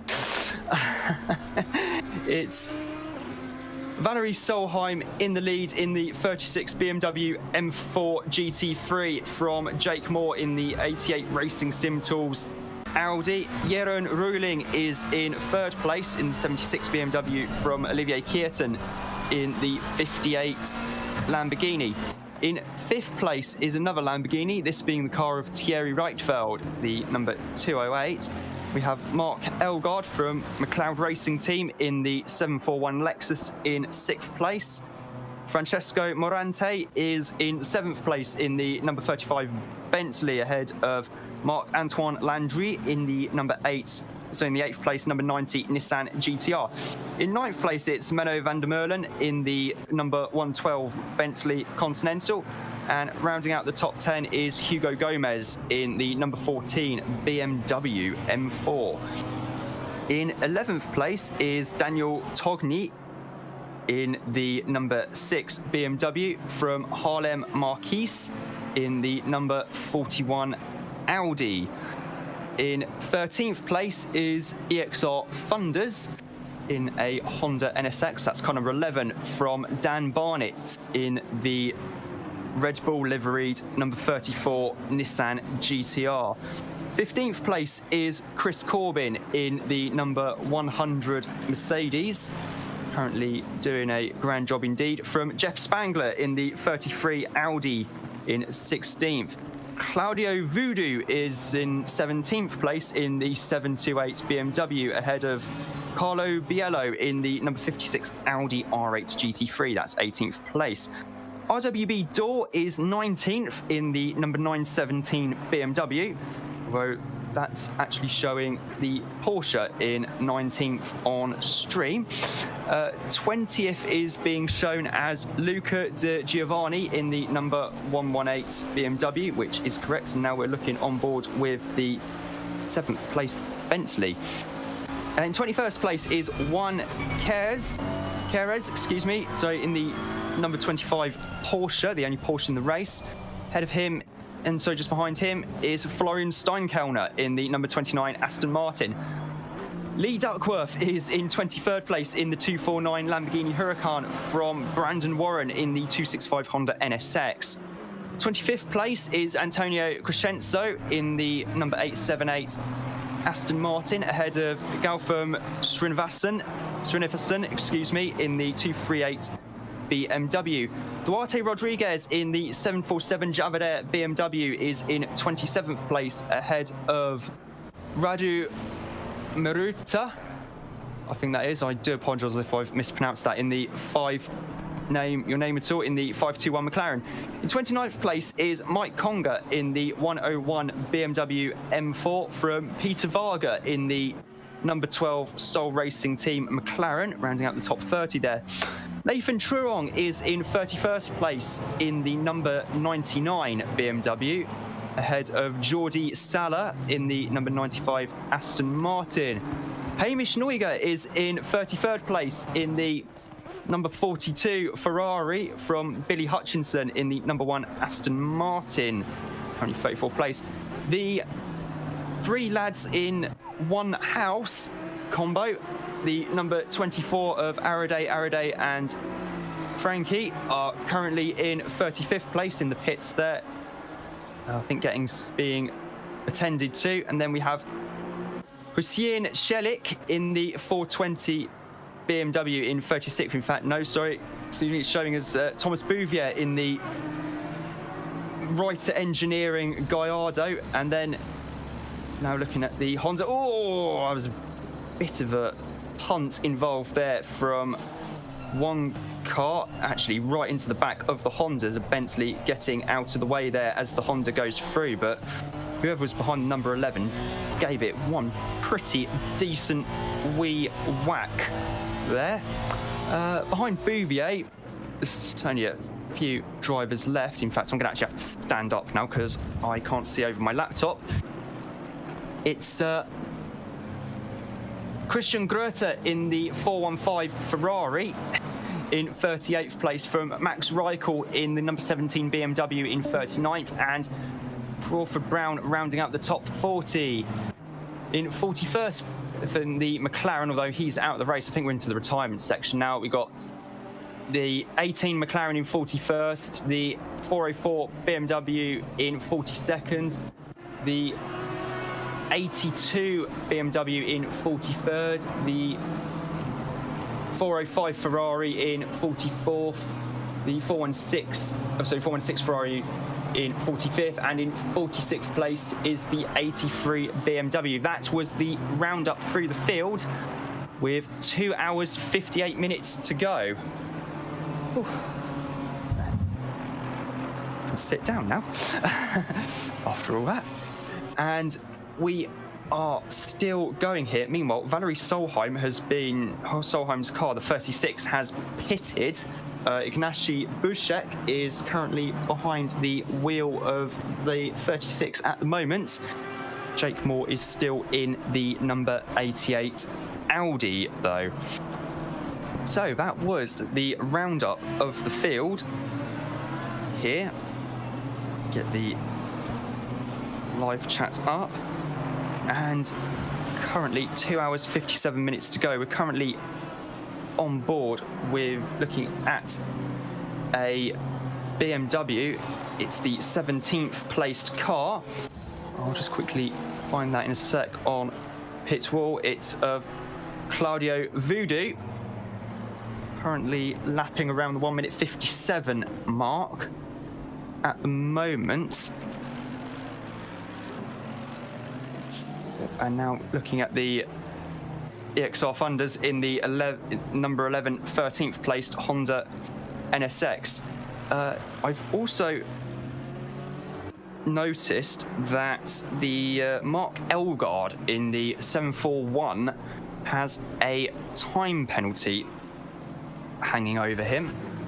I'll have a quick look at that in about a few seconds. And it is indeed a plus 15 second penalty. I'm presuming either for track limits or for an incident on circuit, as Jeroen Ruiling comes into the pits now. Meanwhile, RWB Door is showing as being in 19th place on pit wall. Currently 4.3 seconds now separating Jake Moore and Ignacy Buszek. And Moore on that last lap actually took 2 seconds out of Buszek. So we'll keep an eye on that as we're going along. Let's get the YouTube chat up. Currently watching Moore coming out of Learcop now and down the hill towards the mine shaft. See when we get an update in a second where he's at, and now we're looking at back to Jake Moore, RWB Speed Demon, in the Racing Sim Tools number 88 Audi, as he camera angle made me think he went off the track there for a moment. Comes around the final corner now. We'll see the gap go down. He's taken another massive chunk of time out of Bushek. The gap's taken a good 1.7 seconds actually. Gap's now down to just 3 seconds, so give Jake a couple more laps and he will be within range of the race lead in the number 88. Been a solid race from the entire team so far. Jake Moore, Zerax Tyre and Marco Badowski. Currently looking at Jeff Spengler in the 33 car at the moment, Audi R8 GT3. Harvards always seem to be there or thereabouts in the 9 hours in real life, so this should be a good one for them. Currently coming up towards Learcop now. Hard on the brakes, a little bit of a moment on the way in. These conditions are so treacherous. Track is showing as being wet, and it's pretty clear to see there's a yellow flag for an instant at the mine shaft. Not ideal. I can't quite make out, unfortunately, who was involved there. We are now looking at Mark Antoine Landry in the number 90 Nissan GTR in 7th place at the moment. Landry is currently on the same lap as Francesco Morante. They're lapping within less than a tenth of each other at the moment, so gap looks pretty consistent at about 23 seconds between them.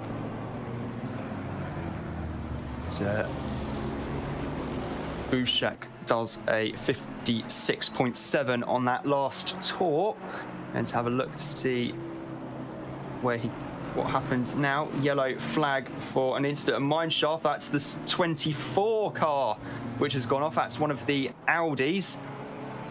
And Jake Moore gets the gap down to 1.9 seconds on Bushek, the 24 car. I'm just having a quick look to see if I can find who is driving it. In fact, I don't have to. I know for a fact it's in 35th place. And it is the Aaron Araday and friends entry.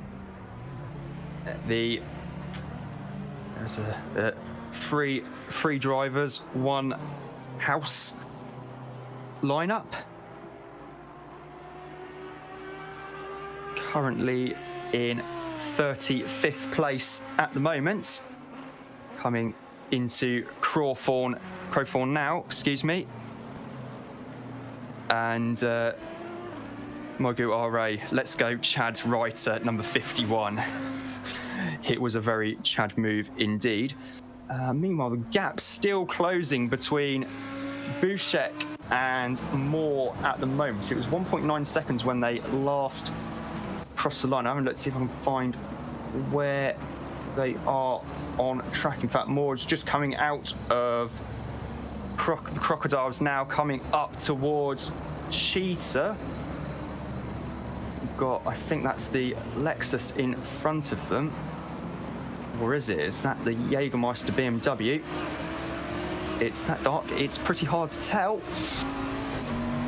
And the gap is now down to 0.8 of a second. Moore maybe getting held up a little bit there in traffic. We're now on board with Bushek, as RWB Nate Newcomer has popped in to join us as well. Still riding with, looking at this battle between Bushek and Moore. Moore clearly the quicker driver at the moment, I'd say. Moore's last lap was a 55.107. Bouchek's last lap was a 56.125. So Moore should be able to close that gap up quite nicely. He's cleared the little bit of traffic he did have. There is another BMW there as well, the 12th place number 14 car. So that's going to be interesting to see how that gets involved. The car driven by Maximum Hayes at the moment, doing 201s, so I'd imagine Moore would be able to clear this fairly quickly. Currently on board in the Audi. I could describe what you're able to see. Unfortunately, when you're writing the slipstream, the answer is absolutely nothing. Really are almost just relying on muscle memory at this point as someone goes off there at Crowthorne. Srinivasan in the BMW making a move there as the Seoul Racing team. McLaren runs a little bit wide there on the brakes, and Truong in the 31st place BMW has now got a penalty. Meanwhile, the battle for the lead has really hotted up now. There's about 1/10 of a second in it between Moore and Bouchek, according to timing. Moore is still right there. Once Moore clears this BMW, he's got a clear run on Bouchek for the race lead. Pitwall is saying that Moore is in the lead.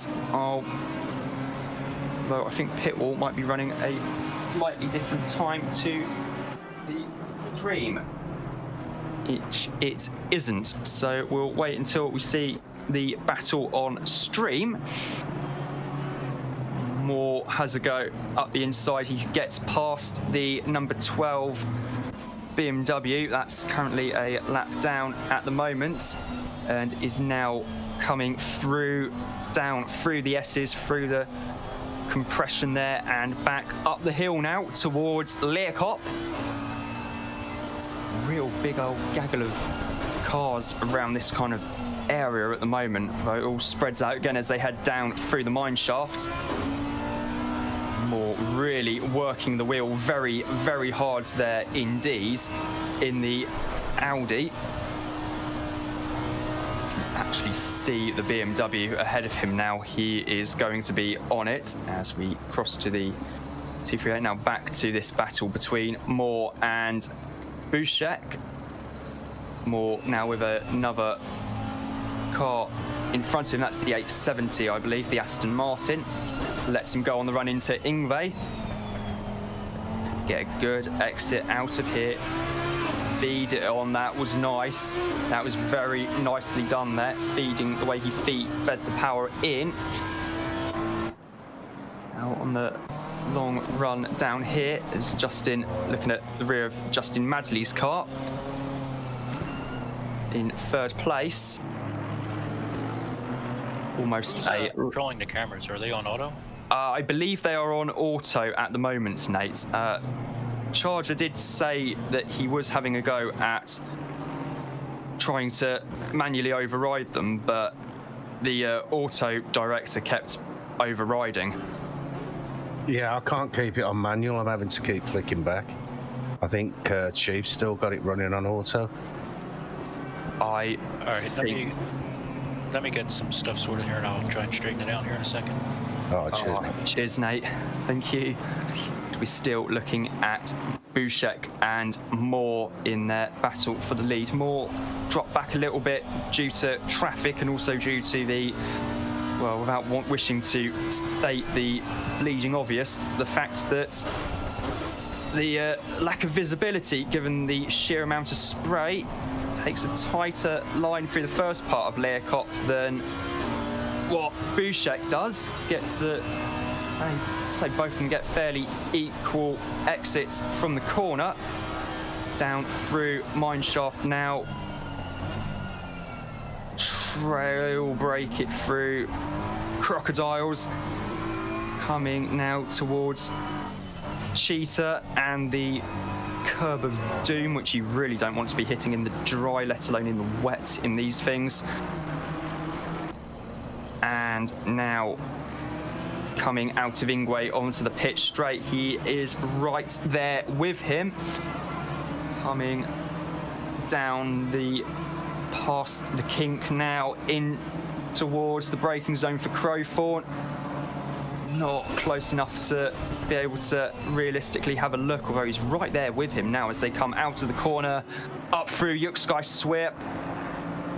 All right, if we're at a spot we can pause for a moment, I'll try. I don't think so, Nate. I'm afraid this battle for the lead between Jake Moore and Ignacy Buczek is really hotting up now. There's hardly anything between them as they come through Sunset and up towards Clubhouse.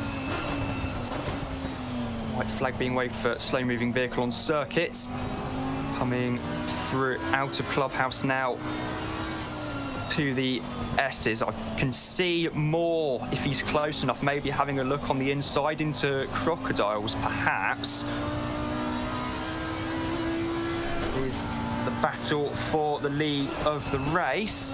Coming into Learkop now. Turns it in. Good exit. BMW does seem to get a very, very good exit out of Learkop, actually, from what I can see. Coming down through the mine shaft now, not quite close enough. In fact, Moore runs very wide then and loses it in the gravel trap. Jake Moore has made a very rare and uncharacteristic mistake, and I think he's actually may have even hit the wall there. Lost it massively on the way out of mine shaft, and I think he may have even actually hit the wall there in the Audi. He was certainly pushing that car to the absolute edge of what it's capable of doing. It'll be remains to be seen if he comes into the pits this lap. Does Jake Moore, but Ignacy Buczek has Ignacy. Going to be breathing. Ignacy, sorry, is going to be breathing a massive sigh of relief there after a very rare and uncharacteristic error by Jake Moore. Sees Moore losing about 10-11 seconds, I think. Sorry about that, Nate. No, you're good. It was all starting to get most exciting. And Panda and Draakje have decided to join in the party here in the comms box as well. All right, so I think we're going to take a brief break, and then I will get the one here. Cheers. Yeah, Yep, we'll take a quick break here, and I'll get these cameras and everything sorted out. I'll be right back, guys. Thanks. Cheers. Okay.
Yes, and welcome back to RWB International's coverage of the Kyalami 9 Hours, the final round of the RWB International Endurance Series for 2021. I'm Rob Lomas, and I am currently joined in the commentary box, which I should add is lovely and dry and a bit warmer than it is on track at the moment, by Panda.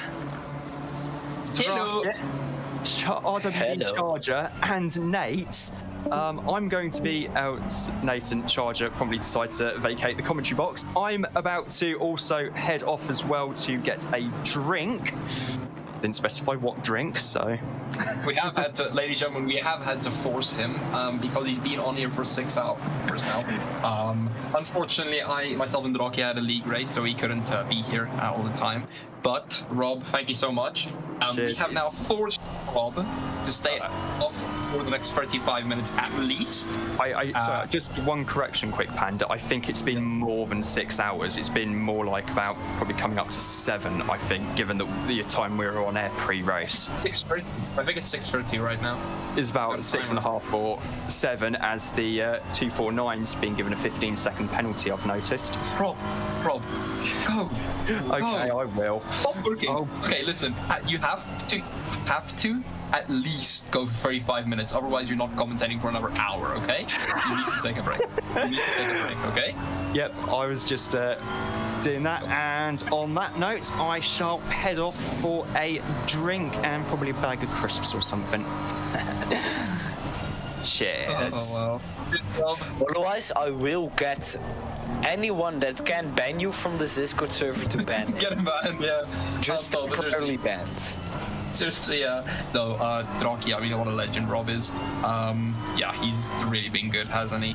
Commentating this long. Unfortunately, you and I couldn't be here the whole time, but he's been here the whole time, and now, we can step in for him for a bit. It's gonna be interesting. So, ladies and gents, my name is Jay, this is Draakje, and we are here to help out Rob and to finish this off. I was personally commentating the first section of this race. If you want to watch that, rewind, go watch that as well. It was beautiful. And now we're at 2 minutes 37. Yeah, Draakje, I can tell you one thing. This race has been crazy, man. I've been monitoring it, while we were racing. I was kind of listening, and it has been crazy, hasn't it? I mean, you've had so many driver stops, of course, and it's raining again. It's something else, isn't it?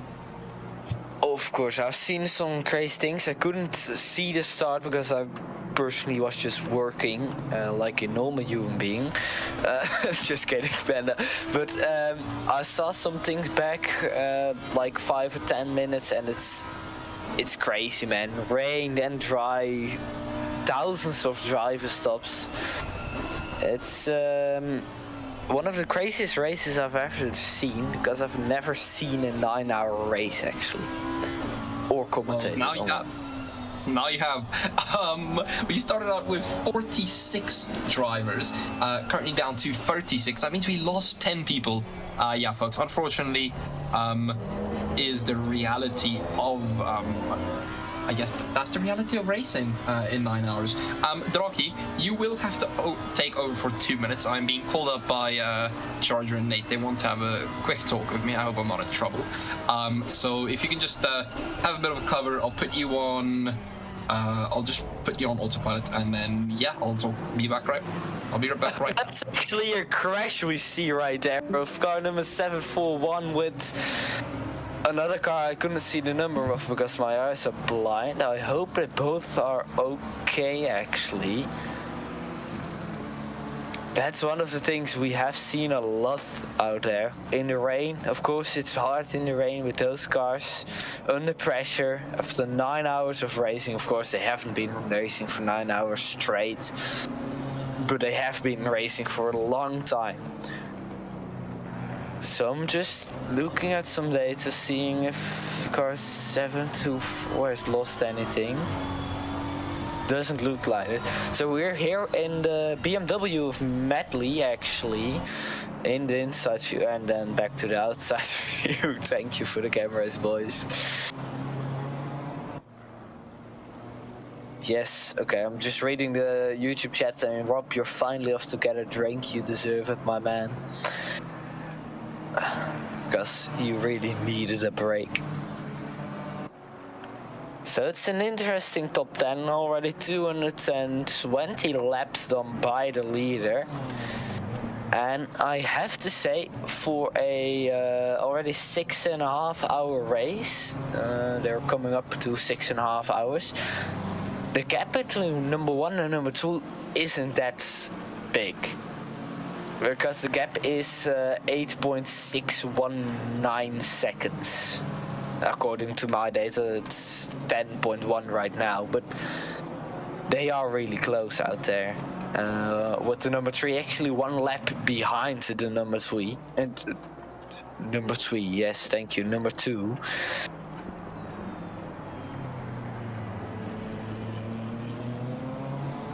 I personally don't have camera controls, so sorry I can't tell anything more because I just don't have the control right now over the cameras.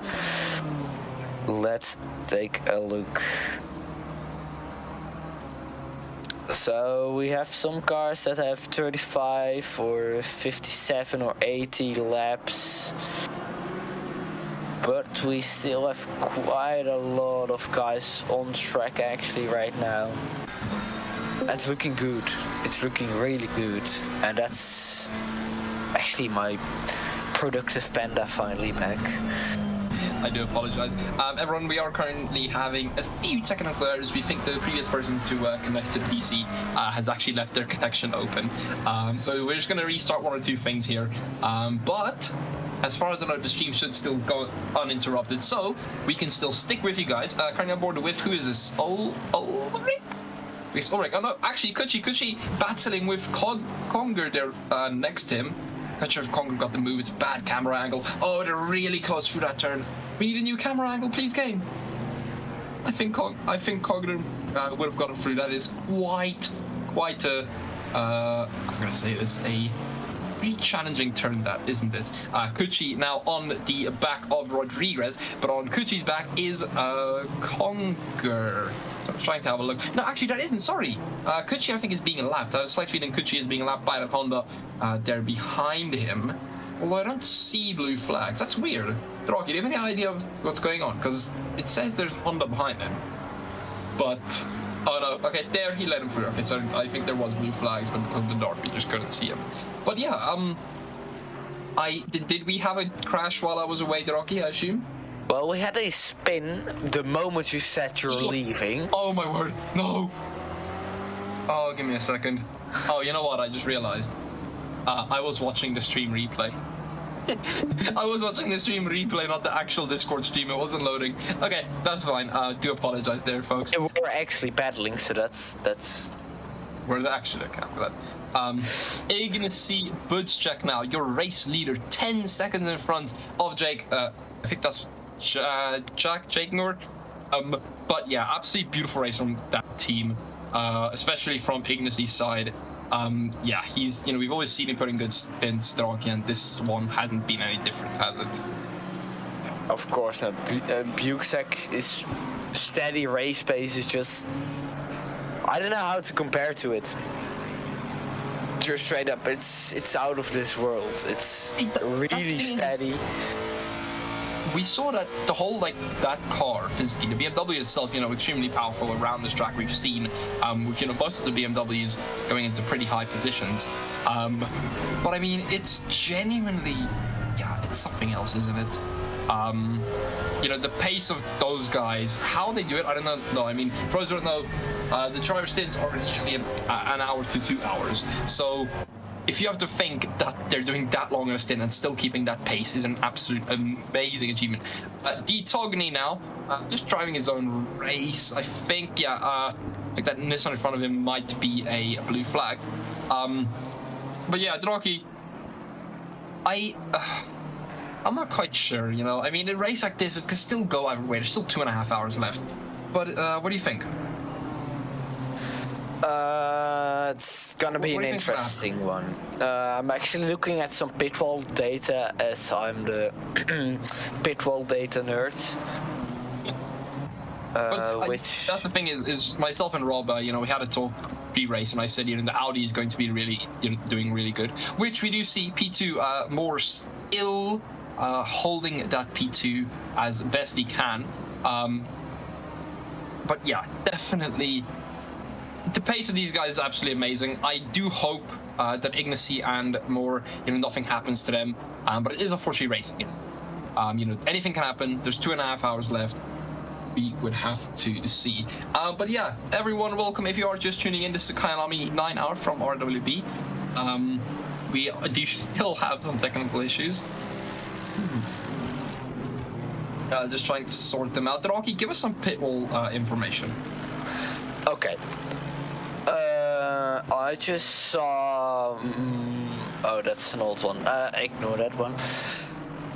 It's really interesting because Mr. Buczek, or however you say his name, the one that's in P1, his last lap time was a 1:52.660, which is quite steady.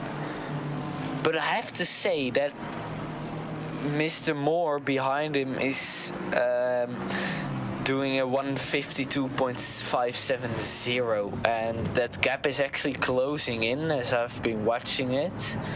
And it's they have a 8.151 second gap, and that's actually my colleague off again. But looking here at Mr.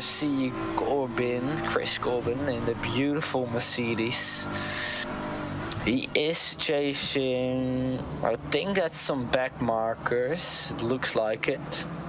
Blame me if they're not. Yeah, that's actually a back marker he just overtook.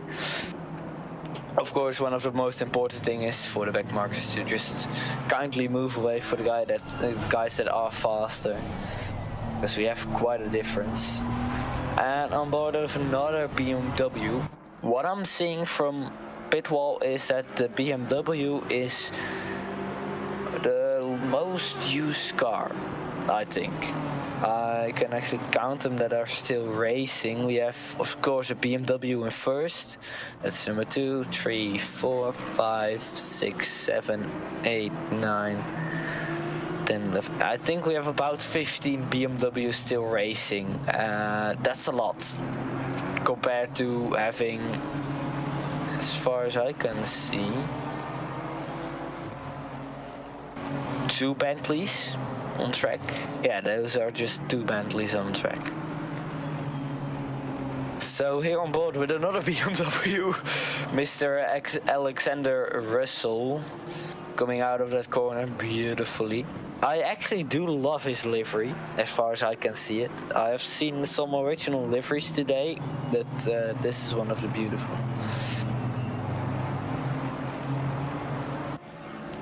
From our Mr. Nico Perez in the YouTube chat, I just thought it's a shame the old Mercedes SLS and the old BMW Z4 aren't in the game. It would be nice if they were in the game.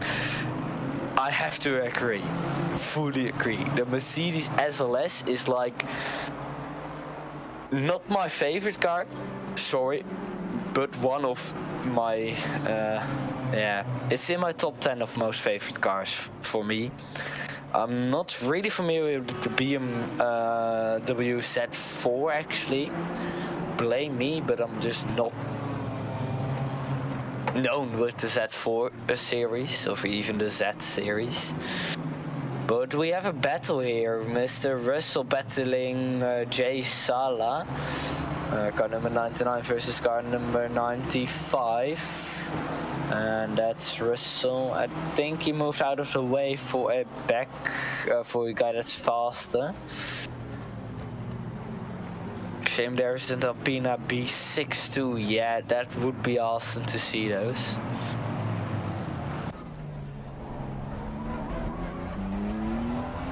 Oh, is that something happened to Mr. Russell? I think he actually just made a mistake, went wide into that corner.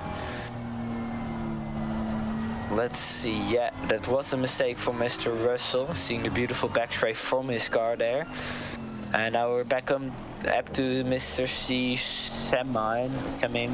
I don't know how to say his name. Excuse me for that one.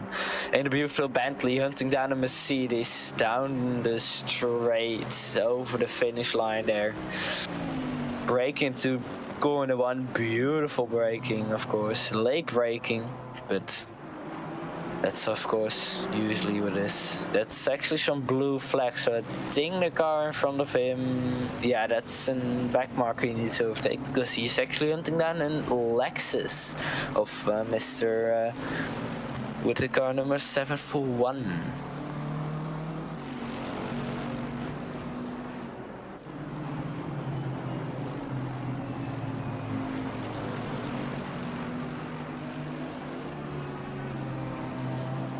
Let's see, I actually... No, that's not true what I wanted to say. This is of course a beautiful band. Yes! Really ironic is the fact that the second Rob leaves, we get to experience all the physical connection problems we can. Folks, we are going to just re-enter the session here in a minute, but don't worry, that'll happen in 2 seconds. You won't even notice. But yeah, Draakje, I have been watching, and I saw we had a little battle there. Well, okay, fine. You know what? Okay, not a little battle. We have battles everywhere in the field. It's honestly. It's something else. I see chat as well. Shame there isn't the Alpine B6 and the SLS and the Z4. Definitely, all extremely great cars. But yeah, Draakje, I do want to ask, someone like P. Varga currently in P29, if you could, have a look at him and tell me what type of times is he setting in comparison to Ignacy in P1? What's kind of the difference between someone in the back and someone that far in the front? So that's let me take a look. We'll let Varga go over the finish line, so we have some new data from him. Over the Kwijzer, we'll have some old data. Oh yeah, cool. As they round the Luke up here. Absolutely beautiful circuit, Kyalami. If you haven't raced here before, I would heavily recommend you do it. It is an absolute amazing track, isn't it, Draakje? I mean, in the wet, it's a bit of a in the wet it's a bit of a challenge, but I mean in the dry, Kyalami is an absolute amazing track. We did see quite a bit of dry weather earlier today. It does look like the track is the weather is currently clearing up, but in 30 minutes it is scheduled to rain again, folks. Unfortunately, definitely not the ideal. We'll say that as we're currently on board with Srinifasan. I do apologize if I butchered your name there. Oh no, sorry, we're on board with Richfield. Currently we don't have camera controls, so we're just going with autocam. Going on board with Richfield in a beautiful Lamborghini in South African colors. I do want to actually have a look, Draakje, if they're maybe South African, because Richfield sounds like a very South African surname, I won't know how to see that, but it sounds very African, so let's call him African. Ask him. I'll ask him after. I'll ask him after the race. Hey man, are you by chance South African? But this is Jay. This is Moore here, chasing down Ignacy, but Ignacy now has that gap of 26 seconds. Yeah, folks, I can tell you one thing. Those top 3 teams have been going at it. Oh, as we see a McLaren spin there in the background. I think that was a back marker. But I mean, these top 3, Ignacy, Moore, and Madley, have been going at it for hours. Their teams, really going against each other. And yeah, it's amazing to see that they can really do something like that and still be so close to each other. Of course, that 26-second gap is big, but anything can happen. One spin can waste all that time, one pit can use up all their time, and we only have 2 hours and 20 minutes remaining in the session after all. Let's have a look in chat here, and I'm still trying Maserati to start making a GT3 version of Porte. I start to think they don't take me serious. Nico, I have a slight feeling Maserati, I mean, they probably will get into the GT3 scene sometime. I just don't think anytime soon, not yet at least. They are decent. Yeah, they're decent in the GT4 series, of course, but I don't think they'll get into GT3 series as quickly. But hopefully, we do see them make an appearance in GT3. Mermaid says Richfield is Dutch, but since the Dutch kind of colonized South Africa, it makes sense if he is South African. Ah, Draakje. I'm Richfield watching is, the he's a fellow YouTube, so I'll Dutch. be able to tell. I know, but you're saying Rietveld, but it's Rietveld. Rietveld. Rietveld, sorry. Yeah, but Rietveld is a South African surname as well, Afrikaans one. Yeah, and because we here with recognize you. I'm board here with DC Sim Ratings, Christopher, and this really gives you an idea, folks. Oh, no, don't worry, it doesn't anymore. But that did give you an idea of the treacherous conditions these guys are racing in. I mean, it isn't even raining anymore, and yet the track, is still wet. And we were, of course, earlier today when the first rain shower came over, we were talking about how wet it is, and how wet it'll stay in the night conditions. And oh my word, that is Audio here, Panda. Yep. But just bear with me here and get ready to connect on your end. Okay. Have you muted audio? No, it'll still pick up us.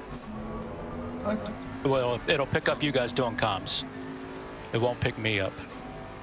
Okay, so can they hear us right now? Yeah, I think so. Okay.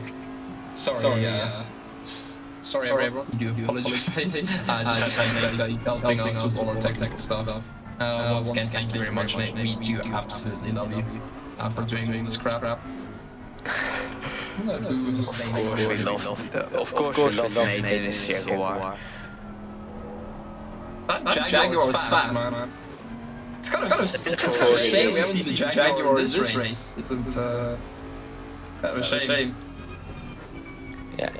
Interesting thing actually, car number 917 in position 21 is actually pitting, so I think they're doing a driver swap out there. It would make sense. They can pull a double stint now. They can finish this 2 hours strong, as strong as it gets, I suppose. As Thunders and that bright green Honda pulls to the side, going alongside. I think that was Fudu, if I'm not. Sorry, I think that was Aston Martin, probably a backmarker. Thunder's really good as well, bringing that Honda to where it should be. Of course, we have a lot of spins, unfortunately, in this race, and a lot of drivers, unfortunately, not where they should be anymore. But 2 hours and 20 minutes, anything can happen. We are trying to connect again, and it is not working. It is not working. Oh my word, Thunders is on that Aston Martin. I'm not sure whose Aston Martin that is, but I mean, if he's lap traffic, it's actually a back marker. Is that a back marker? Yeah, because the car in front of him should be a BMW. Framey is in a BMW in front of him in P11. So apparently one of us is an Echo. I'm just gonna try and listen to. Are we echoing? I think I'm echoing. Maybe give me 2. Am I echoing for you, Draakje? No. It's weird. If my headset echoes, I will be mad at Logitech because it's a brand new headset that's 2 weeks old. So I don't think it's you. I'm decently sure it's me. Echo fixed. Oh. Test. Oh, it might have been in the stream itself. Might have just been a relay. But folks, I am glad to announce now that we finally have camera control back. I think. Let's have a look. Trying to go to more here. Can we have a little more, please? Lane camera, more. Okay. Ignis see, let's check. No, okay, we don't. No camera control. So I can see the times, which is good, but unfortunately we cannot. We don't have any camera control. That isn't ideal, is it, Draakje? For me it would be ideal because I'm all about that statistics. Yeah, see, for you it would be ideal because you like statistics, but I'm just trying to. Oh, Echo is back. He joined back in, now there is an Echo again. Oh, I think it's... Why do I think it's Nate? I think it's Nate that might be causing the Echo. Oh, well, technical... Blame on you, Nate. Blame on you. Echo's back when that guy joins. The joiner echoes. Okay. Yeah, we think it's just Nate. He is He is currently fixing everything, guys. He is our stream admin. So They got just give him camera 2 control. seconds. I know the echo might be a bit bad. We'll try and not have it. Controlling, switch to broadcast screens. I can see what's wrong.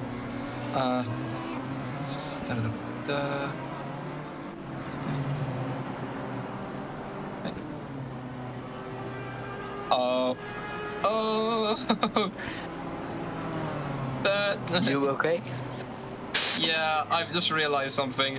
Okay, folks, we should now, within 2 seconds here. Wait, Jay, have you just screwed something up? No, Because actually. it will follow you for the rest of the whole season. Don't worry, we have not screwed something up. But folks, we do now have our camera control back, and boy, oh boy, am I happy about it. Now we can go to, now we can actually stay on someone. Oliver Curtin here in the number 58 Lamborghini MP5. Draakje, Oliver's gap 2 in front. Actually, I need to check this real quick. What is Oliver's gap in front of him? Actually, Jay, did you hear that? I just noticed a wind of a nade coming in. Yes, just making sure you guys should have control of everything again, right? Yes, we do. Thank you very much. Not a problem. All right, have fun, guys. Yes, We will, thank you. Yeah. Okay, but yeah, folks, we are officially back. We have full camera control, and it is good to be here. I do apologize, Draakje. But I do want to have a look at something real quick, Draakje, if we can. I want to have a look at. Can we have a look at Marco's view? See, I'm trying to find. You see that battle in the middle between Justin and Marco? I'm trying to find out because, folks. Okay, yeah, we'll have a look at this.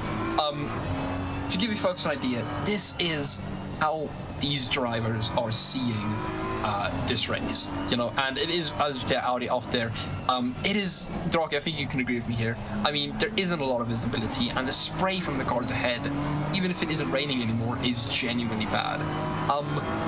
How are these, drivers kind of keeping their composure? How do you think they're, not going into a wall every 5 seconds? What do you think is their strategy? First of all, they certainly have some recognizing points on every corner that they can see with spray. That's one thing I personally should do, because I want to know when I'm at what corner. So you have I noticed from the Formula 1, they at some races people hang out flags, right? Yeah. So drivers actually use those flags to see what the wind direction is and how hard it's blowing, but also to see at what corner they are. We see Maddie now overtaking back markers. Sorry, yeah, continue, Draakje. So that's a big hack I would personally use, and of course you have still the backlights from the car from the view. Right now the spray is getting less and less and less. With a back marker, I think that just spun, madly overtaking. Clean, of course. So I think it's just a combination of knowing your track, staying calm, and looking for the backlights of the car in front. Yeah. As we're talking about stats, Marco Badalski has now stepped into the Racing Sim Tools Esports black team. He has stepped into that 88 Audi, and I think, Draakje, I assume this is going to be, the last stint that they're going to do. I can't think, they're going to pits again. I mean, 2 hours and 11 minutes left. What do you think? Do you think some people are going to go for a double stint, or they're just going to push it out? You think, the teams might pit twice? What do you think? I'm not sure. I haven't really watched or noted what drivers are driving for how long. I can imagine though that maybe some drivers are already up to an hour, 1.5 hours, so they might do a switch in the middle just to give themselves some rest and to have the last guy that's actually racing just get some real good pace in. I definitely agree. I did see in chat someone asked for the Rater Lambo. I'm going to show it, but I'm only going to show it for a solid 3 seconds before Charger gets very mad at me. No, Draakje, I do have to say, it's definitely. Thing is you hope your driver can keep his pace up for 2 hours, and just kind of say, listen, it's 2 hours, go for it, see what you can do? Or do you, kind of try and keep with that one? Or, do 2 people going 1 hour each? And I do have to say, I found myself, finding the same conclusion as you, where it might just, end of the day, be better, I think, to, just stick with that 2 hours and just say, listen, it's the final 2 hours. If you spin, you spin. If you don't spin, great, we keep our position. I think it's definitely a strategy. Mr. Charger, I wanted to ask you, were you racing at any point in this race? I wasn't, no. I could have sworn you were. Okay, well, honestly, I'm probably a bit stupid, but it's fine. I was originally signed up, but I was going to race with Simone Capelli. I think they're still racing, aren't they? The 101 car. I'm pretty sure I'll have a look for you real quick. Let's have a look. I see 100 cars. Yeah, there they are. 101 in P30 currently. Currently driven by Mike Cogner in the BMW Woodenbar team. P30, setting decent laps and being chased down by Vasquez right behind them in that beautiful Aston Martin. Well, much respect to them, because it was a last-minute team coming together and they're still racing, so yeah, well done. Like the Germans would say, that's absolutely wunderbar. The bit of... Wow, the bit of... I don't even know if that's German, that might just be Dutch. No, wunderbar is German, it's not Dutch, but I had to learn German in school, so... Okay. Charger, I do want to ask, we had 46 signups out of the 50 slots. And currently, unfortunately, we have dropped down to 36 teams still driving. Lost 10 people, unfortunately. Would you guys classify this type of ending to an endurance kind of endurance league to the end of your? Would you guys classify this as successful?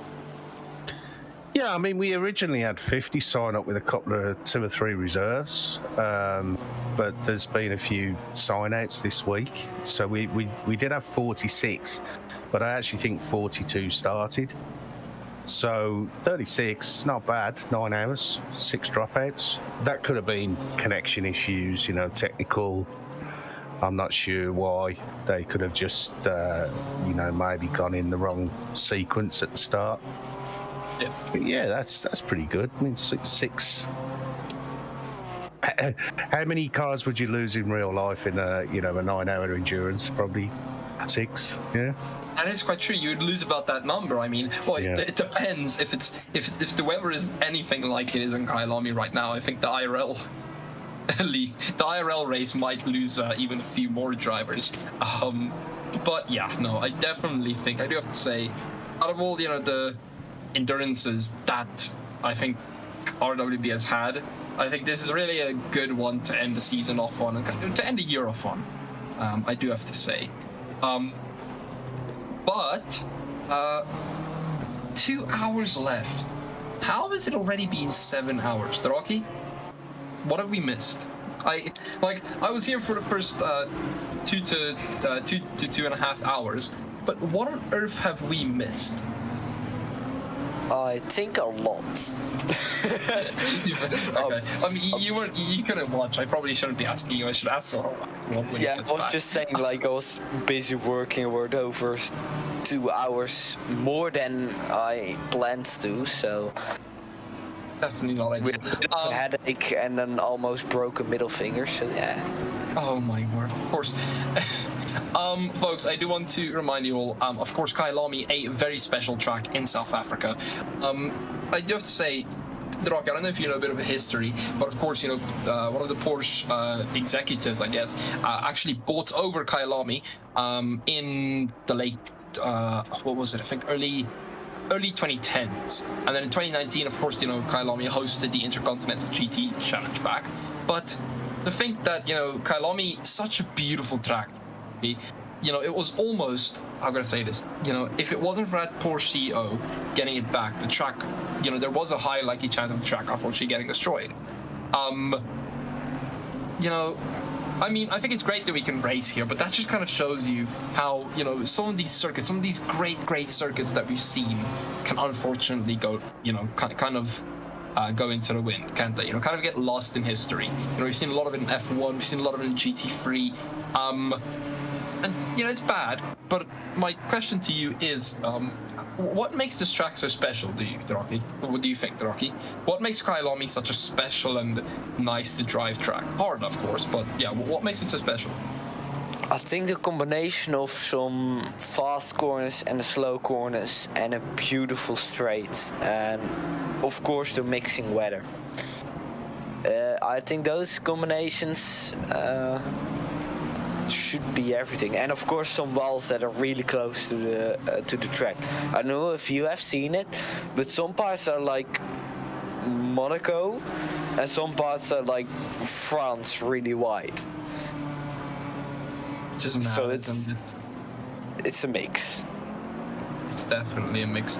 I do want to have a look at this man to give you an idea of how good Ignacy Butchek is. He has now officially lapped everyone, or you know how good that team is at least. He has now officially lapped everyone until P5.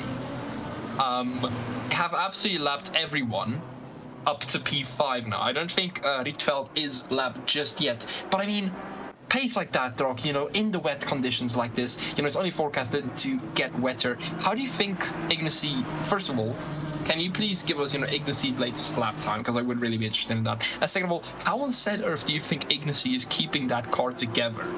That he is, you know, has lapped, that everyone in his team is lapped up to P5 in this race? How?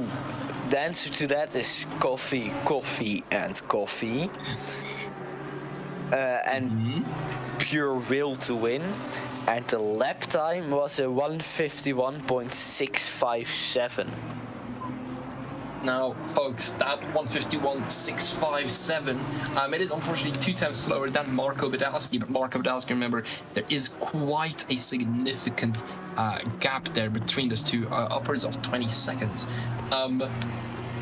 But, I mean, that 151 is 3 seconds faster than P3 Justin Madley, a second faster than P4 Terry Rietveld, and then it is 2 seconds faster than Francesco Moratain in P5 and Oliver Kurtzman in P6, which is absolutely rapid. I mean, to be driving at night in these conditions, you know, for Ignacy to be able to do something that really showcases how strong of a driver he is, how confident he is in that car. Of course, Draakje, you know, the new ACC update bringing, how can I say this, bringing, you know, that M4 to the game, basically, and along with that, changing the game. You know, we've seen some really good drives with that M4. You know, Ignacy, Madley, Maximum Hayes, Premi, Morphe 7, Jackson. All of those guys are all in BMWs. And in the top 10 alone, we have 3 BMWs. So what do you think, you know, seeing such a strong turnout of that car and, you know, for it being that strong, what do you think that tells us about the car itself? Do you think it's more of a car thing, Draakje, or do you think it's, you know, just the driver being really good? What do you think? Oh, as we get a... As you get a message from me, yes. It's, I think, a beautiful car update with the combination of the drivers just wanting to see how the car holds up with the new update. And no, I will be coming back, Ben. I'm just too lazy to type. But I think it's a good endurance race just to see how the the new car holds up with the new how can I say the update. Definitely, I do have to say, Draakje, you are going to have to go for 2 minutes. Enjoy. I'm assuming you're gonna go get something to drink or something. I'd want to have a look in chat. Thomas, everyone encouraging Thomas behavior. I would like to know, Charger, do you have any idea about what position Thomas is in right now? I assume he's not currently driving, but do you have any idea what position his team is in right now? Thomas who, sorry? Bouvier. Bouvier. Thomas, if you can get us your team, I would love to have a look. But yeah, no, a million driver. Sorry, not words. What a performance from everyone. You know, I mean, Rietveld P4, absolutely. He almost set a faster lap there than Ignacy that previous lap, really showing that, folks. I think Rietveld might still be in the shot, but one person who might also be in the shot, if I can find him, where is he? I think he might have already changed, but if you guys were watching later previously, he had a really good drive as well, surprisingly good, I would even say. And Mr. Rob, I see you've taken 4 minutes extra. I'm extremely glad. I thought you were referring to time elapsed in the race. No, I was talking about your on time. But talking about time elapsed in the race, Rob, do you remember when we had that conversation about, you know, if it rains in the night, it'll never dry up? Yes. And it's raining in the night. Well, yes. Yeah. And it dried up. Sorry, no. It was supposed to dry up, and it didn't. I think our forecast might have, I think, you know, us who've read, I think it might have made a good prediction, because, you know, as we said, you know, it did stop raining there for a second. It's going to start raining for the next 10 minutes again, but the track didn't dry at all. I mean, I think most of these guys are still on wet tires, and, you know, we could see a lot of slipstream kicking up from them, couldn't we? Yeah, it was, well, while you were away, Panda, while you were away, it was properly lashing it down in terms of rain. It was actually a small miracle that there were as few incidents as there were, and certainly speaks volumes about the standard of driving that we're able to get away with so few incidents. But as we say that, Ignacy Butchak now pits. This is an interesting thing, Rob, that I actually wanted to ask you, because, you know, you were here for most of the race. I do want to ask you, 2 hours left of the race, okay? Yeah. 2 hours. If you're a team, you know, if you're a team that's been driving, do you tell your current driver, you know, do you put one driver in and tell him, listen, go to the end, it's 2 hours for it, just give it your all?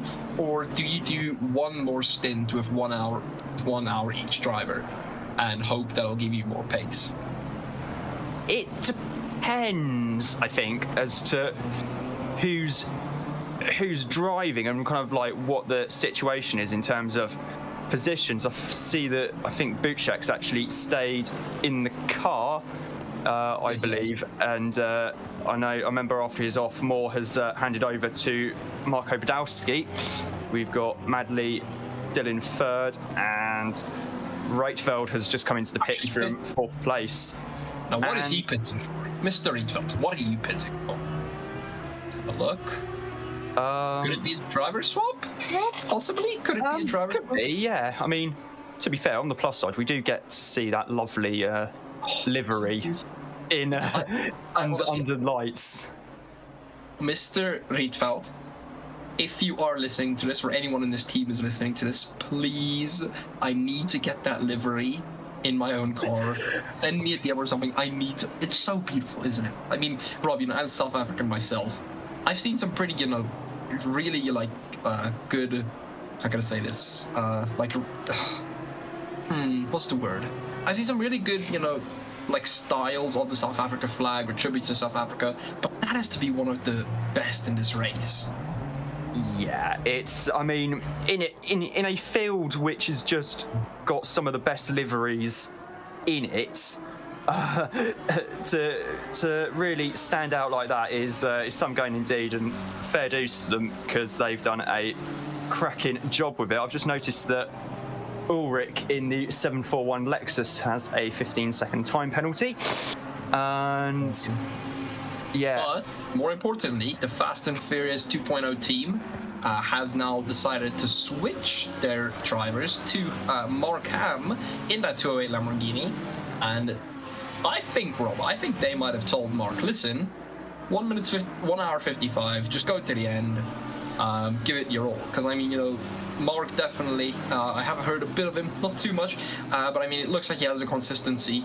and I think it might just be easier for that team. You know, in P6, I think it might just be easier for them just to really stick it through and just do the best they can for now.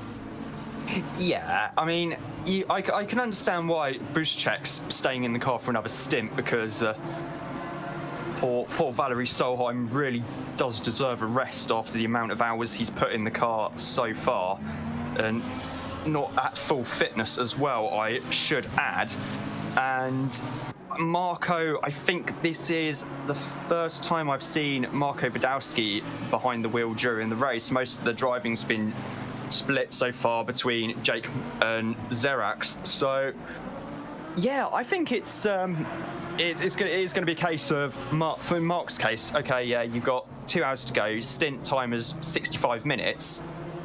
Go to the end. So that's probably what I'd imagine he's been told by his team. So that should be interesting. See if he does actually go to the end.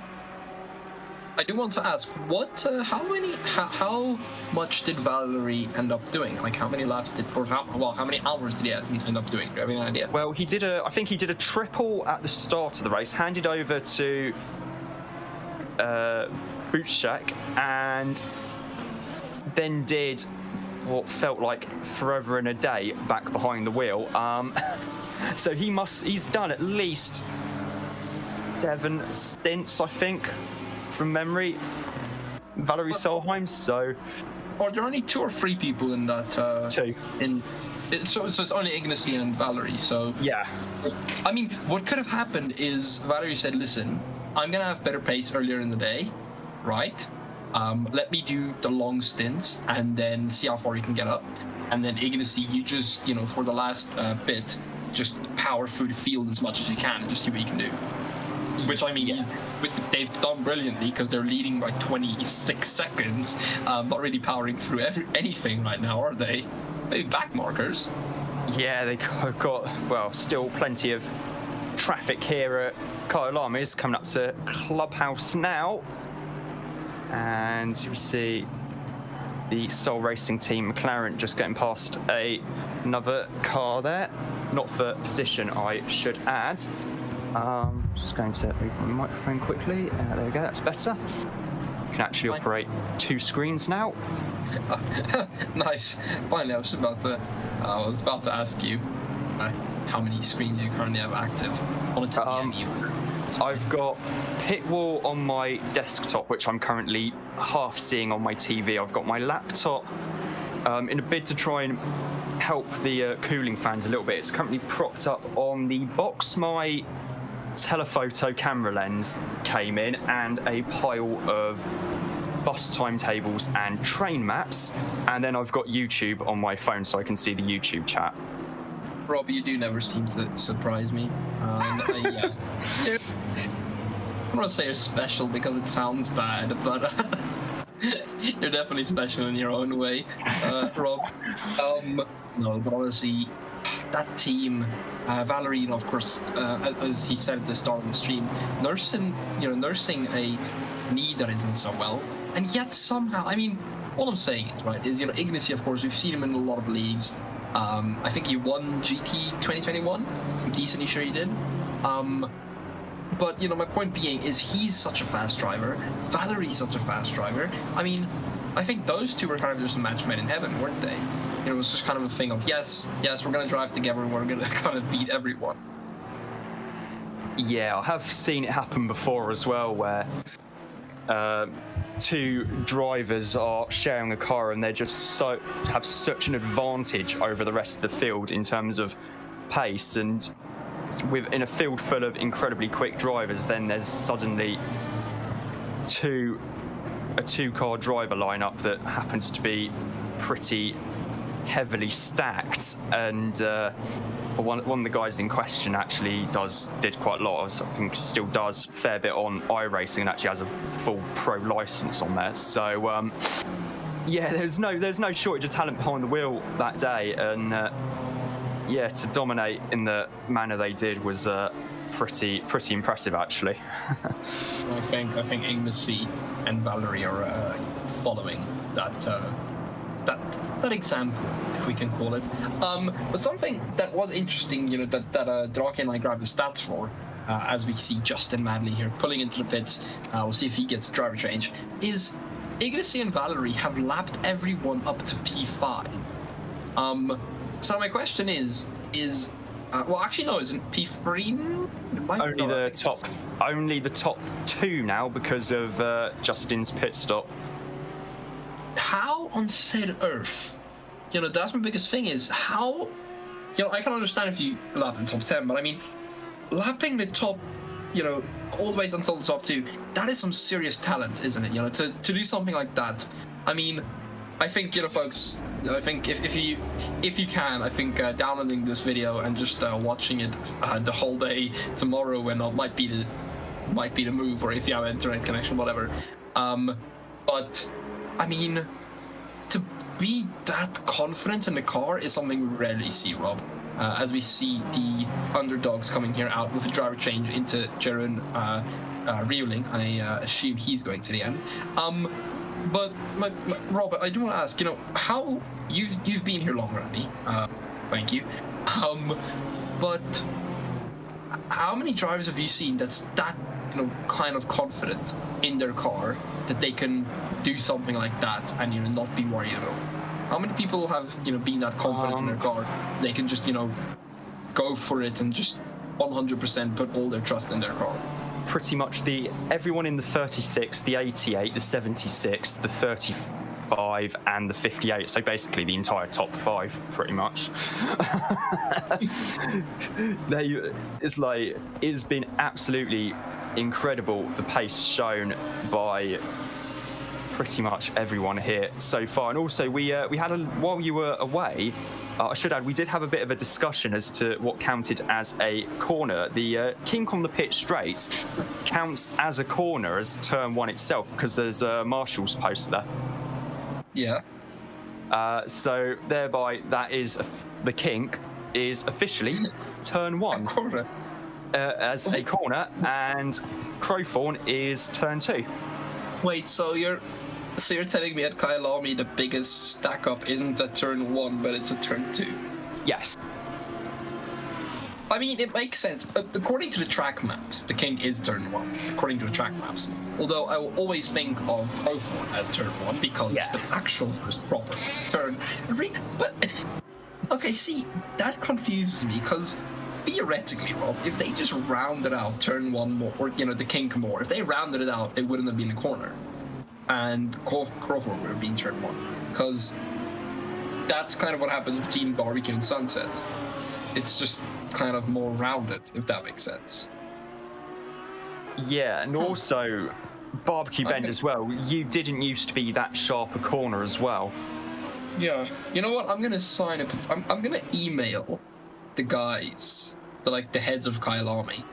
I'm gonna sign a petition saying we should make Crowthorne turn 1, and we should just smoothen out the kink to not make it a corner. Because I think that might be worst turn 1 I've ever seen in any track. I absolutely love Kyalami with all of my heart. I love South Africa, but that I think we now own the record for the worst turn 1 on Earth. Oh no, you don't. Who else then? Monaco is bad. Monaco, yeah, Monaco's pretty rough. Makes for action. It makes for action. The kink doesn't make for any action. Oh, it does. It extends the run down to Crowthorne quite nicely. Yes, but Crowthorne gives the action, not the kink. The kink's just a kink. Thought I just hit something there by accident. And as T1 Mermaid has just said in the YouTube chat, the rules are if it has a marshal's post, it is an official corner. If it makes sense or not. Okay, I'm going to email the Kyalami guys to take out the marshal post there. We're going to place 2 at Crowthorne, and we're not going to have one. Oh, this is going to be the source. This could quite comfortably be the source of a very, very entertaining evening over some adult beverages. I can guarantee you that. It definitely will. It's going to become a bit too entertaining. You know what they should do? Honestly, I'm thinking, right? Take out barbecue, take out half of the XK swip, and just make it a straight hairpin into sunset. That'll be entertaining. That'll be extremely entertaining, wouldn't it? Oh yeah, Taking but out then that surely, whole first section. yeah, but surely you'd also need a kind of a kink though to actually get it up towards. Bob, we're not having another kink, okay? We're leaving the kink. I'll have to look into that actually. I can use Gmap's pedometer actually to have a little look into that. Not right now, obviously. We still got 1 3/4 hours to go here at Kyalami in the 9 hours, but yeah, We'll maybe at some point afterwards. Well, in my case, it depends when the parents want to go to bed, but how long I can actually be in the commentary box for. It's fine. Still have some very important work to attend to. Yeah, absolutely. Currently watching Olivier Kierton coming out of Clubhouse in the Lamborghini. I thought it was Oliver. Is it Olivier? I think it's Olivier. I've been calling him Oliver since the beginning of the year now, and he hasn't told me anything. I mean, to be fair, that's not. It could be worse. I once spent 1.5 races calling Samuel Kruger Simon by accident. Oh yeah, you told me. Yes, so trust me, it could be worse, mate. It could be worse. Yeah. So look at M. Jackson right now in P21. Mike Jackson. In the Jackson. Number 917 BMW. Of course, whenever I see number 917, I immediately think of the Porsche, the classic early 70s group 70s. I think it was Group 5. I think it was in the end. Prototype. Certainly had a big flat 12 mounted amidships and was the race car to have in sports car and endurance racing. Mike takes a little bit of a moment there coming out of Ingwe and keeping quite tight there to the apex. Didn't quite run out as wide as he was. Oh, someone's gone off there, I think, on the pit straight. It's probably the kink, isn't it? It's the kink that got them, isn't it? As we were talking about 51, I think. We'll have a look at that in a second. As we're talking about him, Mr. Olivier Curtin pitting, are we going to see a new driver out of them? I mean, didn't they just pit? I could have sworn they just pit because that was the other Lamborghini in the 208, and they've swapped drivers. So Olivier's out of the car, and Christopher Tavares is back in for the last hour and 3/4, I would imagine. Yeah, I can't think that they'll do another driver stop now. It would be too awkward, wouldn't it? You know what I would love to do, Rob? I would love to have a chat with someone like Olivier or Valkyrie or who not. I would love to have a talk at this stage in the race with one of the racers. Just to kind of get their opinion after 7.25 hours. We'll see if we can work on that. If anyone wants to, of course, do just send us a message on Discord. If you aren't already on Discord, link in description. I'm gonna try and get 1 or 2 of them in here, Mr. Rob. Give me 2 seconds. Tavares having a big old moment there at the exit of Sunset Bend on the way into Clubhouse, running quite wide by the looks of things, and really having to work the wheel quite hard there to keep the Lamborghini first and foremost pointing in a straight line, and secondly not end up in the wall there. So there's precious little runoff on that area of the circuit, so very good driving indeed by Tavares. Honestly, the thing is, Christopher now, Rob, he now has to get used to this weather, doesn't he? I mean, it has started raining again, only predicted to get worse. He now has to get, used to this weather, doesn't he? I mean, Olivier, Curtin was used to this weather. he was fine with it because, you know, he's done so many laps in it. But Christopher's biggest challenge now is going to, you know, to try get used to this car this first lap. You try and feel where it has grip, where it doesn't. As we see McLaren there go off.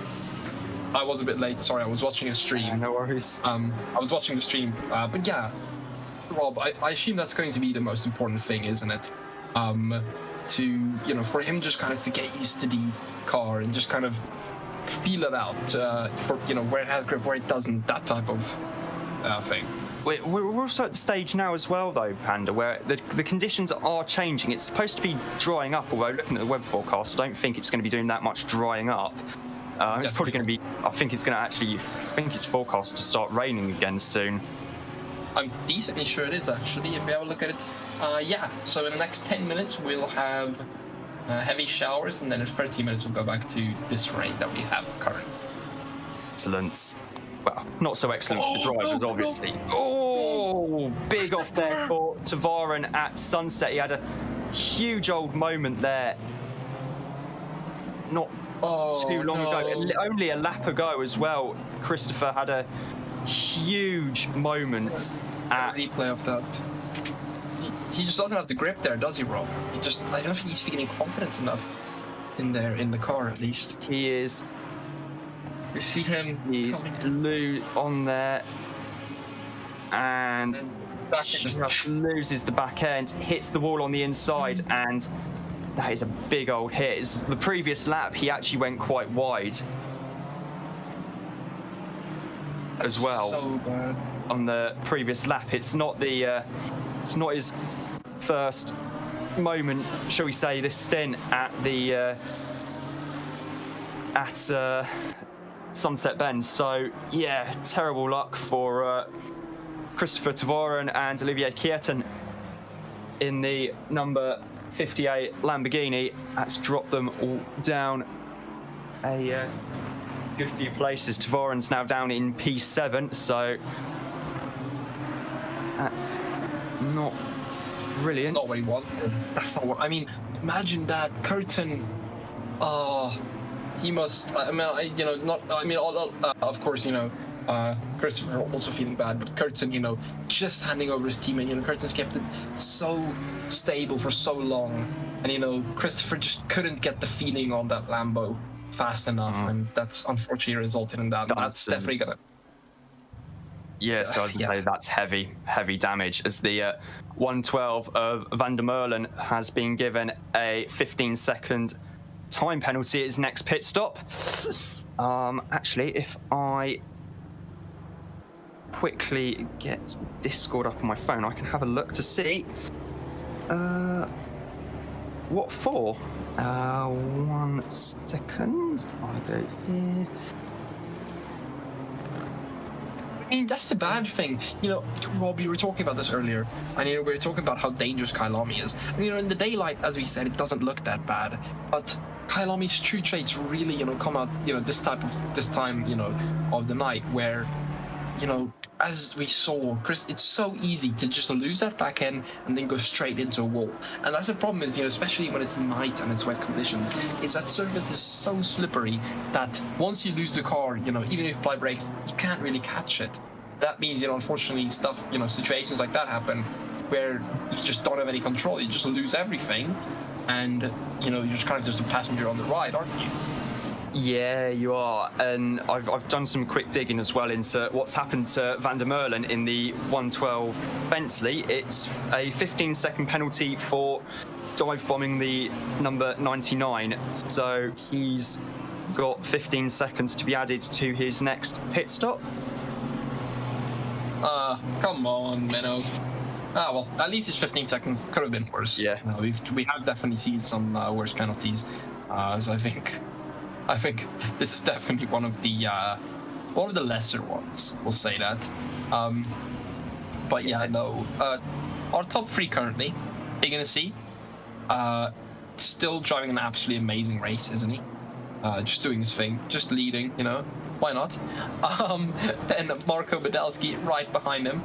Once again, also absolutely brilliant race from Racing Sim Tools Esports Black Team. Yeah, they just did amazing, didn't they, Rob? And then reeling in P3 for the underdogs, putting in some pretty decent times. He's a second off Marco, so he's a tad slow, but I think that might improve as the lap goes on. I think at this time there's the 51 having more issues again. I'm trying to find them. Still, that was on his outlap as well. He did that. Yeah, they've had a pretty torrid time of it with their issues earlier today, and they also have the unenviable task of having to try and drag the old Reiter Gallardo, quite literally kicking and screaming in all its borderline undrivableness. I mean, to give you guys an idea, sorry, Rob, he's currently 47 laps behind, whereas in front of him, car 24 is 17 laps behind. A race finish is a race finish, especially in a race which is as demanding as this one, though. So he's they're all doing as best they can. No, I would like to admit, currently in South Africa is almost 1 a.m. And I can tell you, you know how we said that ACC has accurate weather? Is it currently raining at the moment in the area around the Kyalami race circuit? Yes, excellent.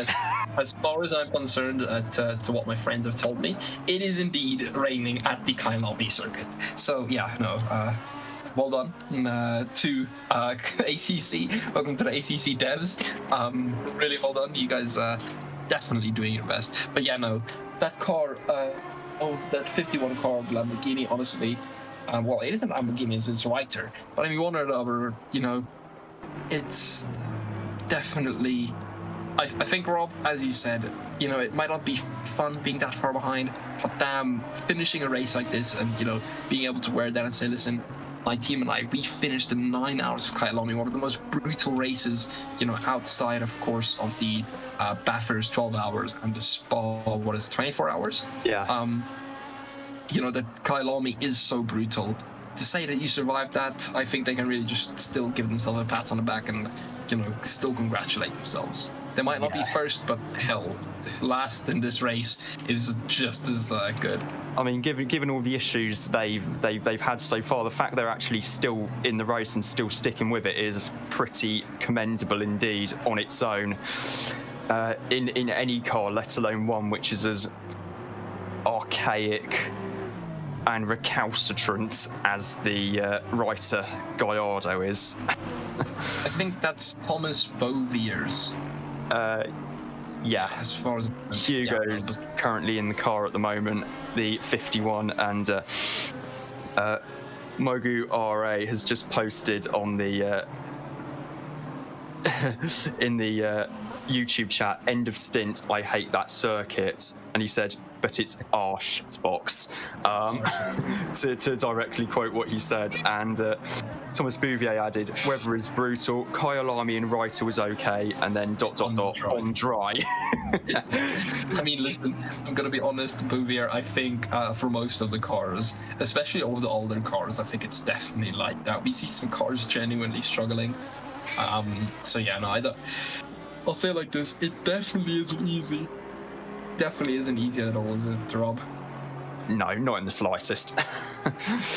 Not in the slightest. But if you are currently sitting at home, wanting to get into sim racing and saying, this Kyalami looks extremely easy, well, do us a favor, get in the Discord, put yourself up for our next endurance, and come join us. We would absolutely love to have a chat with you guys. Wouldn't we, Rob? Oh, absolutely. Would we not want to in the Discord? It has been a phenomenal race so far. Meanwhile, Alex Vasquez in the number 95 Aston Martin has a plus 20-second penalty for his next pit stop. I'm having to look quite closely at the at my laptop to be able to see, but no, he's they're still plugging away as well, as is just about everyone right now. There's I think most people at this stage are just thinking, oh, I'll just get to the end. Just want to get to the end. I do have to say, I think once, I think the person I'm going to be proudest of is definitely going to be that Reiter. Everyone's had a good race, but I think once I see that Reiter crossing the finish line, I'm going to be extremely proud of that man. I'm not saying my favorites, but they've made a special place in my heart. Made a special warm place in my heart, and I will never forget that. I'm trying to find us some battles, Rob, but no one's battling. It's almost like they just want to get to the end, as you said. No one's having a bit of a cheeky battle. Yeah, it's just a case of, really, given the conditions at the moment, I think it's just a case of just plugging away, getting the laps in the book, and making sure they get to the end of the race. I'm just having a quick look myself through pit wall, and I do want to say, I think the people we should say thank you to for sticking around this whole is first of all everyone watching the stream currently, and then second of all I think is our brilliant stewards. Al was working for quite a while, wasn't he? I mean, his job started, and I'm trying to find this, but I mean, he was one of the first guys started today. And now Audi is continuing that, and I think without the stewards, of course, this wouldn't have been able to happen. So yeah, well done to the stewards as well. Definitely couldn't have done this without you guys. Well bloody done, guys. Well bloody done. In chat, yeah, well, we definitely look forward to the end to stop the suffering, says Thomas Booth. At least we get the flag arm of stewards trained. They will look like Dwayne Johnson. I mean, Thomas, it's good. It's good that they're working out. You guys are just giving them a bit of a workout. It's good. I remember before the Bathurst the Bathurst 12 hours became like a full, predominantly GT3 only race, and they still had the local production cars. Fiat Australia entered a couple of Fiat 500 Abarths in the Bathurst 12 hours up against like Mercedes SLS and Audi R8 GT3s, and Fiat realised that Australia realised the marshals were suffering so much, so they went round to all the marshals posts and gave them some care packages as a means of apologising to them for them having to wave the blue flags for so long. No, that's so bad. It was, I mean, you're talking a Fiat 500, a little Fiat 500 Abarth versus a big, full-on, full-fat GT3 car, and it was. A lot of the production cars don't actually have their own special race now, the Bathurst 6 hours on Easter weekend, which is always good for a laugh as well. And this year's Bathurst 6 hours, if I remember correctly, saw some of the top V8 supercar drivers join in because they had the weekend off and just thought, yeah, why not? As it's say, just 2 seconds, imagine you're like those marshals, right? As Draakje is now back. Hi, Draakje. Imagine you're one of those marshals, and you think it's gonna be such a fun, exciting race, and the GT3 cars come screaming past, and all these cars with these loud engines come screaming past, and then about 3 miles down the road, Rob, you see a Fiat 500 just trotting along. That's bad. Sam going off. Sam hitting the curb of doom. Almost sounds like a Kvelertak song. Kvelertak, excuse me. They're a band from Norway who did a song with Troy Sanders from Mastodon called Crack of Doom, and Crack of Doom, Curb of Doom. Yeah, sounds close enough. You're being too smart again, Rob. You're being too smart again. Whether I'm able to come up with stuff like this at 1 o'clock in the morning UK time, I don't know. Hey, don't worry. I guess we'll see. I'm literally coming back and I hear Rob talking about crack. Oh no! It's a song by a Norwegian band. I quite like. So what sounds like the hockey. Draakje, welcome back. Do you have any stats to surprise or spoil us with? Badowski is bad. He's slowing down a lot. He's 1.330 seconds slower than Busek the last lap. Now, Rob, why do we think that could be? let me have a look. 158.9, 53. It could just be traffic on the circuit. It could also just be, you know, the tyres, the weather conditions and everything else. I mean, the track is still showing as wet, although the rain is expected to ease off, much to the probably to the delight of the drivers. Yeah, Marco's last lap being a 58.9, and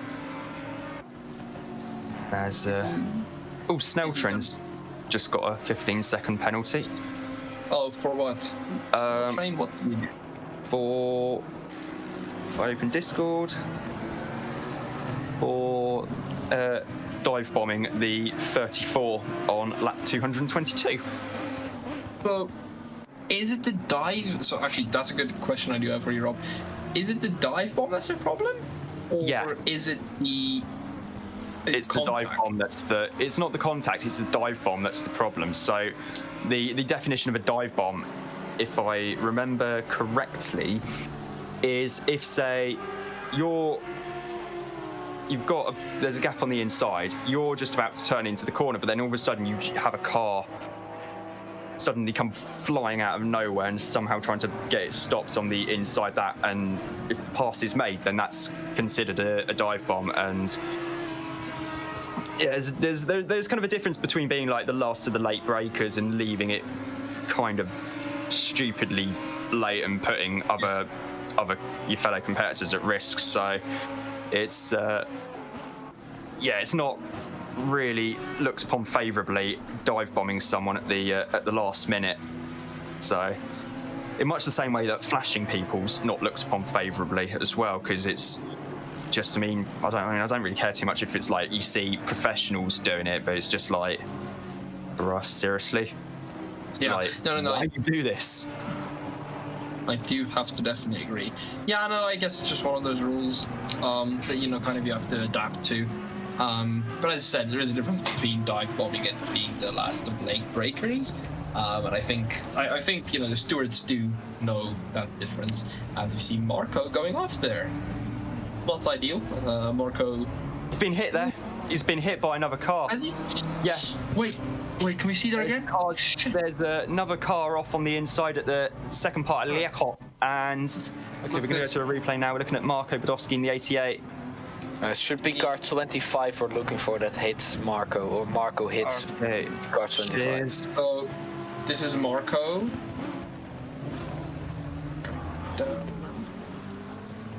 He just goes wide on this one. Goes wide. And then he gets hit there by car 25. Into the, that could be a dangerous rejoin. Yeah, that's going to probably be... It's a dangerous rejoin, in my opinion. Oh, that's Matt. The 25 is Matt Artim in the Porsche, currently in 21st place overall. Wait, please don't tell me they're going to have their tyre. No. Come on. Although then again, Badowski is actually slowing. He's slow to a crawl, though. I think Marco, something is not quite right on his end. He's got back moving again now. He's really... We'll have to wait till he gets after the crocodiles to see just how... It's pulling left, isn't it? It's pulling... bad it is. It's pulling... Yeah, he got hit on the left. I suspect some suspension damage. Yeah, suspension there. And his suspension is done. On his own there, and has gone nose first into the barriers. That is, unfortunately for Marco, that is going to be the rest of the 88 team, Xerax Tyre and Jake Moore. That is going to be a very, very long pit stop, I think, to repair the car. In fact, if you can actually get it around this corner, that would be which he had. He should be able to get it around that corner because it's a left-hand corner. Yeah, it's pulling to the left, so you should just be able to keep... It would be even easier. That's extremely sad. I genuinely feel for him. Yeah. Poor Marco, man. Very rare mistake from Marco as well. You don't normally see him make a mistake like that. So it's terrible luck for him at the end of the day. And Royling's just got past for second place. But you see, that's why I'm saying an hour and 20 minutes left. This isn't over yet, because as we said, anything can happen. Marco dangerous rejoin there, and his race gone, just like that. That P2 gone. Hopefully he can recover P3, but I mean, it's just honestly, that's what I'm saying. I think Ignacy, ruling, Ham, no one can get too comfortable, because as Marco just demonstrated, slightest of mistakes can, really take you out so it can take you out the race, basically. We do have a verdict. No, I think it's the Marco verdict. Is it? What's Marco's number? 88, right? Marco's the 88, yeah. Okay, so we do not have a ruling on that in the books. The 88 is, the Racing Sim Tools car, sorry.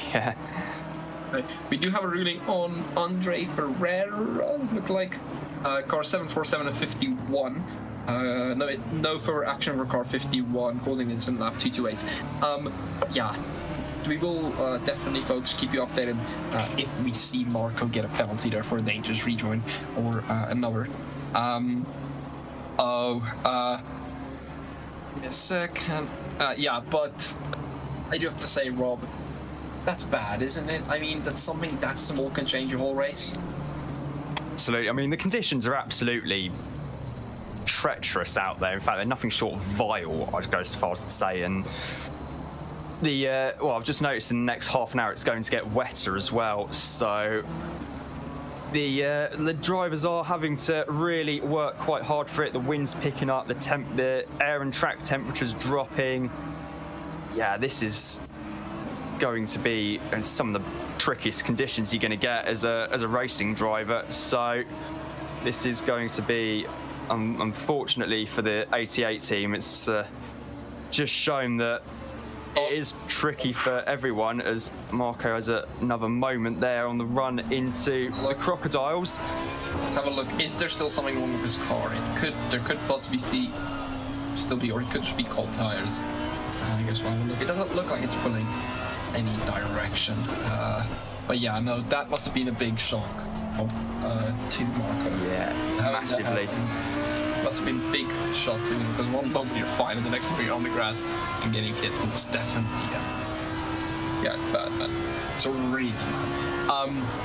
But getting back to our general talk, we've been talking about the stream itself too much, so I thought we'd bring it back to just general things. Mr. Rob, are you ready for a fun fact? I am more than ready for a fun fact, Panda.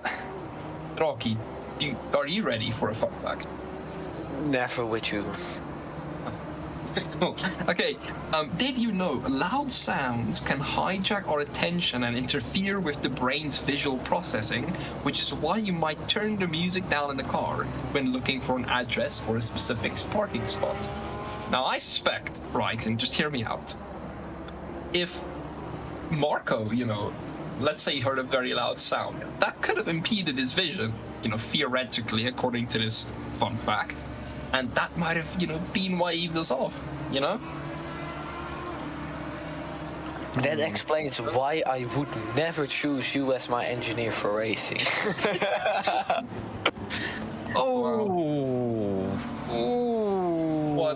Damn, that do be painful, bro. That burns. What was Rob reacting like this? But look at this, Marco going off again onto the. Does Marco know where the track is? I think he's or is he not just focused right now due to the problems. Yeah, he needs. Is that Ham that just passed him? Nah, it's the Lamborghini. Ham is at Learkops, so Ham is absolutely hammering his lap. Yeah, I don't know what Marco did there, but he needs to get his head down, because I know that was tragic, but I mean, going off again, he needs to get his head down, he needs to focus. Whatever is happening in that, I mean, I would genuinely like to be a fly on the wall of that team. But yeah, Marco, get your head down, bud, and show us you can do. You can still get salvage P2. It's an hour and 15 minutes left. Go, go, go. But yeah, no, what a race it has been, Rob, Draakje. I mean, full of drama, full of action, full of problems, and yet there's still more left of it. Somehow. Still another hour and a quarter to go, and well, there's no guarantees at this rate that nothing. The order's going to remain as it is.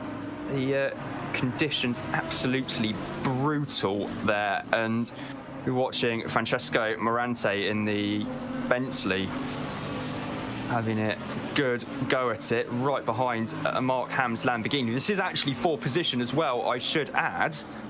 Have a look. There's only a couple attempts in it. Of course, coming around Sunset into Clubhouse now, coming up to, we've got a new track map. Ooh. And to coming out of Clubhouse in towards the S's now through first part. The Bentley is of course a lot heavier than the Lambo, so in situations like this in the wet, it does favor the Bentley. But that Lambo driven by Mark Ham, who is an extremely fast, extremely good driver. Yeah, it's going to be quite interesting to see as they come out of Learkop, and Ham, big old kick of oversteer there, coming down the hill towards Mineshaft and up towards Crocodiles. Hard on the brakes. Turns it in nicely. Coming out of there, not using too much curb through the kink at Cheetahs and into Ingwe now. Still the gap was 0.6 of a second last time around. It's now currently, we'll wait and see, 1.2 seconds. Yeah, I think Ham's done a pretty good lap there. It's Ham did a 56.2 and Morante did a 56.8, so Ham pulling the gap out ever so slightly there. But I am interested. Draakje, you are a stats man. Can you please tell us how Marco Badowski is doing with lap times? Mr. Badowski, yes, certainly I can. That's 165.587. That's almost a second slower than ruling in front. So he is getting back onto the pace, but I mean, it isn't getting back onto it quickly enough, is he, Draakje? Fearing no. I have to say, last time around, Van der Molen did a 155.0, which I think makes him, I'll just quickly double check, one of the quickest drivers on track. Tavoren did a 54.9 last time around, Tavoren being in 8th at the moment. I'm actually going to stand up for this is easier. And yeah, so Tavoren is definitely making up some grounds there on Van der Molen, but Van der Molen's also lapping pretty quickly as well. In fact, Van der Molen's just done a 54.7 that last time around, and Bouchek's last lap was a 54.2. Or in other words, pretty damn fast, isn't it? Yes. How is Bouchek getting this pace? Because someone just explain it to me real quick. It's raining, Ignacy. It's raining. You're not supposed to have this pace. No one has this pace. How does he have it? No, but honestly, I do have to say, I do feel for Marco, but I do have to say, I assume, I assume the ruling is probably very happy, isn't he? Yeah, I think Ruling is going to be quite pleased with how he's doing at the moment. Currently P2 at the moment in the 76 BMW, and he's a lap and almost a minute behind Buchek. And really, the best thing now is just a case of trying to stay focused, not make any mistakes, and just bring her home for a very, very well-deserved podium for the number 76 team.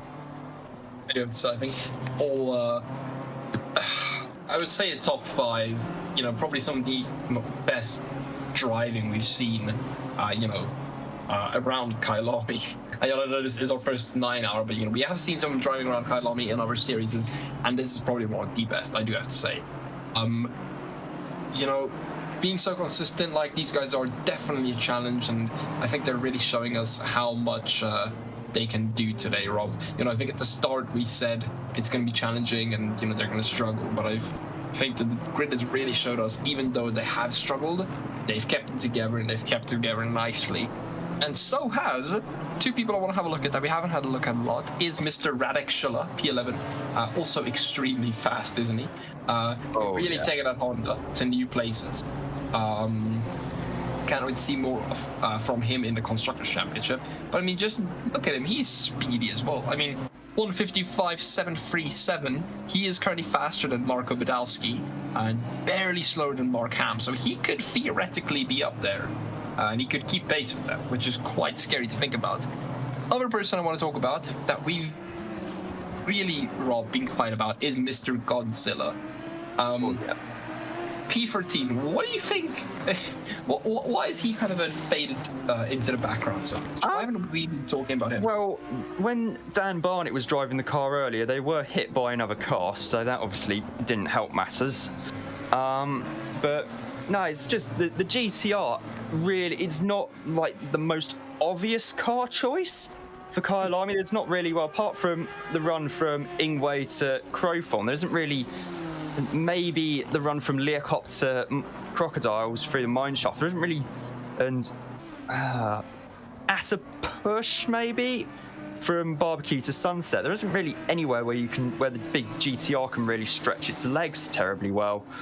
And also car setup might play a factor as well, given that some teams would have hoped and assumed it's going to be a dry race, so opted for a full dry setup, whereas some teams are probably running a full wet setup or a kind of a compromise setup as well. So I think that might play a part into it a little bit. But no, it's been a good race so far for the Red Bull team in the Nissan GTR GT3. I do have to say one thing that I was thinking about. I think Draakje, you and I talked a bit about this. Is if we could have a bit of like a sponsor series where it's say like Red Bull going up against who would it be, like Monster or whatnot. But there's like a bunch of sponsors going. That could be pretty fun. But I mean, apart from that, the GTR, as he said, Rob, not really being able to stretch its legs. I mean, Godzilla drove that thing for a whole season. I don't know how he does it. Honestly, I have no idea how he does it, and I don't know why he does it. But honestly, respect to him and Dan Barnett. They've driven a good race. P13, of course, not ideal, but hey, there's an hour and 6 minutes left, so anything can happen.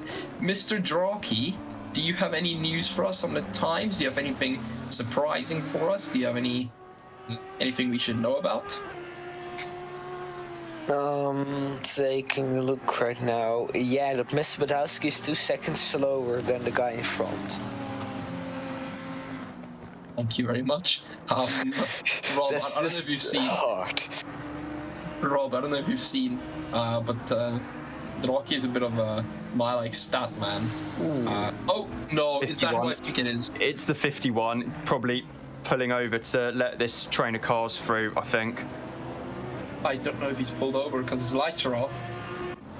He has actually crashed because his hood was upright. Yeah. Oh no. Let's rewind that with 30 seconds, see if we can get any... No! He was just But you can see his hood is up there, so he has actually crashed. While we can chat, if you can see their team saying anything, was Thomas Bovier, the current their current, I don't say manager, but he's been talking to us in chat. Yeah, I wonder what's happened there. I hope he goes out again. I hope this isn't their end. It would be sad to see. Mr. Thomas, if you could please tell us. The lights are back on. It's good news. It's definitely a start. Mr. Thomas, if you could please tell us what happened there. Unless there's been an issue with connection and someone's disconnected. I do know they had connection issues earlier on in the race as well, so we'll keep an eye on that. That was in the first hour of the race as well. Currently looking at Ernst Bernardo in the 265 Honda, I believe that is. Yes, that is indeed a Honda. We are. Yes, I did have to check because we, ladies and gentlemen, are at the stage of the evening where we are having to identify cars based on their headlights, and thankfully it's not a case of everyone being completely bunched together at the start of a race, and so you can actually identify different cars. We are thankfully at the stage where it is possible to tell which car is which. I should add. You know what I might do, Rob? I think we play a game. I think we're going to play a bit of game. Just quickly, Thomas Bouvier's just posted an update. Sorry, Water Lake on the straight has unsettled the car. Yep, that happens. So I'm saying hit that aquaplanes and just speared off into the barrier, unfortunately. You know, I might honestly, Mr. Thomas, I do like your... I do like the fact that you guys are still racing, even though you guys are behind. So if you guys ever need extra racer or a race engineer, I would absolutely love to do that. Showing this type of commitment, I would absolutely love to work with you guys. That would be absolutely awesome. What a team, isn't it, Rob? I mean, those guys, it's just... I mean, listen, they aren't the fastest, right? But damn, they have really worked their ass off, and they've really showed us what they can do. That's definitely a team I would want to help out as much as I can. But Rob, I think it's game time. It's game time. It's game time. Hold on, I need to get my stream back, my pictures back up. Then I was just checking that Discord. Sorry. If you can have a look at the Discord stream, I want you to try. Now. If you can cover it with other windows, I want you to try and cover the left-hand side of the screen with all the makes of cars, and I want you to cover the right bottom as well, so you can't cheat. If you can do that. You can do it with your hand as well as you want to. Tell me when you're ready. I've still got some of the Le Mans press from earlier this year. Hold on. Paper. He's getting paper, people. This is game. Guys, it is that time of contents. Actually, no, I need the contents page as well, won't I? Yeah. Right, that'll do. Oh my word. Playlist and the ones to watch page. I've no idea what this is supposed to be. Margo RA has said we make an adjustment on our shitbox responding to Thomas's crash there. And Charger also responding. He says, "I will get the mop out." Charger, it might be necessary. I think it's a bit way out there. So everyone, if you see a man out there with a mop, that is Charger, and he will be mopping up. He'll be mopping up for us today. Actually, better thing to cover the. I need an extra sheet to cover the the whole right-hand side of the screen. So the page saying a word from Pierre Fillon, president of the Automobile Club de l'Ouest. It's that time of the night, guy. It's that time of the evening. It's getting rough. Okay, are you ready, Mr. Rob? Okay, so Mr. Rob, it is a very simple game. I am going to switch to different cars, and you just have to guess what car they are based off their headlights or taillights. You ready? Okay, I can see a Honda NSX. Okay, we haven't started yet. Draakje, you're gonna have to help me keep count here of how many he gets right. And number one, here we go. Okay, there's an Bentley and an Audi R8 there, Bentley Continental GT3 and an Audi R8 LMS Evo. Hey, well done. Let's go to this guy. That is not either of the two I've said. Oh, there's another car there in the picture. That looks like an Audi as well. There appears to be an Audi in there, looking at the lights and the way that it's got the two little extra endurance lights there. Are you sure it's an Audi? Now, I'm fairly sure it's an Audi, yep. Correct. Or is it? Is it actually an Aston Martin, come to think? No, it's an Audi. It's an Audi. Oh. It's an Audi. Okay. Number 4, here we go. Just real quick, less than an hour to go. Yes, there is indeed just under an hour to go as we look at one of the brand new BMW M4 GT3s. Damn, he's good. That one would be too obvious. That's too obvious. That's too obvious. Okay, you know what? I found one that's not too obvious. Is it the Gallardo? No, it's gonna be. No, that's the Huracan in the pits. Yeah, it's gonna be in the. It was. Why did he pit? Who decided to pit there? Okay, second to last one. Let's see if you can guess this. Is a McLaren 720S. Okay, and let's do for the last one. That's a, I can tell by the round headlights and the general silhouette of the car that is a Porsche 991-2 GT3R. Oh, damn it. Why are you so good, Rob? You should really start doing this for a living. You've got all of them right. Yeah. Well, 6 out of 6. I can put the bits of press pack that are all over my bedroom floor away, my office floor. No, it is bedroom. Wait, from bedroom you went to office. I still believe it's your bedroom, bro. It's both. It's technically both. Listen, we all have it. It's office bedroom. Or bedroom office. Depends on which one you use most. I just say it's my bedroom because my bed is literally 2 meters away from me. I could lie in it while still talking to you. It surprised me that you aren't currently doing that, Rocky. Now, lazy. Bit of a thing. We haven't actually, from the steward's side, Rob and Rocky, we haven't actually seen any decision what looks like to be the accident that happened with Marco Bedowski. Could they have maybe gotten away from that scot-free? No, because I'm just checking it now. What car was Bedowski in the 88? Cheers. Having a look. I would also like to point out Thomas Boiver saying we have material for a 2-hour crash compilation at Rater if anyone is in need. And Nate responded with, please submit your clips. Oh wow. And add the charger there as well. I think honestly we might make that a thing. Thomas, if you can send us all your clips, we might make a Rater. Ooh, Charge is mad. But he said fuck off. No, he said fuck off. Fuck off. Rob, so do you see any incident verdicts? No. put simply, no. I'm afraid I cannot see anything just yet in the.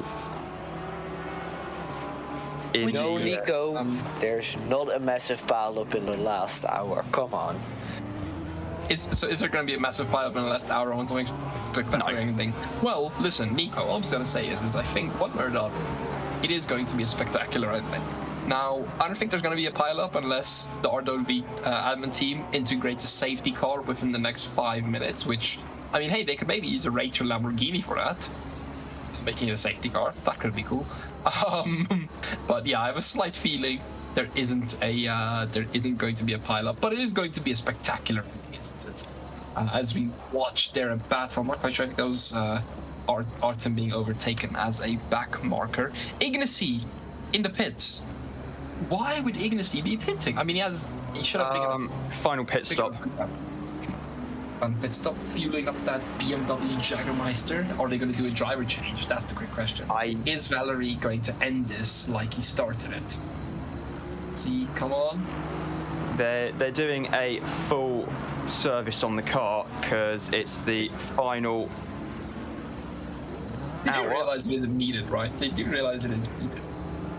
They do. They did need to quickly refuel. Very, very smart bit of strategy from the 36 team there to go off strategy earlier on. Bit of that, little bit out of sequence, but it has paid off for them. Definitely. And Valerie's saying, no thanks, I'm not going to finish this off. Ignacy can finish it off, and he can finish it off strong. And I think that he will definitely do. Won't he? Rob. Sorry. Definitely. my brain got stuck there for a second. 1:08 a.m. I don't want to have a look at chat. Charger saying I've retired. Nico then replying, yeah, but you're 180 years old. Nate replying with, that means you have tons of free time now. And Charger responding with bollocks. Yeah, definitely some interesting conversation going on in chat. Rob, I think we need to start chatting about something interesting because apparently that's more entertaining than we are. Ooh, what's a ooh? What's a ooh? What's a singular ooh? Ooh, I was just loading the YouTube chat. Oh, okay. I was about to say, I know what a ooh ooh means. A double ooh means something happened, but a singular ooh, I have no idea. No, oh. You introduced it. Can you not? Can you not? It's not that time of evening yet. Finding love It's past midnight. Can I just ask real quick? Can I just ask real quick? What is going on in our YouTube chat? Well, Charger is being called an old man, and some guys are saying he is married to a rich guy. Yeah, rich guy. And then Charger said he wishes, and then Thomas responded with, he got free Bentley to be able to crash as much as he wants. Lucky guy. Nico then responding with, finding love is worth more than all the money in the world. Guys, I don't want to say anything, but you guys should maybe stop messing with Charge. Rob, do you want to add something to that conversation to just take Charger a bit off, or are you fine about it? I have no idea what I could possibly add. It's a good point, isn't it? They've did the deal. Charger, we do apologize for them insulting you. You know we love you a lot. Currently looking at... Oh, there's a McLaren off. There's a McLaren off. Let's have a look at Mr. M. Mike Vanderhoek. So he's driving for Fast and Furious 2.0 in a beautiful Lamborghini. Wait, so he pitted with... I want to make sure he's in his team. So they had Ham in the car for a stint, pitted him, and Vanderhoek is going to be, I'd imagine, taking it to the end of the race. I'd have thought. Well, I assume Mike's going to take it to the end of the race. Mike can actually, if Mike's fast enough, he can catch that Nissan GTR in front of him. Oh, as he goes very wide, don't slide, it's very dangerous. Oh, wait, did he go wide? No, don't worry, I'm just blind. I'm just a tad blind, do apologize. But yeah, no, I mean, from that angle, Rob, looks like that car wants to slide, doesn't it?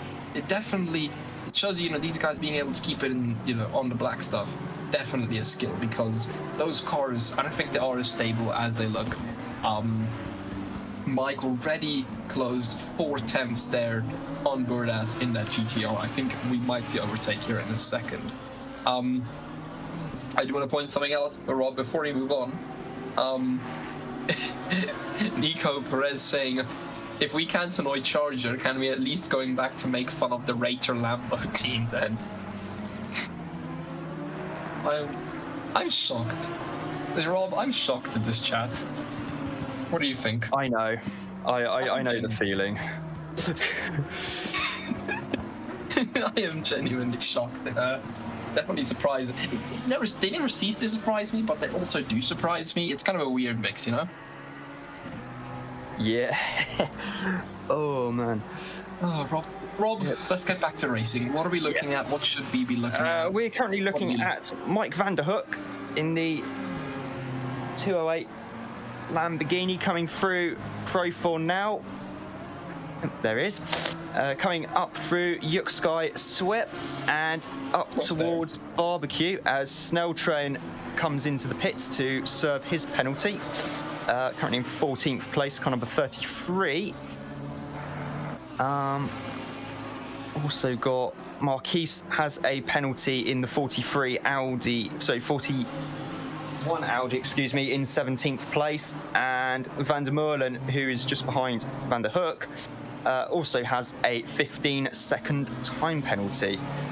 Nothing on the incident with Badowski and the other Porsche just yet. Might be either there's a massive backlog, or they might have said, listen, he got damage, that was enough of a penalty, him going back that far, that might have been enough of a penalty. So I think it's definitely I think it might be a reason they're not looking into that. But, and I'm Draakje, I want you to confirm this. What was the difference between Ruling and Marco's last laps? That's less than 1/10 of a second. So, what I'm saying is, Rob, 49 minutes left of this race. If Marco, he's close to the pace. If he gets on the pace now, he could still maybe catch up and get that P2.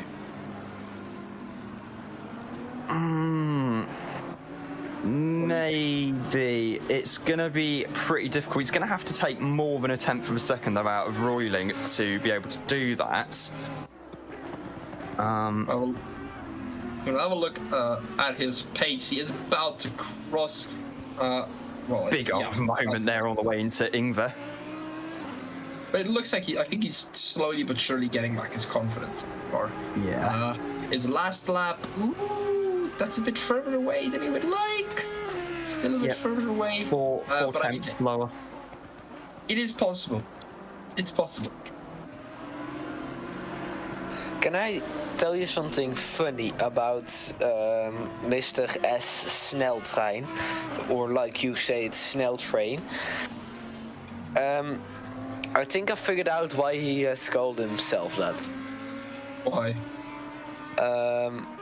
Well, the Snell Train or the Sneltrein in Dutch is... Fast? Well, yes, it's the train that doesn't stop at every single train station, but just only goes to the big important train stations. In comparison to the normal train that absolutely stops at every train station. So what's the meaning then behind his name? So he kind of saying that he doesn't stop or doesn't stop a lot, like he's really fast. Oh well, he has just gone against you because he's picked. Yep. The one of the best bits of comedic timing you could imagine as Sam Snelltrain comes into the pits as we discuss the translation of his name literally from Dutch to English and comes into the pits for a pit stop. Nico, can you clip that please from me? Please clip that. I want to have it on clip. That's the most... I'm sorry, but I actually died when... Draakje's like he never does any big stomps, and he's clearly and the train pulling into platform 2 at Utrecht Central is the number 30. Utrecht. You can pronounce Utrecht. It, Utrecht. Oh, I can't even pronounce it. Utrecht. That one is the number 33. Is the 1633 Audi R8 LMS GT3 service to Zandvoort. Zandvoort. Gonna drive from South Africa all the way up to Zandvoort. Well, it's actually true that you will go via Utrecht to go to Zandvoort from where I live. I didn't even know that. That was just a complete guess. No, you take the train from Utrecht because it's the main station in the Netherlands to Amsterdam. From there, you can go towards Zandvoort.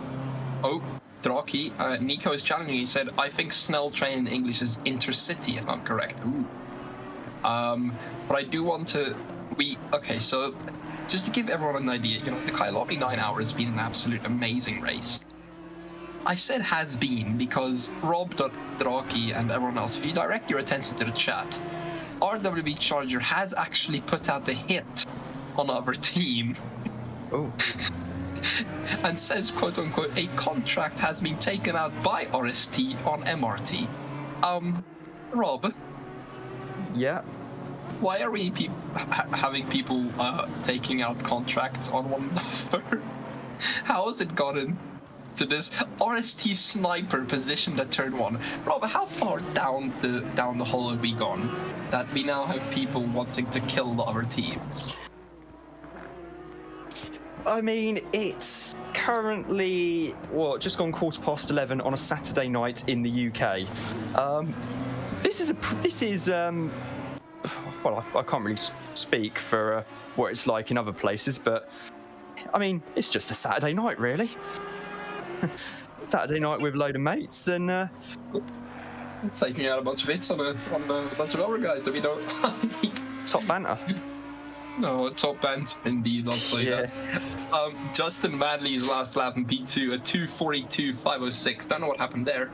But Marco then shaving off almost a minute of that time. Sorry, not a minute. Do apologize.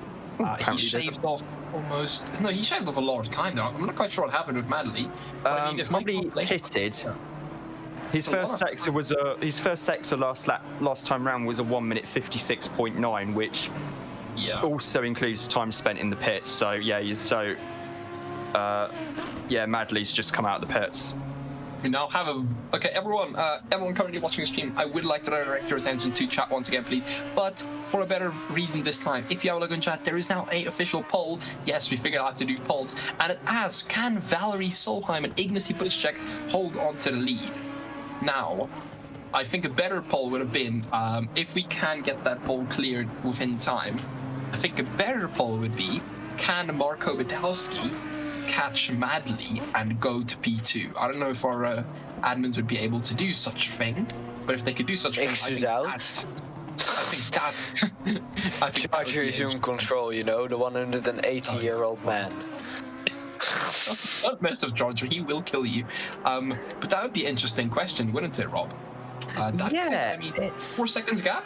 4 seconds? That's not too bad. I need to wait a bit to see kind of where the lap times are, because it's still showing Madley as having done a 2:01 last time around, which is a little bit. Someone asking here, does Marco need to pit or is he safe?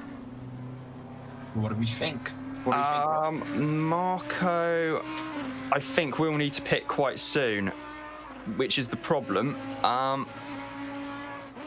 I think Marco was the last of the 3 to pick, because of course he did have to come in quite recently to get all the damage fixed. So no doubt they would have also topped the brimmed the fuel tank. So yeah, I think it's going to be a tricky one, I think. So yeah.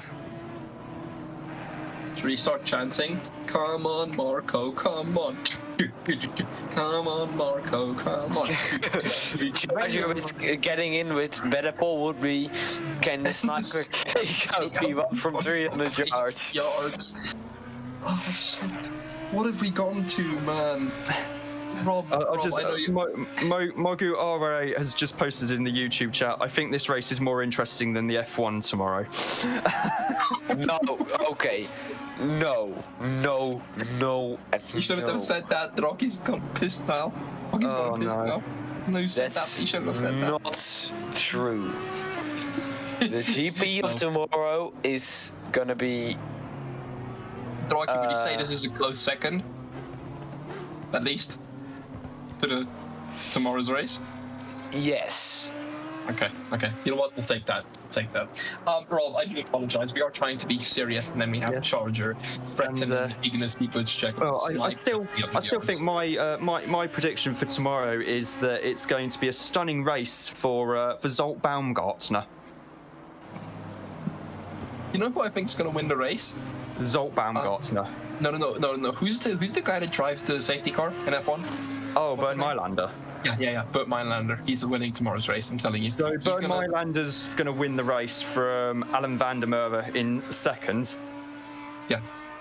I was actually in a Discord call earlier, just before my second race, and we were joking, and I asked the guys, "Oh, what are your top threes?" And they gave me a bunch of predictions, all serious, very serious. And asked me, "Okay, what's your top three?" And I, dead serious, said something like Mick, Sergio, Norris. And everyone just tore themselves. They were having a serious conversation. Everyone just tore themselves at me saying that, and that was probably the best. That was probably the best thing I could have done, to be quite fair. Imagine that, the Haas winning the Abu Dhabi Grand Prix. I mean, to be fair, it's a minor miracle that they've actually made it to the race. Because they are that short on spare parts. If Schumacher or Mazepin had actually binned it in practice, there is a very real chance that one of them would have actually been racking up the a DNS or a did not qualify due to not actually being able to take part. So, what I do want to talk about, sorry, Rob. Haas are actually genuinely quite lucky. Marco, not now. Oh, is he fine? Yes, he's fine. He just well and true had a pretty hairy old moment coming out of Cheetah and into Ingwe at the end of the lap there. But I do want to have a talk real quick, just for 2 seconds, Rob, because F1 does have a 107 rule, doesn't it? So 107%, yeah. 107. So for those who don't know, basically what it states is that if the backmost car is 107% slower, I think it is. Than the frontmost car, than P1, then that car won't be able to qualify, or won't be qualifying to race, if that makes sense. And they've actually said there has been something like 4 or 5 times this season that Haas has actually gotten dangerously close, as in something like 1.066 or something, that has gotten dangerously close. More specifically, Nikita Mazepin. Mick Schumacher staying, I think, within 105, 104. But I mean, that just kind of shows you how bad that car is, doesn't it? Oh yeah, it's the car's rubbish. They've done next to no development work on it because they just realised so quickly, no, this car's absolutely terrible. We're just going to sack it off as a bad job and focus on the new regs in 2022. So they've spent a lot of time, put a lot of resources as well into next year's car rather than this year's. So I think it's going to be quite interesting to see just the. Actually, I'm just looking forward to seeing the new cars on track with the big ground effects, underwings, and that. So that's going to be pretty. It is pretty good. The results of the poll are in, and. It says that Valerie Solheim and Ignacy Bouchek, can they hold on to the lead? Yes, 84%. No, 15%. Which doesn't make 100. How does that? There was only 13 people who took part in the poll, so that works out at 99.99, however many recurring, as Marco Badowski is into the pits that is for his final pit stop. I said he was going to have to make another pit stop because that I think the his offs in these which damaged the car actually they did refuel it properly, bring the tank up, and that's put him kind of off strategy a bit now. But on the plus side, he won't have to take as much fuel. It's just he's not going to be as close to Madley as he was at the start of the lap before he pitted. Well, folks, here's the question. is. Actually, can we see a gap? Draakje, Rob, can we see a gap between Madley and... It will be probably, we'll have to wait for the next lap, I'd imagine. Yeah, like Rob said. Yeah, we're going to have to wait a few minutes first before we actually get some idea as to what the gap is. If I can, Charger or Nate, if one of you two can someone please start a poll titled, "Can Marco Badowski catch up and overtake Madley?" I know it's doubtful, but I want to see what everyone's opinion is on that.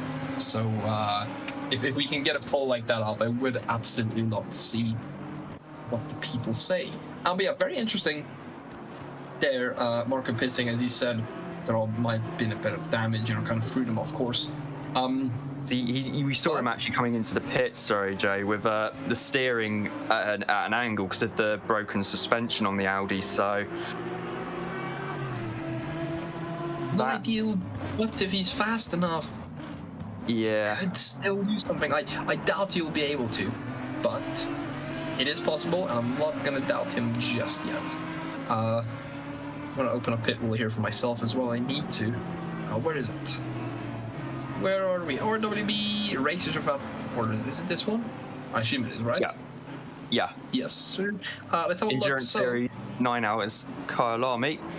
Still waiting on Marco. Oh, no, actually, that's not good at all. He spun it there on his outlap at the exit of the Crocodiles. Marco managed to not hit anything, but getting away rather slowly there.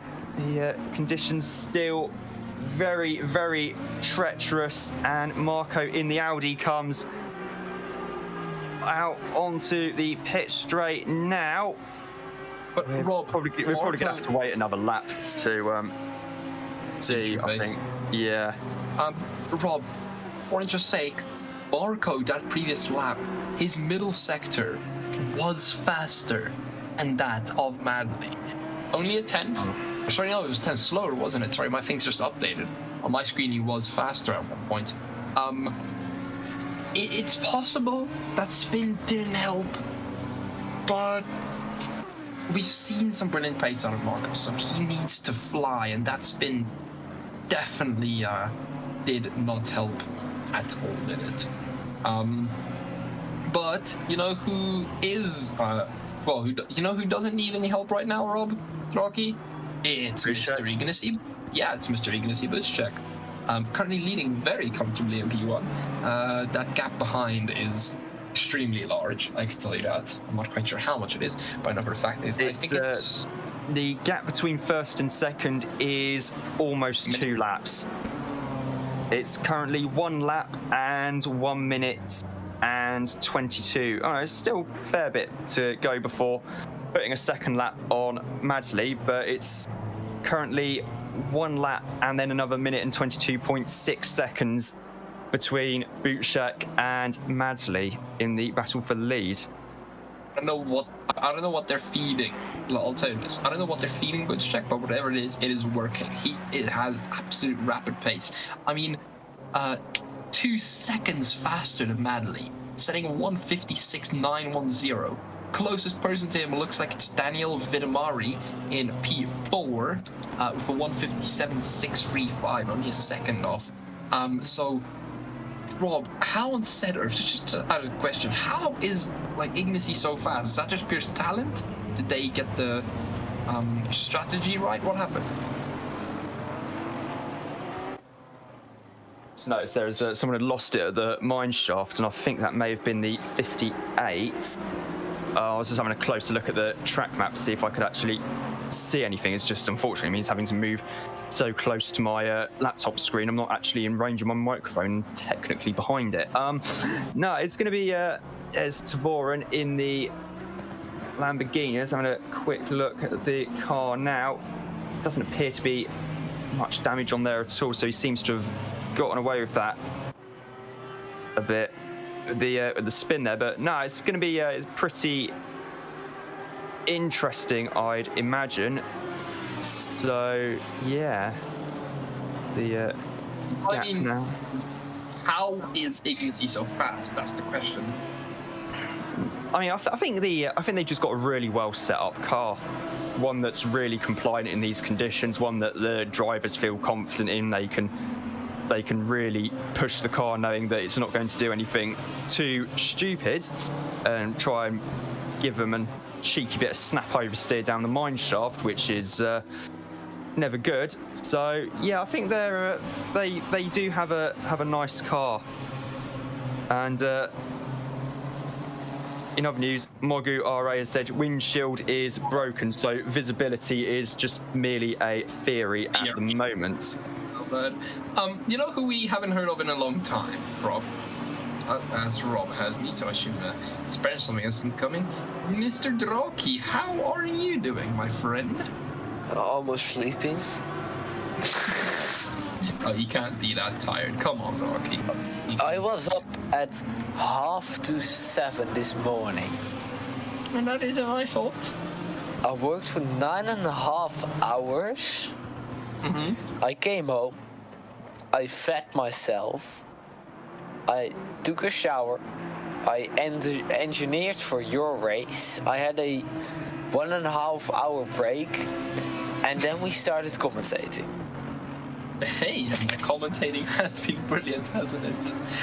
That's true. This is interesting. Wait, okay, so Rob isn't here. I'm so sorry Rob isn't here. But Valerie saying our breakdowns in number 36 are fully open. It's something that maybe nearly a second faster in practice. Valerie, I do have to say, absolutely amazing drive. But Valerie, is there any chance you would be up for an interview within the next 25-ish minutes? Then we can have a bit of a talk with you. We would love to have a talk with. We can't, of course, we can't talk to Ignacy right now because he's driving. But we would we would love to have a talk with you.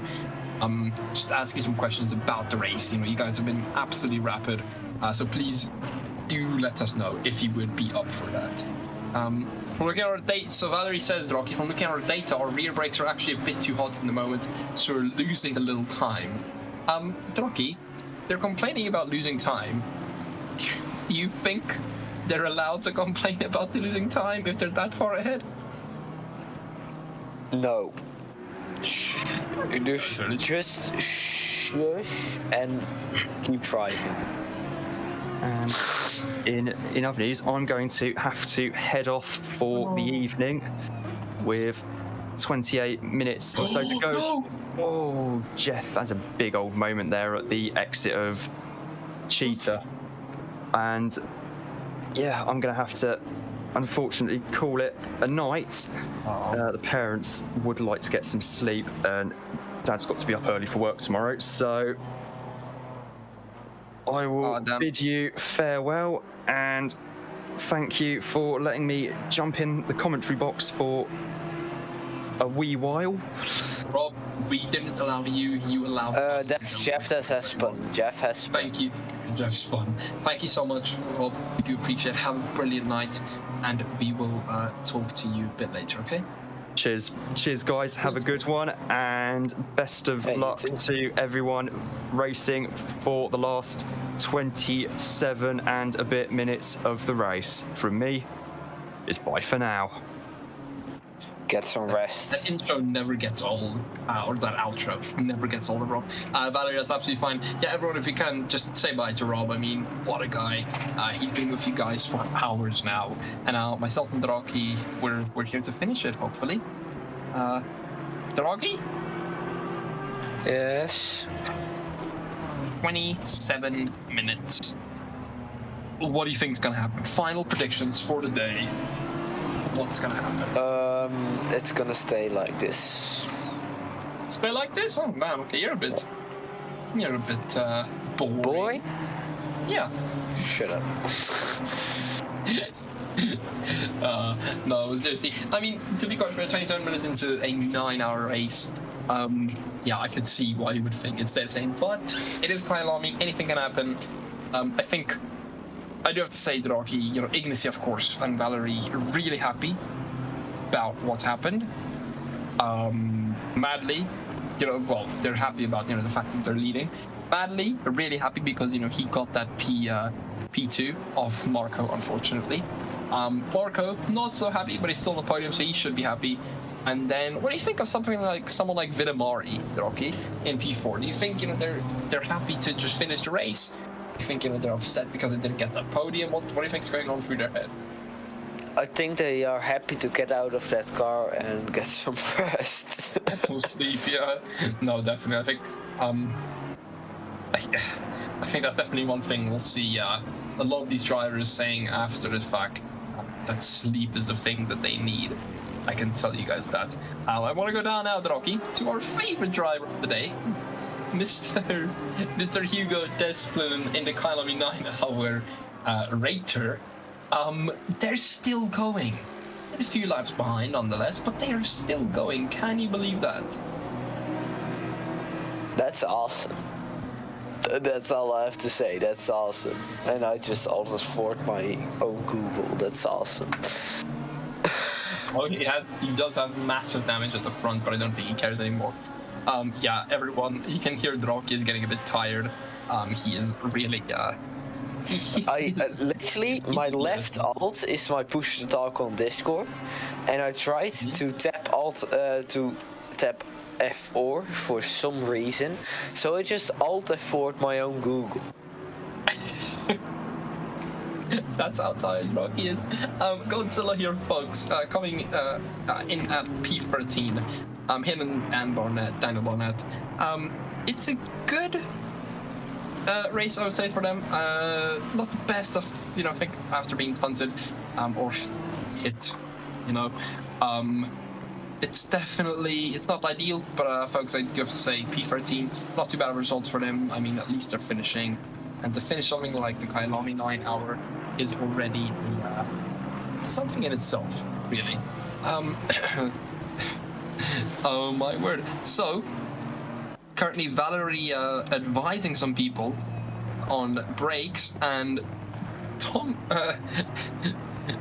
Thomas then replying to me saying his car looks a bit broken by saying, no, it looks brand new. There's no problem with it. For sale, barely used either. Yeah, I don't think anyone's gonna buy that, Tom. I do apologize, but I don't think anyone's gonna buy that Lambo. Draakje, would you want to buy that Lambo? That beat up? It's a Lamborghini. Lamborghini is a Lamborghini. Yeah, but it's beat up. If you have money to buy it, you have money to repair it. That's how life works. That's a good point, actually. You make a good point, don't you? Mogu responding with, never use on track, just on the outer. Yeah, something like that. Oh, that's hard. Definitely. All the roasts coming in here, folks. Folks, we have 23 minutes of this session remaining, this 9-hour race remaining. So, I mean, listen, if you guys want to start roasting each other, we are here for it. We will 100% be watching that, because it can only be funny. I'll tell you guys that. But yeah, no, Draakje, what a race. 8 hours and 38 minutes of some of the best, you know, endurance racing we've seen. Are you excited for next year? Are you excited for, you know, everything we have planned for next year at RWB? Do you think it's gonna be fun?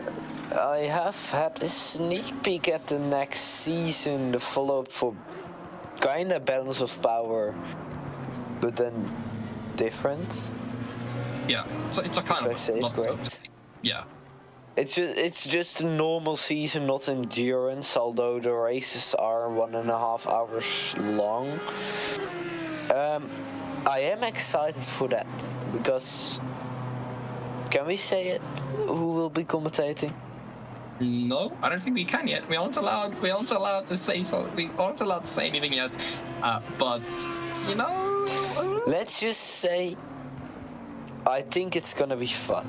I think it's gonna be interesting, just like Balance of the Power. It was a very interesting season. I have never seen a concept like that. No, it was really interesting. I do want to say real quick, if you want to stay up to date on the on RWB and the commentators and whatnot, us commentators, you know, we do all have all our social platforms, but that's not what we're here to advertise. Please do us a favor. go onto RWB's website, join the Discord, follow the Twitter, follow, subscribe on YouTube, follow every single platform, because that is where you're going to get RWB's newest and latest updates. So genuinely, I would recommend everyone, if you want to, know more about our commentators, of course, you guys can, ask anyone. If you want to get, into the league, if you want to get into being a commentator, you can just join the Discord, ask anyone, and they, we will help you with open arms. We do absolutely love the community, and we love that you guys are here. But Draakje, looking at the events coming up, so today we're finishing off our endurance series with the 9 hours Kyalami. Then in 3 days, we have a bit of a break. On Tuesday, we have Decorous December, which looks like a lot of fun. I would recommend everyone going onto our website and having a look at what Decorous December is. Then Thursday, we have our All Requests Thursday at Automobilista 2, where you can drive anywhere, any place, anything. It's really fun. Then Friday, the 17th of December, we have our 1995 Draakje Tourenwagen Meisterschaft that is presented by RWB and RRL. And then on the 17th of December, we have our last Battle of the Band series. And for a fact, Roblo is going to be there, and myself and Draakje might be there. We'll see. Then, the 24th of December, right before Christmas, we needed to host something, and that's going to be our last event of the year here at RWB. Pinpoint presents Santa's Sack. It sounds a bit weird, but it is definitely something else. And then next year, at the start of the year, we are, of course, starting with the Clash of the Warriors Season 2. Now, Draakje and myself said, it's going to be interesting. I think you guys will like the commentators. I'm not quite sure, we haven't made anything official, and I'm not quite sure if we can tell everyone yet. But just hold on for that. That's definitely going to be extremely irritating. And yeah, if you guys haven't already, go do us a favor, subscribe on YouTube, follow on Twitch, do something on Facebook. I don't use Facebook.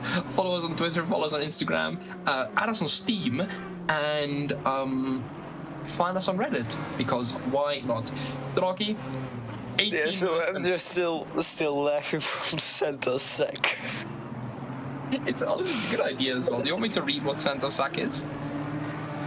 It's a Christmas sack full, and he has recruited RW Pinpoint to load it. No, it's not. But yeah, no. Yes. Chargers asked me now, on next year's Clash of Warriors, Chargers asked me, commentators who?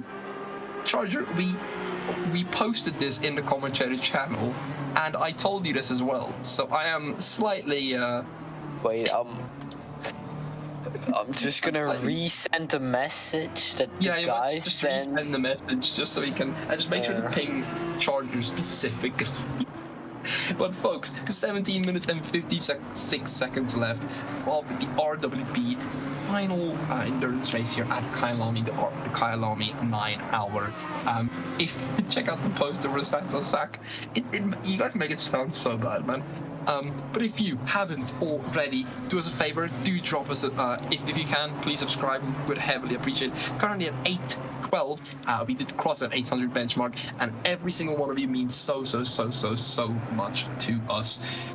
Charger has now responded to me saying, "Oh yeah, LOL, Draakje." So I think you might have reminded him of something. To not make Santa's Sack sound weird, the full text is, it's Christmas and Santa's Sack is full and he has recruited RWB Pinpoints to unload it. We held off the new M4 because, well, everyone did them on launch, and we like we like to empty our sack slowly. So M4 is only on Silverstone. The Germans have landed. This is just a fun race designed for a relaxing evening after the presents are wrapped and you are chilling out. So it's a 2 times 30-minute race with only BMW M4s on Silverstone.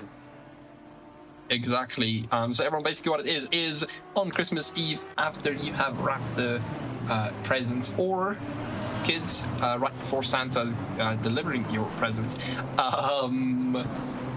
We will be hosting on that evening 2 30-minute races. So it will be sorry, not even the evening, it's the afternoon. No, is it evening? I'm pretty sure it's evening. We will have this bunch of M4s around Silverstone for 2 30-minute races, unranked of course, just to have some fun right before Christmas. Now, once again, I do want to say from my side, as we see Madly taking a bit of an unorthodox line there, but I do want to say from my side and the Draakje's side, it has been an absolute amazing year. We're not done just yet, but I thought we'd get this over with. I do want to personally say, from my side, thank you all so much for all the support, for all the love. Being part of the RWB community has been amazing, and I've definitely enjoyed it, and I can't wait for next year. Draakje, is there anything you would like to say? I would like to thank my personal, I'm his personal bitch, Mr. Panda himself, for pulling me into this amazing club for the Zandvoort commentary, and I was like, let's just do it, it's Zandvoort, it's my hometown, and after that I was like, this looks fun. Let's do some more, and let's do some more, and let's do some more. And then we almost fully commentated the Balance of the Power season. Almost. So, thanks. That was seriously for myself and Draakje. Thanks to all the admins, Madal, Audi, Charger, Rigel, Speed Demon, to sponsors, to Nate and Debug for doing all our admin, especially Nate. Nate, thank you so much. Our race stewards, of course, and all the rest of the commentators: Rob, Svinzo, Draakje, Brother Cos, Slip Angle, the Chief. Who else is there? Alex Thunder, RS Libraries. Yeah, honestly, thank you all so much. What a year it's been. The 9 hour isn't done yet, but hell, it feels like it's wrapping up. Rob, please don't say sorry. But we're welling up here. Listen. You think you were welling up, man? I was on the brink of crying the other day, thinking about how good this league has been to us. So genuinely, if you're out there and you're looking for a league, or you just want another place to be in or feel at home in, to be around other car enthusiasts, join RWB. It's definitely made an impact on, I think, a lot of people's lives, and you guys can definitely benefit from joining. But Draakje, we can't be too emotional, otherwise they'll think, we're softies. I think Charger's already taken out a wipe to wipe away his tears. Charger's crying. I could see Charger crying. Yeah. I could see Charger crying. Massive shout out to Matt Alman. He has done the load on his own mainly. Beck, Al as well. Sorry, I included him with the race stewards, but Al as well. Absolutely amazing guy. I've seen he's done a lot of the work as well. And of course, Nate really for the streams, because without Nate, I don't think we would have such a good setup for a stream. I can definitely tell you guys, Nate is one of the guys who he sets up everything. We have a remote PC that we connect to, and Nate does absolutely everything for us. He trusts us so much, and he helps with absolutely everything. So Nate, thank you so much. It does mean a lot. You're absolutely amazing. And then Madal, Charger, everyone in this community, it's been amazing. I don't cry, it dilates my beer. Charger, don't worry, we know you're crying for us. Deep inside you're crying, don't worry. We know you have 1 or 2 tears. But Draakje, we can't get too emotional. Yeah. You know why? Can I give Charger one tip? Charger, if it dilates your beer because you're crying, drink more beer. I do like that logic. Yeah, but let's get back into the race. Folks, Jesus. Let's get back into the race. We have 28 minutes remaining. On track, we currently still have 35 cars. Unfortunately, I had another DNF. 35 cars on track. it's us for another 11 minutes, and then we're ending off RWB's endurance series. What's happening for this year? Give me some. Yeah, for this year. I would hope only for this year. Draakje, what's happening on track? Give me a bit of a run. I actually just saw car 55 stop somewhere on the start, but I think he's driving again. Yeah, I see him actually. I don't actually see 55 on my list. Maybe he's further down a little bit. Or my eyes are deceiving me and it wasn't car 55, but... Charger also likes the plan of drinking more, that's good. He's only drinking shandy. Yeah, but I mean still, you know, the more he drinks the better. I'm kidding, it's a joke. Let's have a look here at Preemy P12. Beautiful race from him as well, isn't it, Draakje? Just, you know, of course, not in that not in that top 10. But I mean, if you can finish a Kyalami 9-hour, you don't need to be in the top 10.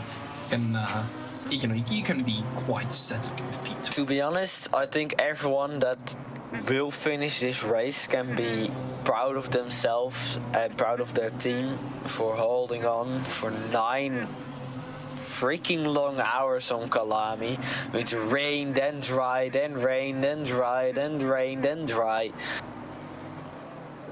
So yeah, I think they all will be happy. Of course, they all like to get P1, but I still would be happy with a P12 because you still outdrove most of the drivers. Exactly. Draakje, I do have to say, it sounds like you have a duck in your background. You could just have, please. Yeah, no, as you said, Draakje, P12 definitely fine. I mean, in the irony of Kyalami, it is set to become dry in 30 minutes. Yeah, definitely something else. Help, there's a stealth Rex on the track. What do you mean a stealth Rex? Do I even want to know what these guys are talking? I would not want to know. Stealth. I'm not gonna ask. But ladies and gentlemen, we're gonna do a quick rundown here. 32 positions, so this is the only time I'm gonna do this. So if you're racing, sorry, 35. So if you're racing, have a listen up. In the top, we have Ignacy Budjcek leading our race for the final 8 minutes here. Justin Madley right behind him. Daniel Vidamari coming in P3. P4 goes to Mike Van Hook, Marko Badalski, Eric Buradas, Christoph Salmon, Mark Elgard, Maxim Hayes, and Christopher Tavarin rounding up the top 10. Is Badalski in the pits? Wait, did Badalski pit? Oh, shit. Well, he's out of the pits now, but Draakje, we missed that. I blame you for it. Apologize, but we did miss that. So Marko was in the pits. That means now, folks, is that he's now P5. He's lost out on that P3, down to P5. Oh, that must feel bad. Lost out on P2, then lost out on P3. Definitely not ideal. But Vidamari now taking P3. Definitely happy with that, actually, right, guys. Okay, then P11 going to Stefan Kutnik. P12, Alessandro Premi. Godzilla, Chris Corbin, James Dezuba, RWB Door, Tim Moores, Jeff Sprangler, and Harlem Marquise and Brandon Warren rounding up your top 20. And then let's go all the way down to 36. We have Carlo Bilello, Lee Duckworth, Tom Kellogg, Joan Quarez, Luca Brasi, Juantam Srinivasan, Andrei Costa, Peter Varga, ERV, Tim Alteo, Omar Tomasi, Billy Hutchinson, Simone Capelli, Steve Wally, Aaron Dan, Ari Day, and Hugo Despelin are only Lamborghini from Rater on the grid, and that, folks, is your P. That's all 35 drivers right there. Just left but had pitted Panda. Okay, that's good. Thank you very much, Rob. Fair play to all for sticking around these conditions, and massive shout out to the comms booth. Cos, thank you guys very much. Everyone who did come today, the Chief, myself, Draakje, Rob, of course, Rob, I don't know why I didn't mention you earlier first. I think we had Charger in here as well, Nate, I think as well. I'm not quite sure what happened in that middle part, but yeah, we had a lot of people. Rob, if you could maybe put together, if you aren't too busy, just send me a list if I missed anyone. But yeah, no, everyone who commentated today, well done. Draakje, thank you so much for joining me. Rob, thank you for joining me. Chief, thank you for joining me like for 2 minutes at one point before I had to go. But yeah, everyone, 5 minutes and 50 seconds remaining. Ignacy Budschek leading from Justin Madley right in front of Daniel Villamari, leading from Mike Vanderhoek, and then a very upset Marco Badalski in that P5. He lost out on P2, then went to P3, and then lost out on P3 by pitting and going to P5. Definitely not his day, is it, Draakje? Definitely not. He has a great car, he has some great skills, but just wasn't there today. I have to be honest, but... Unfortunately... Oh, that's a spin in the background, if I saw it correctly. An overview. Mr... Who is this? DC Sim Racing saying, team in P7, but these conditions. Yeah, definitely. I mean, these conditions, as you see Christoph Salmon here in P7, these conditions definitely have, I think, Draakje ruined some of these racers. They have to be so tired of the wet. I don't think they're ever going to race Kyalami or wet Kyalami ever again in their life. Rob saying, also Mass Effect is banned for Afrikaans, listen to pronounce the coordinates properly. Eddie Warden as well, yes. Eddie Warden was here as well. Thank you very much, Eddie, as well. Yeah, Rob, you know, I'll teach you Afrikaans, man. I'll teach you fluent Afrikaans. But yeah, Draakje, as we head into the final 4 minutes, how relieved do you think these drivers are? I think they're quite relieved. Like, okay, final 4 minutes, just have to do 2-3 more laps and we're done. Oh, that's actually a hit. I think that car just hit another car back there. Oh yeah, Might Red be Sky my was there eyes. still. Sorry, give me 2 seconds, Draakje. Yeah, so it was Red Sky, Eddie, and the Chief. I did say Eddie and the Chief, so it's just Red Sky as well. Thank you very much. Draakje, go on. Sorry. I already forgot what I was saying, 1 moment. Okay. Have a hard think about it. Come back to me. Yeah, brilliant results from Madley and Co. Yeah, I mean, honestly, that is quite true, isn't it? That, you know, all Madley had to do is, just stick around. You know, Dalsky made a massive few mistakes. Just wasn't his stint today, and Madley got P2. And, yeah, basically it was just he was able to do that. And brilliant from him. But I do want to have a look now at Ignacy Budschek. 3 minutes left. Hi, Nate. Hello. Nate. Hello. Are you going to stick with us here for the last few laps? Yep. Okay, ladies and gentlemen, for the last part of this race, we are going to, we're going to go on board temporarily with him. We're going to go on board temporarily, and then, give me a second, just trying to find our good onboard view here. And a second, no, that's the wrong onboard view. Is that the right onboard view? Yes, that is. We're going to go on board with him here, and then I'm going to take you all for one last time around a lap of Kyalami once our friend Ignacy Budschek rounds the final corner to start one of his final laps. Average lap times, Draakje. Yes. How many laps does Ignacy still have left? You think? Only one? Yeah, he will finish this one, so he will do 290 laps, I think. Should be the last one then. So, folks, let's go through with Ignacy. We're just waiting a bit. Come on, Ignacy, speed up. As he's going to be crossing the start-finish line, we'll do one flying lap with Mr. Ignacy Budschek. What a race from him. Absolutely beautiful, and he has just done brilliantly. Draakje, do you mind me doing the final part of the race? Totally fine with that. Okay. And here, as Mr. Ignacy comes through Ingwe, the final corner. He lines up, folks, to start his last lap, I think, around this beautiful Kyalami circuit. He goes straight down, heads into the kink, of course, does count as a corner, but it's only a slight one. From the kink, he goes all the way down into Crawthorne, corner 2, of course. Then next up is waiting for him, right after the braking zone, is the Yuxke Swim, turn 3 and 4, a medium speed white left-hander into Barbecue, which is corner 5.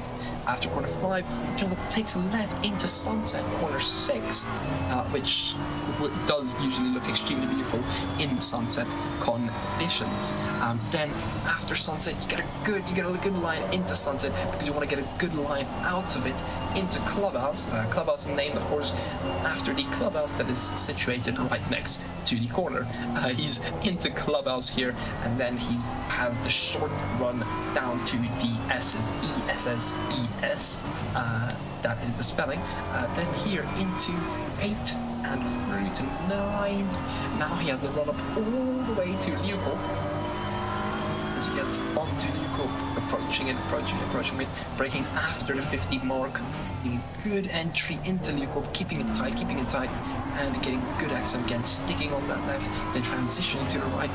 Through Leopold, he goes through turn 11 there, and now down to Mineshaft, which is this little king here, turn 12, then into the Crocodiles, turn 13, as you see someone go off there. Into turn 13, he takes it extremely nice. 14, just a little kink, no name of course, but this is 14. And then 15, he goes into Cheetah, which is the second to last corner. Beautiful exit there, he didn't even touch the curb. And then he rounds the final corner, Ingwe, to finish off what I think, ladies and gentlemen, is your race leader's last lap. That is Mr. Ignacy Butchek. He wins the RWB Kyalami 9-hour today. Along with Valerie, they win it, and they win it with style. Multiple seconds ahead of everyone else. What a beautiful race. Then in second, as we'll watch them come through the field is going to take quite a bit here, everyone. But in second, we watch them come through. Second is Madly. Beautiful race, just waited for the mistakes on the people in front of him, and he did it with style. Definitely he worked his butt off, and you can see it in his driving. He finished where he wanted to, and he can be overjoyed with that result, and I think his whole team will be as well. Just waiting for him. I think he's currently going up to the hairpin, Draakje? Yeah, he's currently going up to the hairpin. Am I correct? Yeah, he is, because that's the hairpin. Yes, sorry. Now, folks, we're going to be looking at car 34 here. Our favorite, our Rater Gallardo, as they crossed the finish line to take home that P34, but they did that P34 with style, and they worked their ass off for it. Let's go back to the top of the grid now. Justin Madly, should any second here, goes into the last corner, does he? Yes, he does go into the last corner to claim that P2. Vidamari already claiming that P3. Madly claims that P2 for his team, for the underdogs, and the underdogs they were today. They fought their way to the top. Couldn't quite catch Ignacy, but he was on another level. Madly doing what needed to be done. Vidamari in P3, Underhook in P4, Bedask in P5, but Bordas in P6, Salmon in P7, Elgar in 8th, 9th is Maximum Hayes, and 10th is Sotnik. What a race, everyone. What a race. I would like to tell everyone, Charger has invited the drivers in post-race for a chill out, as they always do, so you guys can go talk to the drivers there if you want to. But what a race, people. What a race. Your top 15, Tavarin, Premi, Godzilla, Corbin, the Zeba. Going on to 20 is Door, Timor, Sprangler, Warren, Duckworth. Can we see the rest? P21, Kellogg, Kerry's, Harlem, Luca, Andre Costa, Peter Varga, RV, Gautam, Tim Oteo, Omar Tomasi, Billy Hutchison, Simeon Capelli, Steve Wally, Aaron Ariday, and Hugo Despelin of course, Hugo in that Gallardo. Yeah. Draakje, we come to the end of 9 hours. What have you learned? That 9 hours are really long. Time. Those drivers have some real good race pace. Some like an ignicy. Oh. Can we restart? Someone just asked for a restart. Jay, I think we learned that the drivers really have some drive to hold on for 9 long hours. Oh, they definitely do, don't they? Definitely. What a race. Folks, I don't think we're doing any interviews today. Are we, Nate? No. I'm not sure if anybody's going to jump in here or not. I don't think we don't have any plan, and I think everyone's a bit tired after this. But yeah. What a season. We had thank you to everyone watching, of course. We had constantly between 25 to 35 viewers, which is amazing for the RWB channel. If you haven't already subscribed, please join the Discord. But yeah. Everyone, 9 hours. 9 amazing hours of racing. Once again, Rob, thank you so much for all your help. Draakje, thank you. Everyone who commented, thank you. Thank you to our stewards. Thank you to the racers themselves. Ignacy, well done on that win. Thank you to absolutely everyone who helped make this possible. Nate, from myself and the whole commentary team to you. Oh. Nate just moved out. I was talking to Nate and he just moved out, everyone. Okay, well, Nate, I hope you're listening to the stream. Nate, thank you so much, man. We so heavily appreciate that you could do this for us. We know we've had some drama, but you have made it so easy. Thank you so much. Draakje, 9 hours. How do we end this? With a SIA? I think so, but it has to be good, you know? Let's do a synchronized SIA. No, but see, we can't yet. We do need to do something real quick. Everyone, first of all, that has been the RWB Endurance Series. It has ended at Kyalami, and what an end that has been. Please remember to tune into our other series within until 24th, right before Christmas. And then from myself and Draakje, if we do not see you again, I personally want to wish you a very Merry Christmas. Stay safe, stay healthy, people. Draakje, what do you want to say? I would like to throw a SIA into there. We'll do unsynchronized, okay? We'll do unsynchronized. But yeah, everyone. We've got Charger and Rob back in here. I'm not sure if Charger wants to have any last words. Charger, Rob. Last words. I just wanted to say what an awesome race. I've been watching that from the start, pretty much, and the commentating's been excellent. Oh, thank you. So yeah. Oh yeah, of course, Rob was up there, right? Oh, is he gonna whisper? I managed to jump back in on my old Bluetooth setup, so.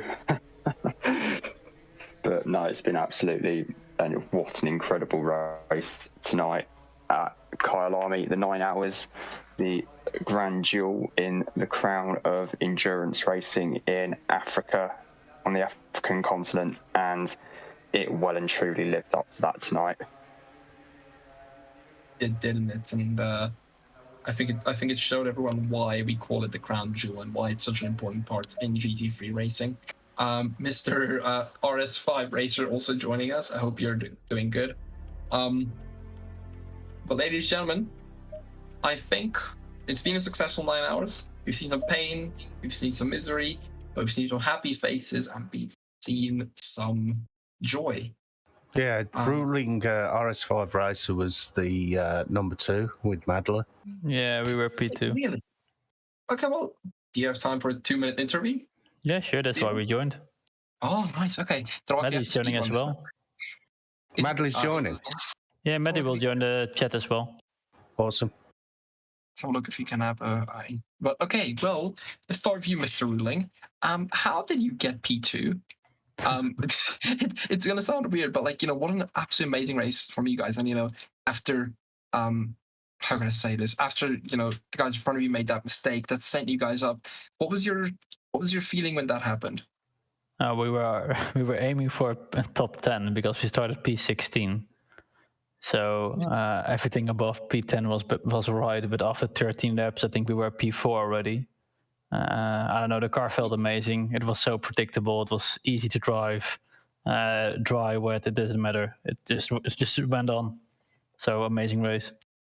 That was actually going to be my next question. Is in terms of setup, did you guys, were you guys struggling at all with your setup? We saw some teams really complain about their tires and complain about the weather. How did you guys adapt to the weather changing? Of course, in the daytime the track was able to dry up because of the sun and the hot temperatures. But when it started raining at night, it just kind of stayed wet. How did you guys deal with that? What was it hard? What did you guys? We had one setup from the dry. We put it in pit strategy 10. So when it went dry, we knew, all right, we need those pressures. If it dries up, we can work with that, and that worked out. But in the end, I think the wet part was just guessing, a guessing game. We know like the range in which we should be on pressures, but it was still a guessing game. Sometimes you get more rain, sometimes less. But the car just, even with 28 pressure on wet tires, it was still amazing. Imagine. Our physical race finisher in P2, Mr. Madley.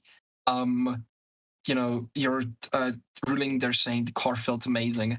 Did you guys have some nervous moments? Was there sometimes that you almost lost it, or you felt a bit nervous in that beautiful car? Yeah, there was 9 hours of nervous moments, to be honest with you. But no, the car just felt great in the wet and dry. And we hadn't set it up for the wet, to be honest with you. It was a purely dry setup, but it just worked. I mean, a guessing game gone well, isn't it? A guessing game gone well. No, honestly, guys, what a race from you guys. I mean, definitely one of.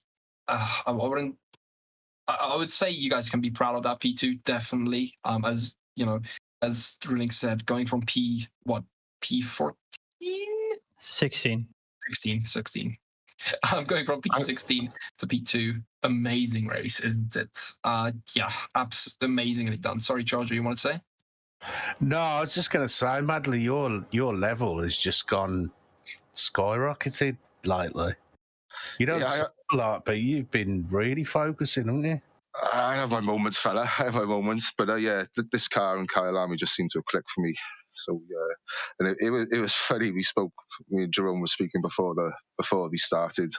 We were in P16, and we thought, right, just take it easy from the get go and wait to see what opportunities present themselves.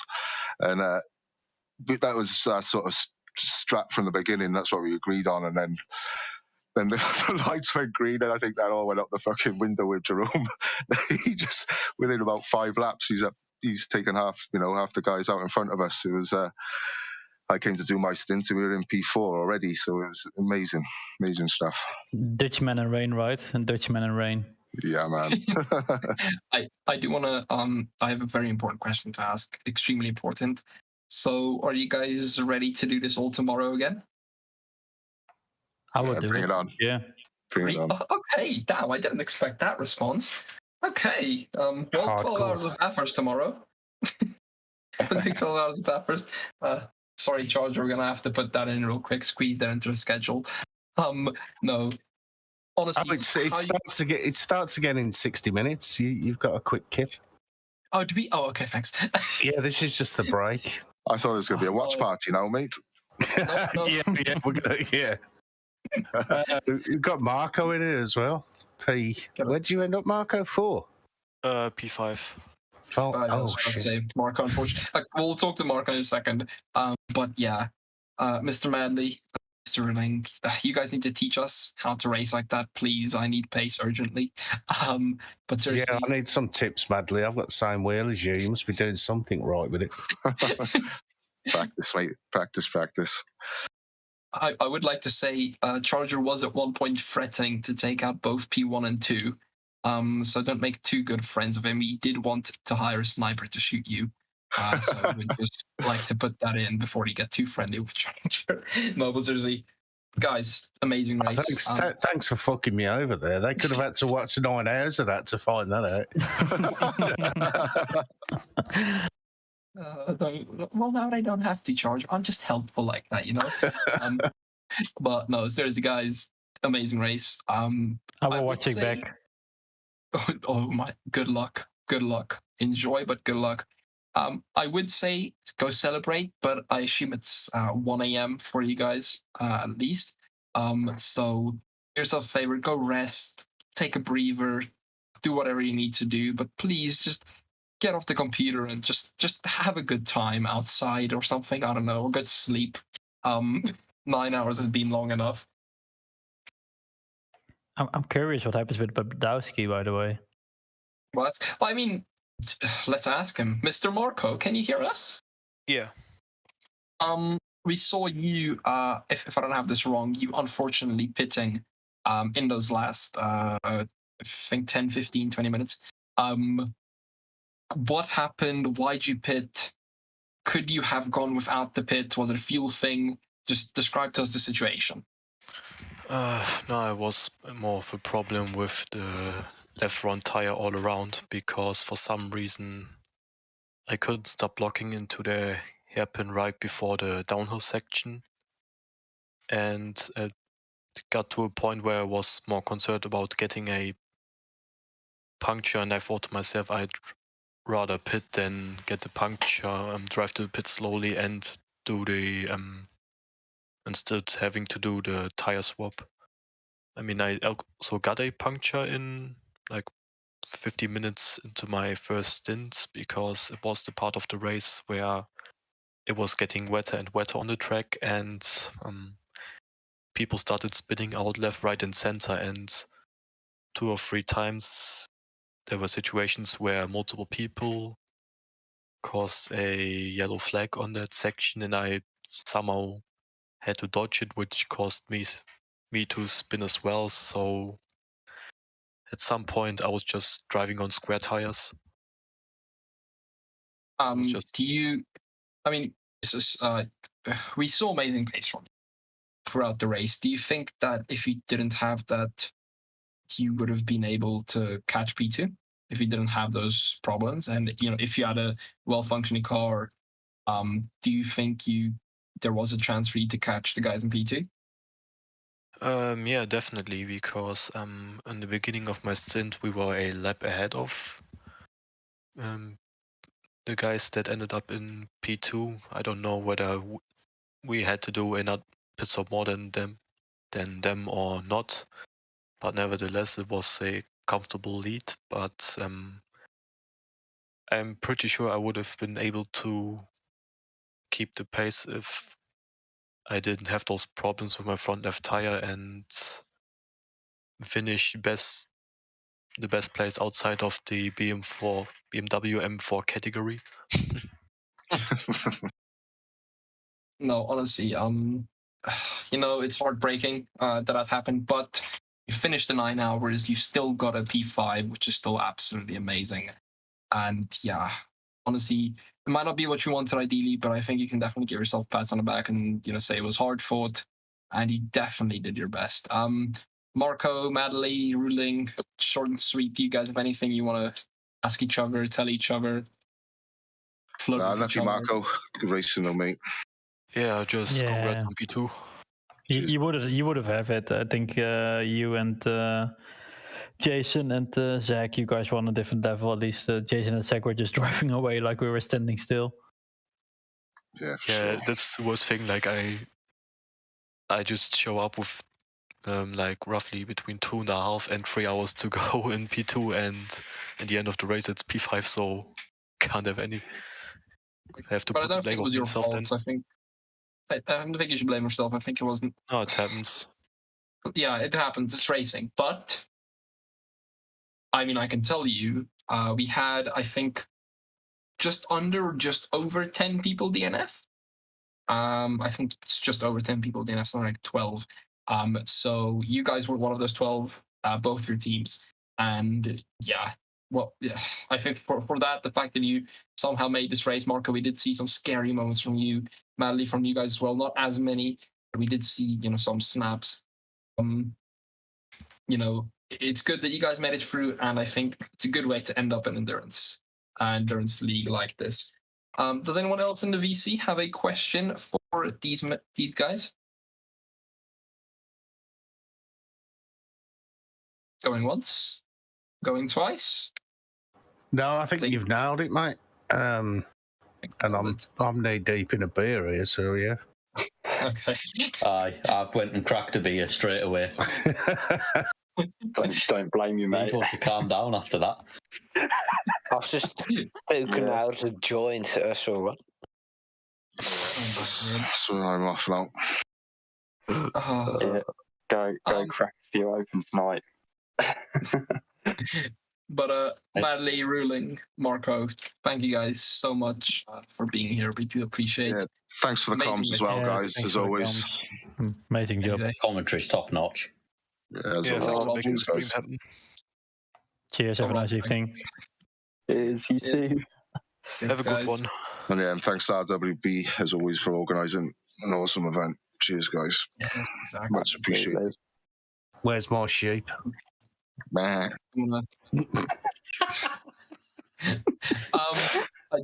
I do want to ask real quick, Mr. Hodgson, were you racing? I was, yeah. Whereabouts did you end up? Sorry, we finished 21st. Oh, that's you guys in a Lambo? Yes. You guys had a decent race as well, didn't you? Yeah, we enjoyed it. And that's all that matters, isn't it? Just enjoying these endurances. Do you have a lot of problems with the tires with the weather? What was that like? Towards the end, yeah.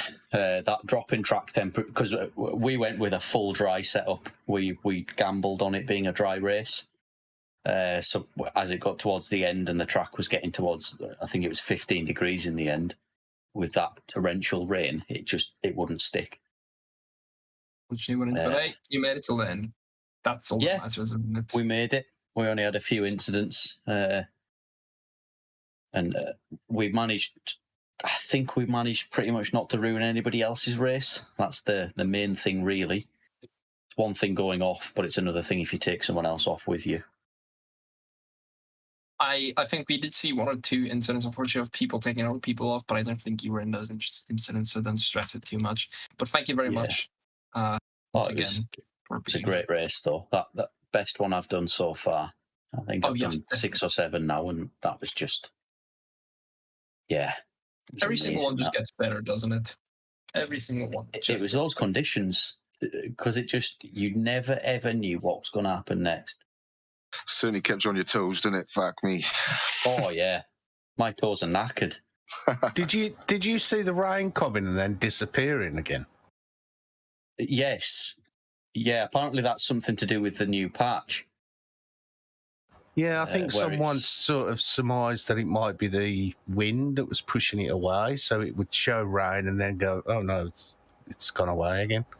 Well, it's like any other weather forecast, isn't it? It's not guaranteed. So it's just they've changed it so that it's just like that's the most likely weather that's going to be coming. But it would show one thing, but then it would change. I mean, hey, I like that. We'll do some investigation, see what it is. But it was definitely, I think, as you guys said, it was definitely something else, wasn't it? I don't think we'll change it. We'll leave it as it is. No, of course. But like, how can I say it? Understanding what it is could be fun. I think what it was pre-patch, if I remember someone quoting, the weather slots came in every 4 hours, so you could have like a preset for the first 4 hours. But this is now, I think it's just dynamic. That makes sense. Why? That actually makes sense. Why? We'll have a look into it. We'll definitely have a look into it. But what a way to end a 9-hour Kyalami race. We've heard from a bunch of teams, heard from a bunch of people. Mr. Charger, do you have anything to end us off with? No. Okay. Mr. Draakje, do you have anything to end us off with? Well, we have a lovely thing we can do together. Okay, well, we'll do that in a second. No videos, please. Yeah, make sure that YouTube stream's turned off. Come on, guys. Dirty bastards, you dirty bastards. Nate, do you have anything? I'm good, man. I'm good, man. You're always good, Nate. Absolutely love it. I don't know how you get it right, but you're always good. Mr. Rob, if you can still hear us. Yes, I can indeed still hear you. So I had to mute myself because I was waiting for the timer to go off so I could take my dinner out the oven off. I actually need to take the oven off as well, don't I? Yeah, that'd be a good idea. Yeah. Do you have anything to Amazon? No, not really. There's, I think there's, well, we had a lovely big grid race, a lovely DTM race in the week, just as a little cheeky warm-up. And then on the 4th of January, the Constructors' Championship is back, and back in GT3 cars. So very much looking forward to that. Ladies and gentlemen, you heard it from the man himself. That's going to be absolutely amazing. I did ask Draakje, I think I did. Ladies and gentlemen, boys and girls, 9 hours of Kyalami. It's 2:28 a.m. and I assume a lot of us are not going to get any sleep tonight because of how exciting that was.